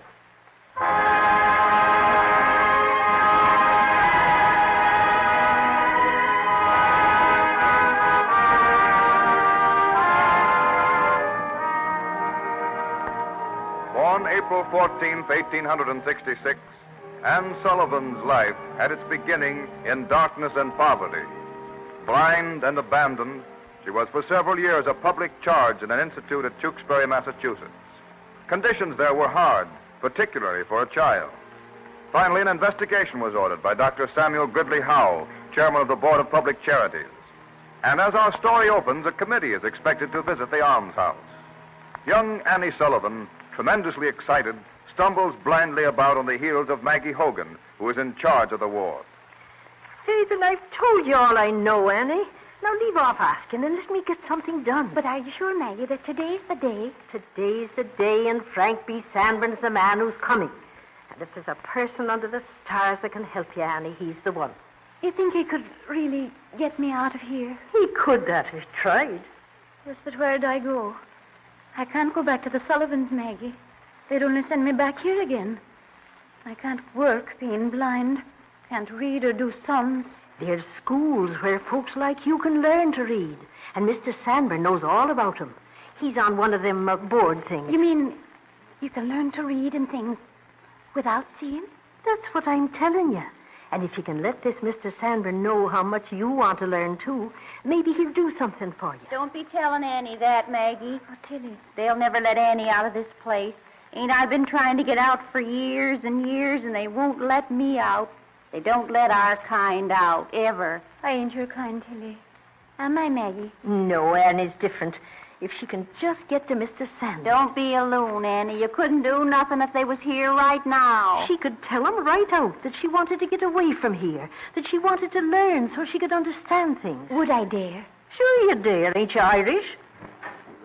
Oh, bless me. If they ain't here now, Annie, it's the committee, the visiting committee. And, yes, Mr. Sandburn's with them. Annie, you've got your chance. She don't dare. And this, gentlemen, is the ward where we care for the young. Maggie, where is he? Where's Mr. Sandburn? He's right there. What a place. This is the worst ward of all. Now, if you'll come this way, there are the living quarters, and the dining room is to your How's he left. going? They're walking toward the corridor. They'll be gone in a minute. You ain't got the nerve, I told you. They're going toward the dining room, Annie. It's your chance. Take it, girl. Run after them. Do anything. Only make him hear you. I got to do it. I got to do it. Maggie, I can't stay here in this place in the dark all my life. I got to do it. Well, hurry. Mr. Sandburn! Mr. Sandburn! Oh! Mr. Sandburn! If you go through this door, we'll visit the other... Mr. Sandburn! That girl is calling my name. Mr. Sandburn! Here I am, my girl. What do you want? I want to talk to Mr. Sandburn. Well, come over here and talk. What ails you? Come on. I don't know where you are. I can't see. She's blind, Mr. Sandburn. But I just got to talk to you. Well, now, what do you want to say to me, little girl? Mr. Sandburn, I want... Please, I want to go to school.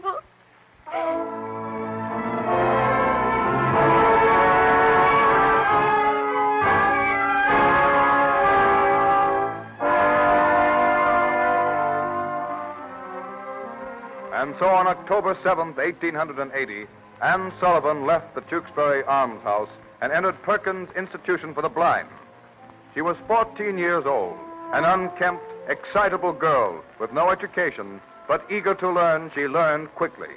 Graduating as valedictorian of her class, after an operation which partially restored her sight, we find Anne on the day following commencement exercises talking with Mrs. Sophia Hopkins, a matron at Perkins Institution, who has been her friend and benefactor.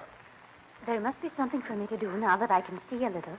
That's going to be the great difficulty, Anne. You must be more careful. You can't strain your eyes or you will be blind again. I should think I know, but there's so much to see, to read, and to learn. I forget about my eyes. Yes, but the doctor said... Please, I will try to be careful. Well, what would you like to do most, Anne? Teach. Teach some little child who can't see or hear. A child like Laura Bridgman was. Oh, that'd be a wonderful thing to do. To take a mind that was all blackness, shut off from the whole world, and let in the light. It would be very difficult. And there aren't many Laura Bridgmans. I suppose not. But I do want to go on studying if I can. Seems to me I can never learn enough. Self-culture is a benefit, not only to the individual, but also to mankind. Remember that? You're quoting my own graduation speech right back at me. And don't forget the next line. And everyone who improves himself is aiding the progress of society.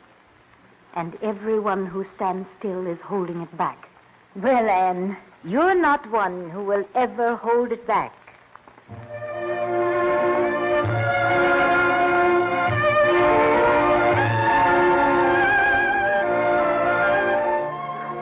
Opportunity came to Anne Sullivan almost immediately. From the town of Tuscumbia, the Marshal of North Alabama and his wife had appealed to Dr. Alexander Graham Bell for a teacher for their 7-year-old daughter, who had been blind and deaf since a severe illness when she was 19 months old. Dr. Bell, who was interested in methods of teaching the deaf, referred them to Perkins Institution. Through his interest, Anne, after special preparation, was permitted to attempt the task.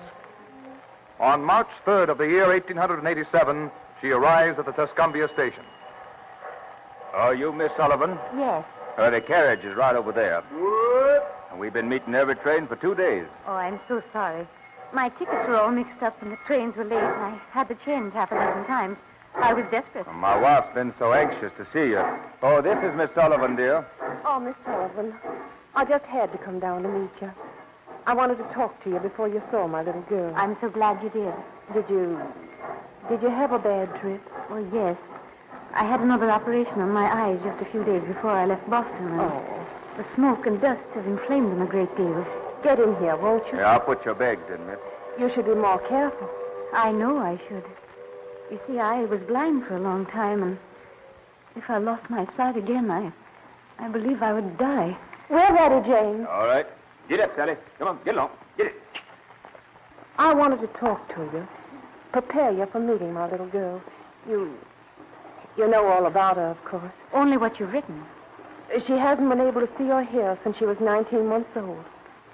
That's almost 6 years ago. I wouldn't believe it at first. I thought it was just the result of the fever.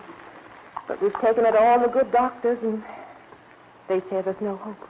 I'm so sorry. But they think she can be taught, that she can be made to understand. Oh, I'm sure that she can. Now she's just like some little wild animal, all shut up within herself and frantic. Is she well? Oh, yes, she's extremely well. I've tried not to make her keep quiet, but to let her move and exercise. Well, she has been hard to handle. You see, she's so strong. Well, I'm glad of that. She'll need her strength. But I think I ought to tell you now, she doesn't know what discipline is. She does just as she pleases, and when she's refused anything, she fights. She won't sit at the table and just feels her way around and grabs food off the plate. Sometimes she won't even be washed or dressed. Does she communicate with you at all? She has a few signs. We don't know how much she understands. But I'm sure she has a good mind if only we could reach it. Promise me you will try. Try very hard. Think of my poor baby. Living in that silence, in the dark. Not even able to ask for help. It's too terrible. That's our house, Miss Sullivan.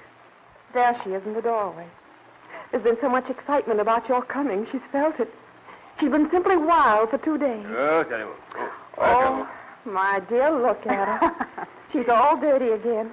Just look at her pinafore and her hair. It doesn't matter. Yes. Let me help you out of the buggy, Miss Sullivan. Thank you. She's coming down the walk. You know, she always knows when I go away and when I return. Will she let me touch her? I don't think so. She doesn't like to be petted. Look at her face. She knows something unusual is happening. That's the only sound she makes. Please, will you let me go to her first, alone? Helen. Helen. Helen Keller, you don't know it yet, but this is your teacher.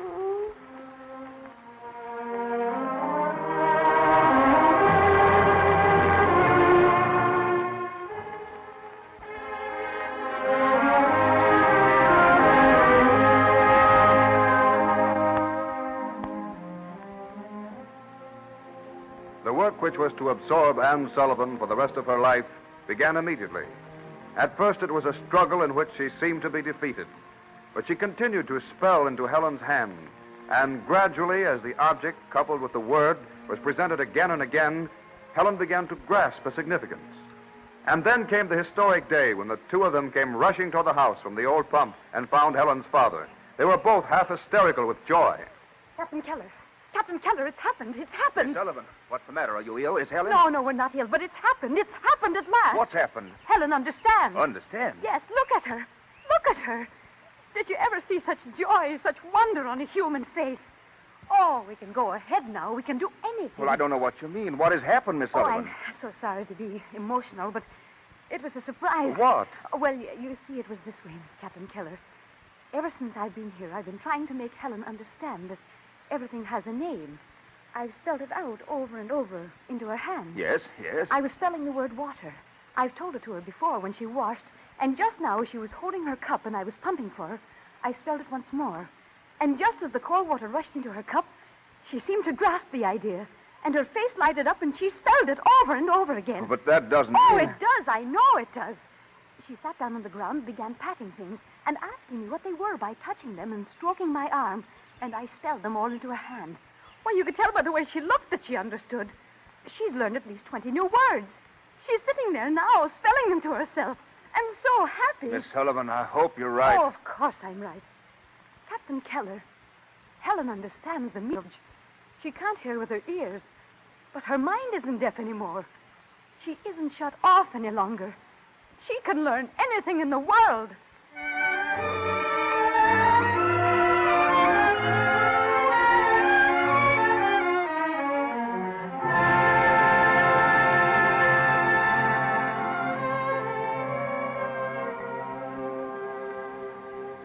Into Helen Keller's hand, Anne Sullivan's fingers began immediately to speak, so that she learned almost as a hearing child might. In a few years, she was ready for organized lessons. By that time, the world had heard and marveled. Helen and Anne went north to Boston, and Helen became a student at Perkins Institution, with Anne as her special teacher. This was followed by a period at a special school for the deaf in New York, in an effort to develop Helen's voice.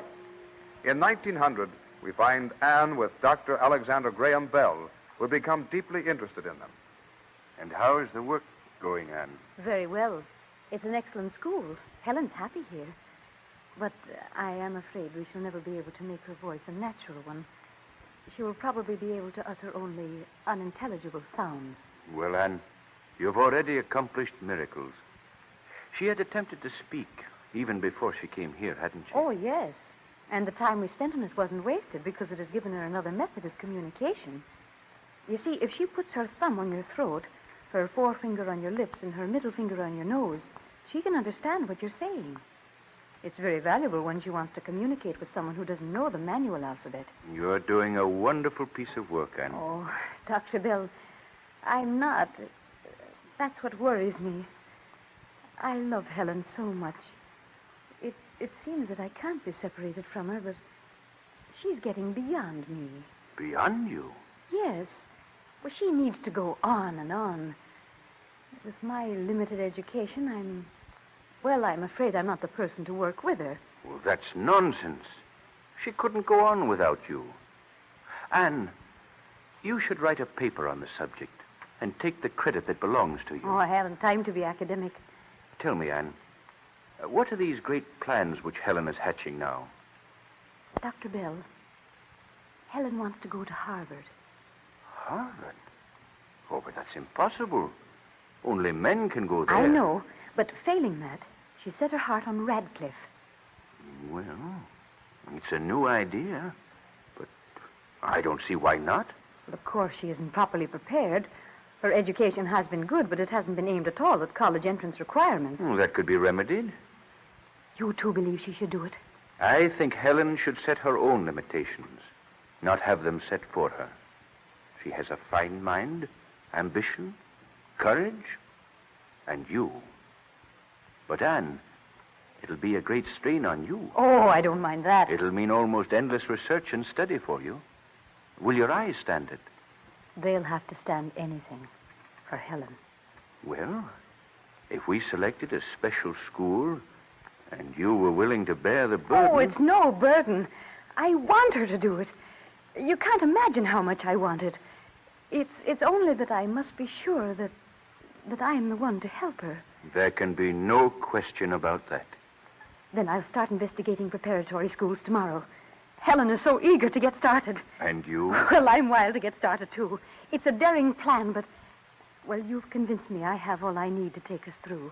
Your love for Helen. Yes, my love for Helen. And your faith in me.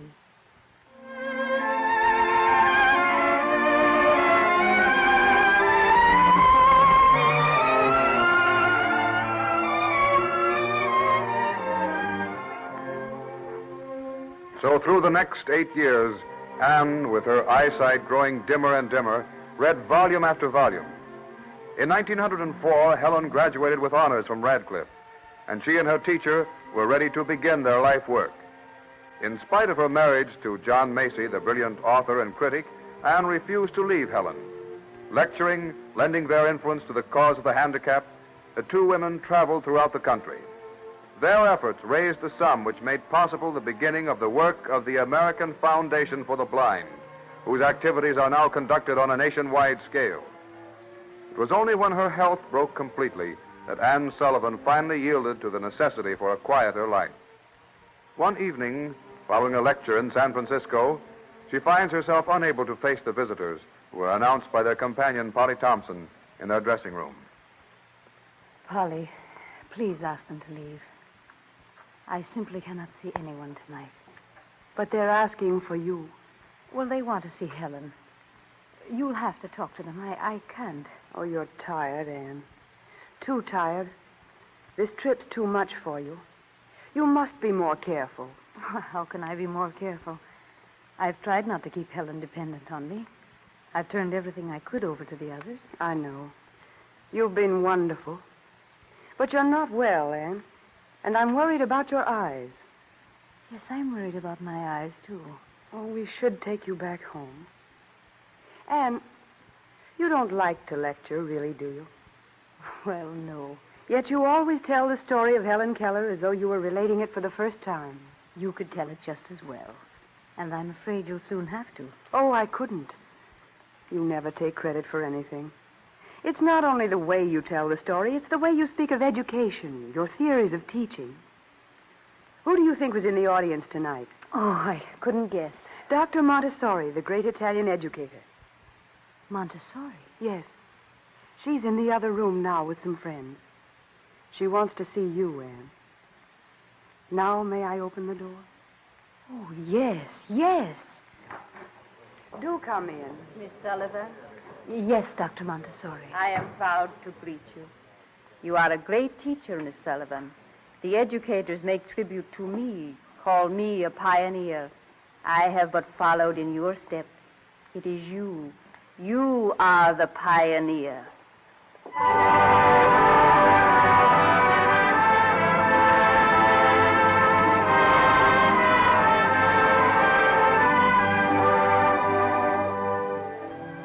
Mrs. Macy died in October 1936 at the age of 70 in her home in Forest Hills, Long Island.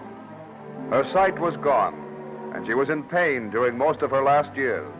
But her spirit was indomitable, her courage as great as the day she left Tewksbury Asylum. She had in truth laid down her life for a friend, and she was richly rewarded in that friend was Helen Keller.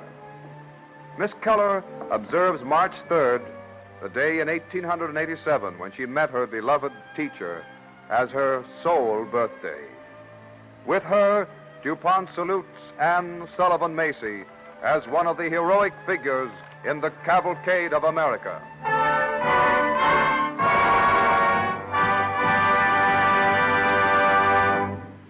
This evening we are honored at this broadcast by the presence of Miss Helen Keller herself, together with her devoted friend and companion, Miss Polly Thompson, the woman who has taken Anne Sullivan Macy's place at Helen Keller's side. Miss Keller has been following this broadcast with Miss Thompson's assistance. It is a pleasure first to introduce Miss Polly Thompson. I am deeply moved by this dramatic broadcast. It encourages me to feel that Anne Sullivan Macy's beacon shines upon my efforts to make the American Foundation for the Blind a tower of strength to her sightless fellows in this country. And now it is my privilege to present Miss Helen Keller. This noble little gift to Mary, guardian angel, should warm at her heart to helpfulness. That would be her true memorial. Thank you, Miss Keller. We're gratified that you feel this story of your teacher has been a memorial. Your inspiring life work is one of the noblest in our times. we are privileged to have had you as our guest on the Cavalcade of America.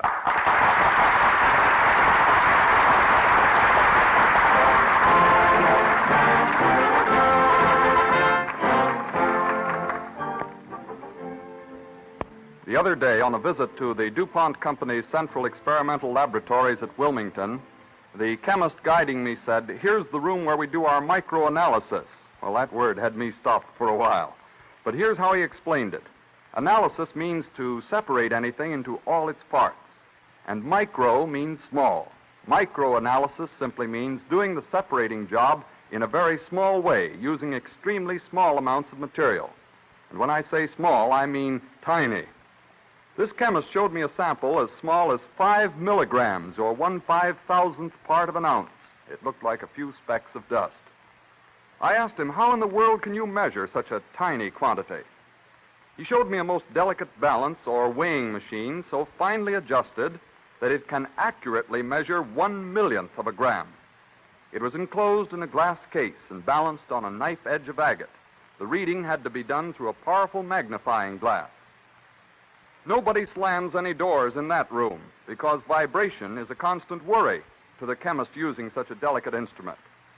As a precaution, he has the case on a heavy lead plate, 1 inch thick, with the lead plate resting on a sponge rubber cushion, and the cushion, in turn, set on a stone slab.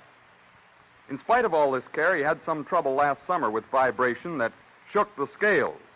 After searching high and low for days, he finally discovered the trouble in another room across the hallway of the building. Someone was running a defective ventilating fan.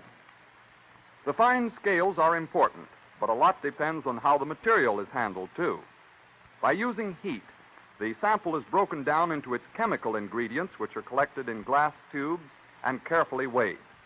Before weighing, the chemist must first wipe the tubes with painstaking care without touching them with his hands, because moisture or grease from his fingers would make the tubes weigh heavy on this delicate balance.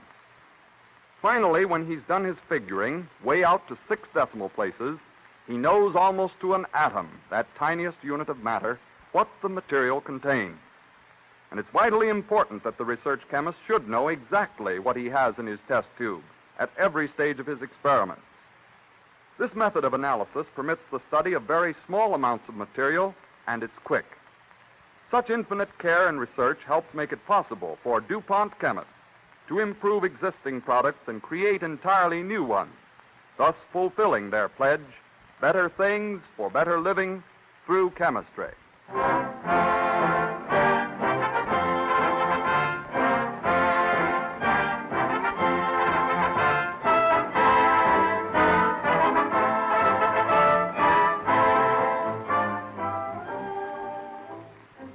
The story of America's great frontier scout, William F. Cody, famed in the annals of our nation's history as Buffalo Bill, will be the subject of our broadcast when next week at the same time, DuPont again presents the Cavalcade of America.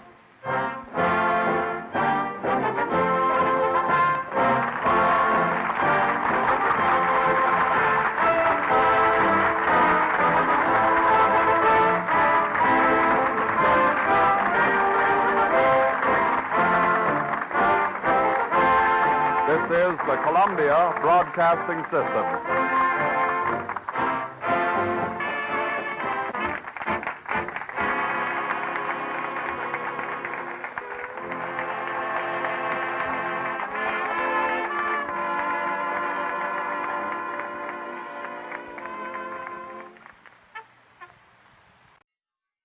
The Cavalcade of America, presented by DuPont.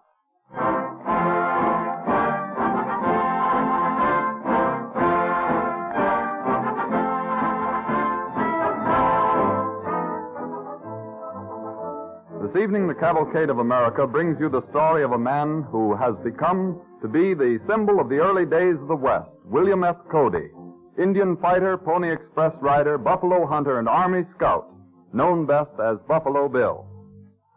This week is an especially appropriate time to do something about the appearance of your car, because it is being observed throughout the United States as National Used Car Exchange Week. Dealers and manufacturers everywhere are presenting unusual inducements for you to drive a better automobile by offering late model reconditioned cars at extremely low prices.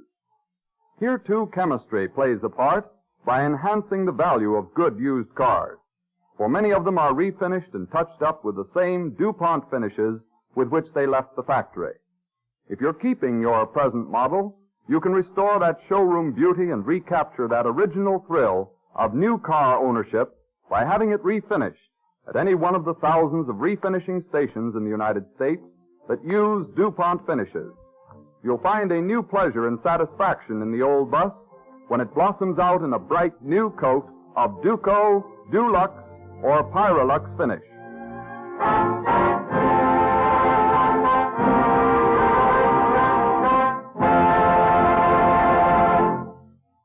As an overture, Don Voorhees and the DuPont Cavalcade Orchestra will play the ever-popular Wagon Wheels.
The DuPont Cavalcade moves forward.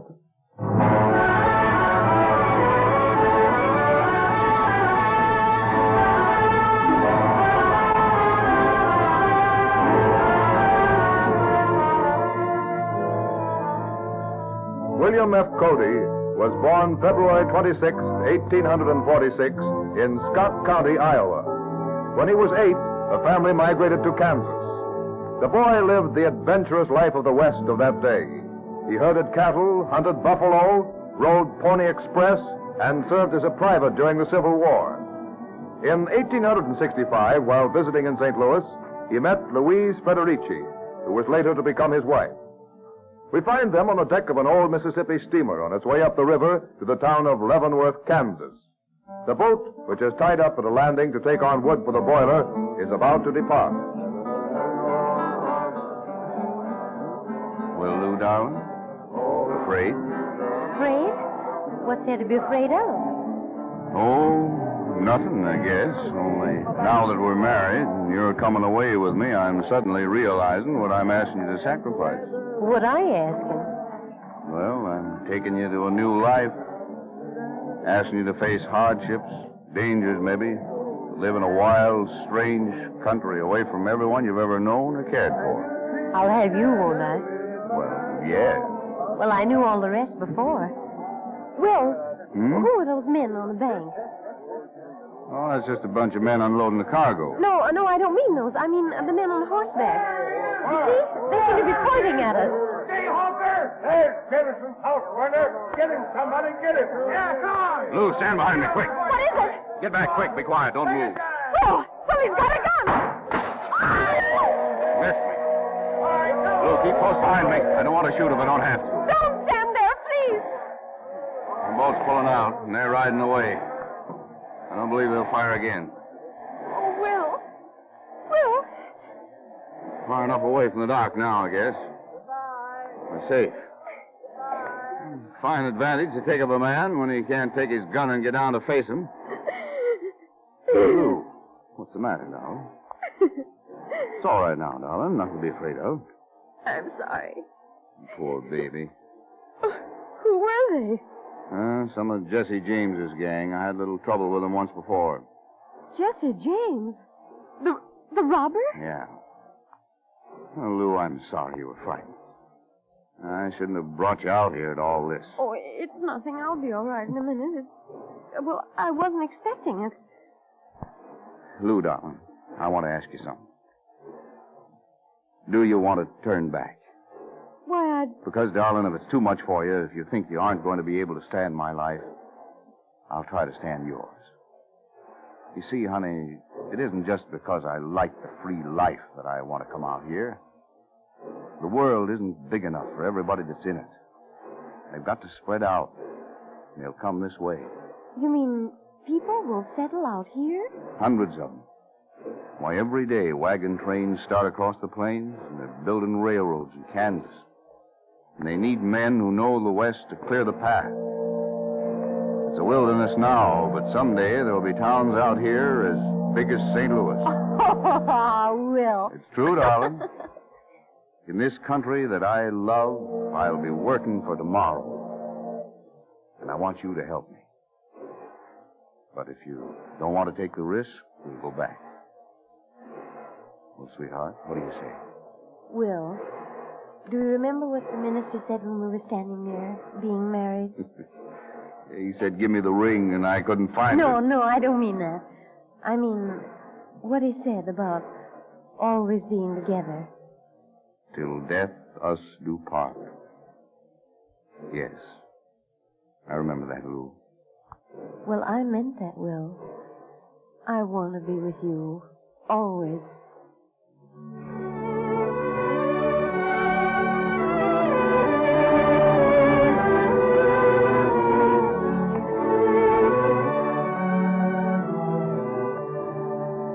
So Will Cody went back to the West he knew and loved when he was first hired as a buffalo hunter by the Kansas Pacific Railroad. Hunting bison was a dangerous job which required great skill, but the animals were needed for food. Cody became famous for his ability and daring and won the nickname of Buffalo Bill. Then Cody became government scout under General Sheridan and soon gained the rank of colonel. He was taken captive by the Comanche chief, Satanta, and barely escaped with his life. On the evening of his rescue, we find him in the log cabin, which was his home, holding his baby daughter, Arthur. Buffalo Bill, never misses and never will. Always aims and shoots to kill, and the company pays his Buffalo Bill. Oh, Will, what a ridiculous lullaby. Well, they wrote it about me, and I think my daughter should hear it. Look, she likes it. Sound asleep. Uh-huh. sleeping just as sound as though she hadn't almost been left an orphan. Oh, Will. I'm still shaking at the thought of it. When they came down from the fort to tell me you'd escaped from Satanta, and that Denver Jim and his men rescued you when the Indians are right at your heels. Well, it's the worst scare you've given me yet. If Denver Jim hadn't found you when he did... I'd have been a dead scout. Riding that mule, I didn't have a chance. And that's positively the last time I go scouting on a donkey. Well, golly, I'm tired. You must be dead for sleep. Go to bed now, Will. Cody! Who's that? Somebody's calling. I guess they're coming down from the fort. Cody! Open the door! That's Regan. Let him in, Mama. All right. Hello, Tom. Injuns, Bill. Comanches and Kiowas on the path again. General Hazen wants you to take word to General Sheridan at Fort Hays. Fort Hays? Well, you can't do it, Will. You're exhausted, and that's 65 miles away. Let one of the other scouts go. Well, the chief put it up to them. Nobody wants to. It's pretty hostile country, and Sheridan's got to have the dispatches by morning. So Satanta's had it in earnest, huh? Well, here, take the baby, Lou. Oh, Will, you're worn out. You mustn't go out, not in this storm. He's the only man who can do it, Mrs. Cody. Please. I'll tell you, honey. I'll go over and make General Hazen a proposition. I am pretty sleepy, but I'll go if he gives me a horse. I don't propose to be chased again today by Indians while I'm riding a government mule.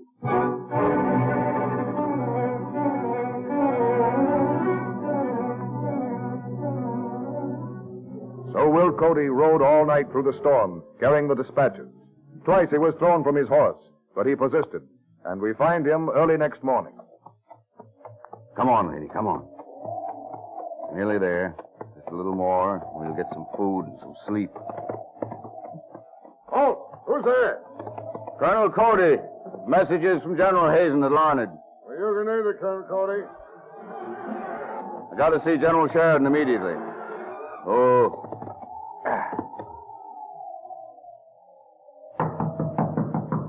Come in.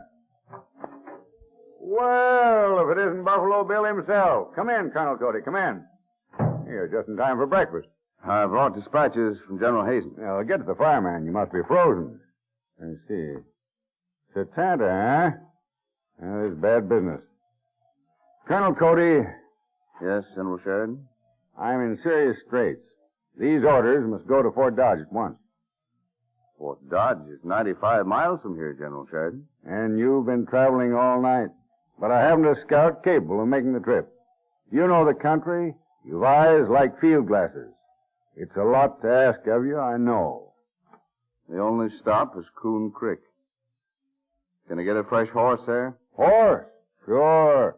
There's a troop of cavalry stationed there. Well, if you're sure of that, I'll go. Thank you, Colonel Cody. It's risky. Oh, I don't mind the risk, General. I'll just be jiggered if I'll do any more scouting on a government mule.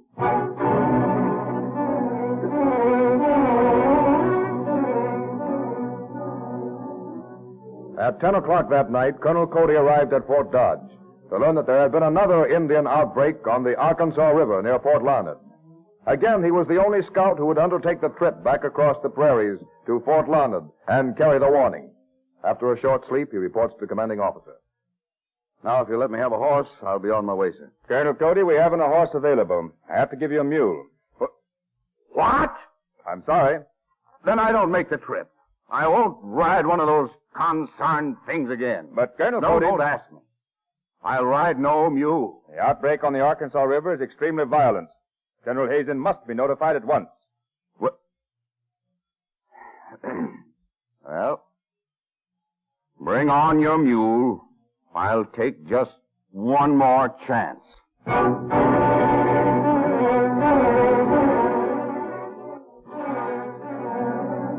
And so on a government mule, Colonel Cody started back again toward Fort Larned. The animal was hard-mouthed and stubborn, and riding him was very difficult. At the end of the first 30 miles, Cody dismounts to get a drink of water at Coon Creek.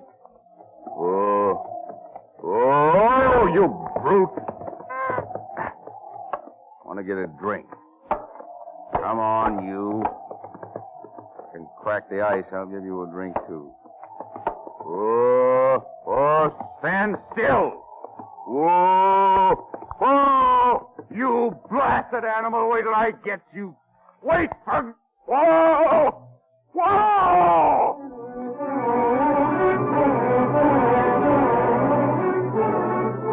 From Coon Creek back to Fort Larned, the last lap was 30 miles. Cody made it on foot, following the mule, which kept just ahead of him all the way. As the sun rose, Cody entered the gates of the fort, having traveled 350 miles in 54 hours. Sentry, hello! Hello there! Yeah. Did you see that blasted mule? He came in just ahead of you, Colonel. Did he run away? Did he run away? Did he run away? We thought you were scouting. Scouting? I've been playing tag with a jackass. Give General Hazen these dispatches. And tell him to congratulate Fort Hays on having the toughest, meanest mule in the United States Army.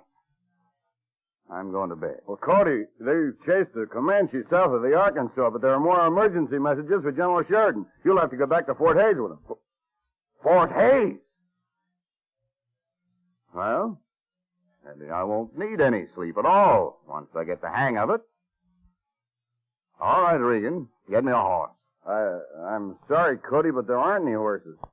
General Hazen suggested that since it's an emergency, you might ride a government mule. Thunderation!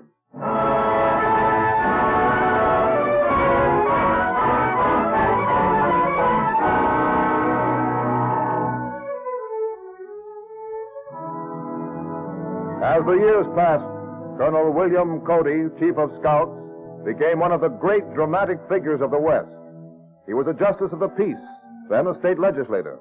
But he remained at heart Buffalo Bill the Plainsman. Finally, there came a demand that he go east to appear in a dramatized version of the days of the Old West. From the success of these appearances came the idea of the Wild West show. We find him in conversation with Mrs. Cody, little Johnny Baker, a boy of whom he was extremely fond, and Major John Burke, his devoted press agent. Maybe I've brought you out here on a wild goose chase, Major Burke. But the idea of a Wild West show's got me. I can't sleep nights for thinking about it. Well, the public certainly liked you in the Western plays. Them things. Shucks, running around on a 2x4 stage pretending to shoot Chicago Indians who fell down before the gun went off. That's no way to give the folks an idea of the West. I want to give them a real show, Major. Riding, marksmanship, lassoing. I want them to see the West as it used to be, with Indians holding up the stagecoach and scouts chasing them. But you can't do that on a stage, Colonel Cody. Who said anything about a stage? I'm not going to use any stage. Oh, you're going to have it in a tent like a circus?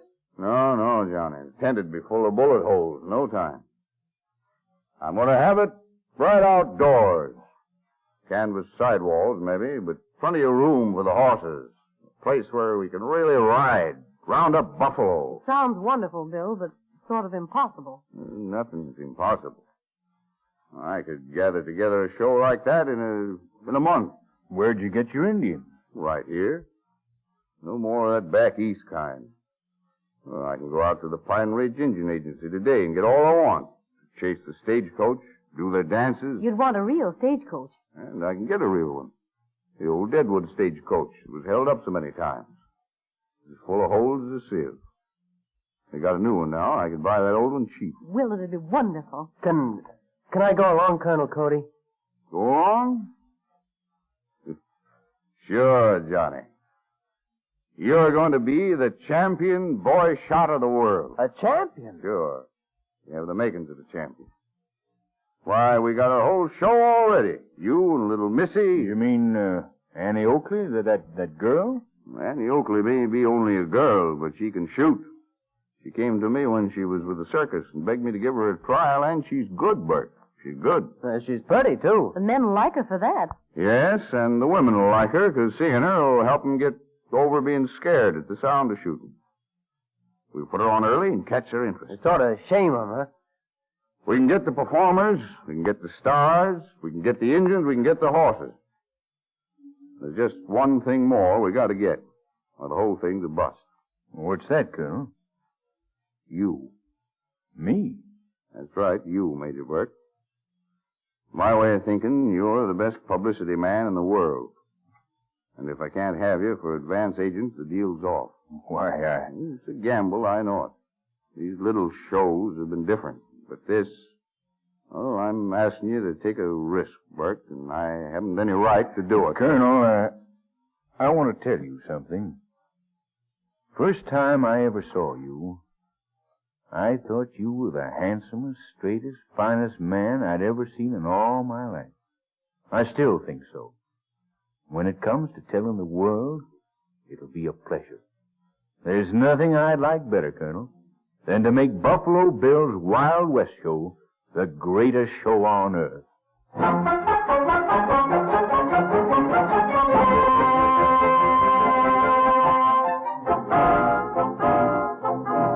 And so heralded by Major John Burke, the most famous press agent of his day, Buffalo Bill's Wild West show was formed and grew greater and greater.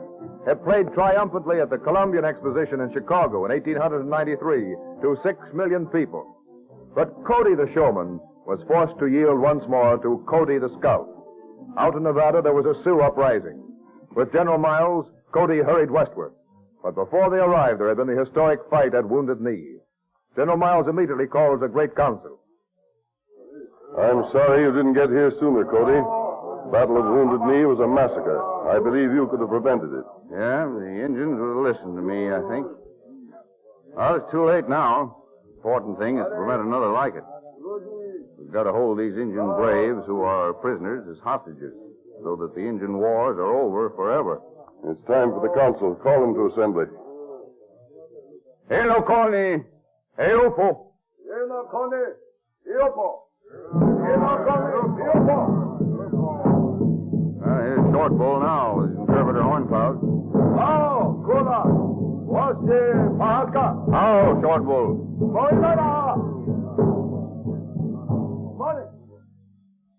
I, Pahaska, your friend, want you to listen. Pahaska, speak.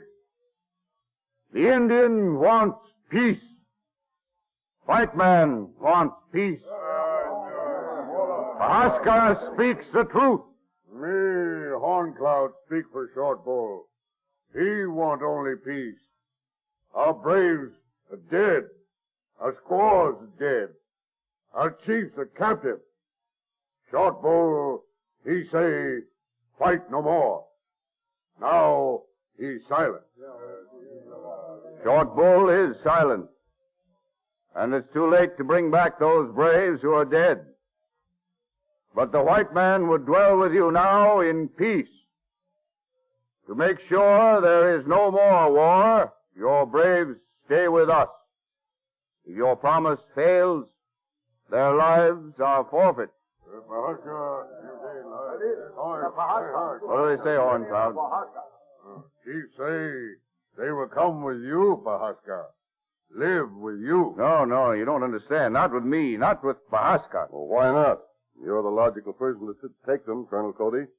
Keep them with you. Take them to Europe with your Wild West show.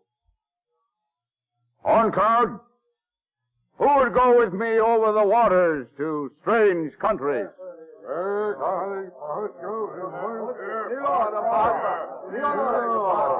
Many would go, Pahaska. Kicking Bear, Black Hawk, Long Wolf, and Short Bull. Short Bull, huh? All right, General Miles, I'll accept your offer. If you follow the path of peace, I give you my promise I will take your braves with me, and I will be kind to them. Bring them back to you safely. Horncloud, tell your braves these chiefs go with Pahaska as a sign that fighting between the white man and the red man is ended forever. I officially place these men in your charge, Brigadier General Cody. Brigadier General. That title still sounds funny to an old Indian fighter like me. It's a tribute to a man who symbolizes the great West of the past, Cody. You've made this day possible. This day and this pipe of peace. Don't you want to be called Brigadier General? Oh, yes. I'm proud as a strutting peacock when you say it in front of the boys. Well, when we're alone, Colonel. I think I'd rather you just say Buffalo Bill.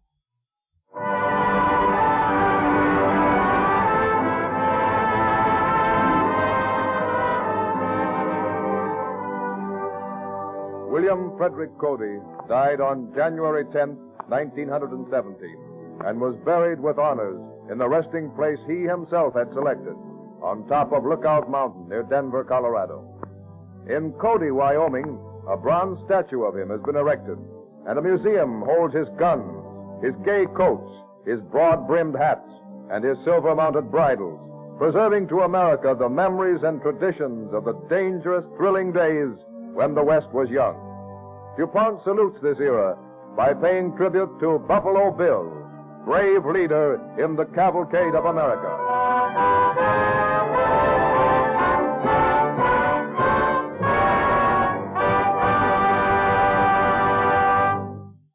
Many of us remember that back in the days of Buffalo Bill, a favorite spring tonic was sulfur and molasses. Today, chemistry uses sulfur in making hundreds of products for your comfort and convenience. It goes into sprays that protect our food crops from insects. It helps give raw rubber the toughness needed for tires and countless other articles. When burned in air, sulfur dioxide is formed, and this gas is used to give cotton and other fabrics a snowy whiteness. In compressed form, sulfur dioxide serves as a refrigerant. The principal use of this gas is in the manufacture of sulfuric acid, an important DuPont product. Sulfuric acid is often called the king of chemicals because such great quantities are consumed in making so many other articles of daily use. Sulfuric acid is what enables the storage battery of your car to supply power for the lights and self-starter. It is used in refining petroleum and in making fertilizers, commercial explosives, paper, rayon, and colorful dyes. Every woman who owns an organdy dress can thank sulfuric acid, because that is what gives organdy fabric its permanent crispness. For years, great deposits of sulfur lay embedded deep under the Earth's surface in Texas and Louisiana, out of the reach of man because no one knew how to mine it. Then a chemist named Herman Frasch said to himself, if we can't go to the sulfur, we'll make the sulfur come to us. And that's exactly what he did. Frasch developed a method whereby a large pipe is driven into the ground with smaller pipes inside it. Hot water, steam, and compressed air are then forced into the deposit, melting the sulfur and forcing it to flow as a liquid to the surface. The sulfur then solidifies and is ready to serve many industries. Had it not been for the ingenuity of this chemist, the valuable deposits of sulfur in our Gulf states might still be lying untouched, thus forcing American industry to rely upon foreign countries for this vital substance that helps so much to realize the DuPont pledge, better things for better living through chemistry.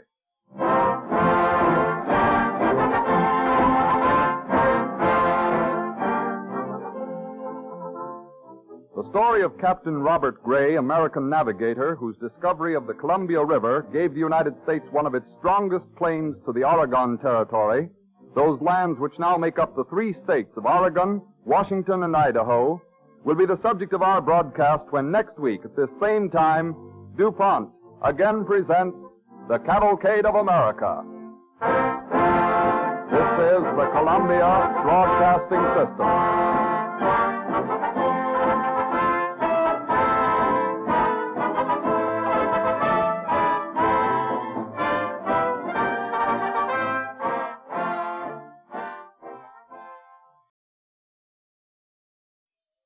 The Cavalcade of America, presented by DuPont.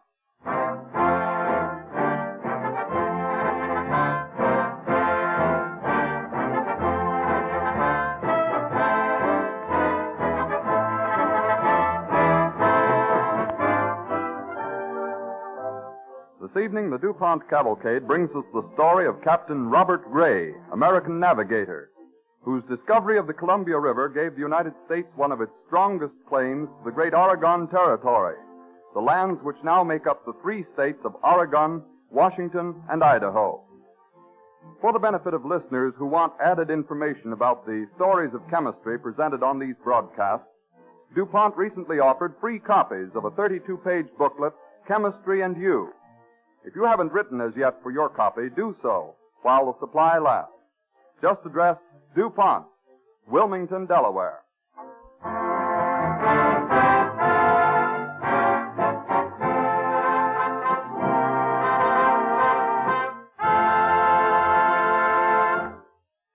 Tomorrow will be St. Patrick's Day. So in its honor, Don Voorhees and the DuPont Cavalcade Orchestra play as an overture, Thine Alone, from Victor Herbert's Irish operetta, Eileen.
DuPont Cavalcade moves forward.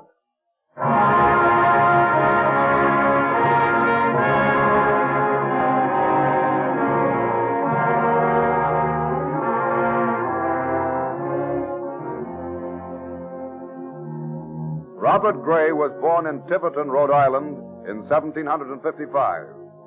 From an early age, he followed the sea. Our story begins in the year 1787, when Robert Gray and another sea captain, John Kendrick, are summoned to a famous Boston tavern, the Bunch of Grapes, by one of the city's prominent physicians, Dr. Thomas Bullfinch.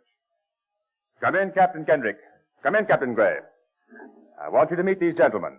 Mr. Joseph Burrell. Gentlemen. How do you do, Mr. Allhatch. How do you do? Mr. Samuel Brown. Brown. Mr. John Derby. Do, sir. And Mr. John Pentard. How do you do, sir? We call ourselves the Boston Marine Association. Mr. Burrell, will you act as spokesman? If that is satisfactory to you other gentlemen. Of course. Well, then, sit down. We'll get down to business. We have excellent reports of your bravery and your ability as seamen. We have therefore selected you for an important mission. Have you by any chance read the report of the Britisher, Captain Cook, and his recent voyage to the Pacific coast of this continent? No, sir. I've heard of the voyage, sir, but I've read no report. You should do so, gentlemen. Captain Cook reports that the natives in that region trap enormous numbers of sea otters, whose pelts are worth from $80 to $100 apiece. And they can secure these pelts by trading almost any manufactured article, a knife, an axe, a piece of cheap jewelry. This is a rich harvest to be reaped by those who get there first. And we propose to be the first. As I understand it, gentlemen, we're to sail to the Pacific coast, trade for furs, and return to Boston when we've a full load. No, no, not exactly. You are to take the furs to China, where they will command a higher price than hereabouts. There you will trade them for Bohea tea, which is cheap in China, but very dear in Boston. And if we accept this commission, what ships are we to take? You, Captain Kendrick, are to command the 220-ton ship Columbia, now being built at Scituate.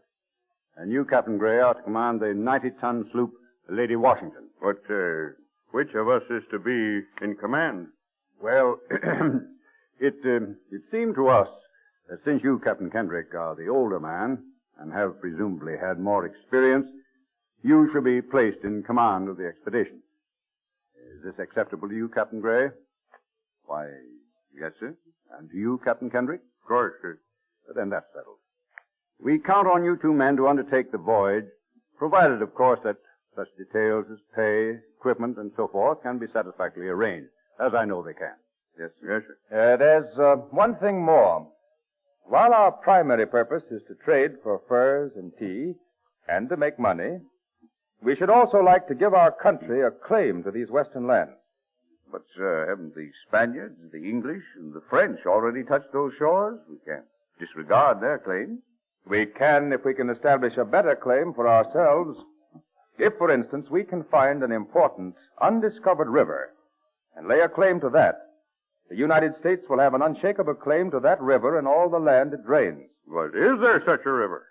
Seems most unlikely, for if such a river flowed into the Pacific, someone would surely have found it and claimed it long ago. Perhaps. Cook himself says there is none. But Jonathan Carver, who went among the Indians of the Mississippi Valley 20 years ago, heard tales of a mighty river flowing westward to the sea. The Indians called it the Oregon, and I, for one, believe it's there. And we're to find and claim this river. Yes, if you can. The furs and tea mean much to us, but the river means even more to the United States.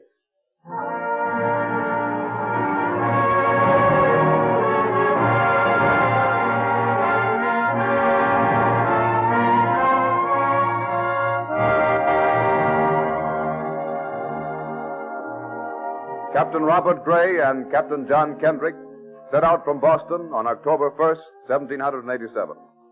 Exactly 6 months later, on April 1st, we find the two ships bucking a terrific storm off the southern tip of South America. On the quarter deck of the Lady Washington, second mate Robert Haswell is doing his best to talk to his captain, Robert Gray. Columbia's dropped almost out of sight astern, Captain Gray. Let's try not to lose sight of her. It wouldn't hurt my feelings if she dropped entirely out of sight.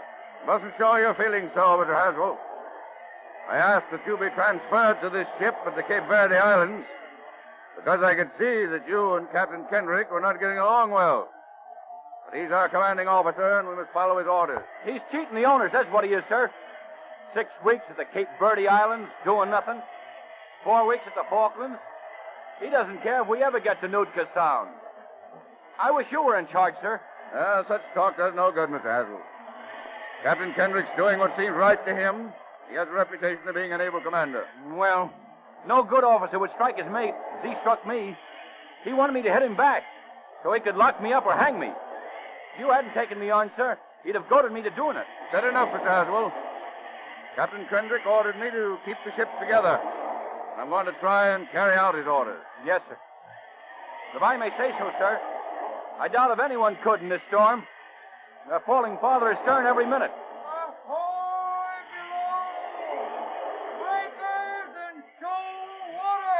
Breaker, shoal water. Well away! Off the starboard bow! 2 cables length! All hands, stand by to bring the ship about. Castle, give a hand with the wheel. Set the course west-southwest. Aye, sir. West-southwest. On this course, old Kendrick will never find us.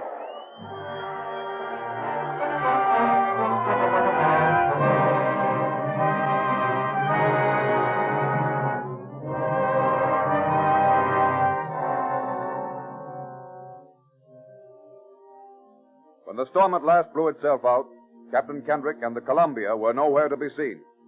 Captain Gray, therefore, set his course to the north and sailed for Nootka Sound, near the present Vancouver Island on the west coast of North America, a prearranged rendezvous in case of separation. Though the season was late, Gray followed the instructions of the ship owners, and 7 weeks of trading with the Indians produced a fair cargo of furs. With these on board, Captain Gray is preparing to sail for China. All right, step lively there. Get those furs below. Want to spend the winter here? Not me, I don't. No, sir. Neither China. Well, Mr. Hazel, loading nearly finished? Almost, sir. I hope we'll finish it in time to sail with the next high tide, sir. I hate to sail before we hear from the Columbia. You should have been here weeks ago. Yeah, not with Captain Kendrick in command. He's probably at the bottom of the Pacific. Captain Gray, up there, beyond the point. Huh? Speak of the devil. Ship, but give me my glass. Yes, sir. Is it? It's the Columbia. I can see Captain Kendrick on the quarterdeck. He's taken a long time to get here, sir. Wonder what he plans to do now. We'll soon find out. Don't we sail, sir? Certainly not, Mr. Hazel. Captain Kendrick's in command. We'll wait for his orders.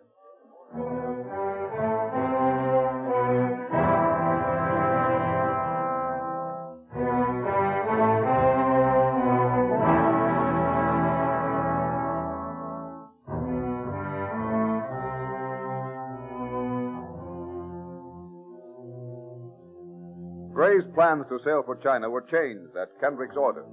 Instead of setting out to market the furs already collected, Kendrick insisted that the 2 ships pass the winter at Nootka Sound.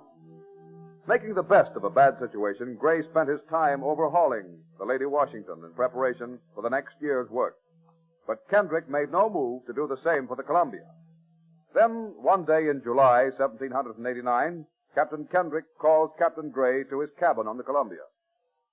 You sent for me, sir? Yes, Captain Gray, I did. We've a fair cargo of furs stored up, have we not? Yes, sir. Have about 1,000 pelts, 700 fair to middling, about 300 of excellent quality. In collecting these furs, you seem to be somewhat ahead of me. Ahead of you, sir? If my memory doesn't fail me, you collected none of them. In fact, sir, if I may be pardoned for saying so, you haven't made a trading cruise since you arrived. Well, you're right about that. But I shall. In fact, I'm about to start a trading cruise along the coast. But, sir, how can you? The Columbia's not been overhauled. She's not fit for service. No, she's not. But my other ship, the Lady Washington's fit for sea. Your other? Why, yes, sir. You see, I'll take the Lady Washington, and you can take the Columbia. When you've overhauled her, you can take the 1,000 furs to China and trade there for tea, as you were going to do last fall. But, sir, the season's ripe for trading. It would be a dreadful waste for me to cross the ocean now and sell this little load of furs. We both should stay in trade and travel when the season's over. Mr. Gray, I am in command. You'll do as I say. I have my reasons, which I have no need to discuss with you. Yes, sir. I'm sure you have the best of reasons. Certainly, you couldn't be seizing this opportunity to hide your own lack of efforts at the owner's expense by putting me out of the way while you belatedly gather furs to even up the score. No, I'm sure that couldn't be your thought. Ray, you're insolent. You'll strike me, as you did poor Haswell, knowing that it's mutiny to return the blow. It's mutiny to disobey. I shan't disobey. I'll take the furs to China. And I wish you well in your trading. Not for your sake, of course, but for the owner's. The Lady Washington is yours.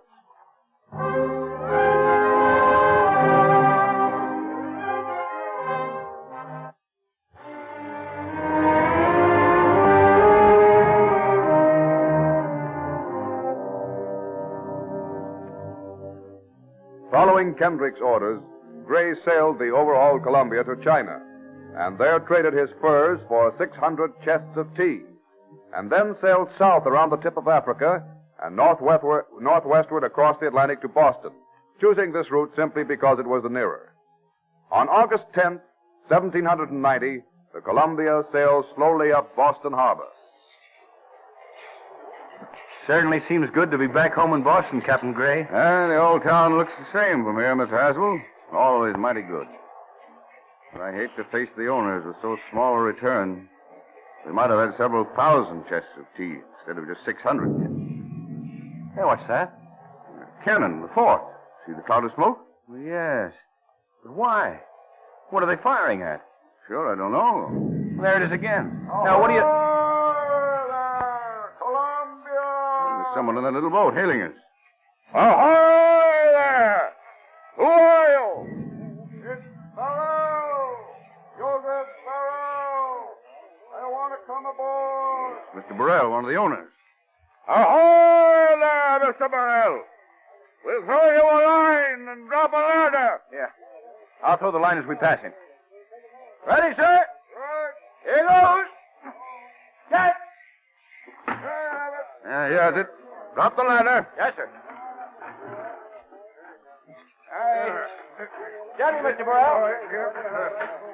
Hold hard now. There you are. Well, welcome, Captain Gray. Welcome back to Boston. Thank you, sir. I'm sorry that we haven't brought you more returns. Oh, never mind that now. You must prepare yourself for the celebration. Celebration? What celebration? What's happened? What are those cannon shots, Mr. Burrell? Why, they're saluting you. Didn't you know it? Saluting me? Why? What? My boy, you don't seem to realize it, but you've carried the stars and stripes around the world for the first time. Magellan, Drake, Cook, and now Captain Robert Gray. Around the world? In my hurry to get home, I hardly realized.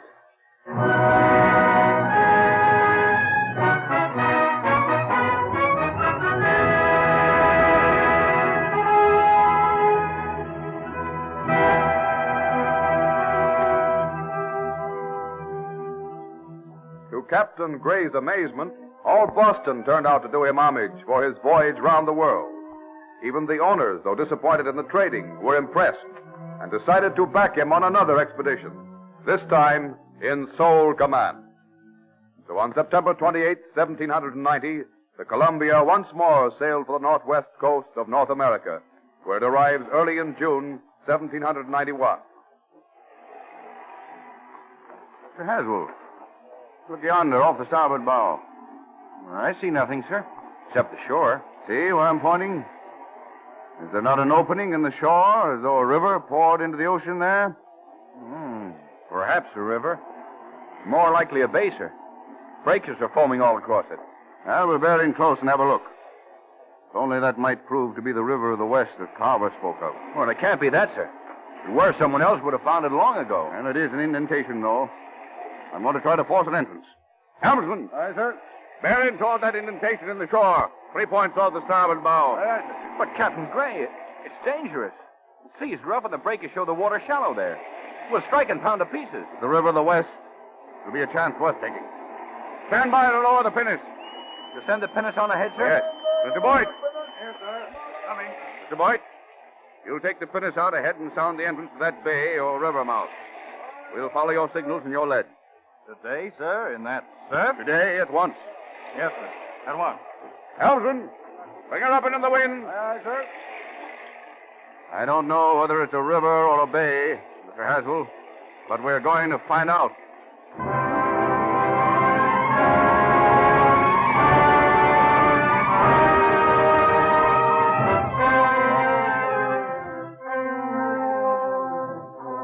For 9 days, Captain Gray tried in vain to pass the line of breakers and solve the riddle of the indentation on the coast. After many near disasters, he at last gave up and continued on his way.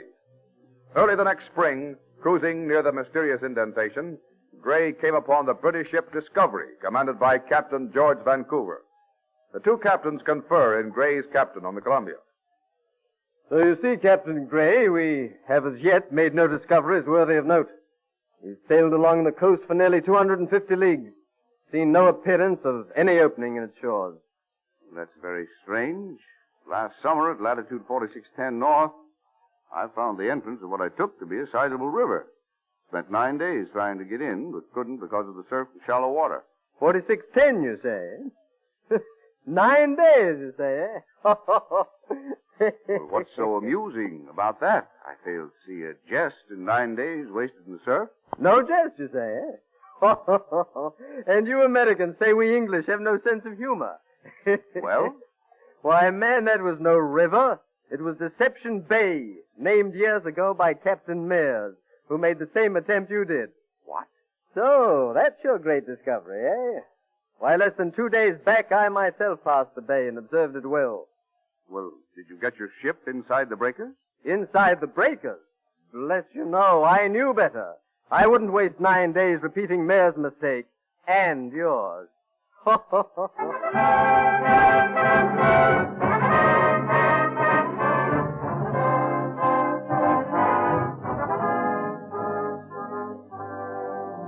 Nettled by Vancouver's laughter and still unconvinced, Gray set his course to the south, and on the morning of May 11, found himself once more off the foaming mouth of the indentation. Swinging out to sea in a great circle, he turns the bow of his ship squarely toward the line of breakers. Breakers, dead ahead, 3 cables length. Captain Gray, what are you about, sir? Going in, Mr. Haswell. Oh, but you can't, sir. Why can't I? Who's to stop me? Well, no one, sir, but you'll smash the ship to pieces on that bar. Chance we run. Fortune's with us, we can ride one of those combers in. Over a bar in 1/2 fathom 3 of water, sir? Well, never. Well, I'm going to try. Deception Bay, indeed. I'll prove Vancouver's wrong. Breakers, dead ahead, 2 cables length. You'll kill us all, sir. Don't argue, Mr. Haswell. My mind's made up. You still can turn, sir. Quiet. I'll not turn. The crew's alarmed, sir. They'll stick to their post. They've faith in me. And so have I, sir, but... Then show it. Breakers, dead ahead, 1 cable length. We can't turn now, sir. The breakers are right before us. Hold your course, helmsman. Steady she goes. Aye, aye, sir. Pull hard. We're going to hit. Why, we never struck, sir. We're through. Helmsman, bring her into the wind. Stand by to drop the anchor. Over with the bucket. Give up some water. Yes, sir. Over with the bucket. Aye, sir. Here you are, sir. Let me taste it. Mr. Haswell, it's fresh. See for yourself. Yes, sir. Oh, yes. It is fresh, Captain Gray. That means we found the river. Men, gather aft here. Hurry! We made a most important discovery. This is no bay, but a mighty river. And ours is the first ship to sail upon it. In the name of the United States of America, I hereby claim this river and all the lands it drains.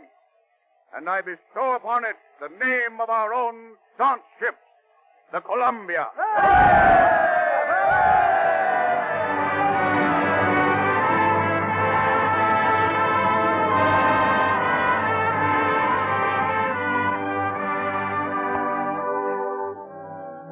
Captain Robert Gray's discovery of the Columbia River gave the United States an iron-bound claim to the Oregon country, a claim which Great Britain formally recognized in the Oregon Treaty of 1846. To this bold seaman, we are largely indebted for the lands occupied by the 3 great states in the northwestern corner of our country. DuPont salutes Captain Robert Gray as a brave leader in the Cavalcade of America.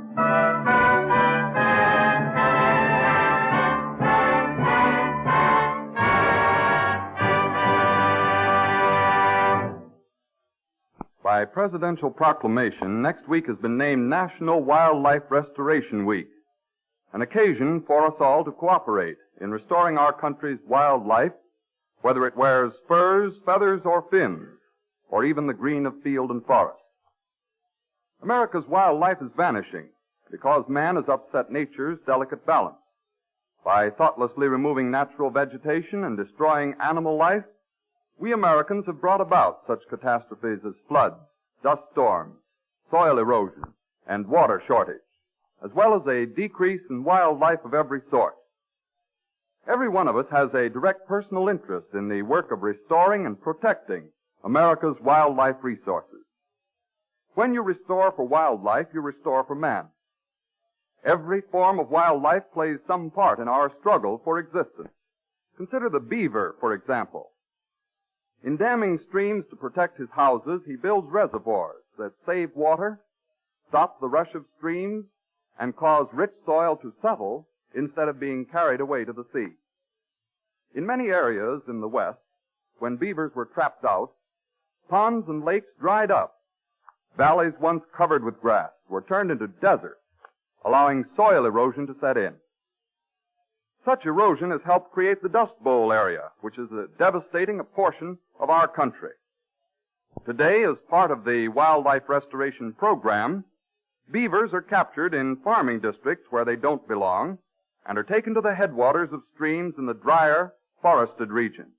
Here in a natural habitat, the busy beavers once more can build their small storage reservoirs that will help us regain a squandered wealth. Other creatures perform other valuable tasks. Good soil depends largely on the animals that live in the soil, yes, even to the tiny field mouse.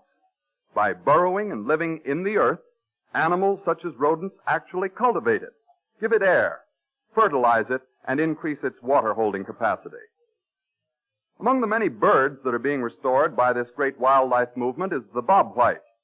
A tireless destroyer of insects and weed seeds, the bobwhite is also one of the first native birds to cultivate a taste for the dreaded Japanese beetle. And not to be forgotten are the fish in American streams and along our coastline. Slowly but surely, stream pollution is being checked, and our rivers and brooks are being made fit places for fish to live in. Recently, for example, the state of Wisconsin refused permission for a dam across the Potato River, a beautiful trout stream, because disturbing the natural flow of the river would have endangered fish life. A few years ago, an organization called the General Wildlife Federation was established at Washington, D.C. to cooperate with everyone who wants to preserve the animals, birds, fish, and forests of our native land.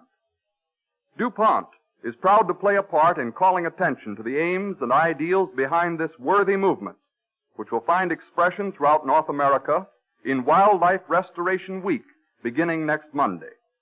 You may help in this work by buying the beautiful stamps reproducing some of America's game, birds, and animals in full color, now being offered for use on your letters and packages.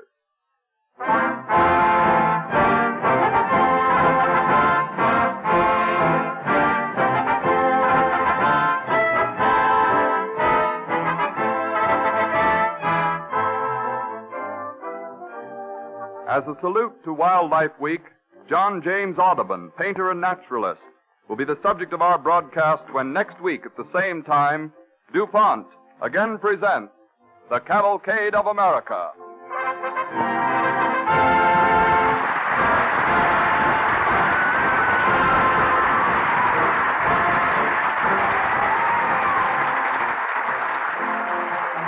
This is the Columbia Broadcasting System.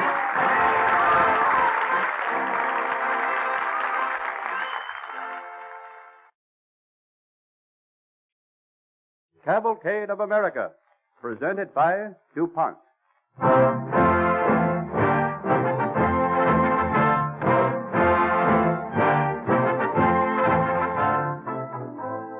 This week is being observed throughout North America as Wildlife Restoration Week.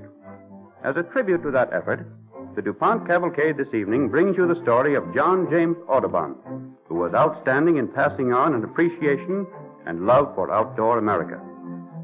Those among our listeners who have made a hobby of nature study probably could answer this question.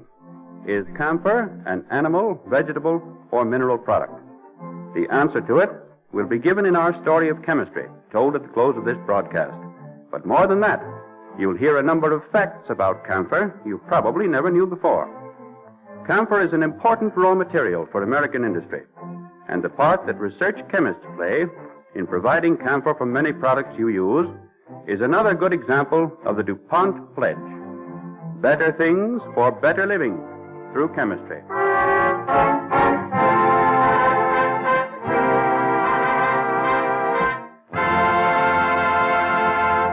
As an overture, John Voorhees and the DuPont Cavalcade Orchestra played the love theme, One Song, from the picture Snow White and the Seven Dwarfs.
The DuPont Cavalcade moves forward.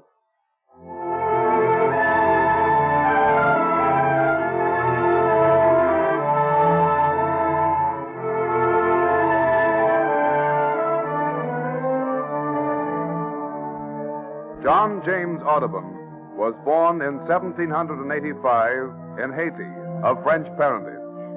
At an early age, he was interested in the study of nature and art. A short time was spent studying painting in Paris, but his father owned land in America, and in 1804 we find John James living at Mill Grove near Philadelphia, Pennsylvania.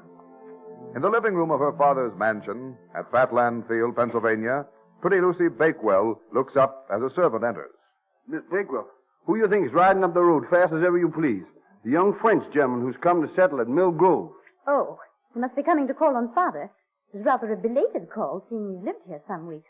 I'll speak to him. Will I bring him in here? No. I'll go out on the front steps to greet him. He scarcely deserves to come further. Yeah. He certainly can ride. Perhaps he's just showing off. Ooh. Easy again. Ooh. Good day, mademoiselle. Is this Mr. Bakewell's home? It is, sir. Will you please dismount? William, will you take Monsieur Audubon's horse? Yes, Miss Bakewell. Yeah, thank you. You seem to know my name, mademoiselle. I was about to introduce myself. I have heard much report of you in the neighborhood, Mr. Audubon. I am Lucy Bakewell, William Bakewell's daughter. Your servant, mademoiselle. Is your father at home today? I'm sorry he is not, but he'll be most pleased that you called. Perhaps he will not be pleased, mademoiselle. He paid a call on me when I first moved into the neighborhood, and I have waited over long to return it. Did you wait so long because you knew us to be English? Oh, how brightly you blush, monsieur. You look the color of our sumac bushes in this October frost. It is true, mademoiselle, that I was reared in France, and my father, a naval captain, spent some time in an English naval prison. Oh, I'm sorry. I'll tell Father you were here. Thank you. My horseboy. Yes, sir. Wait. What is that? That sounds like a bird.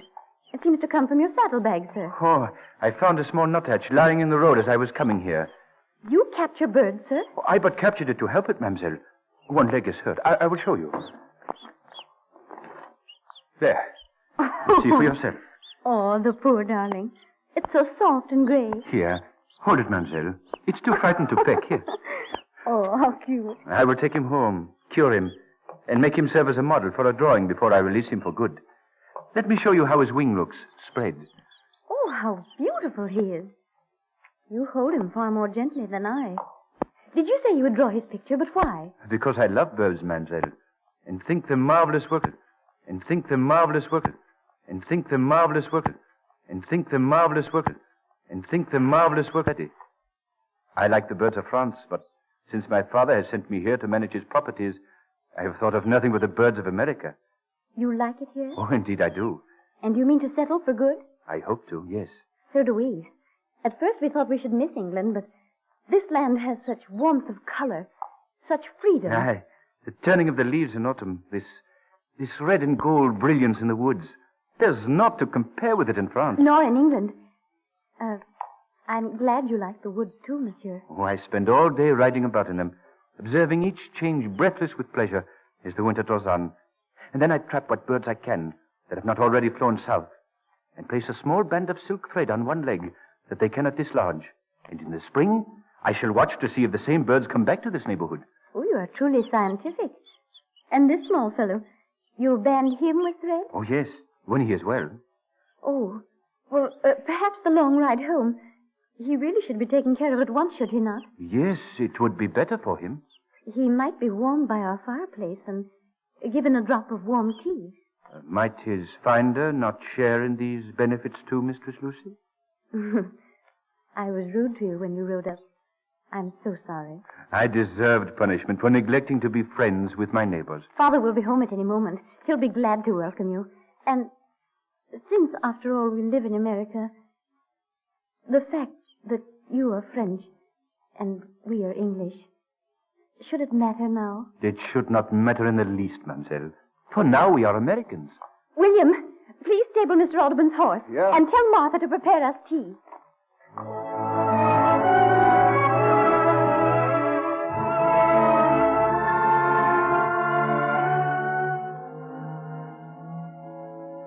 The friendship of John James Audubon and Lucy Bakewell soon turned to love.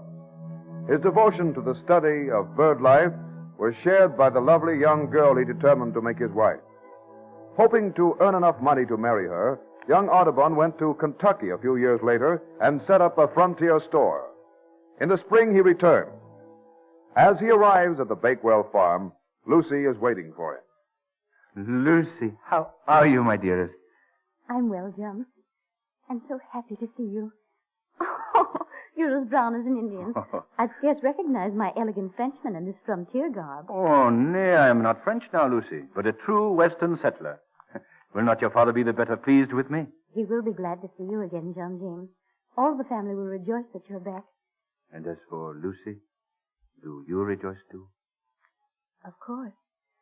But you're almost a stranger. It's been so long since I've seen you. Oh, but surely a few months in Kentucky could not make a difference between us. Particularly when I went there solely to gain means for marrying you. Our marrying was not really a settled matter. But then let us settle it now, before we go up to your house, Lucy. Oh, nay. We must speak to Father. It was really like deceit for me to rush here to the gate to meet you, so the family shouldn't see you caressing me. Why, you are incapable of any real falseness, Lucy. You will come back with me and take your place by my side. It's not so crude and rough a country as you might think.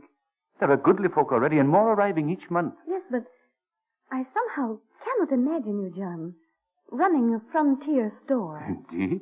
You should see me measuring off calicos for the good wives of the neighborhood, weighing out tea and sugar. But if you keep a store, you'll scarce have time to see your birds, let alone draw or paint them. Lucy, did you ever hear of a man who could support his wife by drawing pictures of birds? Perhaps a man with your talent should not have the burden of a wife. Oh, Lucy, I could not go back to Kentucky without you. For a person like me, my work and my future will always be bound to those I love. But will that always be true? Always. All the way here, Lucy, I thought of nothing but the return journey to Kentucky. Imagine a honeymoon that would start by coach over the mountains and then go down the winding Ohio. Mm-hmm. Tall trees are lit by shafts of sunlight. The soft green is alive with the whirring of wings. Morning doves call from the thorn apples. Robins and tanagers flash in the oaks. Such beauty, Lucy, was blessed few lovers. If I see it through your eyes, it will be beautiful. Oh, give me your word to come now, before I go to greet your family. If you think I will be a help and not a hindrance. Oh, darling, let us find your father, and pray heaven he be as good and kind as his daughter.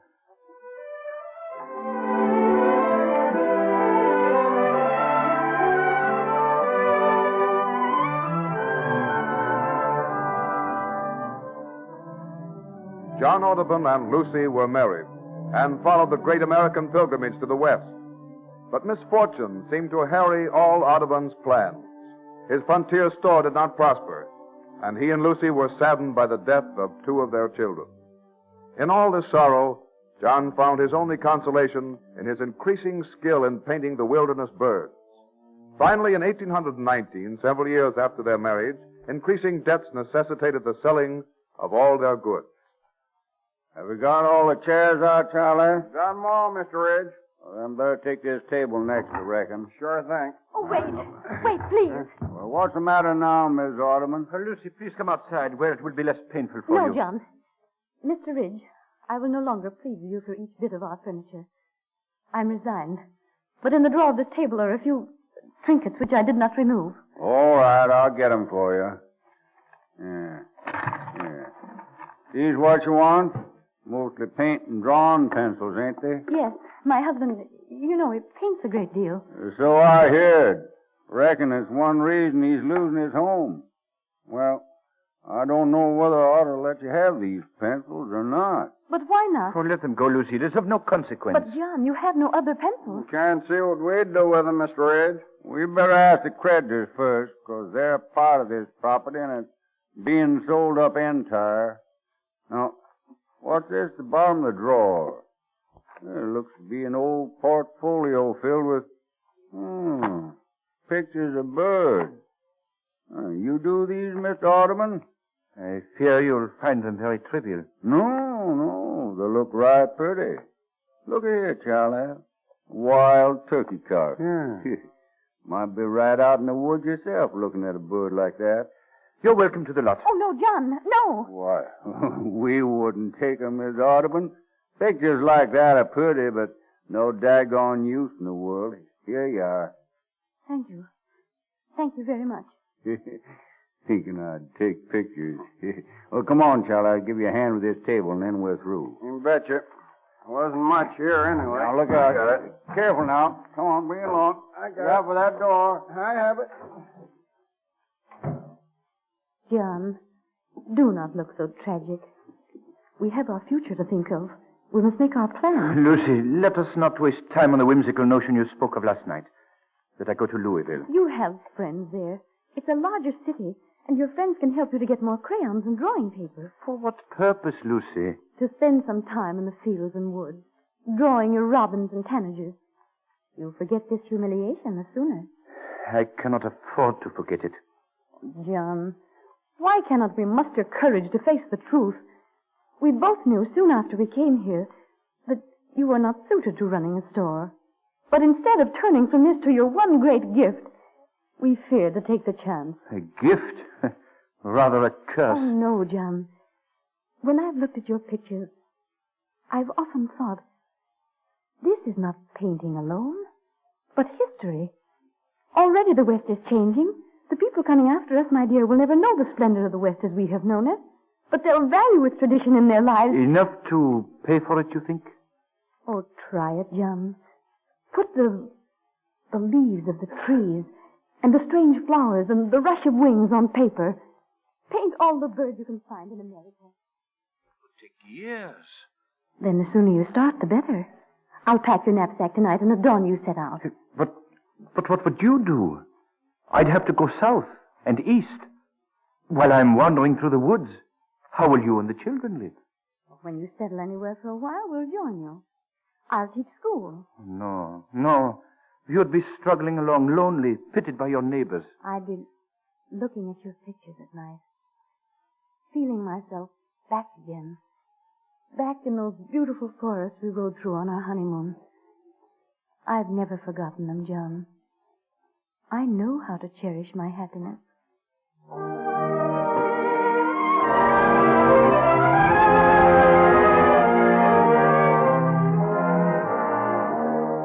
Bravely, though they now had children to support, Lucy and John decided that he should give all his time to a work at which he had become amazingly skilled, recording the exact appearance of North American birds.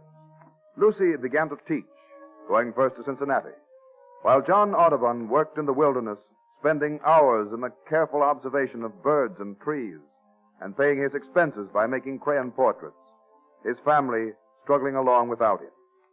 He finally gets a chance to show his work to Vandelin, the best-known artist in New Orleans. Vandelin and a friend of his, an army officer, look at the painting. What do you think, Mr. Vandelin? They're interesting, Mr. Audubon. Very interesting.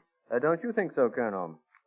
Extremely so. Yes, but, frankly, I can't just see what value they are. They're not portraits and they're not landscapes. So they're not supposed to be. Why, Vandelin, I'd call them portraits of birds in their natural habitat. Very realistic, too. Yes, they're probably very accurate as to coloring and drawing, but I wonder just who would be interested in bird pictures. I see. Well, thank you, Mr. Vandelin. You've been very kind to give me so much of your time. Oh, not at all. Oh, may I help you collect your drawing? Oh, thank you, sir. Well, possibly when you have some other subjects, Mr. Audubon, you'll drop in and see me. Thank you. Good day, Mr. Vandelin. Good day. Good day, Colonel. Oh, Mr. Audubon, just a moment. I'll walk along with you. Yes, Colonel. I had to come with you, Mr. Audubon, and tell you that I think your paintings are really marvelous. Oh, thank you, Colonel, but you see what Mr. Vandelin says.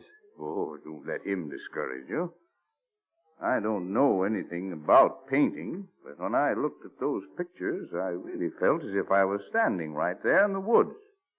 Vandelin doesn't understand them, that's all. He spends his life in studios, not outdoors. I'm afraid many others feel the same way he does. You should go to Europe, Mr. Audubon. England and France. They'd appreciate your work there. And I appreciate your kindness, sir, but what chance have I of going to Europe? I can't even make my living in America.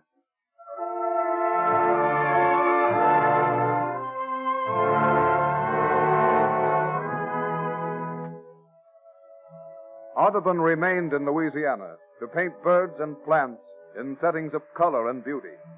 Meanwhile, in a small flat in Cincinnati, Lucy Audubon is reading one of her husband's letters as their small son Victor comes in from the bedroom.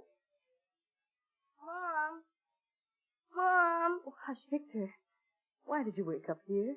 The light woke me up. Oh, I'm sorry. I had to light the candles for what I was doing. Are you reading Father's letters again? How did you know that? Johnny says when there are tears in your eyes, you've been reading all the letters since Father's been gone. I didn't know you and Johnny were so sharp. Oh, go back to bed now, Victor. I must get to bed, too.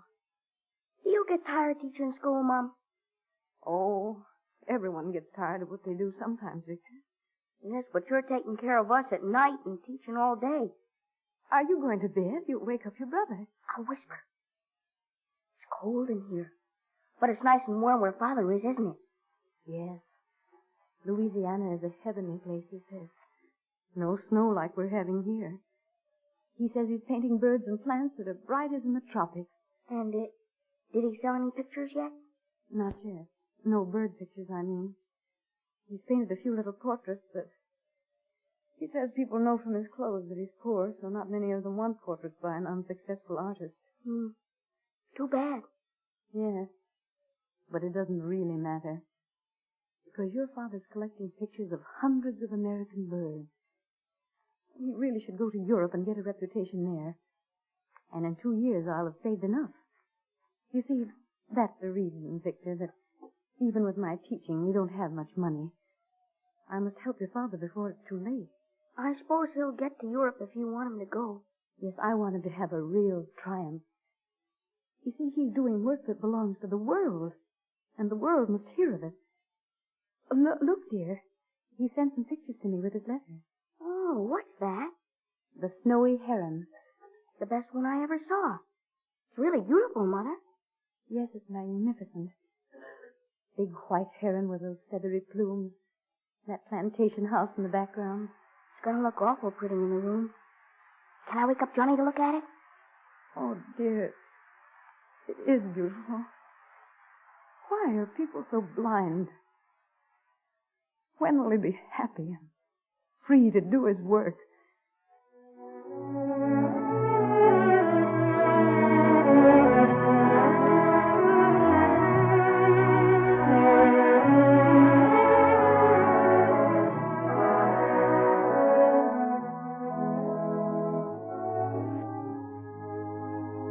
In 1826, John Audubon sailed for England on Lucy's savings, knowing that the trip to Europe was a last desperate effort to have his paintings brought before the public. But Lucy's faith in his destiny was rewarded. Some months later, in New York City, shortly after John has returned, John and Lucy talk together. You say the crowds couldn't even get into the rooms of the Royal Society, John. Yes, so many came, Lucy, that many were turned away. And already in Liverpool, I had cleared £100 from exhibiting. Oh, it's marvelous.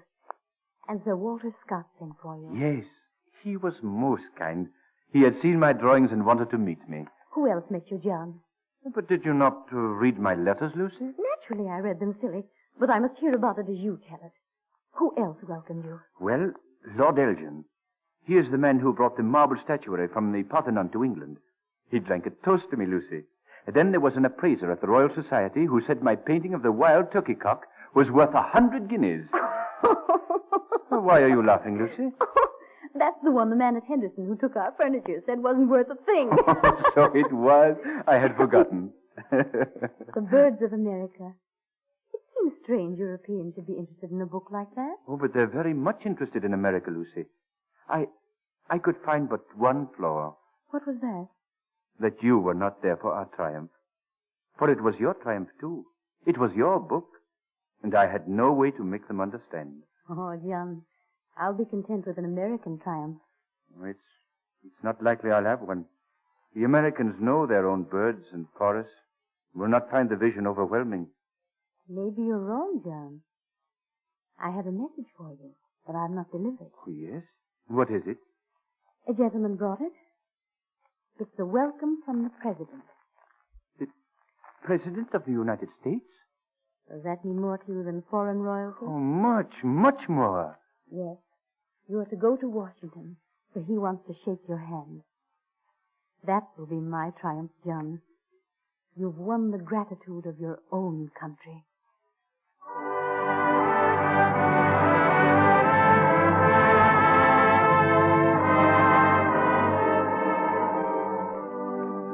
It was just 100 years ago this June that John James Audubon completed his folio in England entitled Birds of America.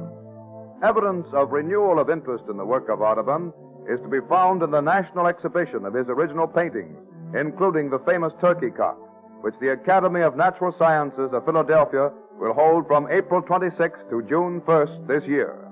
Also, a new museum is to be opened shortly in Audubon Memorial Park, Henderson, Kentucky. There, 600 acres of forest land where Audubon did much of his work have been preserved to honor his memory.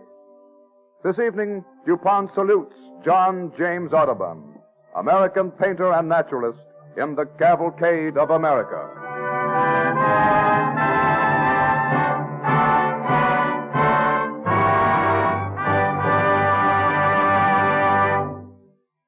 Speaking of Mother Nature's handiwork, a good question for one of those radio question bees would be this.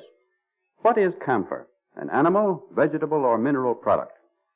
Before anyone has to go to the foot of the class for not knowing, here's the answer. Camphor is vegetable in origin, and for centuries the only source was the camphor tree of the Orient, principally the camphor forests of the Japanese island of Formosa. Most people know that camphor is used in medicinal products, and they think of clothes put away in the attic with camphor balls to keep away moths. But millions of pounds a year are needed in the manufacture of such things as photographic film, toiletware, safety glass, automobile steering wheels, ornaments, fountain pen barrels, and 1,001 articles made from plastics. In 1920, due to a foreign monopoly of the camphor supply, the price ran up to $2 a pound. Although many previous attempts in this country had failed, DuPont chemists set out once more to develop a practical method of making camphor chemically. They, of course, sought to use raw materials available right here in America. Because of early experiments in the last century, chemists knew that something very like camphor might be obtained from turpentine. They kept on experimenting, and finally found that they could rearrange the complicated chemical structure of turpentine to produce camphor which is the twin sister of the product from the camphor tree of nature. Better still, they found they could get their raw materials from southern pine trees, and that's where much of our present-day camphor comes from.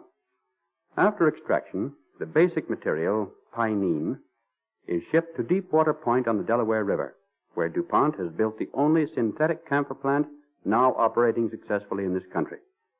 In 1937, the price of industrial camphor, instead of being $2 a pound, averaged only 35 cents. Camphor users, such as the plastics industry, are now assured of stable prices, free from foreign control. Thus, America gained a new industry, which now provides a new source of income for our citizens. For hundreds of years, a highly refined type of natural camphor has been used for medicinal purposes. Now, man-made camphor of uniform and pure quality is produced by DuPont from American pine trees and is widely used in medicinal purposes.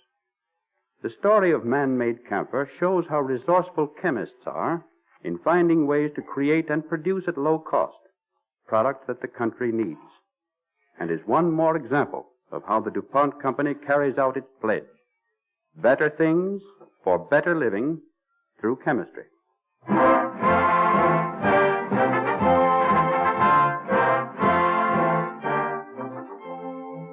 Charlotte Cushman, pioneer American actress, who began her career in opera and ended it as one of the outstanding personalities in the history of the American theater, will be the subject of our broadcast when, next week at the same time, DuPont again presents the Cavalcade of America.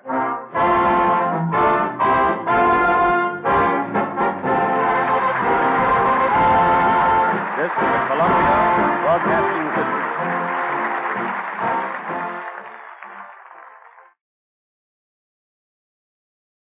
The Cavalcade of America, presented by DuPont.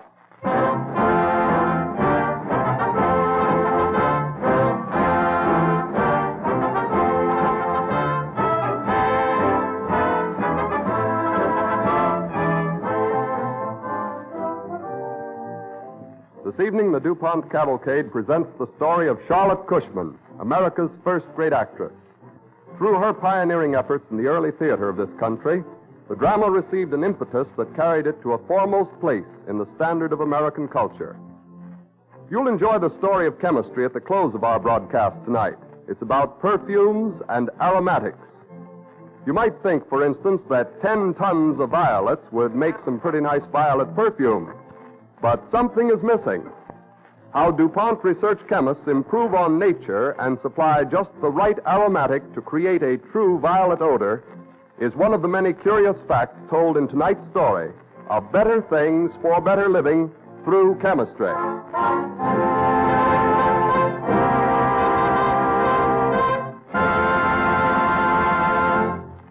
As an overture, Don Voorhees and the DuPont Cavalcade Orchestra play a special setting of two old favorites, Drink to Me Only with Thine Eyes and Sally in Our Alley.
The DuPont Cavalcade moves forward.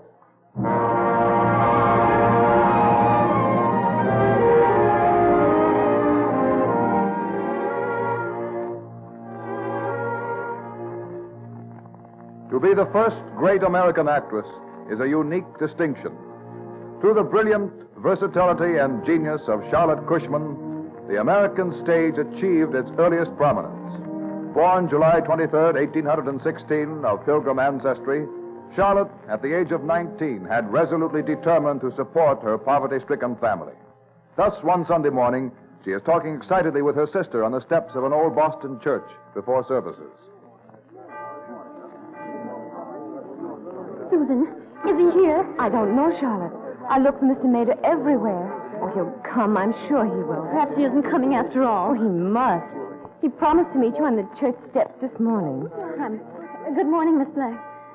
I'm afraid a big opera manager like Mr. Mater has too much to do these days. Besides hearing a church singer. He probably sleeps till noon every day. Oh, Susan, I'll die if he misses my solo. I only know if he once hears my voice, if he once lets me have only the tiniest part in his opera company, all our troubles will be over. Oh, poor dear. We haven't any money left. Nothing at all. With Father so terribly ill, I'm frightened. Try not to be, Charlotte. Remember, you've got to sing anyway. The service is starting. Nearly everyone's inside now. Miss Cushman, the choir master's been looking all over for you. You'd better hurry to the choir room. You haven't much time. We'll be there directly. Yes, I'll tell the choir master you're ready then. Come along, Charlotte. Oh, how can I sing this morning? Especially when Mr. Mater has disappointed me so frightfully. Remember, dear, this is your work. I'd sing so much better if only I knew he were listening. Do this, Charlotte. Remember how we used to imagine we were play actors when we were little? Well, just imagine Mr. Mater is here and sing with all your heart. Who wants to be an actress? I want to be an opera singer. Well, if you want to be an opera singer, you should be able to act. All right, Susan. I'll be an actress during my solo then. I'll pretend I'm singing for Mr. Mater.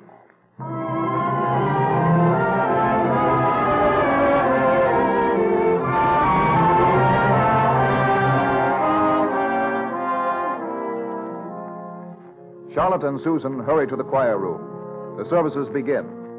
At the offertory, Charlotte rises tremblingly in her place. Anxiously, her eyes sweep the hushed congregation, searching eagerly in the hope that James Mater might be somewhere in the church. Then, with a determined effort, Charlotte sings.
When the services are over, Charlotte joins her sister Susan in the choir room.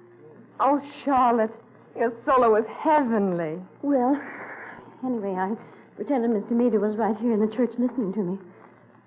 But now he isn't. And it's all over, and it was just a piece of bad acting, wasn't it? So many confounded doors around here, one could hardly find the choir room. Miss Cushman, you have a beautiful voice. Well, speak up. Can't either of you say something? Oh, Mr. Mater, were you here then after all? After all, here? Of course I was here. Came a bit late, had to sit in the rear of the church. Come and see me tomorrow, Miss Cushman. You're young, but you are a singer.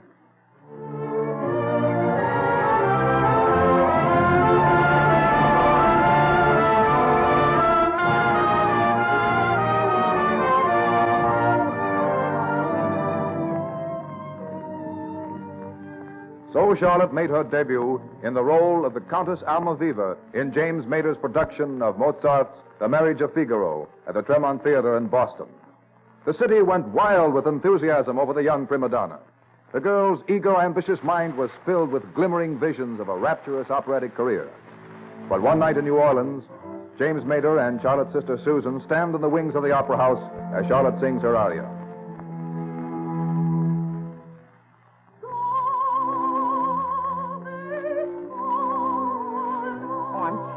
Worried about Charlotte tonight.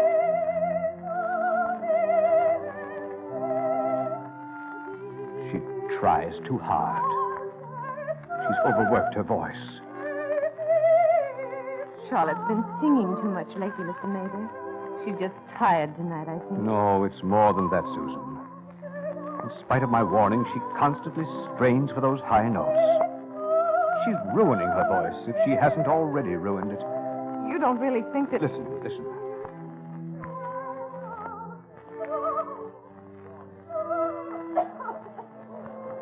Mr. Mater, what's the matter? Why, I don't know, my dear. She must be ill.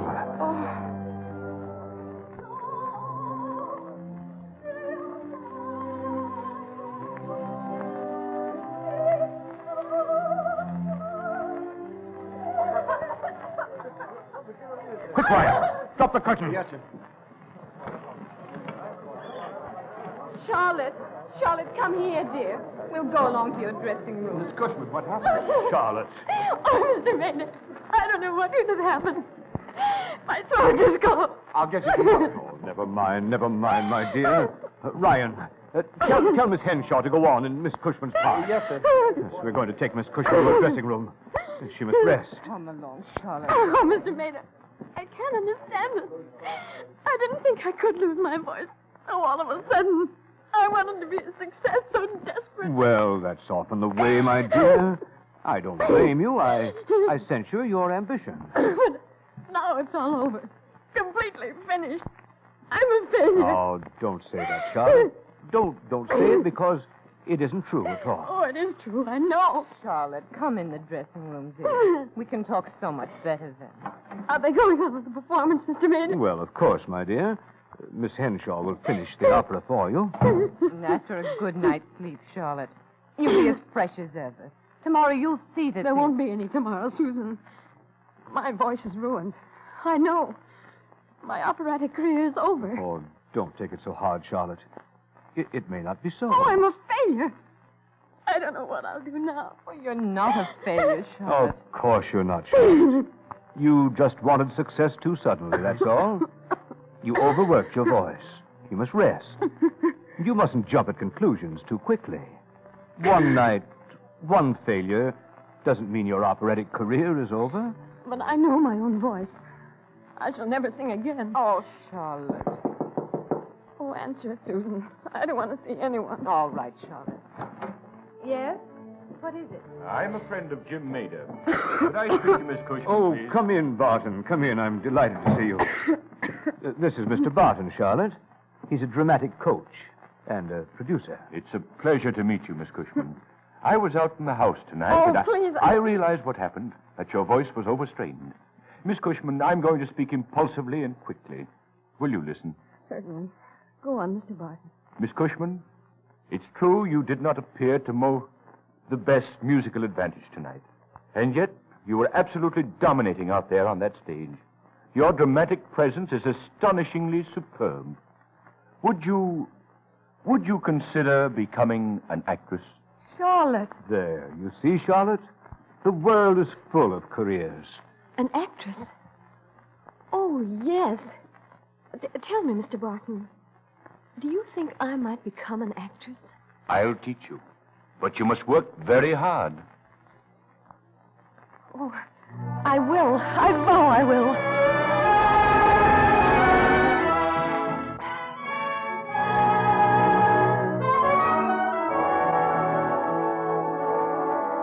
It was J.H. Barton who developed the great dramatic instincts of Charlotte Cushman. For 3 years, she astonished New York, appearing in a variety of demanding roles.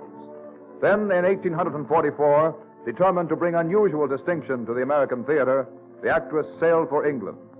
Susan, now herself an actress of notable ability, soon joined her in London. One night, as the stage of the Haymarket Theater is being set for the balcony scene of Romeo and Juliet, the girls are surprised when B.N. Webster, manager of the theater, rushes across the wings to them. I hate to interrupt you in the middle of a performance, Miss Cushman, but this is an extraordinary emergency. I insist that you don't ring up the curtain on the next scene. What do you mean, Mr. Webster? This fantastic idea of yours, playing Romeo. Who ever heard of an actress playing Romeo? Oh, in Shakespeare's day, men played women's parts. Why can't women play men's parts now? What's the difference if a person's a good actress? Well, anyway, the audience seems to be attentive enough. You can't deny that. The audience is stunned. They don't know what to make of it. But this is the big scene in the play. Wait till they see That's it. what worries me. Everybody knows the balcony scene. Any role should be easy to a real actress. I've been trained in the American theater. I can act any part. American theater. Nonsense. Faces, everybody. Ready, Miss Cushman. Do you want to stop the performance, Mr. Webster? Well, I should. Have you ever heard an English audience hiss a performance they don't like? You're trying to frighten us. You're a plucky girl, and I don't like to see you ruin your career. I can see you're indisposed. Oh, don't be ridiculous. They accepted the first act. But the balcony scene, don't... If they hoot you off the stage, you'll only have yourself to blame. Are you afraid, Susan? No. Not with you, Charlotte. Then up in the balcony with you. It's idiotic. A couple of American Indians, presumed to be actors. You ready, dear? Yes, Charlotte. We'll give them a balcony scene they won't forget. Ring up the curtain.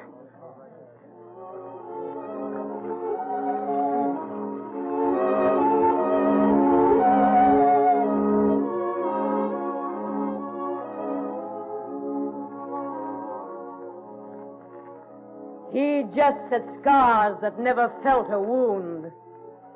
But soft, what light through yonder window breaks? It is the east, and Juliet is the sun. Arise, fair sun.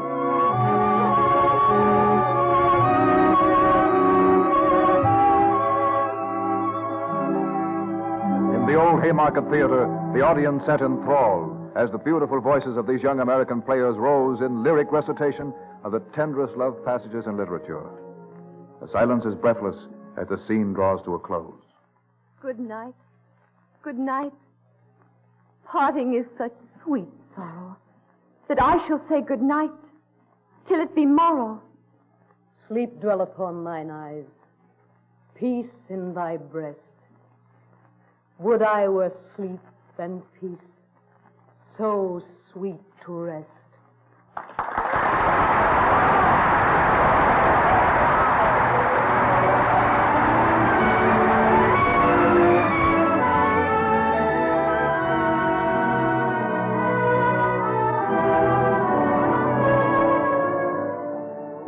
Charlotte Cushman's amazing venture as Romeo elevated the art of American acting to a lofty pinnacle before an admiring world. After a record engagement of 80 nights, Charlotte returned in triumph to America. As the years passed, it was as Meg Merrilies, the gypsy hag in the dramatization of Sir Walter Scott's novel Guy Mannering, that Charlotte Cushman has become immortal in the annals of the American stage. The scene in that play where Meg sends a message to Colonel Mannering by Abel Sampson always hushed the theater with a strange emotion. And never was this more true than on a warm spring night in 1859. Listen, youth, to words of power. Swiftly comes the rightful hour. The dark shall be light, and the wrong made right. And Bartram's right and Bartram's might shall meet on Ellen Gowan's height. Ah, 'tis yonder Abel Sampson I want. Halt! Stand fast, or you shall rue the day while a limb of you hangs together. Avoid thee! Mad thou art! No, I'm not mad. I've been imprisoned for mad, scourged for mad, banished for mad. But mad I am not. I'll say, I will, most accursed. I mean, that is, most accurate. Then tell Colonel Mannering he must come instantly, armed and well attended, to the glen below the tower of Dunclough, and fail not on his life. Lo, I obey. Aye, for the tree is withered now, never to be green again. And old Meg Merrilies will never sing blithe songs more. Woman, what sayest thou? Aye, that you tell him not to forget Meg Merrilies, but to build up the old walls in the glen for her sake. For if ever the dead come back among the living, I will be seen in that glen many a night after these crazed bones are whitened in the moldering grave. Oh. Aye. But Colonel Mannering, he shall be the best lord that Ellen Gowan's seen these 100 years. To Mannering! Away! Lo, I will hie me nimbly. Now then, to complete the work of fate. The moment is at hand when all shall behold Bartram's right and Bartram's might meet in Ellen Gowan's height.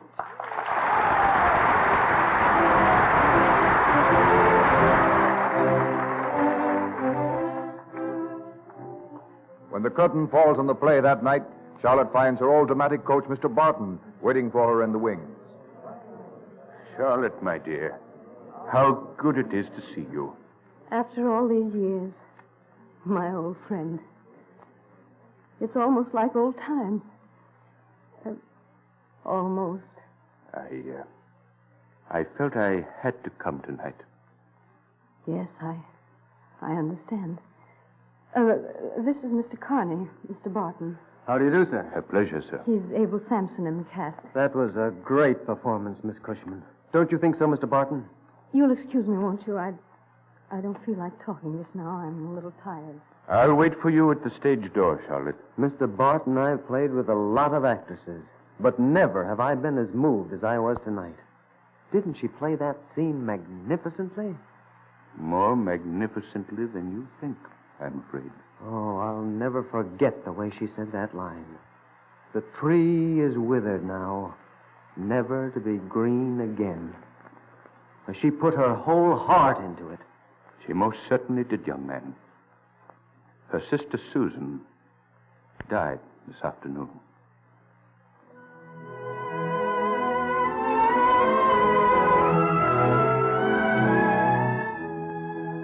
Saddened by the death of her beloved sister, Charlotte sought consolation in her art.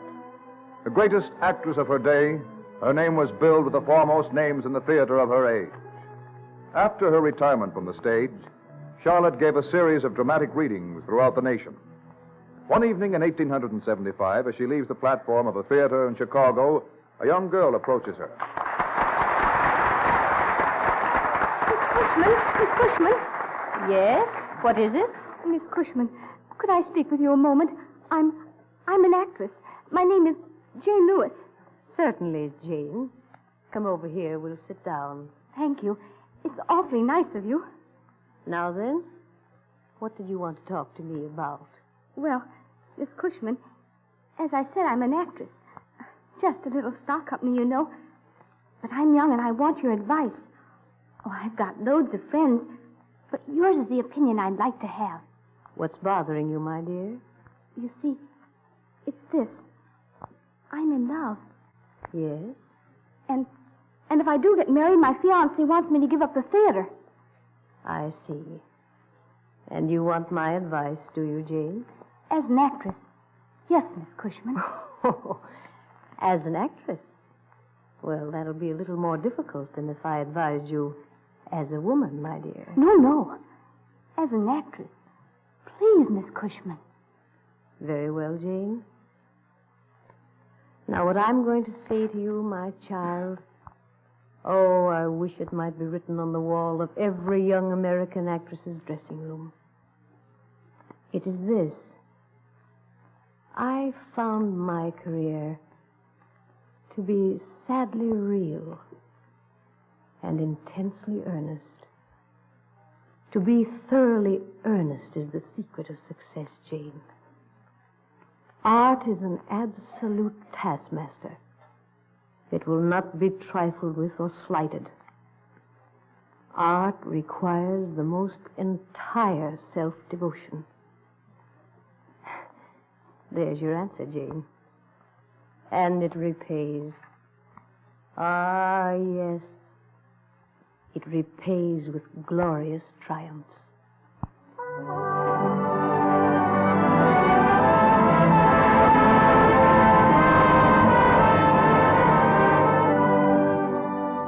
Charlotte died a little over a year later, on February 18th, 1876.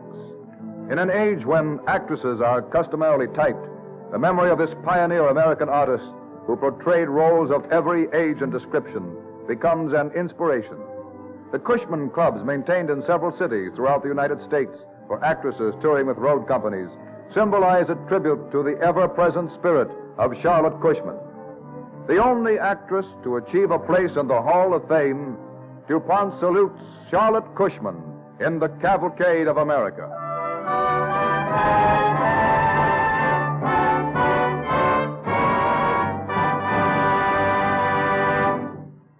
Which do you think would make the better perfume, a nice big bunch of fragrant lilacs or a large lump of black coal? Strangely enough, the answer is a lump of coal.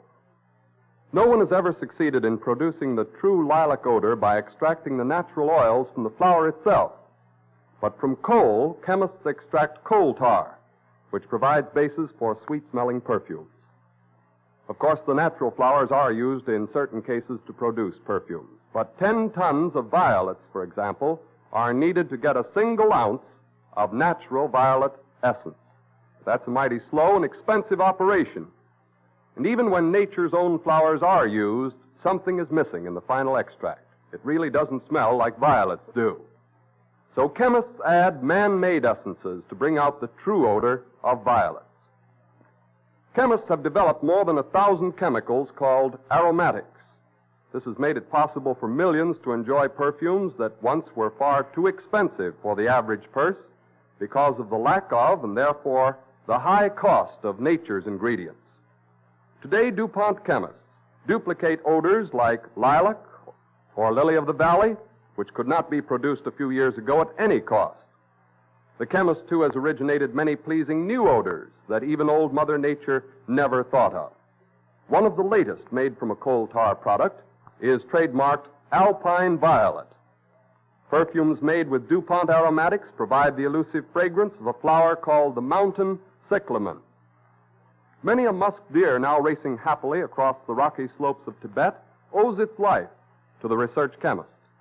The demand for the musk from these animals was once so great that if a pure grade could have been obtained, a pound of it would have been worth many thousands of dollars.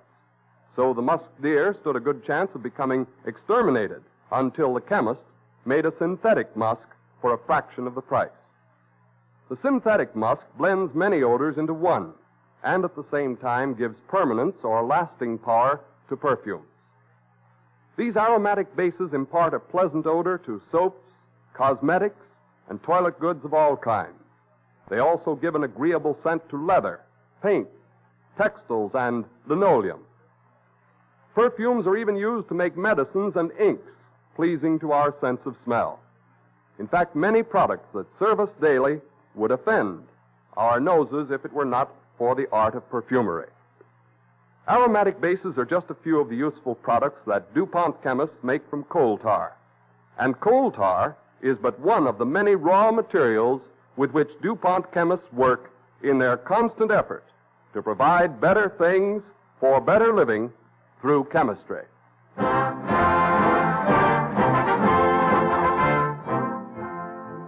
The Search for Iron, the story of Hepzibah Merritt and her 7 sons who discovered iron in northern Minnesota, will be the subject of our broadcast when next week at the same time, DuPont again presents the Cavalcade of America. This is the Columbia Broadcasting System.